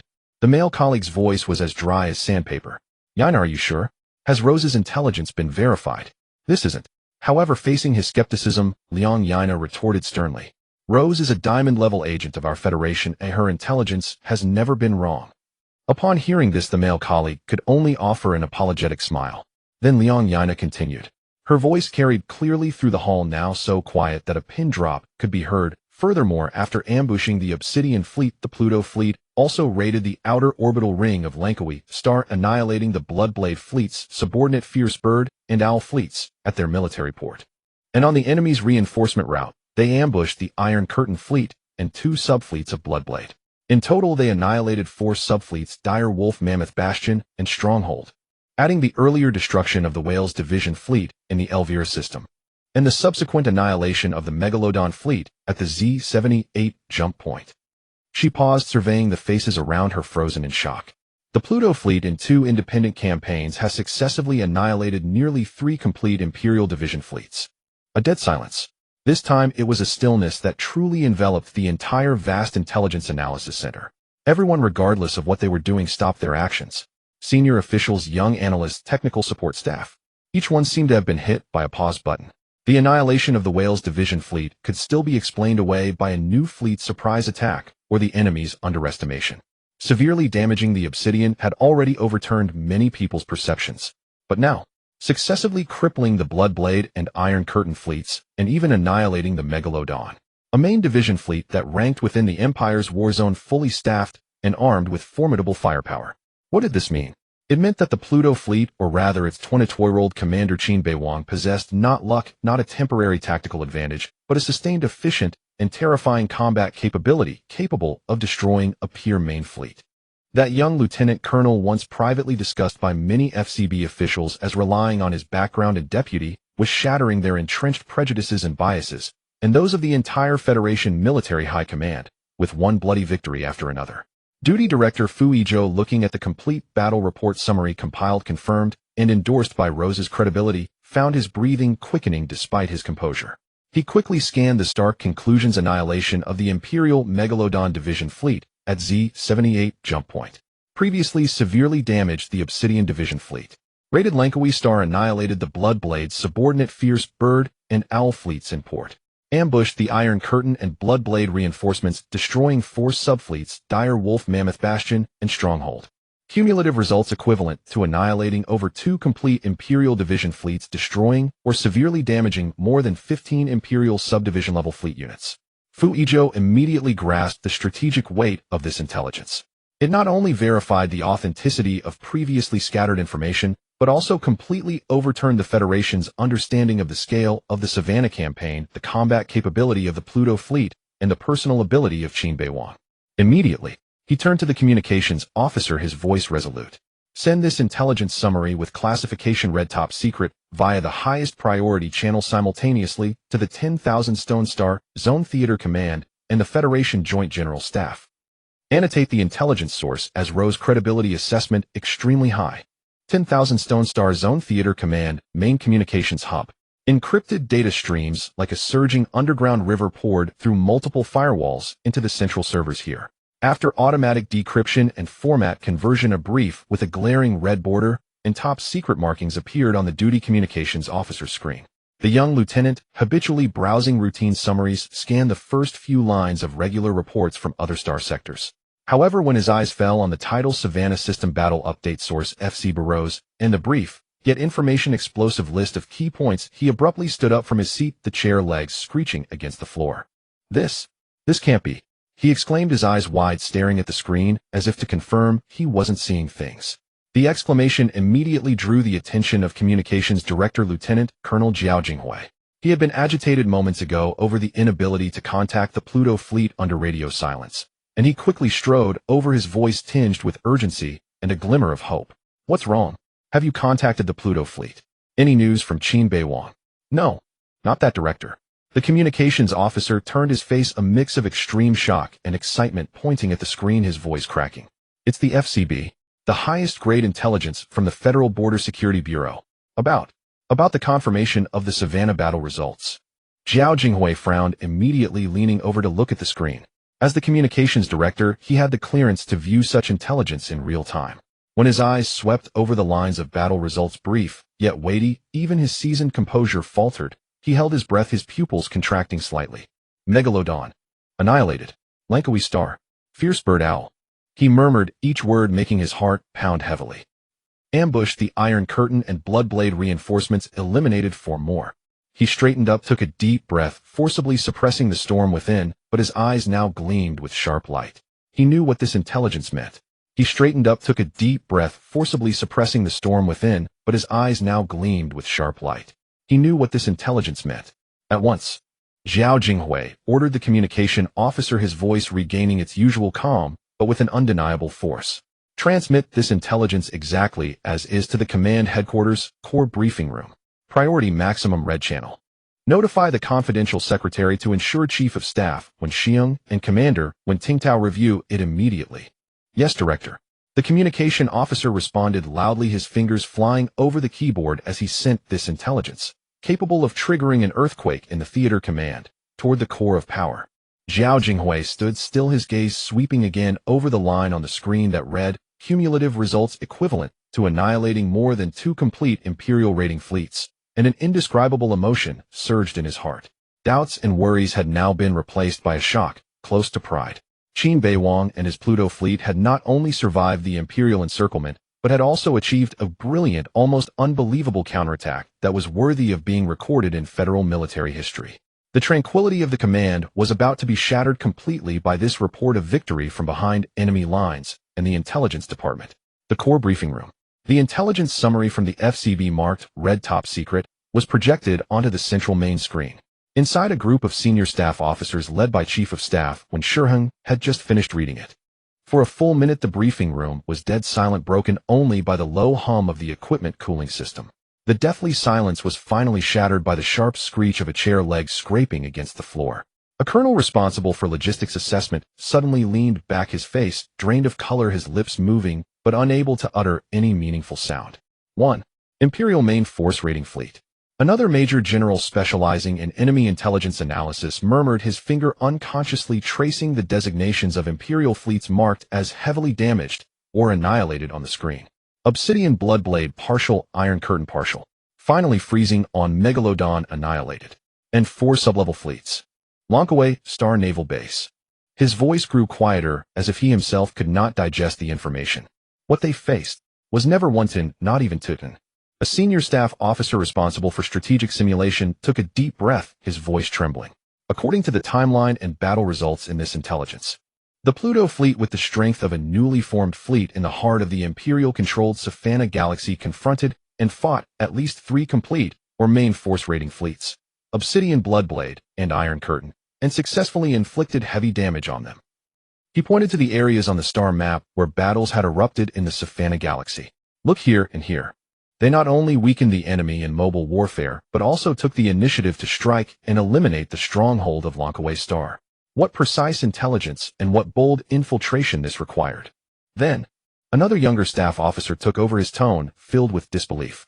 When the Empire, clearly enraged, dispatched 4 full-rating fleets, Megalodon, Deep-Sea Jellyfish, Sphinx, and Mermaid, via hyperspace reinforcements attempting to encircle and annihilate them in one fell swoop. He paused, almost whispering. Not only did they not retreat or evade, but they ambushed and annihilated a complete one of them, the Megalodon fleet, at point Z78, where the Imperial reinforcements had just arrived via hyperspace. This is simply, someone tried to find the right word, but found any adjective pale in the face of this battle report. When Xiong remained silent, his hands crossed on the table, his knuckles whitening with tension. He reviewed the briefing word by word, his mind quickly replaying his previous judgments of Qin Beiwang's recklessness and excessive risk, as well as the concerns the Dawn plan had raised in him. Now everything was clear. Qin Beiwang's recklessness was based on a thorough grasp of the enemy's situation and absolute confidence in his own abilities. His risk had yielded a brilliant victory that could change the entire situation in the Savannah Galaxy and even the border region. Not luck, not fortune. It was tactical precision as sharp as a scalpel, strategic patience cold to the point of cruelty, and extraordinary courage daring to dance on the blade's edge repeatedly. A 22-year-old commander, a newly formed fleet only months old in the heart of the Empire, had fought a textbook annihilating battle against overwhelming odds. The brilliance of the results was enough to shame any federal veteran general. When Tingtao stood before the massive star map, his gaze blazing, the FCB intelligence and the staff's assessment had completely dispelled his last doubts and conservative thinking. What the Pluto Fleet had created in Savannah was not a lucky victory, but a brilliant campaign worthy of being recorded in history. Orders. When Tingtao's voice was resounding and decisive, echoing in the briefing room. First, upgrade the reinforcement sequence. In addition to the 4 fleets already dispatched, Flame Demon, Snow Leopard, Divine Arrow, and Cavalry, the Theater Reserve Forces, Black Eye Fleet, Black Scorpion Fleet, and Orchid Fleet, shall immediately cease all current tasks and enter highest combat readiness. Within 72 hours, complete resupply and assembly, then deploy to the Aerowela Galaxy. Establish a forward battle group in Aerowela with its primary mission shifted to ensuring the absolute security of the Aerowela Galaxy and being ready at any time to advance and provide direct fire support to the Pluto Fleet or cover its retreat. Second, adjust the orders for the 4 fleets, including Flame Demon. Cancel the standby instruction. Order them to, under the premise of ensuring the safety of the rear supply lines, proceed in combat formation toward the Savannah Galaxy to rendezvous with the Pluto Fleet. Third, when Tingtao turned to Communications Director Jiao Jinghui, his tone solemn. Immediately draft in the name of the Theater Command an official battle report and recommendation for commendation to be submitted to the Federal Joint Staff. He paused briefly, then clearly dictated the key points. Regarding the report and corresponding recommendations on the major tactical victory achieved by our Pluto detachment in the Savannah Galaxy. The content must clearly state the Pluto detachment, commanded by our Lieutenant Commander Qin Beiwang, fearless against strong enemies, took the initiative to strike deep into the enemy-controlled area of the Savannah Galaxy. Through continuous operations, they successively routed and heavily damaged multiple Imperial main force detachments, including Obsidian Bloodblade and Iron Curtain, and successfully ambushed and annihilated the Imperial Megalodon raiding fleet in the Z78 area. The cumulative number of enemy ships of all classes destroyed far exceeds the establishment of 2 standard Imperial raiding fleets, dealing a heavy blow to the enemy, greatly boosting the morale of our theater and reversing the strategic situation in the Savannah direction. He paused and spoke the most critical part, in view of the outstanding achievements of Lieutenant Commander Qin Beiwang and his fleet, as well as the extraordinary command capabilities and formidable combat effectiveness demonstrated. In order to continue expanding the results, consolidate the advantage in the Savannah region, and respond to the Empire's possible fierce counterattack, the Theater Command formally recommends the following. First, recommend to the Joint Staff and the Supreme Command to promote Lieutenant Colonel Qin Beiwang to the rank of Colonel to honor his achievements and inspire his ambition.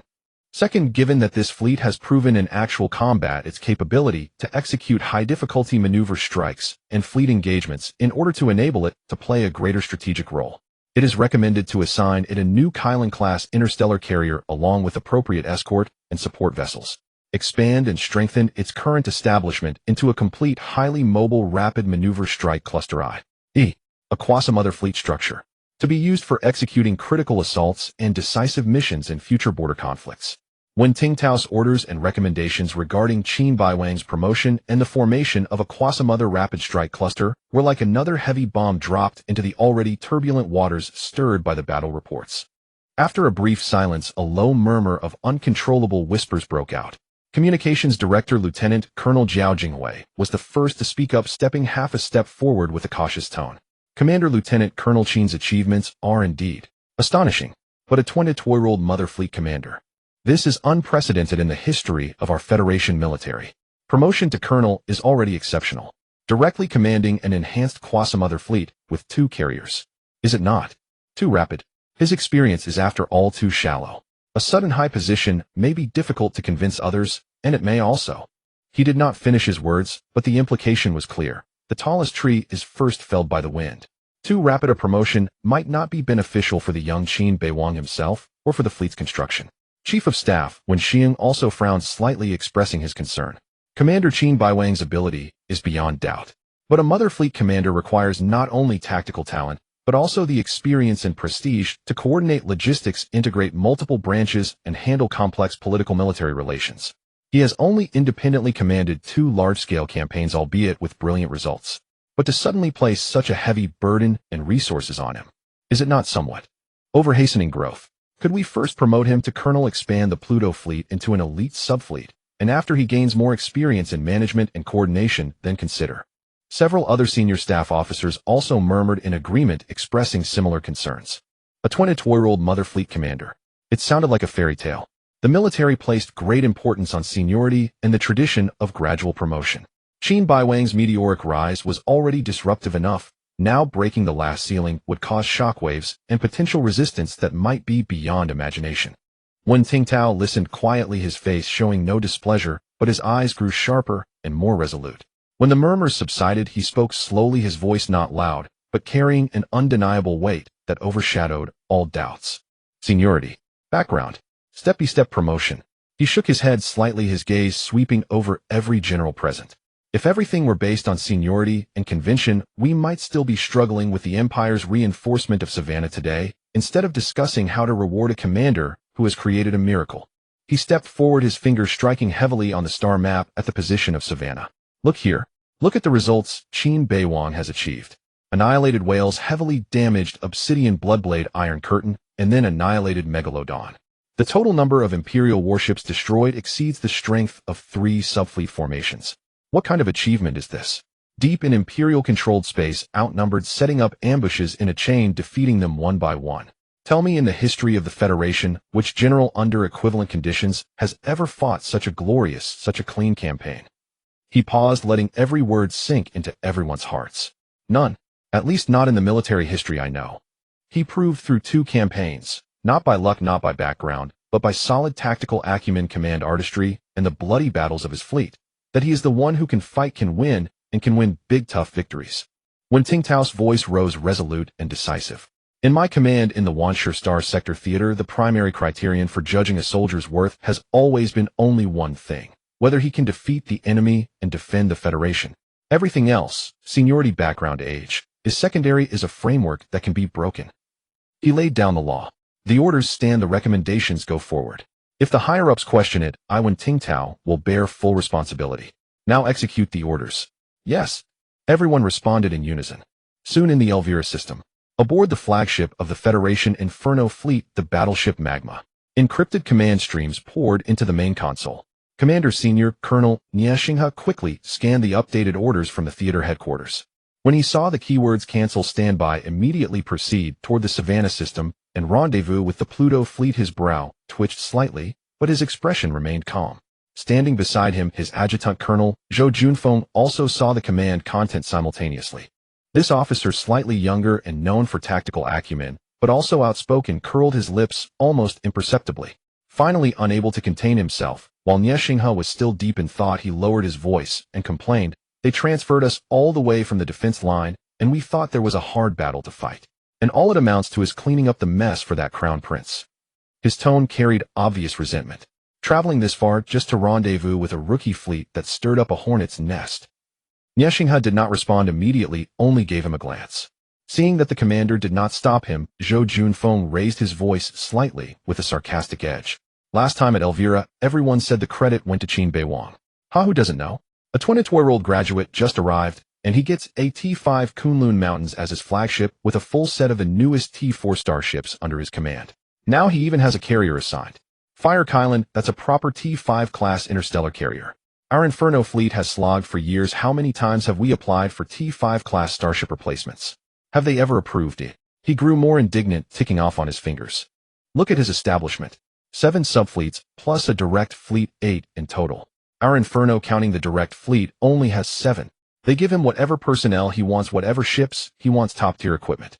This isn't a subfleet, it's configured like a small-scale mother fleet." Zhou Junfeng snorted and concluded, "If those resources were given to us, let alone one obsidian fleet, we might have flattened the entire Savannah system by now. But now the young master has screwed up, and we the long-suffering old units have to go rescue him. Well, now the young master's game is over, and we the hard-luck old troops have to bail him out."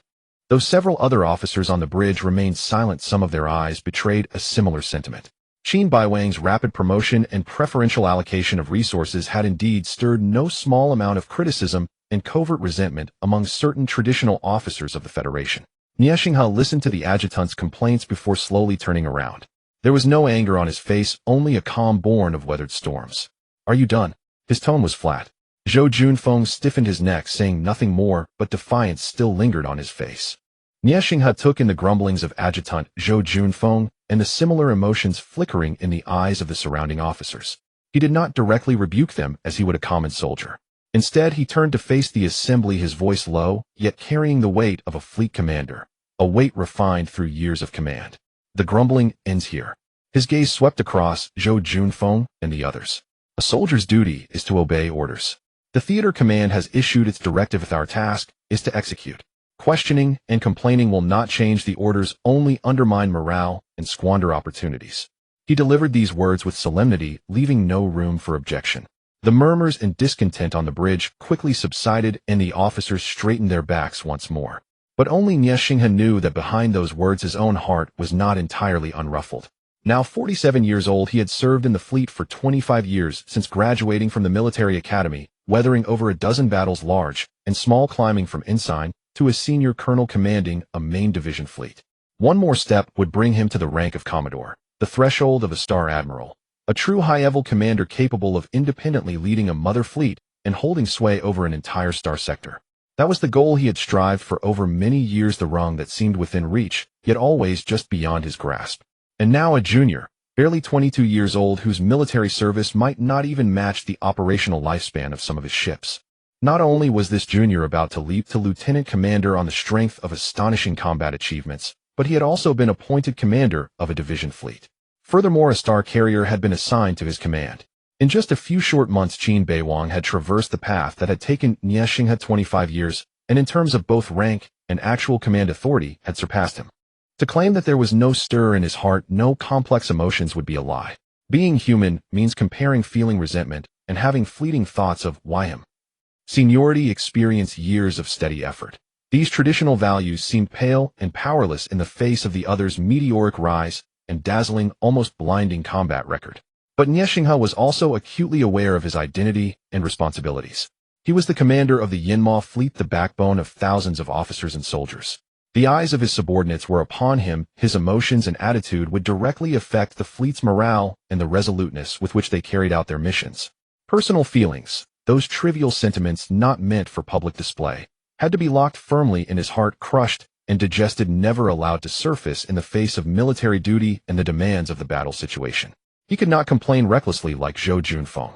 He had to project absolute obedience, professionalism, and a broad perspective. Forcing down the complex emotions within Nie Xing's face regained its usual calm and decisiveness. Ignoring the subtle ripples, he turned and strode toward the command console. Communications officer. He gave the order clearly. Open encrypted channels to the Shuebao, Xinjian, and Biaoqi fleets. Highest encryption level. Within seconds, communications were established. This is Nie Xingha. Per the latest directive from the Wanshi Star Region Theater Command, our fleet and the 3 other fleets are to change missions. Immediately cease current operations. Form a spear assault formation with Yinma as the vanguard, Shuebao on the left flank, Xinjian on the right, and Biaoqi as the rear guard. Target the L5 perimeter of the Savannah Galaxy frontier. Speed, second battle speed. Mission advance into the Savannah Galaxy. Seek opportunities to link up with the friendly Pluto Division fleet. All ships execute immediately. Maintain communication, synchronize enemy and route information at all times. The command was concise and forceful, transmitted via encrypted channels to the 3 neighboring fleets. No superfluous words, no questioning. Only pure task assignment. After cutting the communication, Nie Xingha watched the tactical display as the friendly fleet icons adjusted course and converged, then glanced at the distant star map at the light point representing the Savannah Galaxy. He sealed away his personal emotions entirely, immersing himself fully in the role of commander. Meanwhile, in the highest strategic simulation hall of the Federation Joint Staff, within the vast circular chamber, the light was soft, but the atmosphere was solemn to the point of freezing. Seated around the central holographic star map table were senior officers, all bearing golden shoulder boards and silver stars. Their faces were resolute, steady, or scarred by time, each wrinkle seeming to record the smoke of some battle. Their decisions could determine the fate of entire star sectors. At this moment, they were engaged in frantic simulations. After all, the intelligence presented by the FCB was simply too astonishing. They could not fathom how the Pluto Fleet had managed to produce such a battle report. It was utterly beyond comprehension. In their simulations, it was nearly impossible to detect the Imperial Fleet's movements without being discovered. Even breaking into the Savannah Galaxy became a problem. Once the Obsidian Fleet latched onto them, they would face encirclement by the Bloodblade and Iron Curtain fleets. Even with 2 T-5 class battleships, 1 star carrier, and 1,000 swift fighters under the onslaught of nearly 300 Imperial warships, they would be worn down by sheer numbers. The intense tactical simulation hit a deadlock, unable to replicate the incredible combat results. No matter how they simulated, the atmosphere in the hall grew heavier. At this moment, Senior General Liu Yinlin, the Chief of Staff responsible for meeting orders, seated beside the main seat, raised his hand and lightly, but clearly tapped the smooth alloy tabletop. Gentlemen. His voice was steady, carrying the finality of ending the debate. We can delve deeper into the tactical simulations later. Now we need to review the proposal from General Wen Tingtao, commander of the Wanshi Star Region Theater, regarding the promotion of Lieutenant Commander Qin Beiwang and the expansion of his fleet, and form an initial opinion. This concerns frontline morale, resource allocation, and the future direction of cultivating senior commanders in our Federation. His gaze swept across the colleagues with gleaming shoulder boards on both sides of the table. As his words fell, a veteran general with 4 stars on his shoulders, his face stern and his nasolabial folds deeply etched, General Wan Xingwei spoke first. His voice was resonant, carrying the weight of a senior soldier's respect for tradition and order. Chief of Staff Liu, Commander Wen's eagerness to nurture talent is understandable. Qin Beiwang's combat achievements in this campaign are indeed astonishing. He first offered affirmation, but his tone swiftly shifted, growing stern. However, promotion, especially to the rank of colonel and command of a quasi-carrier fleet, a critical position, cannot be based solely on temporary battlefield achievements. Qin Beiwang is only 22 years old with a mere few years of military service. He lacks long-term multi-position experience and has never undergone the comprehensive coordination of a large-scale campaign or the test of complex political military environments. He glanced around the room, emphasizing seniority represents not just time, but the accumulation of experience, the grasp of human nature, and a profound understanding of how a vast military system operates. To abruptly elevate him to such a high position would invite resentment and undermine unity. Our Federation's military promotion system advocates gradual progress. This is both a protection for the individual and a responsibility to the stability of the armed forces. If this precedent is set, will it stir unrest among junior officers, leading them to believe that battlefield merit can override all tradition and seniority? Will it cast doubt on the fairness and seriousness of promotions? These are the negative impacts that must be carefully considered. Ruan Xingwei's words represented the views of a considerable number of senior conservative officers within the general staff. They did not deny Qin Beiwang's talent, but but feared the chain reaction that breaking established rules might trigger and the shock to the military's inherent structure. As he finished speaking, a relatively young general across from him, Major General Chun Xingyu, who bore 2 silver stars on his shoulders, straightened slightly. He belonged to the more active, Young Turk faction within the general staff, emphasizing actual capability and results-oriented thinking. General Ruan, I dare not fully agree with the importance you place on seniority. Chun Xingyu's voice was clear, his tone neither humble nor arrogant. Extraordinary times call for extraordinary measures. The Empire is now pressing hard on our borders, and the Battle of Savannah exposed the rigidity in our tactical thinking and adaptability. Qin Beiwang with a newly formed fleet achieved such results deep in imperial territory. This precisely proves that he possesses the disruptive tactical thinking, extreme command pressure resistance, and the keen instinct to seize fleeting opportunities, qualities that many of our officers who advance step by step do not have. His eyes blazed.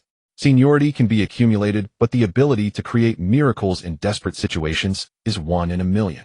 We should not be bound by numbers like age and length of service. The Federation needs heroes, and even more, it needs heroes who can win battles. To promote Qin Beiwang ahead of schedule is to declare to the entire military and all citizens in the Federation ability and battlefield merit are the highest rungs of promotion. This will not only greatly boost the morale of frontline soldiers fighting with all their might, but also attract more talented young people to military service, because they can see that here talent will not be buried in victory, will be rewarded with due unstinting honor. He paused, his tone growing even more forceful. As for General Ruan's concern about gaining acceptance, in the military the hardest truth is victory. The results of Savannah are there for all to see. The reports of annihilating the Megalodon and repeatedly crushing 3 elite imperial divisions have spread. At this moment, who can still question that Qin Beiwang's ability is insufficient to command respect? More likely it is admiration and aspiration. This is the perfect time to crush the Empire's arrogance and showcase the Federation's pioneering spirit. If we, bound by outdated conventions, dampen the spirit of such a formidable warrior or fail to provide him with a platform to maximize his talents, that would be the true loss and dereliction of duty. General Ruan Xinghuai's cautious conservatism and Major General Chun Xingyu's aggressive support each drew nods from their backers, and the debate echoed through the circular hall, with neither side able to convince the other. Both viewpoints had their merits, leading to a stalemate. The Chief of Staff, General Liu Yanlin, seated at the head, listened calmly for a moment.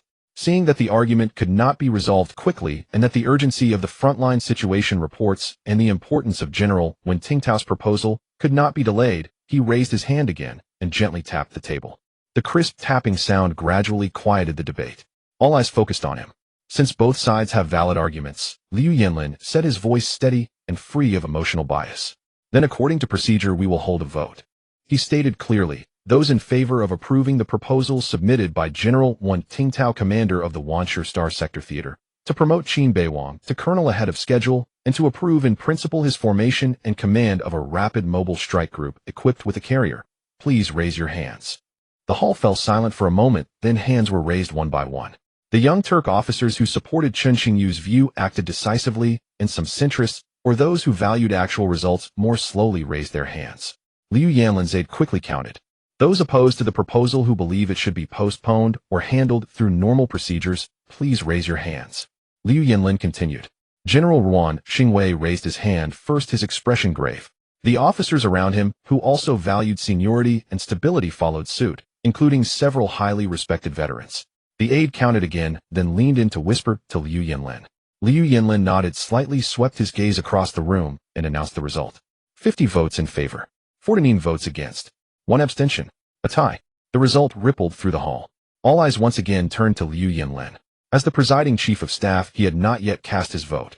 At this moment, his final vote would directly decide the fate of the proposal, Qin Beiwang's future, and potentially the Federation's military talent strategy for some time to come. Ruan Xinghuai's lips moved as if he wanted to say something, but he remained silent, his eyes fixed on Liu Yanlin. Major General Chun Xingyu unconsciously straightened his back, his gaze expectant. Under the scrutiny of dozens of eyes, Liu Yanlin's face showed no hesitation or struggle. He did not even pause to think, as if he had long made up his mind. Slowly, but with absolute clarity, he raised his right hand. I am in favor. His voice was not loud, but it struck like a final hammer, landing on everyone's heart. The votes in favor became 50, and the proposal passed. Meeting recorder. Liu Yanlin lowered his hand, as if completing a trivial gesture, and his tone returned to its usual calm efficiency. Compile the deliberation process and the voting result. Approval of General Wen Tingtao's recommendation regarding Qin Beiwang's promotion and fleet expansion into a formal document. Include a summary of the main arguments for and against. Submit it in the name of the Joint Chiefs of Staff to the Supreme Command of the Federation for final review and order signing. Yes. The recorder responded immediately, fingers flying across the terminal. Liu Yanlin's gaze swept over his colleagues whose expressions varied and finally landed on the location of Savannah on the star map. He couldn't help but sigh inwardly. Qin Xianfan, you really are enviable. Not only did you marry the most beautiful female general in the Federation, but you even have such an extraordinary son. On the outskirts of the Savannah star system along the return route of the Mingwangsing fleet, the vast armada maintained a rigorous cruising formation, sailing in silence through the profound starry expanse. Outside the viewports, the cosmos remained deep and dark, yet within the bridge, after a series of intense battles and the recent withdrawal from the combat zone, the atmosphere was far from relaxed. Everyone knew that the Empire, having suffered such a heavy loss at Savannah, would not let them depart without a fight. Suddenly, the destroyers serving as vanguard almost simultaneously emitted piercing alarm signals. Alert!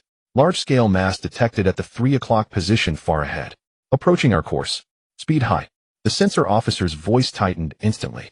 On the tactical main screen, a dense cluster of red dots emerged far ahead on the path, rapidly growing larger. The number far exceeded any ordinary patrol formation, even surpassing the scale of a full standard subfleet. The air in the bridge froze. Everyone's hearts leaped. The fatigue of continuous combat was instantly swept away, replaced by renewed tension and deep unease. Is the Empire still lying in ambush? How many fleets did they squeeze into Savannah? Can our energy and ammunition sustain another hard battle? Low exclamations and suppressed queries circulated among the officers. Even Zhuang Zhishuan rushed to the tactical console, quickly retrieving more detailed data, her expression grave. If this was indeed another fresh force prepositioned by the Empire on their homeward path, the situation for the Mingwangsing fleet, in its current state, would be extremely perilous. Yet standing at the central command podium, Qin Beiwang showed no trace of surprise or tension. His gaze calmly swept over the cluster of red dots representing the unknown threat, then glanced at the star map on his private system interface, far clearer and richer in information. On that map, visible only to him, the contours, energy signatures, and even unique communication frequencies of the approaching fleet were already delineated.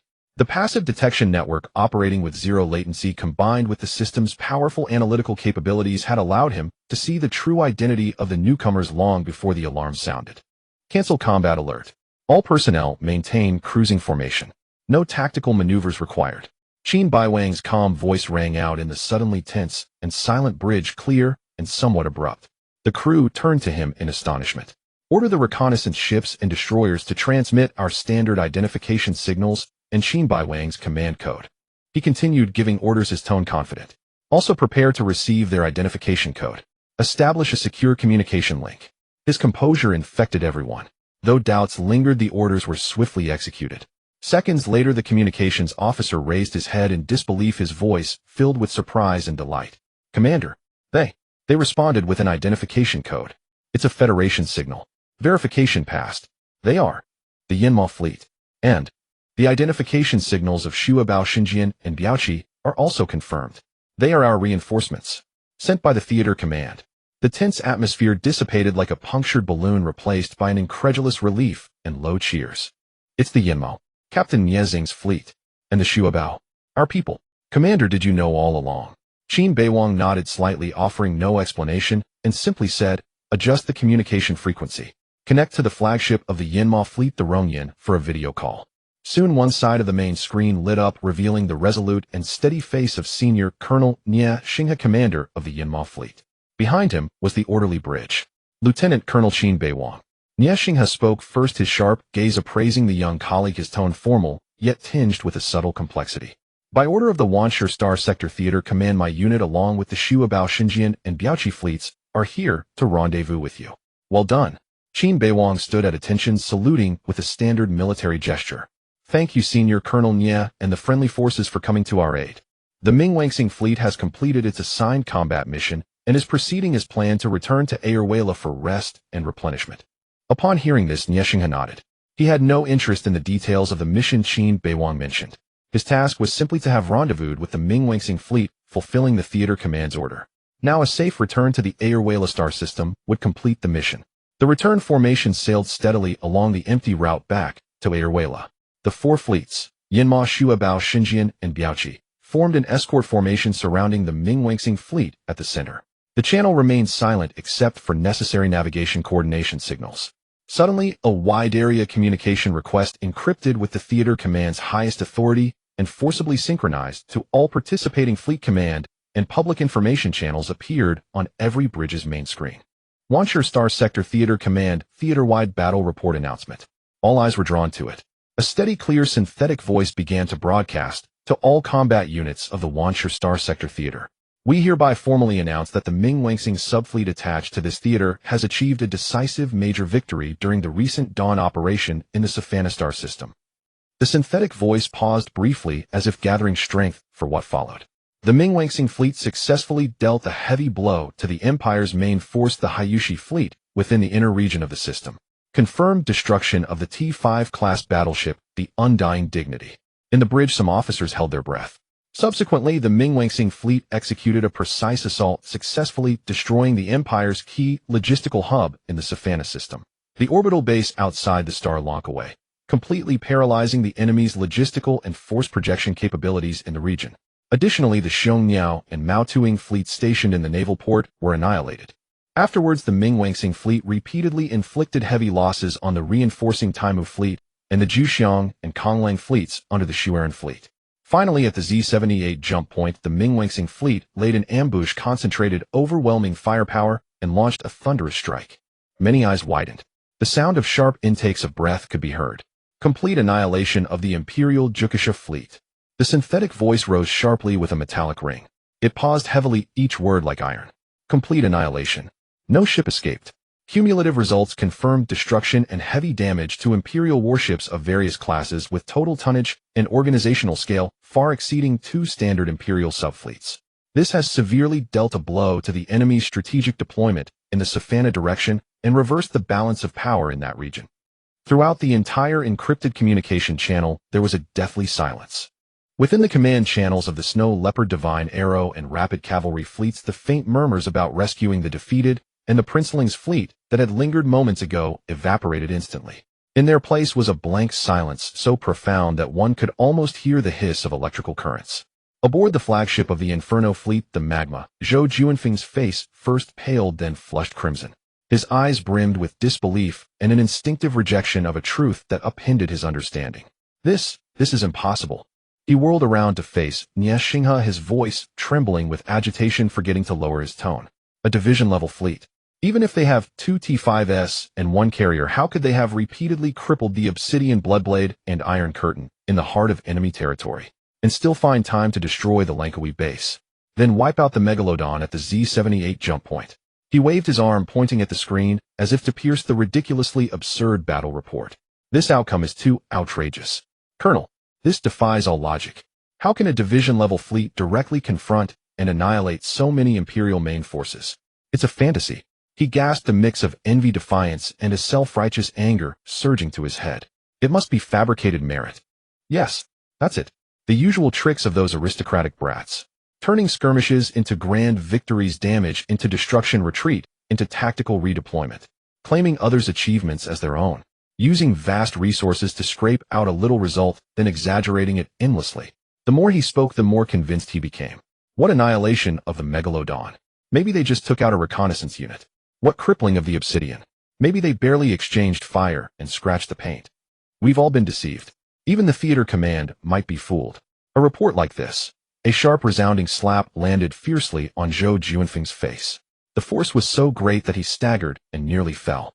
Clear finger marks instantly appeared on his cheek. In the bridge, all officers turned in shock, holding their breath. Nie Xinghe slowly withdrew his hand, his face ashen, his eyes burning with suppressed fury and a deep, bitter disappointment. Fortunately, he had already severed the real-time communication with the Pluto Fleet. Otherwise, if those words had reached them, the consequences would have been dire. He stared at the dazed Zhou Juanfeng, his voice as cold as the absolute zero void outside the hull. That slap is for your insubordination, your reckless challenge to a superior's verdict, and your disruption of morale. The battle report came from the theater command, cross-verified by FCB intelligence, reviewed by the Joint Staff, and approved by the Supreme Command. And you, a mere captain with your pathetic imagination and narrow prejudice, dare to question the highest-level report that has passed through layer upon layer of verification bearing on the honor of the entire theater and the Federation. Nieshing has stepped forward, his oppressive presence engulfing Zhou Junfeng like a mountain. You doubt Qin Beiwang. Doubt that he used resources to fabricate results. Then let me ask you. He pointed abruptly at the star map in the direction of Savannah, his voice rising with a roar of righteous anger. What kind of resources could allow a fleet to execute such penetrations, such ambushes, such annihilations under the Empire's encirclement? Tell me, if you commanded the Inferno fleet with double or triple the resources, could you produce even one of those fabricated victories? Zhou Junfeng, clutching his face, was speechless under Nieshing's furious glare. His complexion turned from red to white, cold sweat streaming down. If you cannot understand, it is your incompetence. Nieshing's voice returned to a cold calm, but each word struck like a nail. To fail to understand, and yet make baseless conjectures and slander a comrade's achievements. That is stupidity. If I ever hear such nonsense from your mouth, or anyone in the Inferno fleet again questioning the merits of a hero, his gaze swept across the bridge like a blade. I will impose martial law without mercy. Now go to the communications room and submit a thorough self-criticism to the theater command. Encryption level maximum. Zhou Junfeng, relieved yet deeply ashamed, lowered his head and almost ran out of the bridge. The synthesized voice continued announcing with an irrefutable authority the even more impactful orders that followed the battle report. In recognition of Lieutenant Colonel Qin Beiwang's exceptional command talent, extraordinary tactical audacity, and the decisive results achieved during this campaign.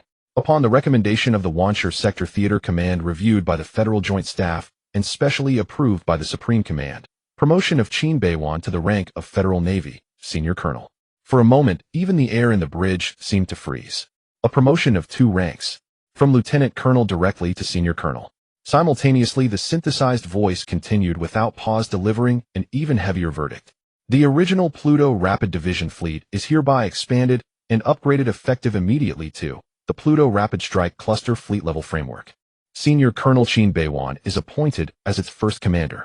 All officers and soldiers of the original Pluto fleet shall be promoted 1 grade according to their merits and performance. Specific promotion lists and medal awards will be issued separately by the theater command.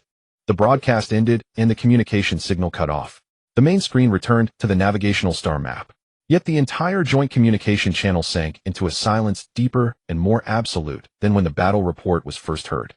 If the earlier report was a thunderclap that shattered cognition, then these subsequent orders of promotion and expansion were the rivets that etched that thunderclap into an unshakable reality. Senior Colonel. Fleet-level commander. These 2 words carried immense weight in the Federal Navy hierarchy. Senior Colonel was the last and most critical step before the Hall of Star Generals. Countless brilliant officers had spent half their lives stagnating at that rank, never crossing it. A fleet-level commander was a true general in training, commanding a whole sector and wielding strategic power. It was the lifelong dream of countless fleet commanders. And now a 22-year-old youth with a single campaign had stepped onto it. Doubts against such an extraordinary promotion backed by the Supreme Command and tied to earth-shattering results. Any doubts based on seniority, age, or convention seemed pale, ridiculous, and even untimely. The commander of the Snow Leopard fleet, a seasoned elder colonel, instinctively adjusted his collar. His gaze, complex and profound, turned toward the direction of the Pluto fleet and finally resolved into a barely audible sigh followed by a nod of acceptance. The Shenzhen fleet commander, a sharp glint flickering in his keen eyes, replaced the initial trace of disbelief with intense battle fervor and curiosity. He licked his slightly dry lips and murmured, "A mother-class fleet. Interesting. At the next joint exercise we must clash." The Biaochi fleet commander, on the other hand, slammed his fist onto the command console, his face brimming with excitement. "Hell yeah, that's damn exhilarating. That's how you fight. Who cares about seniority? Whoever can cut off the Imperial fleet's head is the boss." On the Yinma bridge, Nieshing stood there, a faint numbness still lingering on his cheek from the slap he had delivered to Zhou Junfeng moments ago. As he listened to the promotion order and watched the fleet sailing in silence on the screen, seemingly enveloped by an invisible aura, the last ripples of complexity in his heart finally settled completely. It was not relief, but recognition. It was a soldier's pure recognition of a stronger one. He had reached today through 25 years of steady promotions. The other had soared to the same height, even a broader platform, through a victory of dazzling brilliance. Different paths, but the same destination. Nieshing conceded with respect. He slowly turned around, his face resuming its usual resolute calm, but a note of solemnity deepened in his eyes. He activated the all-frequency communication channel covering the entire escort formation, including the Mingwangsing fleet. His voice clear, steady, and powerful echoed through the command cabins and public channels of every ship. Attention, all formation. At the highest honor, he paused, his gaze seemingly piercing through the bridge's viewport to meet the distant, battered flagship, Kunlunchen. Then word by word, as if taking an oath, escort our heroes home. After a brief silence, Shuabao fleet received. Escort formation adjusted. Heroes welcome home. The voice of the Shuabao fleet commander followed immediately, filled with sincere respect. Xinjiang fleet received. Highest honor, escort in place. Salute to the Mingwangsing cluster. The Xinjiang commander's voice was resolute. Biaoqi fleet received. Hell, stay close. Whoever falls behind is a coward. Home. The Biaoqi commander's rough voice was filled with undisguised fervor. In an instant, the vast and silent space lane seemed to be infused with an invisible force. The formation of the massive joint escort fleet adjusted subtly, becoming more solemn and precise. Within the viewports of the starships, officers and soldiers alike instinctively straightened their backs, saluting with their eyes toward the direction of the Mingwangsing fleet. Without a command, a solemn yet fervent atmosphere silently flowed through the cold steel fleet. What they were escorting was not merely a victorious fleet returning home, but the birth of a legend, the rise of a military star, and the purest yearning and salute to the word victory in the hearts of all soldiers.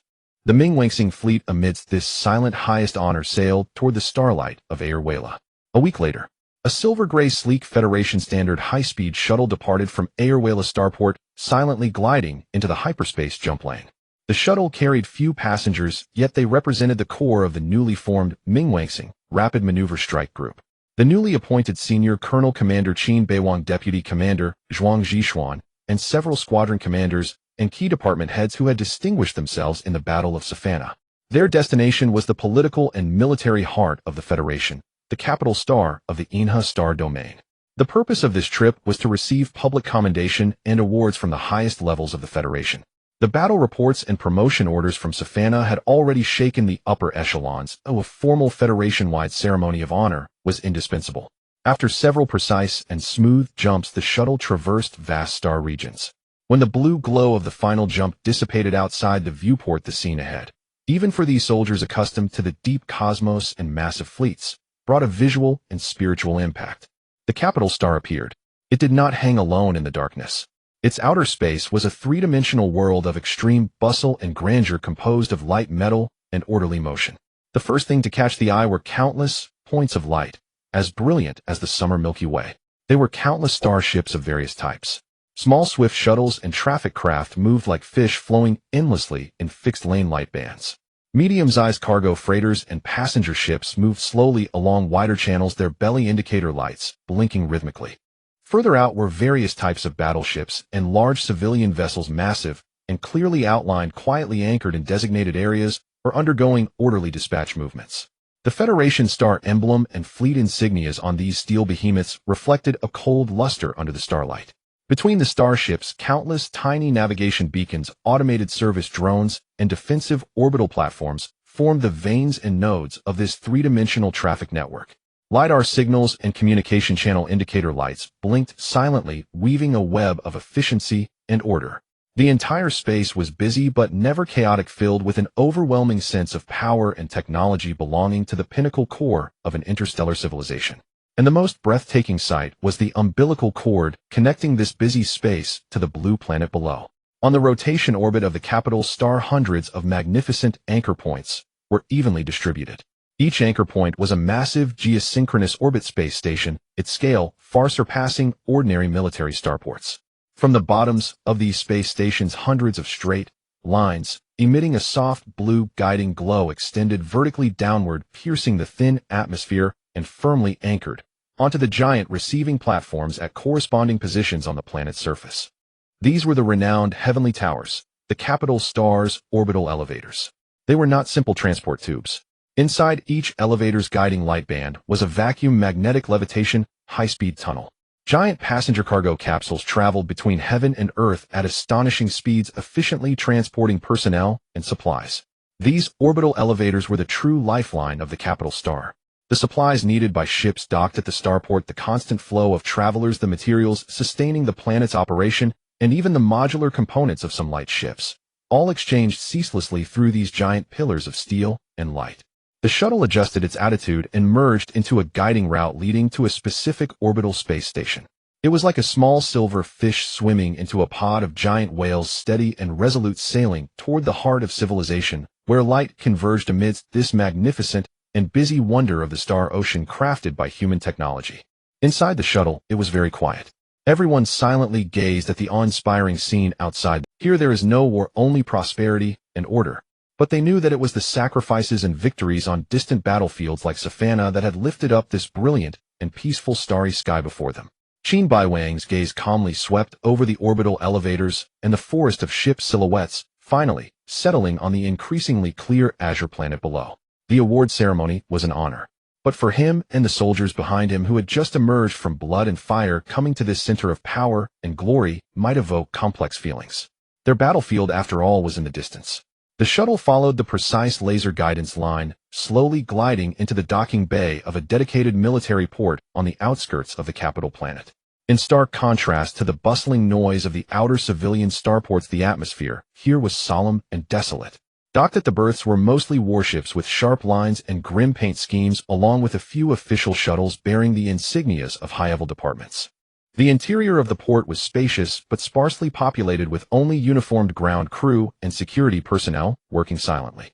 Their footsteps echoed clearly but restrainedly on the polished alloy floor. The hatch slid open silently, and a breeze of pressure-balancing air passed by. Qin Beiwang stepped out first, followed by Zhuang Zhishuan and the other officers. There were no welcoming crowds, no flashing media lights, only the uniform illumination of the port interior and the low hum of machinery in the distance. This return trip was kept entirely confidential, in line with the military's practice of handling frontline commanders' movements to and from the core region with discretion. They crossed the boarding bridge and entered a spacious waiting hall inside the port. It was equally sparsely populated, but the view was extremely open. One entire wall was made of enormous floor-to-ceiling transparent alloy windows, replacing traditional portholes, presenting the starry sky outside and the planet below without reservation. Wow!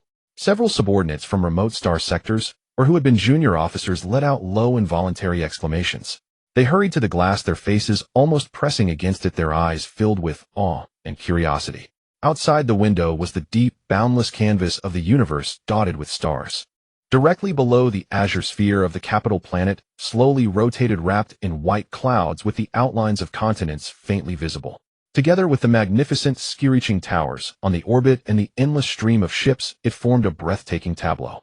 For many Federation soldiers who had spent their entire lives stationed in garrison star systems or frontline bases, seeing the capital planet with their own eyes, especially from this angle, was indeed a rare or even unique experience. Qin Beiwang watched his subordinates' rarely seen expressions, almost like those of tourists, and a gentle smile tugged at the corners of his mouth. He knew that for many ordinary Federation citizens and grassroots soldiers, the capital planet was a symbol, a center, yet as distant as the stars in the sky. There's still time. The award ceremony is tomorrow. Go take a look. Take a good look, he said to everyone in a calm tone. The scenery here is indeed different. With the commander's permission, the officers relaxed a bit more, gathered by the window, murmuring and pointing, temporarily shedding the tension of the battlefield. Qin Beiwang's gaze turned to the side. Zhuang Zhishuan had not gone to the window like the others. She stood quietly in place, also looking at the scene outside, her profile calm. Qin Beiwang was about to say something like, "Aren't you going to take a look?" But then he changed his mind and stopped himself. He recalled that Zhuang Zhishuan, like him, was from the Federation Shanghai Academy, and those years of study must have been spent on the capital planet. To her, this place might be more like a familiar old haunt than a marvel to be amazed by. Zhuang Zhishuan seemed to sense his gaze and the unspoken question. Without turning her head, still looking at the azure planet outside the window, her voice rang out steadily. It was as if she were stating a fact, or perhaps responding to the thought in his mind. Back on the capital planet, even the smell in the air is different. More orderly, more dense, and more bustling. She paused, turned her head, and looked at Qin Beiwang. To the commander, it must feel more foreign, right? After all, this is not launching. There was a hint of understanding in her tone. Qin Beiwang nodded slightly, his gaze also falling on the beautiful planet below, but his eyes seemed to see through it to a more distant place. This place is good, very prosperous, the pinnacle of human civilization, he said slowly, with a hint of barely perceptible nostalgia in his tone. But launching is another kind of good, he described briefly, as if sketching that homeland in his mind. There aren't so many skyscrapers nor orbital elevators. The land is vast with few people. The sky is clear, and at night you can see the true Milky Way hanging upside down, not navigation beacons. The food we eat, the air we breathe, the ground we tread on, all carry the most primitive flavor. It's not artificially synthesized nature, it is nature itself. Some families have managed there for centuries, not so much living as guarding the original appearance of that land. He smiled, and the smile had less of the commander's sharpness and more of a young man's gentleness. Sometimes on the bridge looking at the endless steel and stars, I suddenly miss the smell of earth after rain on launching, or an afternoon under an old tree where nothing needs to be thought about. Zhuang Zhishuan listened quietly without interrupting. She knew launching. It was one of the few planets in the Federation that were strictly protected as a sample of human pastoral civilization, a luxury homeland that only the top echelons could possess. What it represented was not the noise of the power center, but a nearly mythical tranquility and naturalness. Just as the officers were immersed in the view outside the window, and Qin Beiwang and Zhuang Zhishuan were talking in low voices, a heavy uniform oppressive sound of footsteps came from the direction of the hall entrance. Thump, thump, thump. Each step seemed to strike the smooth alloy floor, carrying a certain weighty rhythm that could not be ignored. Everyone looked in the direction of the sound. They saw a squad of soldiers marching into the hall with absolutely uniform, powerful steps. They wore dark green crisp army service uniforms, a stark contrast to the Navy officers' deep blue uniforms. Even more striking was their physique. Each one was nearly or over 2 meters tall, with broad shoulders and thick backs. The dark green uniforms were stretched taut over knotted muscles, making them look like moving hills as they walked.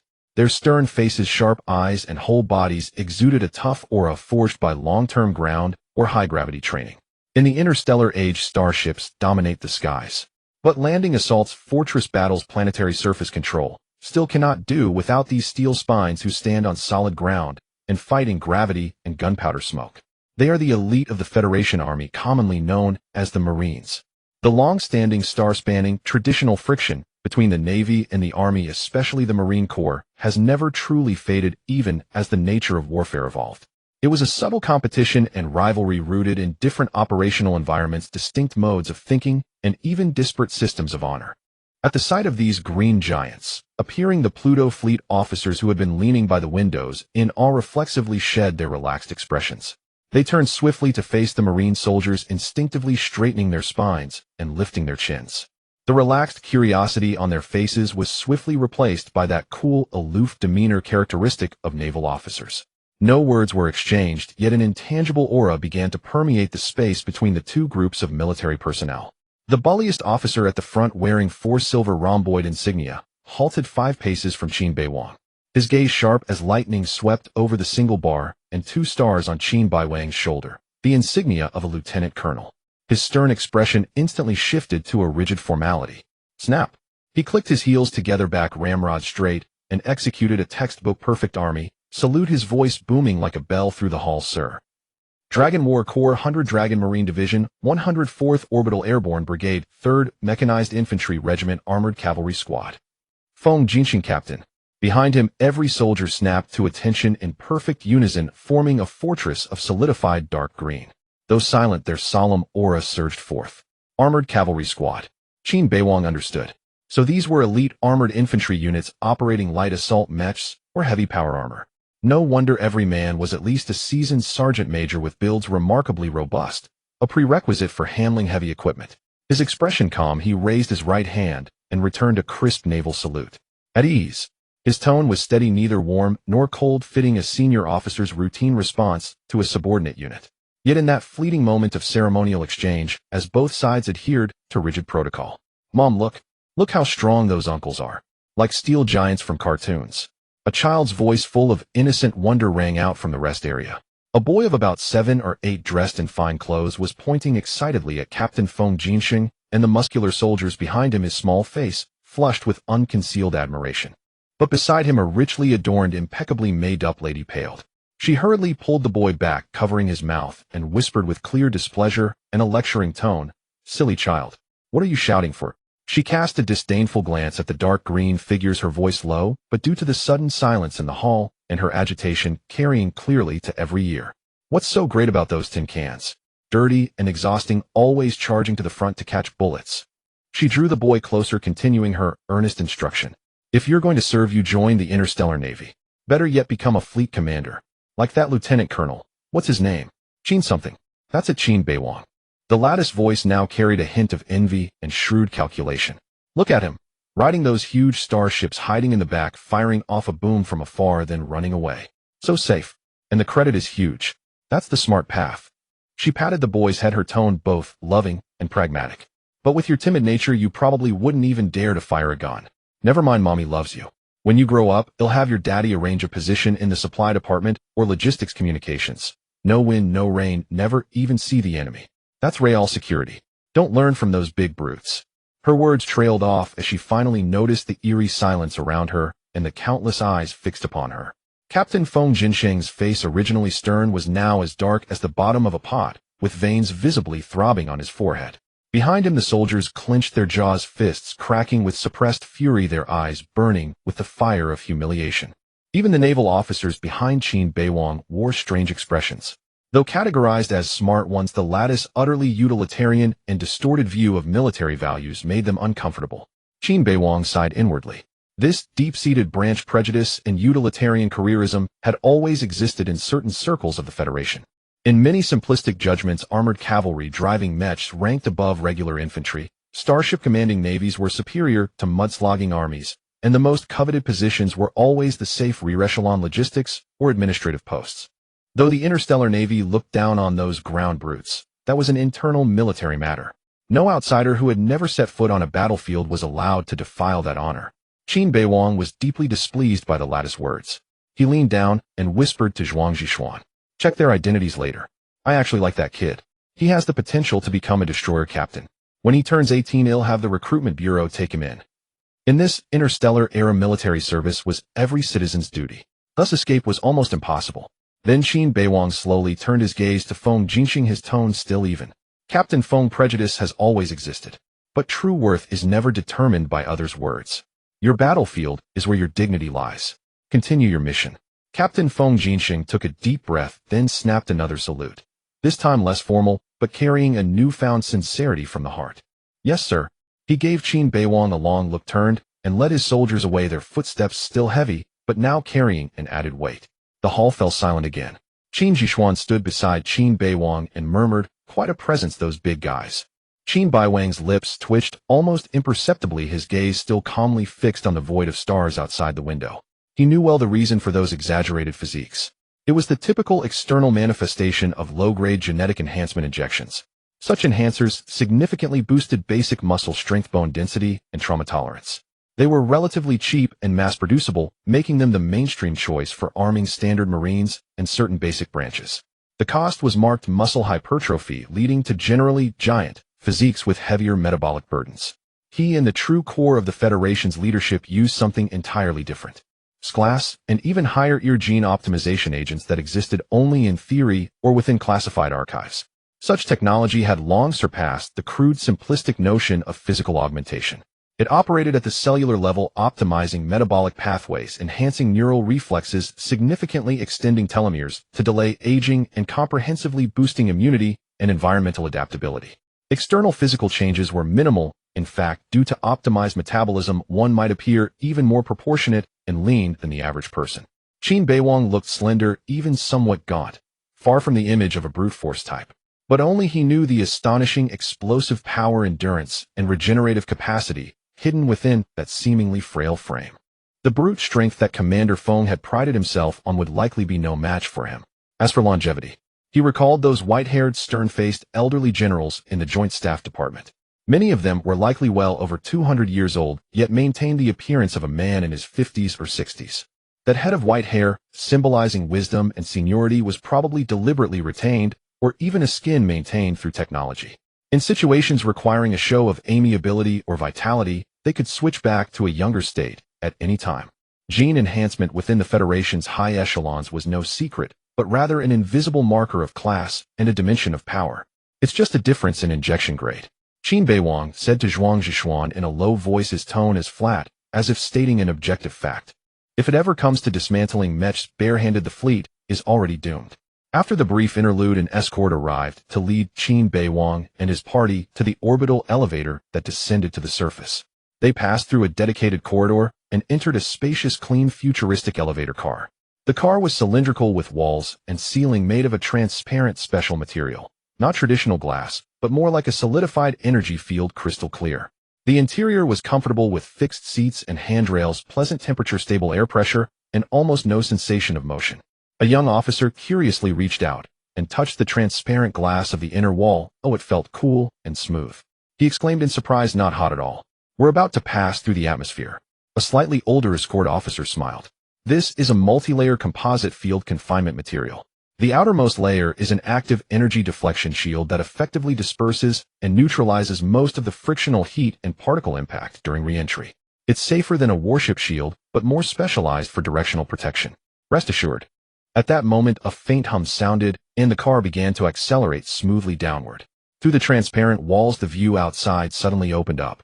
First, they saw countless light pillars parallel to theirs, emitting guiding lights of different colors. Other orbital elevators in operation. Inside some pillars, massive container-like cargo capsules were faintly visible, like steel blocks strung together by an invisible hand, moving up and down at a terrifyingly stable speed in a ceaseless flow. Adjacent passenger capsules were more refined, like shiny shuttles gliding silently along the light tracks. The capsules flowing up and down within this vertical passage between heaven and earth wove a magnificent tableau of mechanical beauty and ultimate efficiency. As the altitude rapidly dropped, the periphery of the car began to glow with an extremely faint, dreamlike, blue-white luminescence, the halo produced by the interaction between the energy shield and the upper atmosphere. The sea of clouds below was easily pierced, and the details of the planet's surface rapidly magnified. Breaking through the final cloud layer, the surface of the capital star unfurled before them like a gigantic scroll. It was an endless steel forest composed of metal crystals and composite materials. Countless skyscrapers towered into the clouds, packed closely together. Their surfaces were not simple facades, but photon panels flowing with data streams or displaying dynamic landscapes. Between the giant buildings, an orderly three-dimensional traffic network filled the air. Various types of aircraft, from personal shuttles to small public transit vehicles, raced along semi-transparent guiding light paths like cells surging through blood vessels, busy yet never colliding. In the distance, massive floating advertising platforms moved slowly, projecting holographic images spanning several city blocks. On the most towering or conspicuous buildings, giant holographic projections looped continuously. The most eye-catching among them were undoubtedly the Federation military's recruitment ads. In the footage, a streamlined Federation starship fired a broadside, its blinding main cannon beam piercing the dark starry void, tearing through the shield of an Imperial warship and ripping its hull apart, exploding into a brilliant and brutal fireball. The scene cut to several humanoid mechs emblazoned with Federation insignia, roaring out of landing pods, heavy assault rifles, spitting fire, tearing huge gaps in the outer walls of an Imperial ground fortress, their movements fierce and powerful. An impassioned ad slogan with a strong drumbeat background rang out, "Your gaze should reach farther than starlight. Your fury shall burn for the Federation. Interstellar Navy Recruitment Bureau beneath your feet is home. Before you stand the enemy. Forge a great wall of steel on 1,000,000 miles. Interstellar Army Recruitment Bureau, all for the Federation's tomorrow. Glory be with you." The ad visuals were striking, the soundtracks stirring, the slogans impassioned, attempting to paint war as a noble cause brimming with heroism and ultimate sacrifice. Inside the elevator car, Qin Beiwang's subordinates watched in silence. They had just returned from a real bloody battlefield filled with calculations and sacrifice. The scenes in the ad were both familiar and strange to them. Familiar were the weapons and settings, strange was the carefully edited soundtrack, enhanced romance and passion. A subfleet commander watched the slow-motion close-up of a mech charging in the ad, the corner of his mouth twitching as he muttered to his companion. They didn't include the footage of mechs being blown to pieces by anti-armor missiles, with the pilot burned to a crisp in the cockpit. His companion, a gunner, stared at the starship broadside image expressionless. They also left out the engine room overload explosions or the ship being crippled by Imperial electronic warfare and floating like a dead fish. Zhuang Zhishuan, standing beside Qin Beiwang, said softly, "Propaganda needs." Qin Beiwang's gaze swept over the dazzling ads, then passed over the orderly, yet seemingly barrier-separated prosperous city below. Everything here was glossy, efficient, and full of hope. The recruitment ads tried to depict a distilled version of honor and duty. But what they had brought back from Savannah was the true weight beneath the honor, the cold numbers behind the duty, and the scars that could not be ignored amidst the victory. The orbital elevator descended with smooth precision into the towering base hall of the orbital elevator tower on the surface of the capital star. The crystalline car door slid open silently, ushering in a gentle stream of artificial light and filtered fresh air. The hall's interior was as vast as a plaza teeming with a bustling yet orderly crowd. Suspended in midair, various holographic indicator screens guided travelers from all corners of the world. Everyone. Qin Beiwang stopped and turned to face the officers who had followed him. The award ceremony is set for 3 days from now. During this time, arrange your own schedules and relax. The capital star has many places worth seeing. Stay safe and keep your comms open. The officers nodded in agreement. After continuous campaigns and long journeys, they indeed needed a brief respite. Qin Beiwang said no more, simply took out his personal terminal and swiped his fingers across it rapidly. Soon a soft vibration and notification tone emanated from each officer's terminal.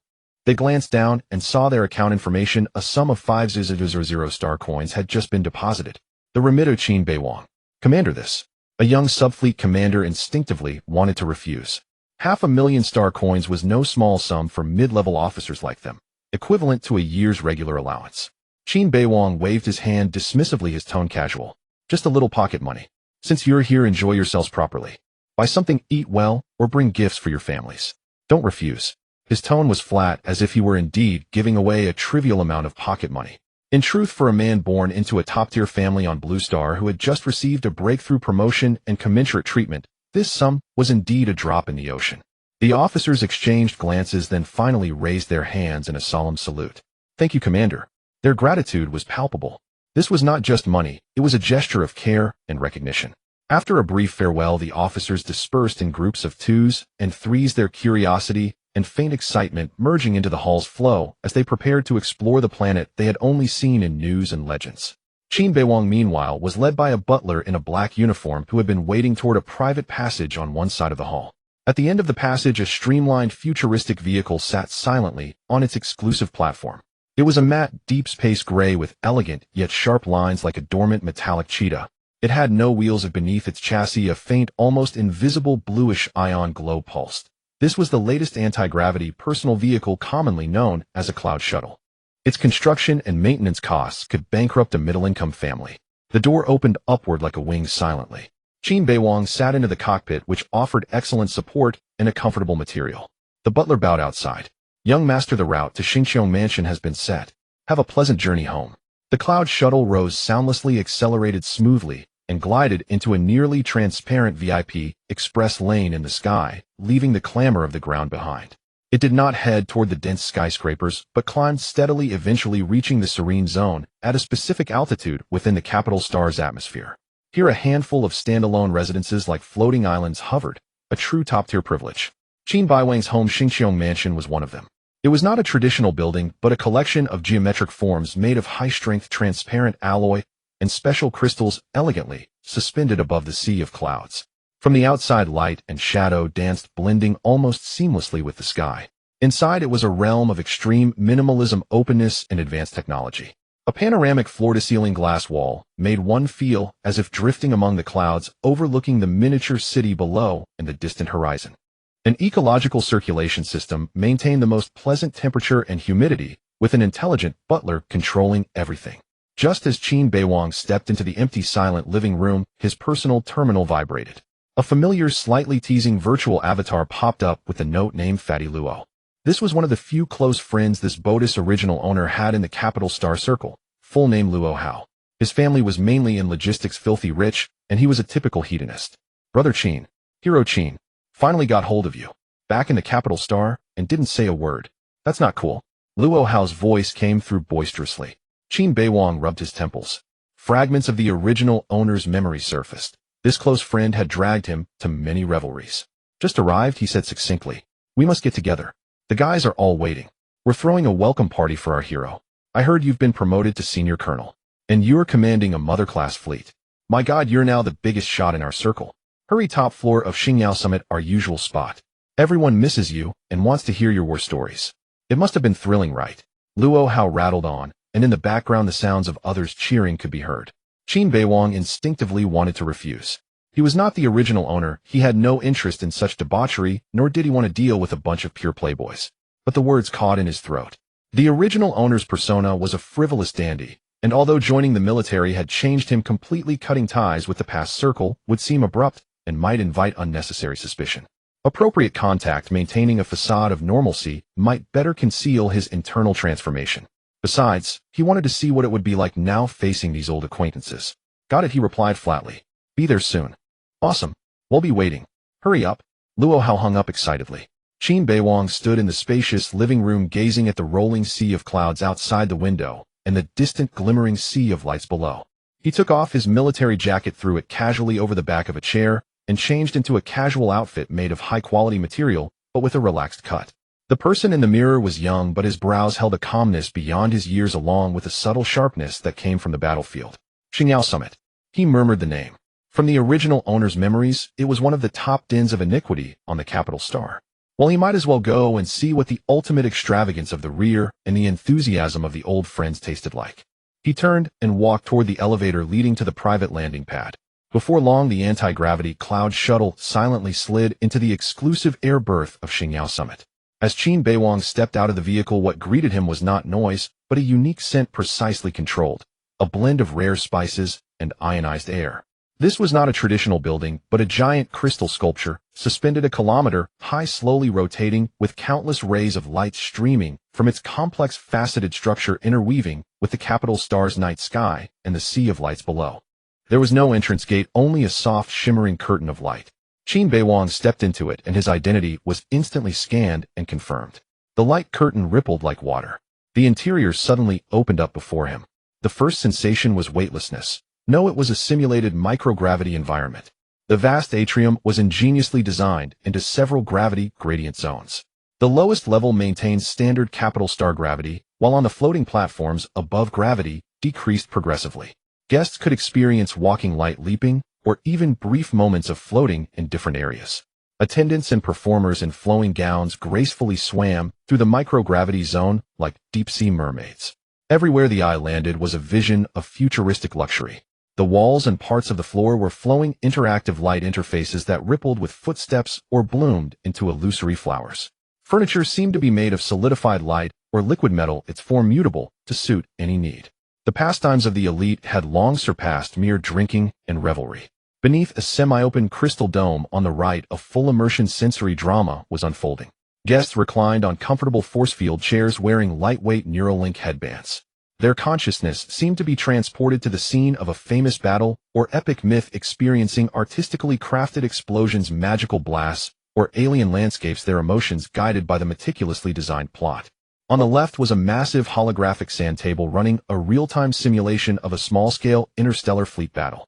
Several well-dressed young men and women, through gestures and voice commands, were commanding virtual warship formations in attack and defense, arguing heatedly. It was both a game and a display of strategic prowess and social status. Melodies composed in real time by a top-tier AI flowed through the air, subtly influencing emotions. At the distant bar, the bartender operated not bottles, but complex molecular synthesizers and extraction devices, crafting unique emotional beverages tailored to each guest's physiological data and mood swings, offering both exquisite taste and specific physiological effects. He did not linger, but walked straight to the private elevator. The elevator door was made of a single crystal displaying shifting nebula patterns. It recognized his identity and silently opened. The elevator ascended at a comfortable speed, and through the transparent walls, glimpses of the luxurious scenes on different floors flashed by. Finally, the elevator stopped at the top floor, marked Dome of Stars. The door opened. A wave of noise, heat, and richer fragrances surged in. This was a completely transparent spherical space suspended at the very top of the building, offering a 360-degree unobstructed view of the capital star's brilliant night sky and the distant ocean of city lights below. The interior was vast, with a sunken dance floor at the center where graceful figures swayed in dizzying beams of light. Around it were many semi-enclosed booths offering good privacy. "Brother Qin, over here." A spirited, slightly rough voice cut through the background music. A round-faced, slightly chubby young man in a flashy, glittering jacket was waving vigorously, standing up from the largest Best View booth at the center. It was Luo Hao. The booth was already filled with men and women, all dressed elegantly, with an air of casual superiority characteristic of their class. When they saw Qin Beiwang, their gazes converged, curious, appraising, envious, fawning, and perhaps a hint of barely concealed jealousy. Qin Beiwang's expression remained calm as he walked toward them, stepping into the booth, where the clamor mingled with the sense of expensive perfumes and alcohol. Luo Hao immediately pulled him warmly to the most spacious seat in the center and plopped down beside him. "Brother Qin, we've been waiting for you. The guys have missed you like crazy." Luo Hao clapped Qin Beiwang on the shoulder and turned to shout at the attendant. "Bring out the Starry Dream and the Cloud Aurora. The best here. Today we must give Brother Qin a proper welcome." Soon 2 young women with exquisite figures and breathtaking beauty came swaying over. They wore nearly transparent tasseled sheer silk gowns. The Starera's top-tier biomimetic fabric clung like a second skin, yet cleverly veiled the crucial areas in a mist of allure, their graceful curves tantalizingly visible in the shifting light. With practiced sweet smiles, they nestled naturally on either side of Qin Beiwang, asking softly about his preferences. For a moment Qin Beiwang's body tensed, but he immediately relaxed, even allowing a hint of his predecessor's characteristic cynicism to flicker across his face. He reached out casually, draping an arm around one slender waist, and took the Starry Dream from the attendant, a drink whose liquid swirled slowly like a nebula. "Fatty Luo knows me best." He took a sip. The flavor was complex and layered with a mild mental soothing effect. He played the part of a wanderer weary from his travels, expertly enjoying the comforts of this pleasure den without betraying a flaw. "Of course, we're brothers." Luo Hao raised his glass. "Come on, brothers and sisters. Raise your glasses. To our federal hero, the conqueror of Savannah, Colonel Qin Beiwang. Cheers." "Cheers. To Brother Qin. Long live Brother Qin." The booth erupted in a chorus of agreement and flattery. Those present were all top-tier second generation from the capital star's elite circles with considerable influence. They often learned of military battle reports and commendations earlier and in more detail than ordinary officers. "Brother Qin, that's incredible. The Obsidian Fleet. I heard you blew up old Lancaster's T5 class battleship. More than that. The report says the Megalodon was completely annihilated. That was the Empire's main fleet division. And the Langkawi base. My dad's friend in the logistics headquarters says at least 1/3 of the Empire's supply lines in Savannah are paralyzed. Brother Qin, you've truly given the Federation a huge vengeance." "Exactly. Let those Empire barbarians be arrogant." The flattery continued, mixed with disdain for the Empire and wild exaggerations of Qin Beiwang's achievements. Soon the conversation turned to themselves. "Brother Qin, you've brought huge honor to us, the capital 12 young masters." A young man with silver-dyed hair exclaimed excitedly. "From now on, everyone will have to look up to us. They'll know our circle produced a real fleet commander who fought on the front lines. Right?" Another young man wearing an expensive mechanical watch chimed in. "Brother Qin, next time there's a tough battle, take me along. I want to see the front lines and fire a few shots for fun. I'll earn some military merit so my old man can't keep calling me a wastrel." Right. Brother Qin, take us with you. With brothers united we can break through any obstacle. Together we serve the Federation." The others chimed in boisterously, as if heading to the battlefield was as thrilling as a vacation hunt on some distant planet. Qin Beiwang set down his wine glass, his smile fading slightly as he swept his gaze over the excited, eager young aristocrats. He gently pushed away the fruit a nearby woman offered to his lips, his tone playful, yet laced with unmistakable seriousness. "All right, stop fooling around. The battlefield is no Star Glory Summit, and the Imperial Fleet isn't a toy on a holographic sand table." His voice was calm, but his words caused the atmosphere to stiffen slightly. "No 360-degree panoramic skylight for you to enjoy the view. Only the flashing alarms and acrid smell of ozone in a sealed bridge. No molecularly synthesized Starry Sea Dream. Only wartime nutrition paste that tastes revolting. And certainly no beautiful women to keep you company." He paused, his voice dropping deeper. "Only enemy fire that could blow you and your entire ship to cosmic dust at any moment, the terror of a cabin instantly decompressing after the shields are breached, and the feeling of watching familiar names vanish forever from the tactical panel." He looked at the young men who had shouted the loudest moments ago. Their smiles were frozen on their faces. "Your fathers and uncles placed you on the capital planet in safe places for good reason. If I took you to the battlefield, and something happened to you, I, Qin Beiwang, couldn't bear the responsibility." His words were blunt, even harsh, but after the scene he had just painted no one could refute them. Several who had clamored to go to war looked sheepish, a flicker of fear in their eyes. Their so-called desire to fight was more a fantasy of drunken bravado, who once confronted with such brutal reality, their enthusiasm evaporated instantly. Luo Hao quickly stepped in to smooth things over. Brother Qin is right. War is a professional's job. Us amateurs would only cause trouble." He shifted gears, pulling over a quiet, gentle-looking young man in thin-rimmed glasses who sat in the corner. "But Brother Qin, while we can't charge into battle, we can provide other support. Luo Hao clapped the bespectacled youth on the shoulder. Tang Juxiao. His elder sister Tang Wanxi, director of the Tactical Equipment R&D Department at the Federal Advanced Technology Research Bureau. A real power player. If any new starship models or weapon systems come out, I'll have Juxiao pester his sister to get trial equipment for your fleet first. A water tower near the moon gets the first gleam of moonlight. Tang Juxiao adjusted his glasses and nodded shyly at Qin Beiwang. Brother Qin, if you need anything I can try to mention it to my sister.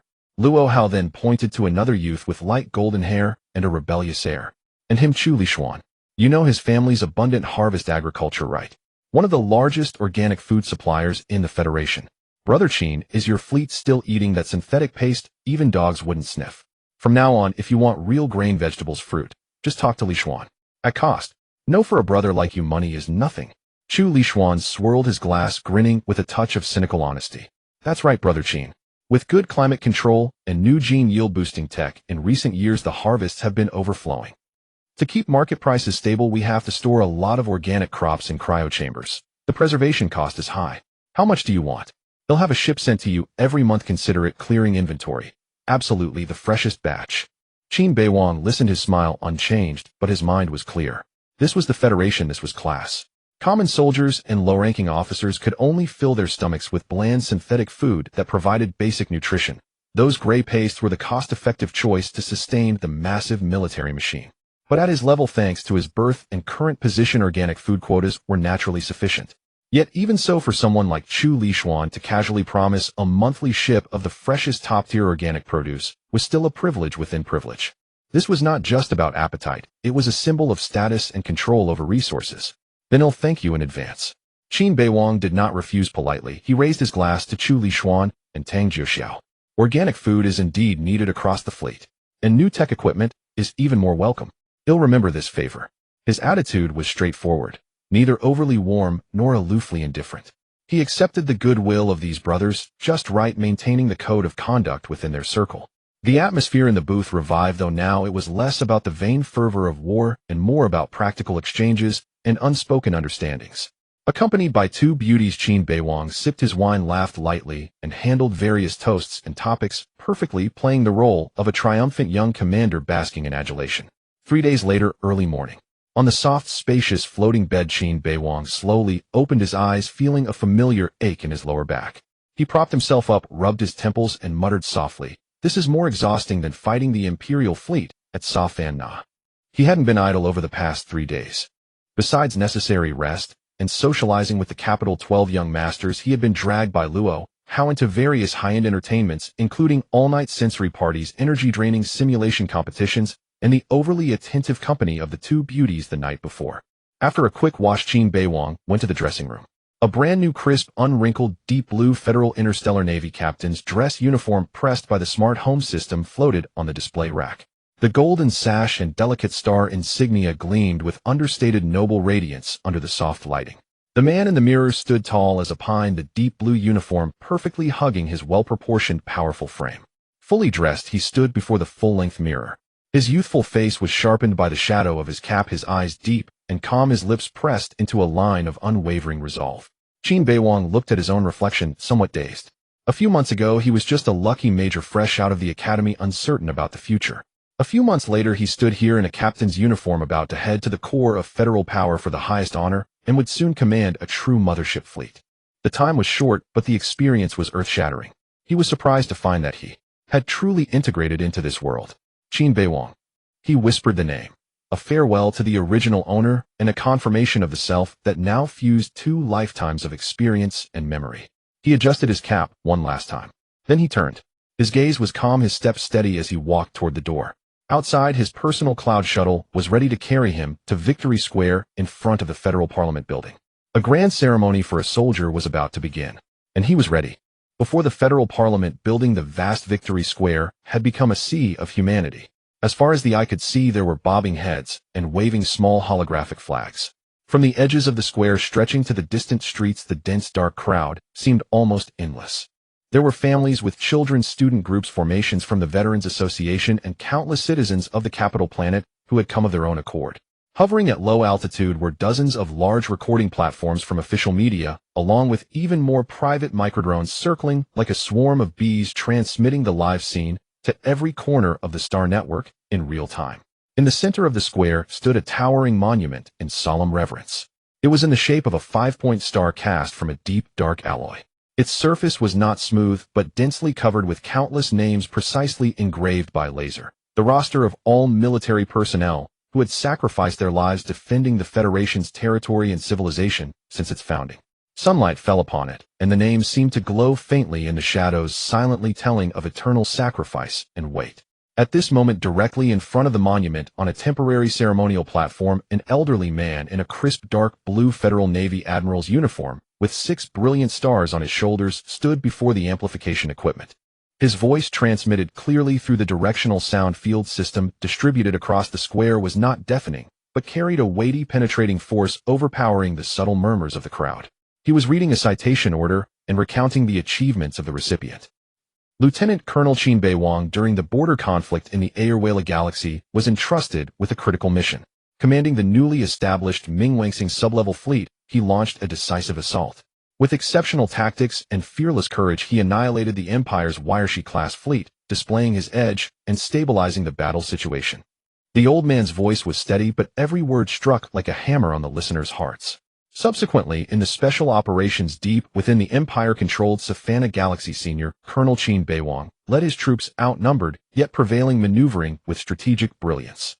He slightly raised his voice. In the inner regions of the galaxy, he heavily damaged the Empire's main Hyushi-class fleet. Then, during the campaign, he again inflicted heavy losses on the vanguard of the 2 relief fleets, Shuaren and Taimu. Moreover, with a precise strike, he completely destroyed the Empire's key logistics hub in Savannah, the Lonqueway Star Outer Ring orbital base.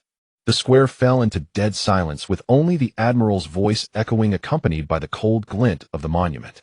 The old man took a deep breath, a flicker of barely perceptible emotion in his eyes, and continued reading the most impactful part. Finally, under the dire situation where the Empire mobilized for class fleets, Jukisha, Shanhai, Shimu, Renmianshi, and Rinyu, intending to encircle via jump, his voice suddenly became resounding like the silence before the main cannons of a warship fired in unison. Senior Colonel Qin Beiwang, at the enemy reinforcement jump destination, Z-78 region, laid a cunning ambush, concentrated his superior forces, and launched a thunderous strike. In this battle, the Empire's Jukisha-class fleet, he paused, then clearly and slowly uttered the final 4 words, was completely annihilated. No ship escaped. After the reading, a brief dead silence enveloped the entire victory square. The next second, a tremendous wave of sound erupted. Oh my God! A sublevel fleet, annihilating a class fleet. The Aerospace incident was already shocking enough. Savannah, was he playing on hell difficulty? 1 fleet against 3 class fleets. And he annihilated the Jukisha. I've heard about that Jukisha fleet on the Star Wars channel. It's the Empire's veteran elite assault fleet. 22 years old. He's only 22. This is beyond the word genius, isn't it? Is this the reincarnation of the god of war? I didn't believe the battle reports were exaggerated before. But now I just feel my imagination is too limited. Exclamations, discussions, and incredulous screams mixed together, the sound wave almost overturning the recording platforms hovering over the square. In the crowd, a young boy with freckles excitedly grabbed his companion's arm, his eyes shining. Did you hear that? Annihilated. Heavily damaged. Destroyed. Damn it, this is real warfare. This is what a soldier should be. I'm going to the recruitment office tomorrow to sign up. I'm going to pilot a starship too. His companion, a bespectacled and scholarly-looking youth, also had a rare surge of blood pushed up his glasses and growled. Right? Join the Navy. Become a fleet commander. Just like Lieutenant Colonel Qin. Fighting in the Sea of Stars. Even if we end up as a burst of fireworks, it's better than fighting bayonet with those Imperial tin cans in the mud. If only I could join the Mingwangsing fleet. Just then, boom, boom, boom, boom. 99 consecutive deafening roars suddenly erupted from the preset cannon positions around the square. It was not the dull rumble of the gunpowder era, but specially crafted ceremonial cannons that precisely modulated low-frequency energy pulses combined with symbolic bursts. The sound was deep, solemn, carrying a slight physical shock, as if knocking on everyone's chest, instantly drowning out all cheers and discussions, pushing the ceremonial atmosphere to its peak. The afterecho of the cannons still trembled in the air, and people had not yet fully regained their composure. Suddenly from the southern skyline, a low rhythmic hum sounded. "Look, up there!" Someone with sharp eyes pointed south and exclaimed. Under the azure sky, a group of silver-gray sleek and sharp, swift space fighters in an extremely precise wedge formation roared toward the skies above Victory Square. They flew not too high enough for the ground crowd to see their agile figures. Even more striking was that the tail of each fighter dragged long, dazzling colored streams. Crimson, bright blue, gold, pure white. Several colors intertwined like the gorgeous brocade thrown by the mythical weaving maid, or like a rainbow torn apart and spread across the sky. The fighter group swept over the square, and those colored bands extended and intertwined, leaving lingering, magnificent, and solemn trails on the azure sky, as if personally painting a flowing gate of honor for this medal ceremony. The crowd once again erupted in thunderous cheers and exclamations. Children pointed at the sky and jumped with excitement. Veterans straightened their backs, their eyes following the fighters that symbolized the Federation's sharpest spearhead. However, the surprises were not over. Just behind the low-flying, swift fighter group, at an even lower altitude, a special convoy was steadily approaching along the wide parade avenue in the center of the square. They were not traditional wheeled vehicles. Instead, they were hovering platform vehicles with boxy shapes, cold hard lines, and matte dark gray coatings. The leading hover platform vehicle was the largest, with an open top, completely uncovered. There was no unnecessary decoration on the vehicle, only the Federation flag and the Navy flag on both sides of the front. Standing upright on the vehicle was none other than the protagonist of the series of astonishing military achievements just read, Lieutenant Colonel Qin Beiwang.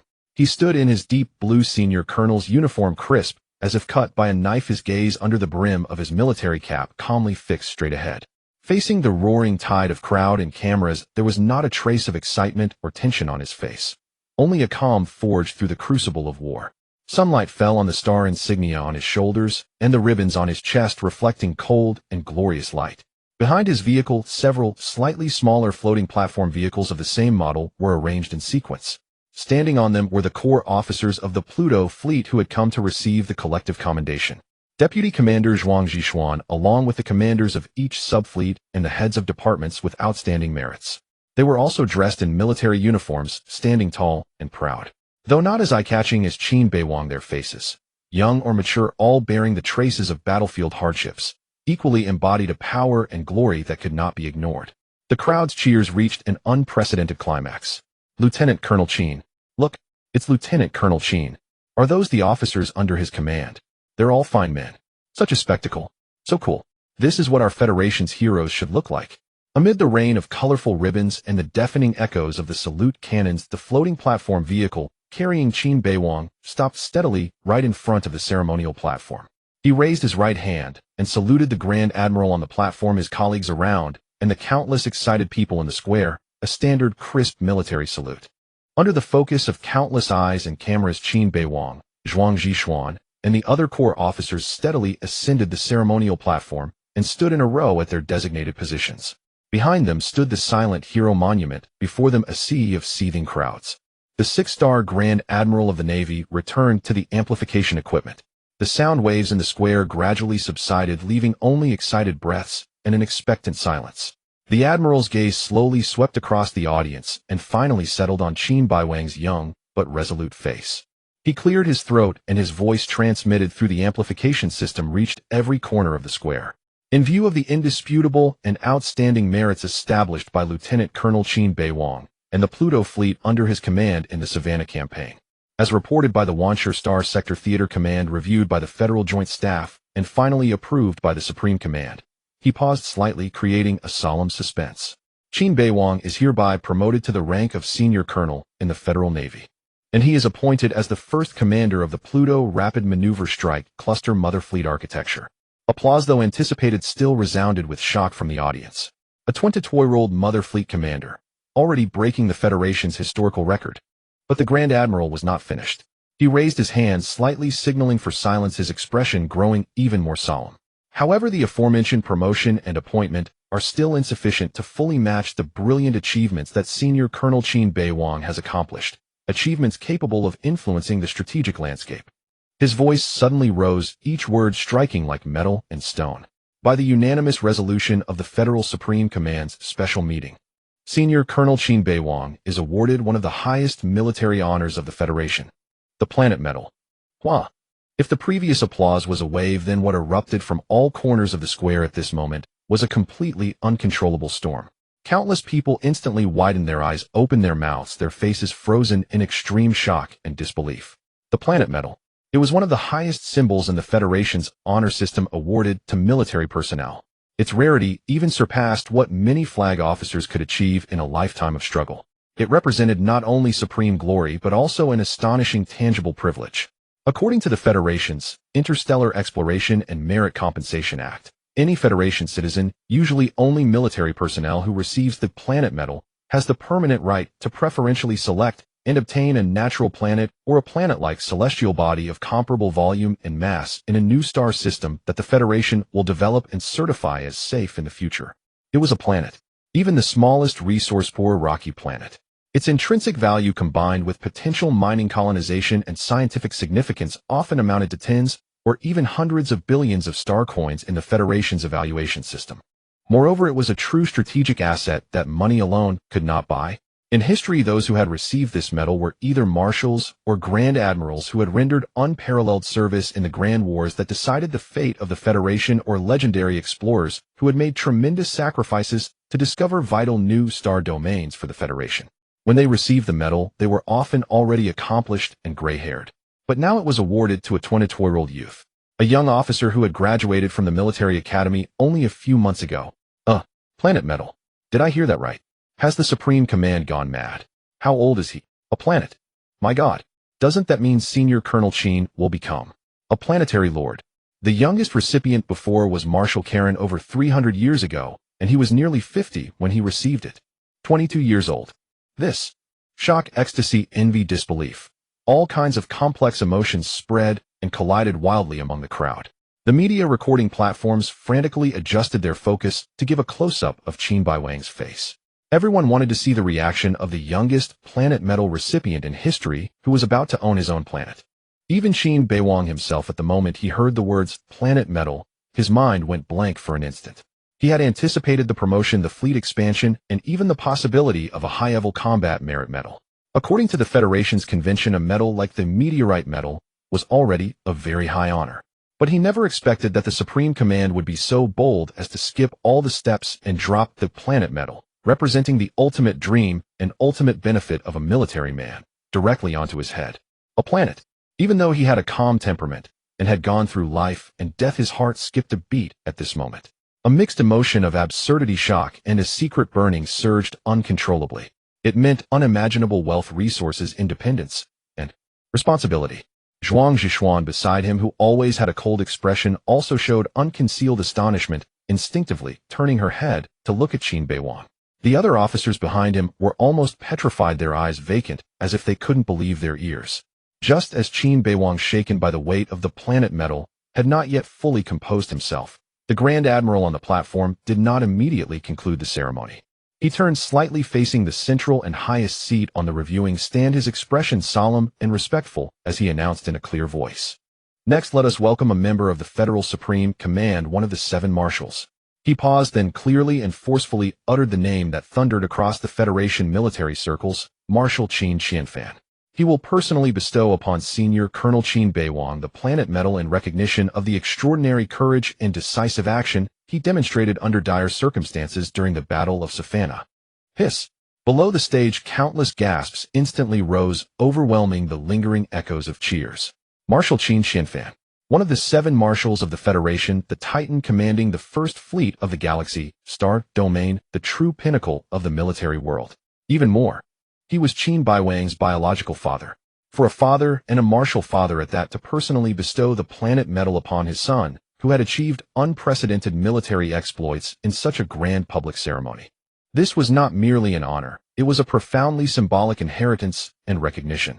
It was a legendary tale rarely seen in the history of the Federation military. Countless gazes instantly shifted from Qin Beiwang, burning with heat, toward the highest point of the reviewing stand. Media cameras frantically adjusted their angles, trying to capture this historic moment.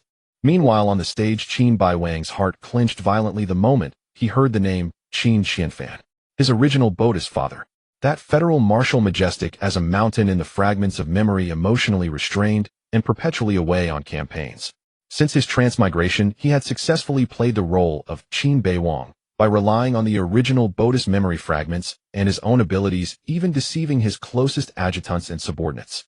But facing the biological father of this body, a marshal whose insight must be extraordinarily keen and who should have a unique understanding of his son, even if not particularly close. A nearly instinctive tension belonging to an imposter surged uncontrollably from the depths of his heart. He could play the role well, but would the details left by bloodline and long-term coexistence reveal inconsistencies under close contact? Would the marshal's eyes, which had seen through countless battlefields and human hearts, detect something amiss? He did his best to maintain a calm expression and an upright posture, but the fingers hanging by his side curled almost imperceptibly, just at this moment of universal expectation and Qin Beiwang's secret unease. A low, unique hum echoed across the square, not the roar of a fighter engine, but more akin to the high-frequency vibration of a powerful anti-gravity field operating stably. Everyone looked up. A deep blue figure was flying steadily from a high platform of the Parliament building. He was not riding a hovercar, but standing directly on a small disc-shaped single-person anti-gravity vehicle. The vehicle was matte black throughout with almost no exposed components, only a ring of dim blue light at its edge indicating its operation. The man standing on it, however, was the focus of all eyes. He wore a deep blue Federation Marshal's uniform, but its cut was more refined, and the fabric shimmered with an indescribable noble luster under the sunlight. On his epaulets were not general stars, but the unique silver star insignia of a Federation Marshal, a circle of smaller golden stars forming a solemn U-shape guarding a large, brilliant central star, symbolizing the supreme authority to command all. His face appeared to be about 40 or 50 years old, but his true age was far from that. This was the result of the highest level of genetic optimization combined with the passage of time. His facial features resembled Qin Beiwang's by about 50 to 60%, yet they were more deeply etched and rugged, like a rock peak eroded by stellar storms for eons. His chest bore no medals, for they could no longer contain his achievements. Only a few special medals at the very top of the Federation's medal system, symbolizing decisive battle victories and lifelong contributions, hung quietly, each one representing a legend worthy of being written into textbooks. And so he descended slowly toward the ceremonial platform, gliding across the square on the silent, hovering vehicle, facing everyone's gaze. No grand honor guard, no deafening accompaniment. Only one man, one vehicle. Yet the intangible majesty and aura of a Federation Marshal descended like a tangible force. It quickly turned the once boiling square solemn silent, even with a sense of awe-filled suffocation. The vehicle hovered precisely at the edge of the stage, half a foot above the ground. Marshal Qin Qianfan stepped down nimbly onto the platform. The vehicle then rose automatically and flew away silently. The moment he stood still, his gaze passed over Qin Beiwang, who was a few steps away, and he first nodded slightly to the six-star general presiding over the ceremony.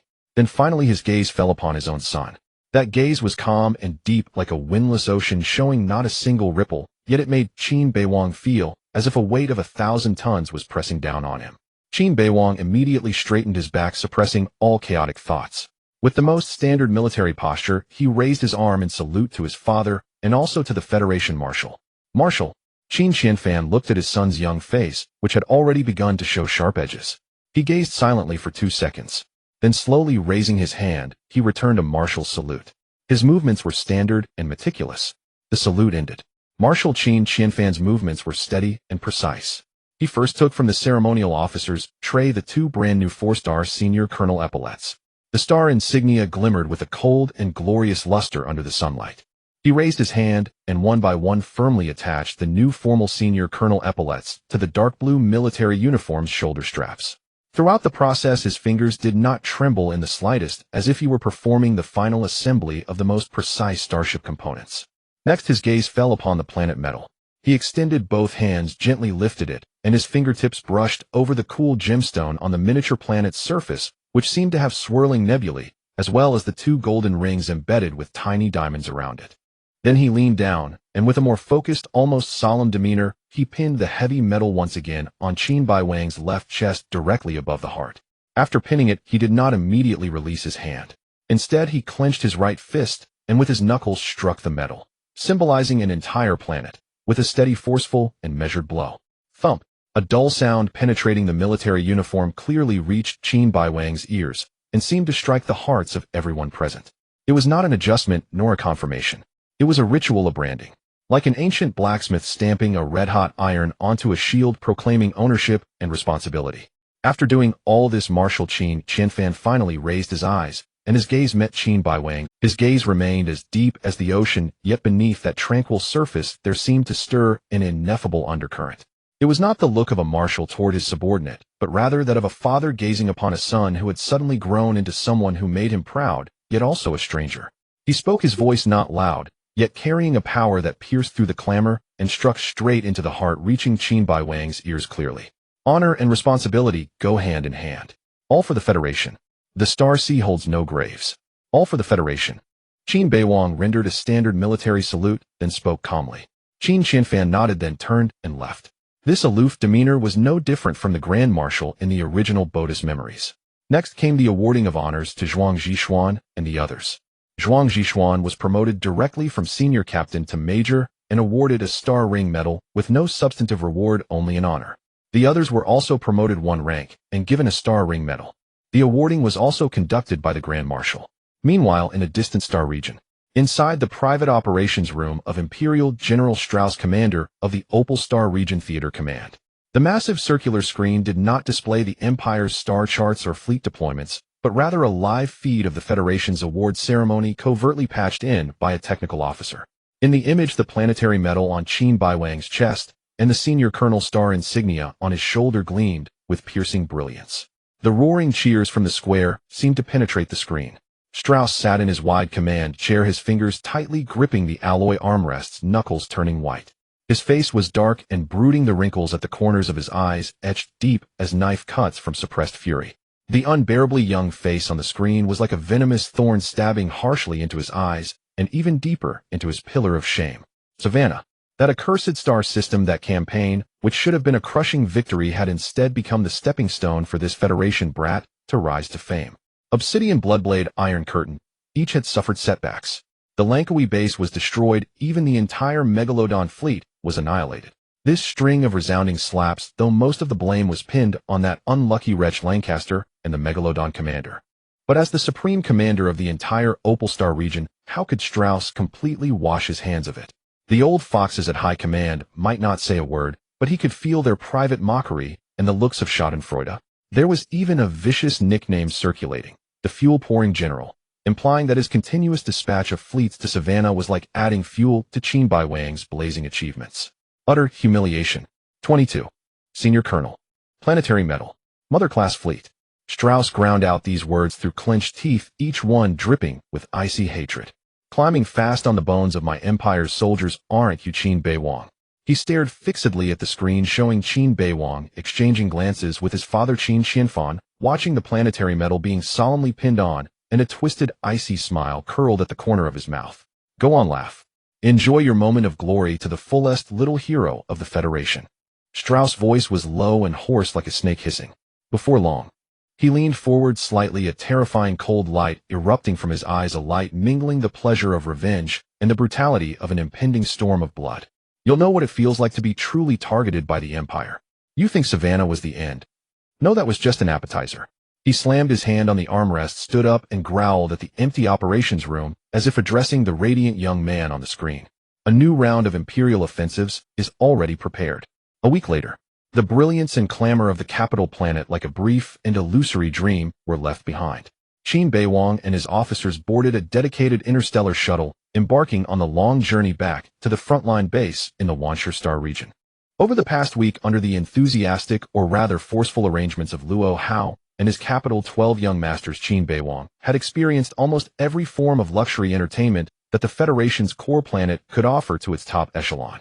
From private space observation decks requiring special permits, to full sensory experience halls simulating extreme environments on different planets, to top-tier banquets gathering delicacies from across the galaxy.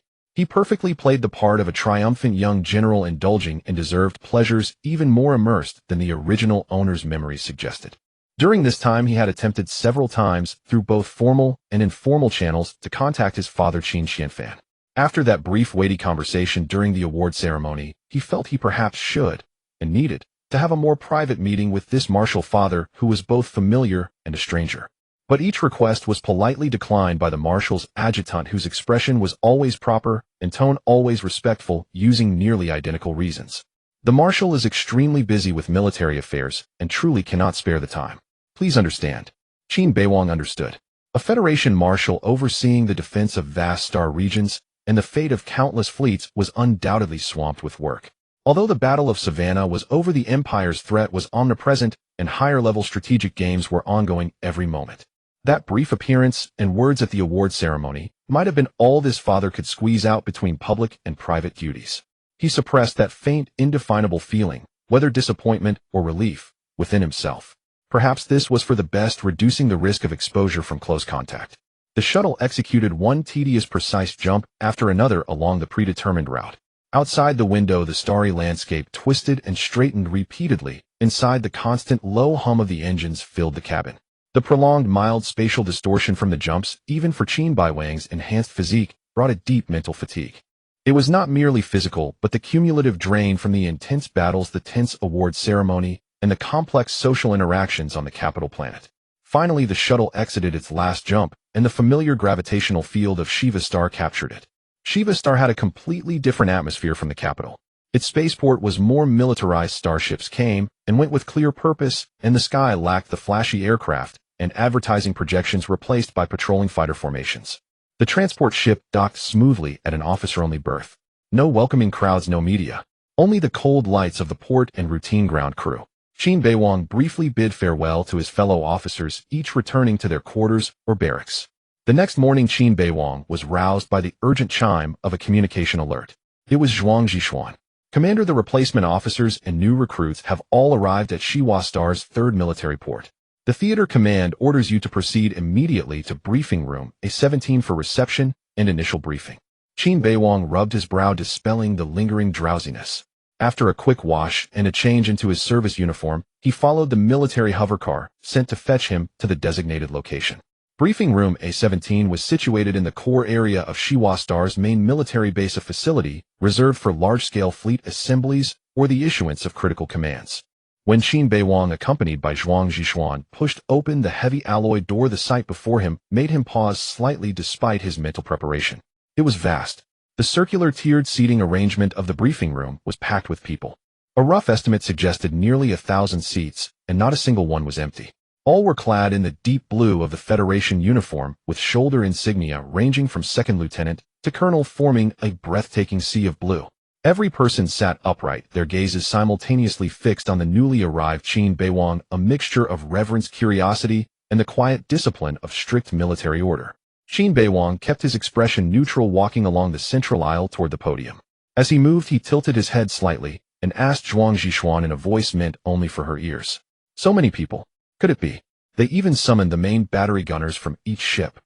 His confusion was understandable. A standard Federation mother-class fleet, a rapid strike and maneuver cluster, typically consisted of 2 main division-class fleets, each comprising 6 to 7 subclass fleets, plus direct attachment ships, and 1 small carrier task force, including a carrier and its escort and support vessels. The total number of ships was roughly between 220 to 250. Correspondingly, the highest-ranking officers required for reception would never reach that magnitude. Zhuang Zhishuan, walking half a step behind, and to his side, responded in a similarly low, rapid voice, carrying a barely perceptible tremor. Commander, our previous estimate was conservative. She quickened her pace and reported clearly. According to the complete replenishment list and personnel allocation table just received, this time the theater command has supplemented our Pluto Fleet with not just a division-class fleet and a carrier task force. Instead, it is a complete standard mother-class fleet, including 1 carrier task force and 2 division-class fleets.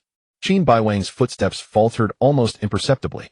How could the replenished fleet have more starships than the original fleet? If an outsider heard this, they might think the Pluto Fleet had been merged into the other side. Qin Beiwang had already reached the edge of the podium. He stopped, not immediately turning to face the audience, but used the moment to adjust the microphone angle, digesting this astonishing information. Adding his original Pluto Fleet, already equivalent to 1.5 division-class fleet strength, he would now command 2 carrier task forces, 3 division-class fleets, and 8 fighter wings. He had already reached the edge of the podium. He stopped, not immediately turning to face the audience, but used the moment to adjust the microphone angle, digesting this astonishing information. Adding his original Pluto fleet, already equivalent to 1.5 division-class fleets, he would now command 2 carrier task forces, 3 division-class fleets, and 8 fighter wings. A rapid strike and maneuver cluster of this scale, with its actual combat power and strategic projection capability, had already subtly surpassed the category of rapid maneuver and was sufficient to serve as the core assault and decisive force in a strategic direction. The theater command, or perhaps higher echelons, had made a move of astonishing magnitude. This was no longer merely a commendation, it was a weighty expectation, and, along with it, unimaginable pressure and risk. Qin Beiwang turned to face the nearly 1,000 eyes before him. The vast circular briefing room fell into absolute silence, broken only by the low hum of the ventilation system. His gaze swept slowly across the audience. These unfamiliar faces were about to become his new subordinates, about to pilot this suddenly swollen steel behemoth alongside him, heading toward an unknown and inevitably more brutal star battlefield. He did not speak immediately, but stood there silently, letting the stillness and the gathered gazes linger for a dozen seconds. Then he pressed the microphone switch. His clear, steady voice carried through every corner of the hall. "Good morning, everyone. I am Qin Beiwang. From today onward, most of you will serve with me under the banner of Pluto." He paused, his gaze sweeping like a tangible force across the highest-ranking commanders in the front row. "I know you come from different star regions, different star systems with different experiences, and perhaps you harbor doubts or expectations about coming here. I will say only 3 things. First, forget your past. Here there is only Pluto. Second, I don't care who backs you or what credentials you have. Here only ability, only combat merit, and whether you can keep pace with the fleet's rhythm matters. Third, and most importantly," his voice suddenly rose, carrying a cold, sharp edge, the aura of a survivor from Savannah. "We are about to face the Empire's most elite and ruthless fleets. They will not show mercy just because we have more ships. Glory is earned with the blood and steel of the enemy, not through paper organization charts. Take your people, familiarize yourselves with your ships, and assume your posts. In 72 hours, I want to see this newborn fleet begin to form combat capability." Dismissed. There were no superfluous words, no impassioned mobilization. Only clear, cold commands, and the heavy weight of responsibility pressing on every heart. The officers rose in unison, and a thunderous response echoed through the hall. "Yes, Commander." Amid the sound waves, Qin Beiwang turned and walked away from the podium. Zhuang Zhishuan hurried to catch up and spoke in a low voice. "Commander, this is the detailed list of all newly replenished vessels and the main officer's files, along with the encrypted documents from the theater command regarding our new defense zone and upcoming mission brief." Qin Beiwang took the military data pad. She handed him his fingertip, gliding across the screen. Dense ship codes, parameters, and personnel information scrolled rapidly. He raised his head, looking toward the heavy alloy door of the briefing room, as if he could see through it to the newly arrived ships quietly docked in the military port, his new warships. Destroyers, cruisers, comprehensive supply ships. Mostly standard models, though brand new, they did not exceed his expectations. Until his fingertip paused on a special classification entry, and the adjacent holographic projection automatically enlarged to display a 3-dimensional structural diagram of a starship. His gaze was instantly captivated. It was a battleship, but its appearance was completely different from any mainline battleship currently in service with the Federation. The hull lines were still sleek and powerfully built, but the most striking feature was its bow. There, instead of the traditional battleship's thick particle accelerator cannon barrels or vertical missile launch arrays, was an unusually complex multi-layered structure. Several massive concentric rings forged from an unknown dark alloy, nested within one another like a mechanical iris of supreme precision or a miniature star ring forcibly bound to the ship's prow. The planes of all rings are strictly perpendicular to the vessel's transverse axis. The rings face directly forward. They are not static. Subtle energy streams flow and rotate silently across their surfaces, and the gaps between them imparting an eerie sense of breathing or priming. Merely beholding this structure evokes an intangible pressure, a sense of rule-level oppression distinct from conventional thermal or kinetic weaponry. Qin Beiwang furrowed his brow slightly and opened the detailed weapon system description of the battleship, named Jinhua. Apart from point defense, this vessel possessed only the graviton beam projection array as its armament. There, a single succinct line of description made his pupils contract sharply. Main weapon system, graviton beam projection array, Titan's grasp. Principle: through the ship's forward multi-constraint rings, a highly focused stream of gravitons is directionally projected, temporarily creating a localized gravitational anomaly field of extreme intensity. Duration 10 minutes. Simulated peak 1 to 0 times standard gravity in the target area. Tactical effect extremely restricts the movement capability of all objects within the affected area, including enemy ship maneuverability, weapon projectile trajectories, and energy shield stability, causing near stasis and systemic disruption. Remarks: this weapon is being deployed in actual combat for the first time and requires precision coordination with friendly forces. Graviton beam. Ultra-high gravity well. Qin Beiwang repeated the words in a low voice, his mind instantly conjuring a vivid image. In the midst of a fierce fleet engagement, several, or even a dozen Imperial warships formed a formation preparing for tactical maneuvers or a coordinated salvo. Then an invisible force field silently enveloped them. No explosion, no flash of light, but those warships suddenly seemed to plunge into the universe's most viscous, intangible quagmire. Their engines roared in frenzy, tails blazing bright, yet they could only crawl forward with agonizing slowness, almost comically, as if seen through a time-lapse, slowed 1,000-fold. The hull structures groaned under the sudden anomalous gravity, shield generators fluctuated wildly and flickered as space itself was distorted. And in those few seconds, all other firepower units of the Pluto Fleet, the battleship's main cannons, the cruiser's salvo of missiles, even the swift Swallow fighter's assault, would like target practice calmly and precisely pick off and tear apart those immobilized sitting ducks one by one. The enemy could not even turn to evade or initiate an emergency jump, only watch in despair as the light of annihilation consumed them. At this thought, Qin Beiwang felt a chill run down his spine. Not fear, but an instinctive awe and reverence toward this nearly rule-based weapon. This was no longer a traditional slugfest of firepower density and shield strength. It was a direct manipulation of the physical laws of the local battlefield, stripping the opponent of their fundamental mobility and reaction capability, placing them in an absolute state of passive vulnerability. A fine titan's grasp indeed. Qin Beiwang put down the datapad and cast his gaze again at the structural diagram of the Jinhua battleship. The layered concentric rings at the bow now seemed to him like a giant hand capable of gripping the throat of a star. An experimental weapon of this level, directly assigned to me. His thoughts raced. He suddenly recalled Tang Jiuxiao. During that drinking session, he had vaguely mentioned something about a titan. Could this be the new creation from his sister? I must thank him properly next time. After a rough review of the starships assigned by the command, Qin Beiwang felt deeply moved. In the end, having a strong background made all the difference. The replenished mother-level fleet had been upgraded to an enhanced mother-level fleet. All starships were uniformly T4 class. The flagships of each subfleet were directly replaced with T5 class battleships. That is the same Shenhua class battleships as the Kunlunchen. Now the Pluto Fleet under Qin Beiwang's command was formidable and well-equipped. Including 2 carrier fleets and the direct fleet, there were a total of 26 subfleets. Each subfleet of the Pluto Fleet was typically an enhanced fleet of 15 starships. Therefore, Qin Beiwang commanded a total of 390 starships, including supply ships and engineering vessels. The number reached 400. Compared to the previous mere 100-plus starships, this was a 4-fold increase. In the following days, time passed smoothly within the regular routine and high-intensity integration at the Shiwa Star Naval Port. The anticipated retaliatory strike from the Empire did not immediately arrive, and the Border Star region maintained a tense calm like the lull before a storm. Qin Beiwang did not waste this precious breathing period. He devoted almost all his energy to the integration and honing of this suddenly expanded Pluto Rapid Maneuver Strike Cluster. Every day he was either in the Tactical Simulation Center or on the road inspecting various ships.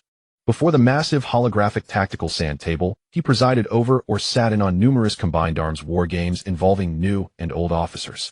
From single-ship encounters to subfleet raids to large-scale fleet battles involving multiple subfleets and carrier groups, and even simulated special tactics using the Jinhua graviton weapon in complex nebula environments or gravity anomaly zones.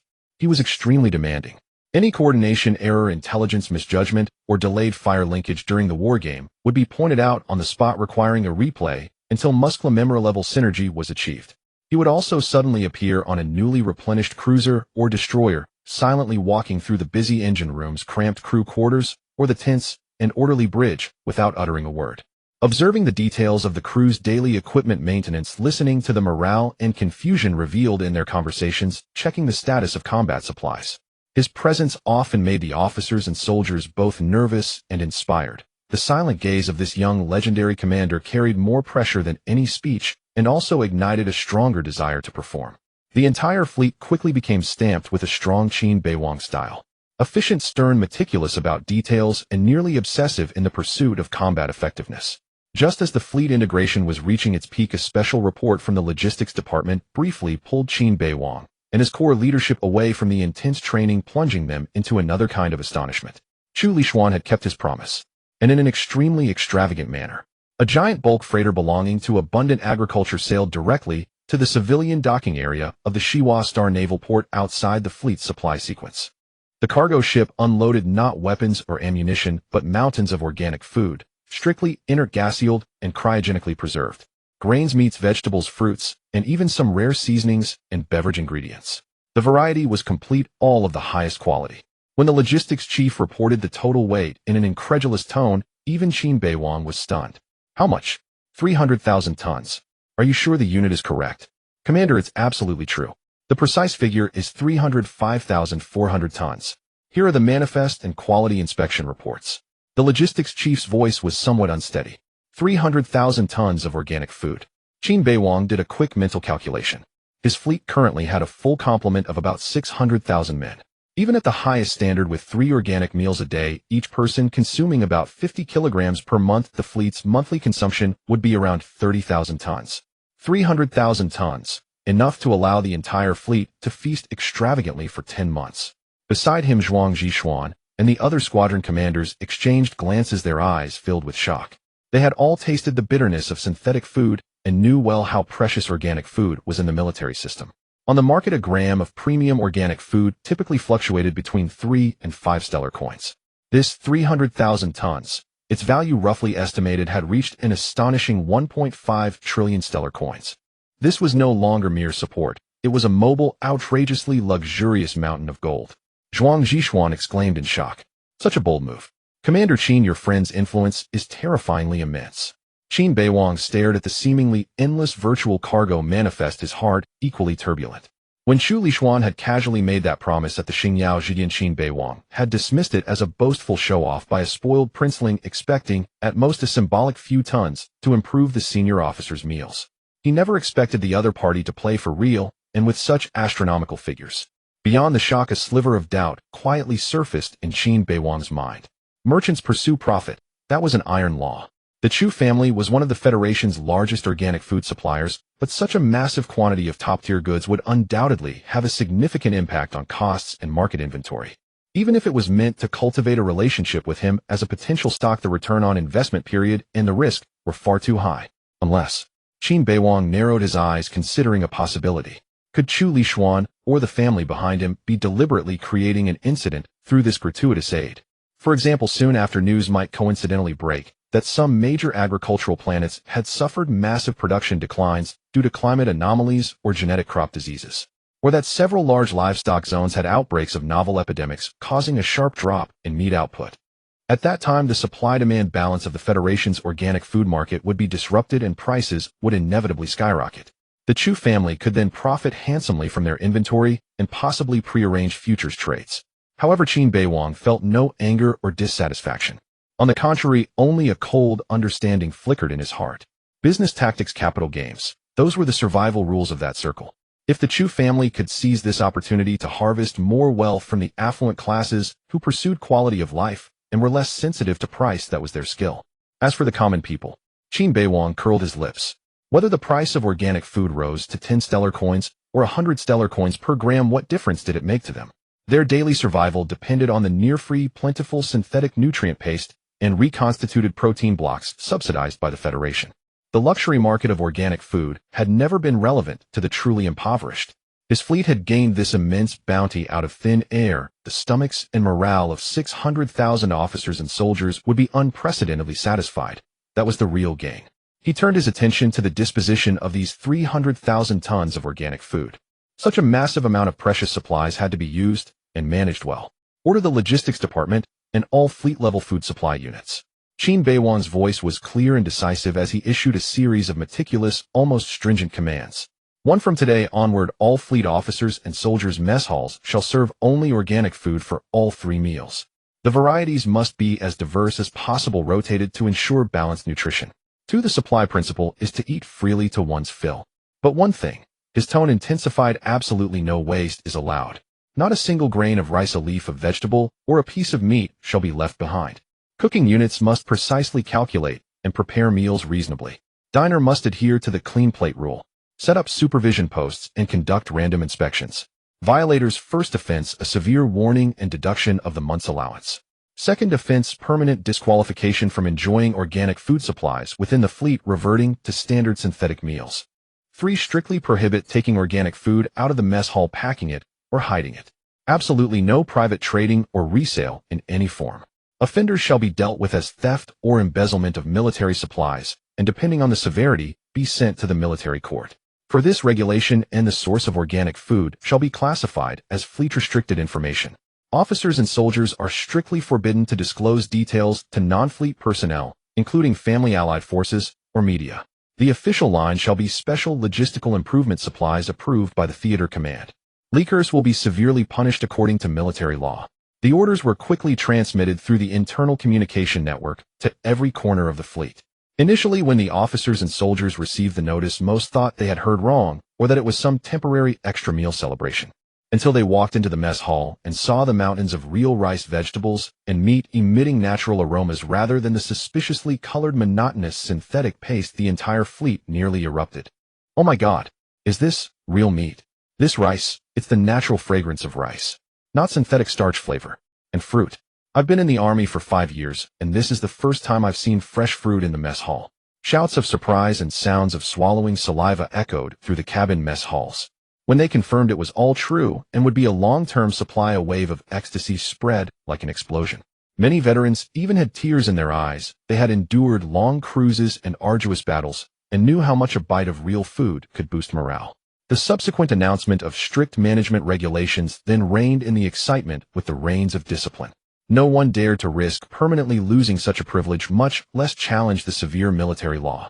They became exceptionally cautious when taking food, and during meals they achieved an unprecedented clean plate, even licking the plates clean. 2 months later, deep beneath a certain asteroid buried within the Federation's Border Security Bureau (FCB) lay a top-secret intelligence receiving station. The undercover agent, codenamed Pangolin, risking exposure, sent a hyperdimensional communication of staggering length protected by multiple layers of encryption. When the message was finally decoded layer by layer and presented on the terminal of the duty officer Fu Izhou, a veteran intelligence officer known for his calm composure, his pupils abruptly contracted and his fingers gripping the data pad turned white from the strain. The intelligence was clear and horrifying. Source: Pangolin. Credibility: extremely high. Subject: large-scale Imperial Navy mobilization and redeployment. Location: Movement 1 Bushman Star System periphery. Observed signs of large-scale Imperial fleet assembly, with numbers continuously increasing. Identified units of Ducal Fleet scale or above include Gorgon Fleet, Ducal Capricorn Fleet, Ducal Lava Roar Fleet, Ducal. Others pending verification. Location: Movement 2 within Opal Star domain direction of Savannah Star System. Confirmed Imperial order. Fleet level unit movement. Pandora Fleet has departed its usual star domain and is moving toward Savannah, accompanied by at least 2 or more unidentified Ducal fleets. Fu Izhou's gaze was fixed on the words Order Fleet and Pandora Fleet, a chill running from his spine straight to his crown. Order Fleet. That was the true strategic pillar of the Imperial Navy, the ultimate hammer used to decide the fate of star systems and even star domains.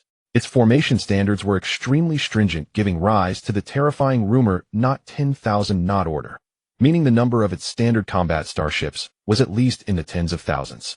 This did not include the far more numerous auxiliary vessels, fighters, and accompanying ground forces. The Pandora Fleet was one of the most notorious among the Empire's order fleets, renowned for its cunning cruelty and formidable assault capabilities. And the Gorgon Capricorn Lava Roar. These were also veteran primary-grade Imperial main fleets, far from being ordinary.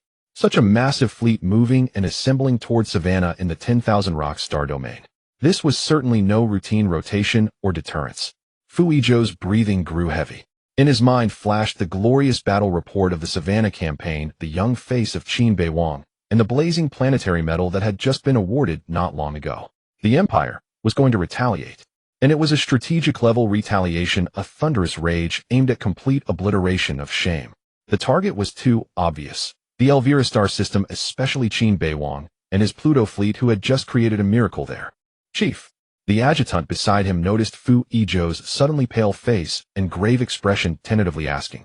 Fu Izhou snapped back to reality, slammed the data pad heavily on the table, and his voice, though hoarse with urgency, carried an unyielding decisiveness. Red top secret. Immediately. Send this intelligence unchanged at the highest priority simultaneously to 1. The Federal Joint Chiefs of Staff, highest briefing room.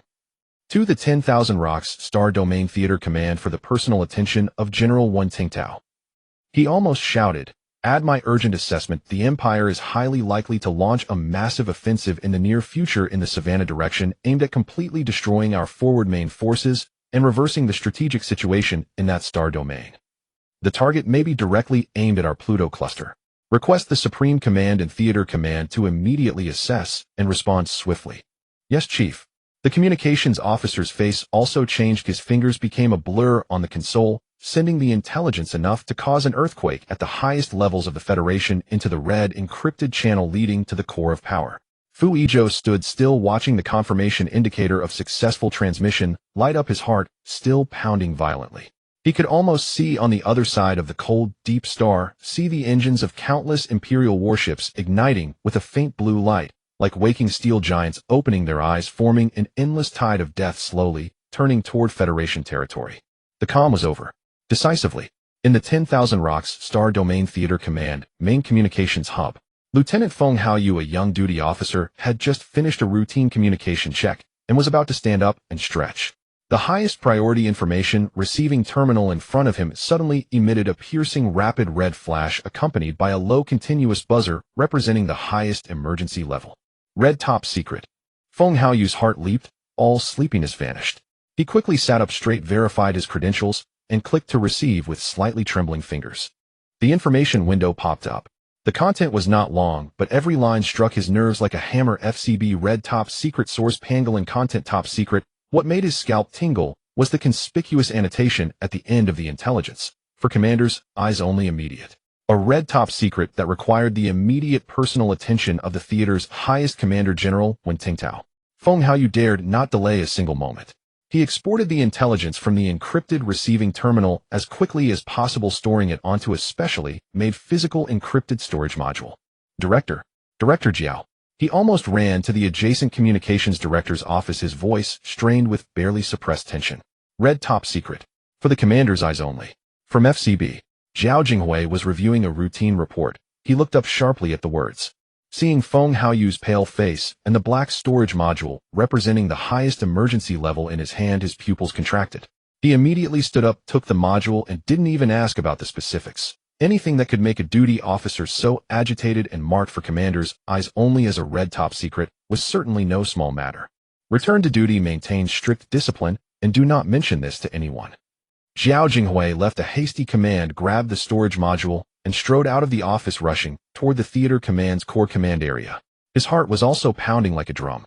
The last time he had to urgently deliver a red top secret intelligence message was during the most intense period of the Savannah campaign.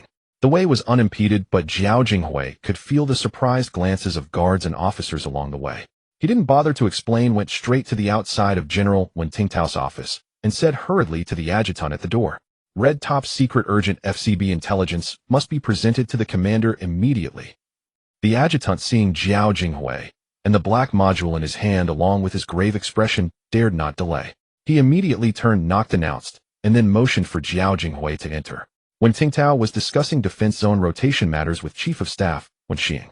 Seeing Zhao Jinghui burst in unannounced, he frowned slightly.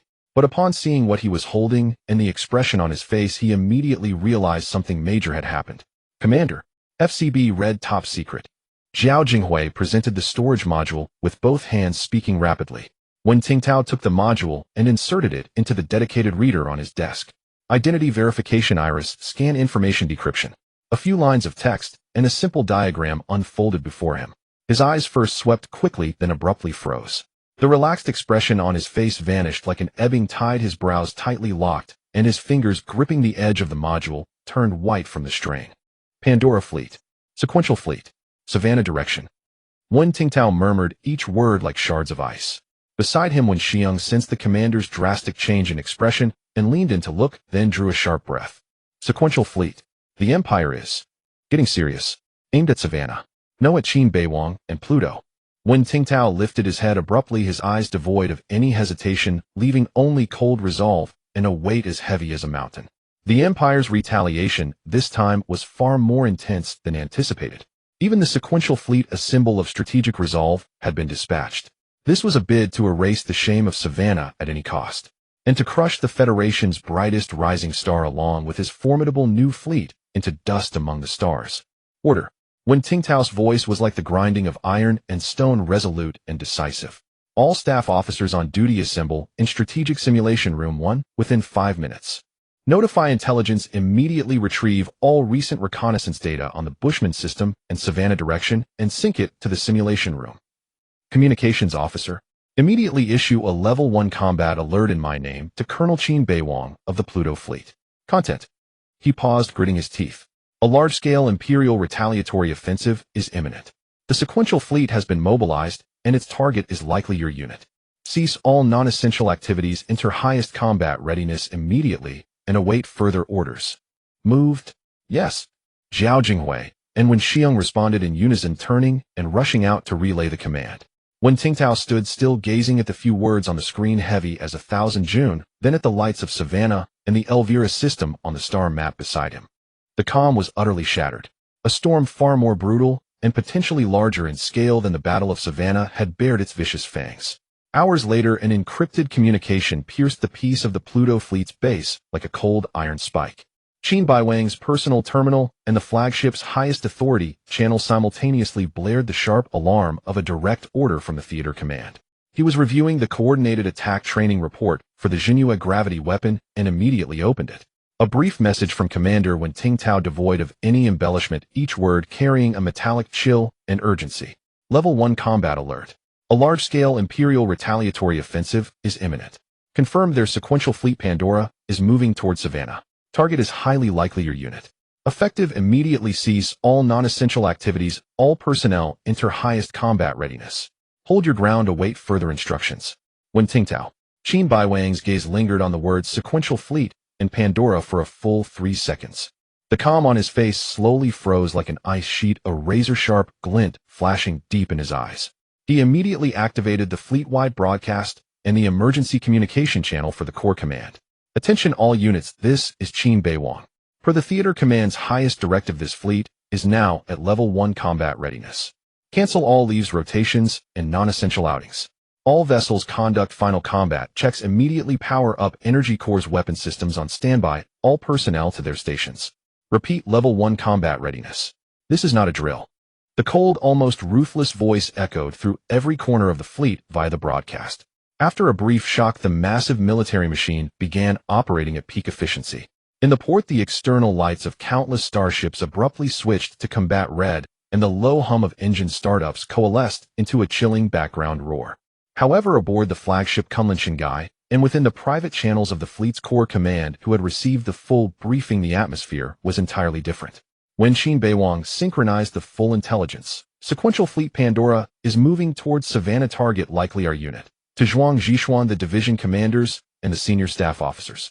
A deathly silence lasting over 10 seconds fell over the communication channel. Then came the sound of suppressed gasps, even a few short, choked exclamations. Sequential fleet. Pandora. A division commander's voice trembled with disbelief. Commander, has this intelligence been verified? Could FCB be mistaken? 100,000 starships. That's 100,000. Another staff officer responsible for fire coordination spoke dryly, as if merely uttering the number had drained his strength. Even if we combine all our current ships with every reinforcement the theater can muster, the magnitude gap is still far too wide. Pandora. I've heard of that fleet. Zhuang Zixuan's voice cut and slightly steadier than the others, though a trace of tension could be detected. They suppressed 3 large-scale rebellions in the Obwa Star sector and conquered 7 fortress planets with planetary defense rings. Undefeated. And they are notorious for their cunning and ruthless tactics. Her description deepened the chill in the channel. Unimaginable. Yes, utterly unimaginable. They had just fought the bloody Battle of Savannah, facing Imperial hierarchical fleets several times their number. They had won, but it was a Pyrrhic victory built on extreme tactics, intelligence advantages, and a measure of luck. And now they were to face the sequential fleet.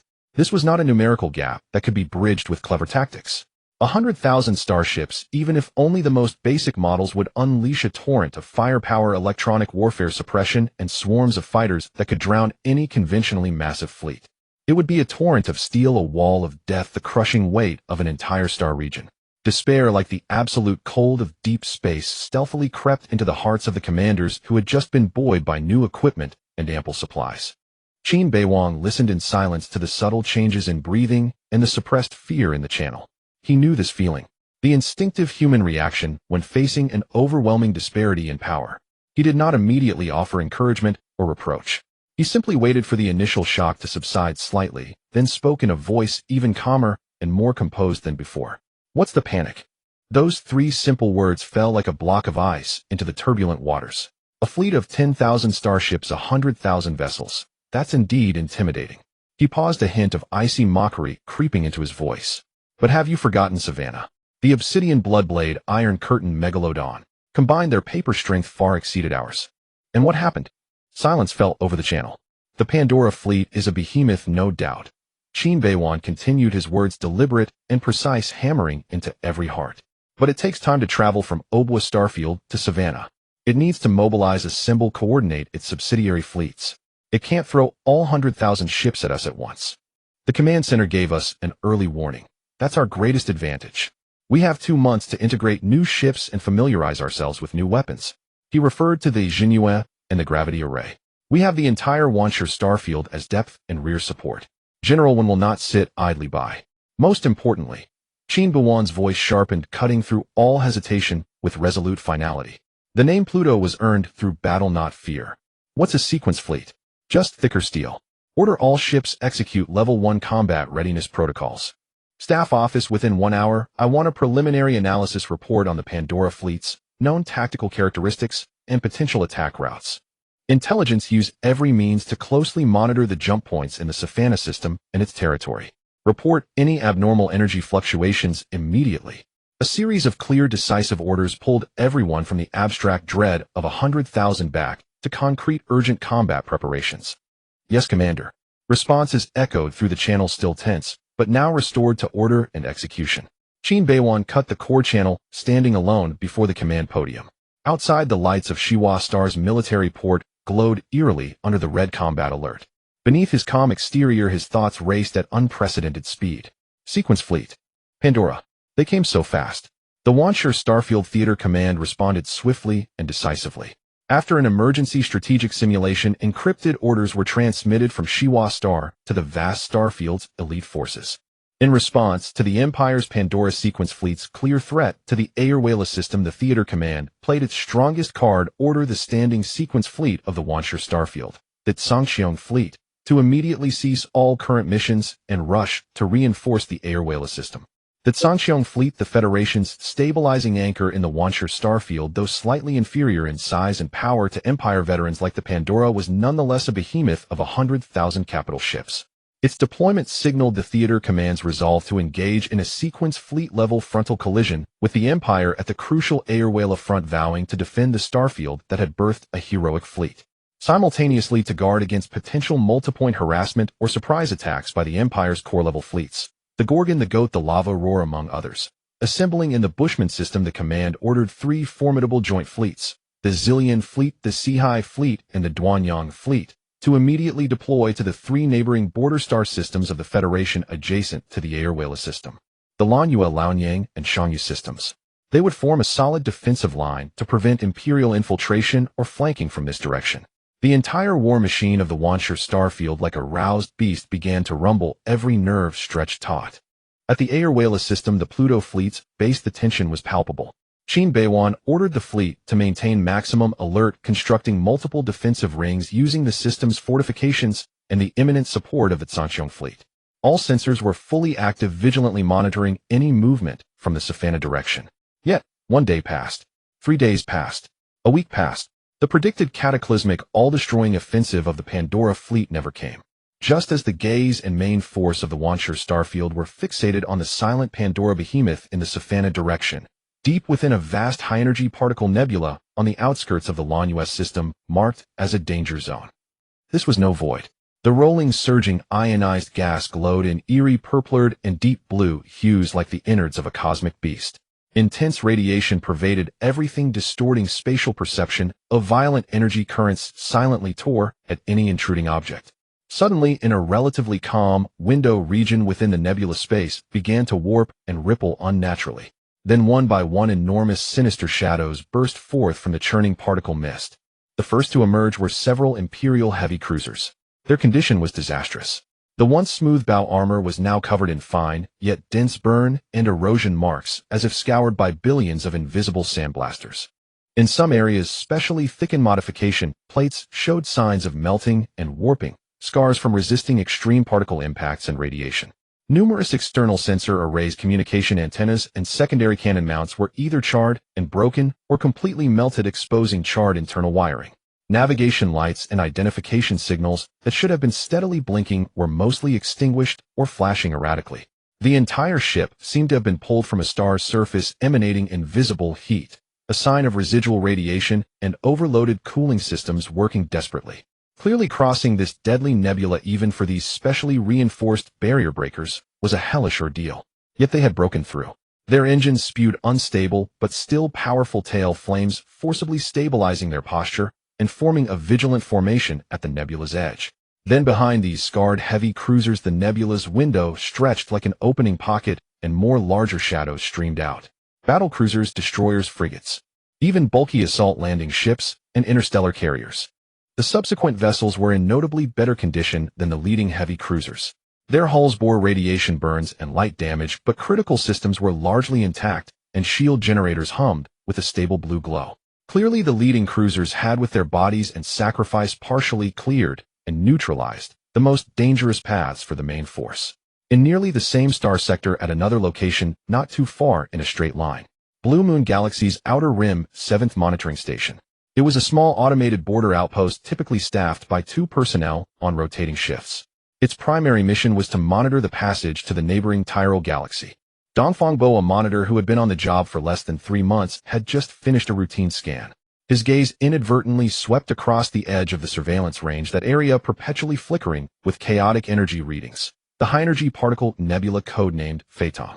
On the screen, among the chaotic ripples representing the nebula's background radiation, there seemed to be 1 or 2 tiny, unusual peaks that flickered briefly before quickly drowning in the noise. It could be instrument error or perhaps a normal energy eruption within the nebula. But Dongfang Bo recalled that during training it was mentioned that although this nebula was dangerous, some gaps with relatively weaker turbulence inside it were, in theory, not entirely impassable. He hesitated for a moment, but still opened a communication channel with the duty supervisor. The supervisor was at the hub station 2, 11 light minutes away. Supervisor, this is Dongfang Bo from Station 7. At the edge of the Phaeton Nebula, I just detected a very brief, anomalous energy fluctuation. Its characteristics somewhat like the aftermath of a large object breaking through the radiation disturbance. Although the probability is low, but should we increase the scanning frequency for that area? Or at least alert the patrol fleet? Is it possible the Empire? Before he could finish, the supervisor's impatient, even mocking rebuke came through the channel. Dongfang Bo, did you read your observation manual into the dog's belly? Or did you fail interstellar physics? The supervisor's voice was thick with contempt and irritation. Keep your eyes on your primary surveillance zone, the direction of the Tyrol Galaxy. That's the proper course where Imperial starships might appear. As for the Phaeton Nebula, the supervisor sneered, rattling off a string of technical jargon at lightning speed, more like a lecture than an explanation. It's just a mess of superionized gas and electromagnetic turbulence. A natural high-intensity electromagnetic fog. Any conventional radar waves, LiDAR, even faster than light communication signals that go in are either severely interfered with and absorbed or distorted so badly that even its mother wouldn't recognize them. He paused, his tone even more contemptuous. Let the fleet sneak through there. How, even if the Imperials are crazy, their captains and computers aren't. Instead of wasting time on wild guesses, just keep your eyes peeled on the jump point in the Tyrol direction. The supervisor gave a final vicious warning. If you let even one Imperial fly slip through from your primary surveillance zone, I guarantee you'll never look at the stars again. Go back to underground mining on a planet. The communication was rudely cut off. Dongfang Bo opened his mouth, looking at the now calm nebula edge data on the screen, only background noise remaining, his face flushing red and white. As the supervisor said, a fleet traversing a high-energy particle nebula is fraught with danger. Traversing that infernal place, intense radiation would burn out all exposed sensors in minutes. The magnetic fields inside were as tangled as a ball of yarn clawed by a cat, and the accumulated errors in inertial navigation could send a starship crashing straight into a star. To survive, a ship would have to keep its shields at maximum power the entire way to withstand the radiation, and that energy signature at the edge of the nebula would be as obvious as a lighthouse. It would be easy to spot. He silently lowered the secondary monitoring priority for the nebula area, refocusing most of his computing power and attention back to the distant and calm Tyrol galaxy direction. Maybe he was really too sensitive, overthinking it. He comforted himself like that, pressing the fleeting doubt deep into his heart. Yet only a few hours of calm passed. A piercing shrill siren representing the highest level physical contact alarm suddenly exploded in the cramped Station 7. Red warning lights spun wildly, casting the entire control room in a bloody hue. Dongfang Bo sprang up from his chair in fright, his heart nearly leaping out of his throat. He lunged to the main monitor screen, and there at the edge of the Feitong Nebula, which the supervisor had dismissed as impossible, dense red dots were now constantly emerging from the previously chaotic energy background noise. Not just one or two anomalous peaks. A whole mass, like thick blood dripping into clear water, rapidly staining, spreading, merging into a blinding red tide. Enemy attack. It really is from the nebula. Overwhelming fear and the shock of, "I knew it," seized Dongfang Bo in an instant. He fumbled frantically toward the communication panel. He had to send the intelligence immediately. To the supervisor, to the patrol fleet, to the nearest military base. His fingers trembling, he input the highest emergency code and pressed the send button. Beep. Signal transmission failed. Detected strong communication jamming field. Attempting reconnection. Connection failed. Backup quantum communication relay unresponsive. All external communication links severed. The cold, synthesized electronic voice delivered the verdict mercilessly. Meanwhile, on the panoramic monitor screen outside the station, in the void that was originally empty, suddenly like a pond struck by a stone, patches of unnatural ripple-like warping ripples spread out. Where the ripples passed, Imperial stealth reconnaissance ships, sharp-lined, darkly painted, as if absorbing all light, suddenly deactivated their optical and electromagnetic camouflage, revealing their ferocious forms. Like phantoms, they had silently surrounded this solitary monitoring station. They did not open fire. They did not use a single laser or missile to turn this small station into space debris. Dongfang Bo instantly understood. They wanted to take this place, silently avoiding any energy reactions or debris from explosions that might alert other monitoring stations or patrol fleets farther away. What they wanted was complete stealth cover to continue their covert approach. Just as his thoughts raced, and he desperately tried to activate the station's internal emergency beacon, also suppressed by jamming, two of the surrounding Imperial stealth reconnaissance ships suddenly opened their belly hatches, deploying several small, streamlined assault boats.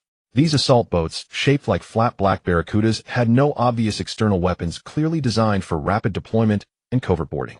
They spewed faint blue ion streams from their tails, darting nimbly and swiftly toward the station's only docking hatch. They were going to board the station. To capture him alive, or worse, completely seize the station, obtain its surveillance data and identification codes, and even possibly use its equipment to send false information. He must not let the Empire succeed. Dongfang Bo's gaze swept sharply across the console. His gaze fell upon a small digital photo frame clipped to a metal stand beside him.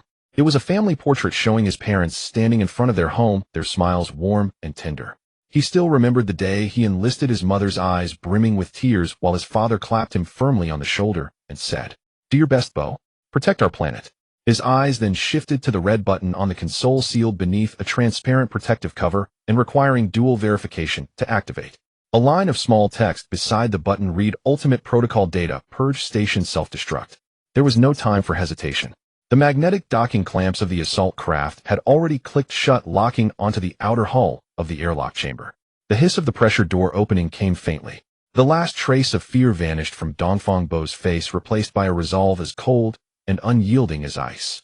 He ripped off the protective cover, pressed his right thumb firmly onto the fingerprint scanner, and simultaneously entered a 12-digit dynamic password with his left hand. Verification passed. Ultimate protocol initiated. Countdown 10 seconds. The system's prompt rang out. Dongfang Bo took one last look at his parents' smiling faces in the photo, drew a deep breath, and with all his strength screamed his final words as a soldier, addressing the empty monitoring station and perhaps any unseen comrades on the communication channel. All for the Federation. A blinding white fireball, not enormous, but intensely brilliant, erupted from the location of the 7th monitoring station in the silent void at the edge of the blue moon star system. No shockwave, of course. It was a vacuum. But the violent electromagnetic pulse and thermal radiation surged outward like a beacon lit in the abyss, sweeping across the surrounding space in an instant. The Empire assault craft that had just docked still inside the station were utterly consumed and torn apart by the point-blank self-destruction, scattering into metallic debris. Farther away aboard the flagship Iron Wing Centaur, which was advancing under stealth, alarms blared across the bridge. Commander, massive explosion at the 7th monitoring station. Energy signature indicates internal self-destruct. Electromagnetic pulse has spread. Our stealth fleet's energy signatures may have been partially detected. The Blue Moon Defense Network has been alerted. Multiple long-range sensors are turning toward us. The perfect infiltration plan had been cracked by a single insignificant screw that had sounded the alarm with the most resolute sacrifice. Dongfang Bo had used everything he had to issue the loudest and most costly warning. Aboard the Iron Wing Centaur, Fleet Admiral Theodore Montgomery slowly opened his half-closed eyes.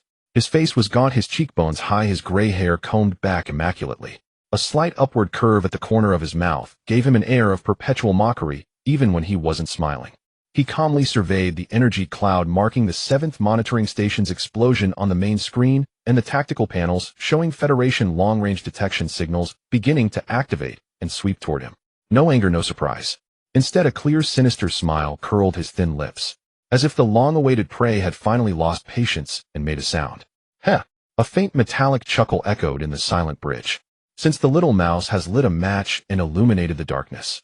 Montgomery's voice was low, yet carried a cold penetrance. Then we uninvited guests need no longer tiptoe. He leaned forward slightly, pressing his hands lightly on the smooth, mirror-like edge of the command console. A sharp, blade-like gleam flickered in his gray-blue eyes. Order. His voice rose abruptly, clear, cold, and indisputable, cutting through the lingering alarms. All ships cancel stealth navigation. Disengage all electronic camouflage and energy suppression. Maximum engine power. Full shields. Assault formation, spearhead with Iron Wing Centaur. He tapped a point on the star map, a medium-sized colony planet with basic orbital defenses and a spaceport Pamir star within the Blue Moon system. Target Pamir star and its near-orbit S-780 large natural stable jump point. I want all Federation resistance forces in that area completely eliminated within 8 hours. Full control of Pamir's near orbit and the S-780 jump point. He paused, ambition and ruthlessness intertwining in his eyes. After seizing the jump point, immediately establish a forward beacon and defense array. Prepare a stable entry ticket for our subsequent guests. The command was like ice water thrown into boiling oil. The entire flagship and the whole fleet erupted into action. Countless dormant Empire starship engines roared to life, their blue-white exhaust tearing through the darkness. Shield generators hummed as they raised energy barriers, weapon system safeties were disengaged, and a chill, murderous intent pervaded the void. The massive Empire assault fleet, like a startled school of giant sharks, shed all camouflage, revealing their savage fangs, and charged at full speed toward the unsuspecting Pamir star and its critical jump point. Montgomery watched the fleet's aggressive trajectory on the screen, that sinister smile still on his face. He turned his head and spoke calmly to the communications officer standing at attention. Send a message to the Opal Sector Command to Fleet Admiral Strauss. Text as follows, he dictated clearly, each word carrying the chill of certain victory. The Centaur has broken the fence, its hooves will shake the stars. The garden gate is about to open, await the honored guests. Theodore Montgomery. In poetic code, he announced the bloody invasion. Their surprise force had been exposed and was now launching a full assault. The key garden gate, the S-780 jump point leading to the Federation's interior, was about to fall into their hands. The main force, the honored guests, could prepare to jump in. The message was sent. Montgomery leaned back into his command chair, his fingertips tapping lightly on the armrest. His gaze seemed to pierce through the bridge, envisioning the flames about to erupt in Pamir's orbit, and further away the 10th Sandstone Star Sector defense line forced into chaos and a two-front war by the sudden exposure and assault of this vanguard force. 5 hours later, Pamir Star's near orbit had become a hellscape. The massive Empire assault fleet hung like an iron curtain beyond the planet, releasing swarms of Griffin space fighters that descended like vultures on carrion, blackening the starlight as they charged toward the remaining defensive nodes. On the orbital defense ring, the closed defense laser turret designated Sharp I-12 was fighting its last stand.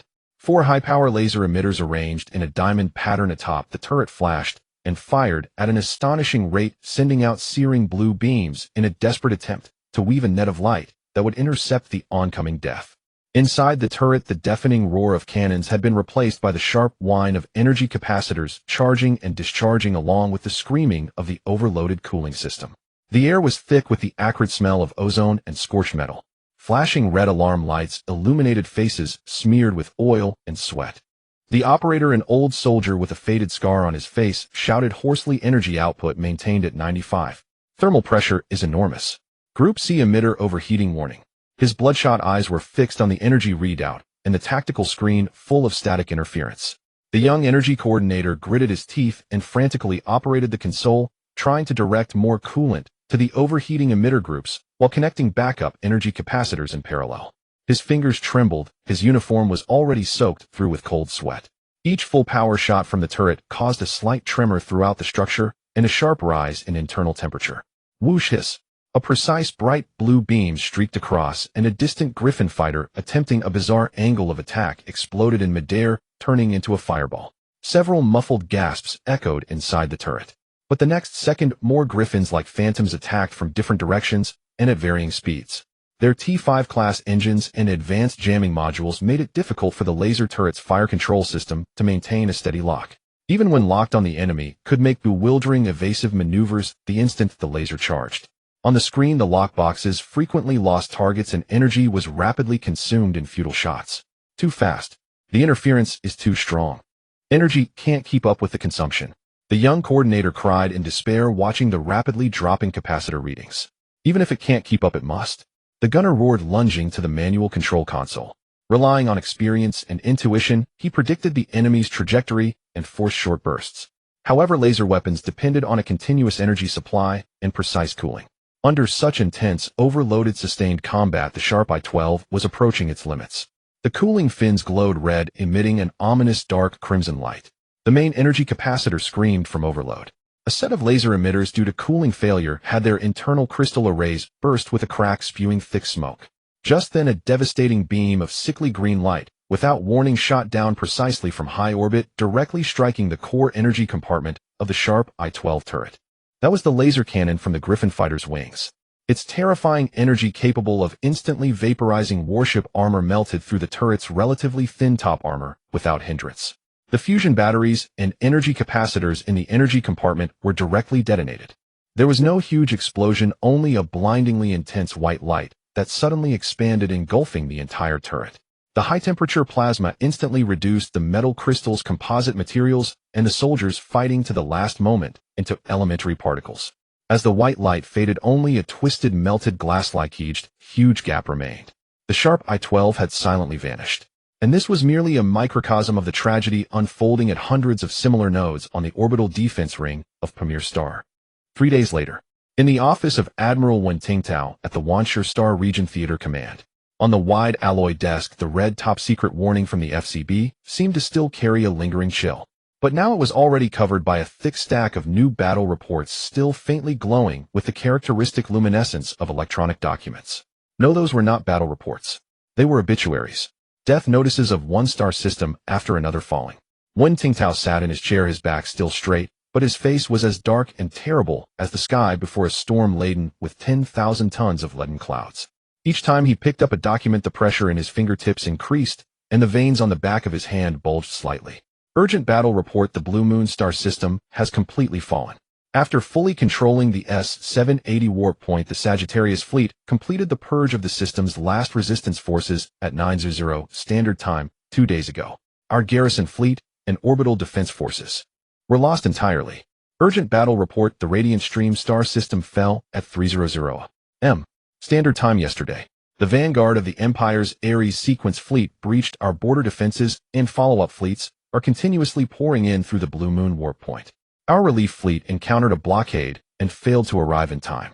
Urgent battle report: the main colony and key jump points of the Guangsha star system were captured by the Empire's sequence fleet, the Erebus fleet, at 8:00 m. Standard Time today. Urgent battle report: the Wanxiang star system has fallen. The Imperial fleet is using Wanxiang as a springboard to radiate attacks into surrounding star regions.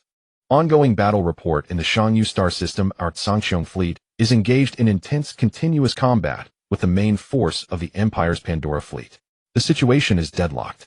The Tsangxiong fleet reports that the enemy's offensive is exceptionally fierce, supported by numerous electronic warfare vessels. Our side cannot disengage from the battlefield and cannot provide effective support to other directions. Too fast. The Empire's offensive was faster than all contingency plans and ruthless enough to disrupt all deployments. He couldn't understand how two sequence fleets with over 200 starships had managed to warp in such a short time. His gaze was fixed on the star map.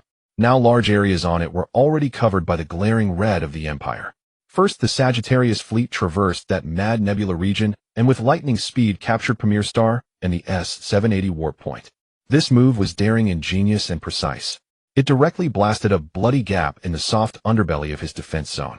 Then, using this stable warp point, the Empire's true heavy hammers, the two complete sequence fleets Erebus and Ares, poured in like a flood bursting through a dam. They did not engage in entanglement, but with absolute numerical superiority and lightning speed struck directly at Radiant Stream Guangsha and Wanxiang surrounding the Blue Moon system. 72 hours. In just 72 hours, these three mutually supporting, originally stable border systems fell one after another like straws blown down by a gale. The Empire precisely cut off the main warp routes from these systems to the Federation's heartland, not only preventing rapid reinforcement from the Federation rear, but also completely disrupting the original defense chain and troop deployment rhythm of the Wanshur Star region. On the other side, the Sanxiong fleet, on which he had placed high hopes and sent to deter and counter the Pandora fleet, was indeed firmly pinned down in the Shanyu system. Now it seemed that the Pandora fleet's previous sit-in at Safana was nothing but a carefully designed bait.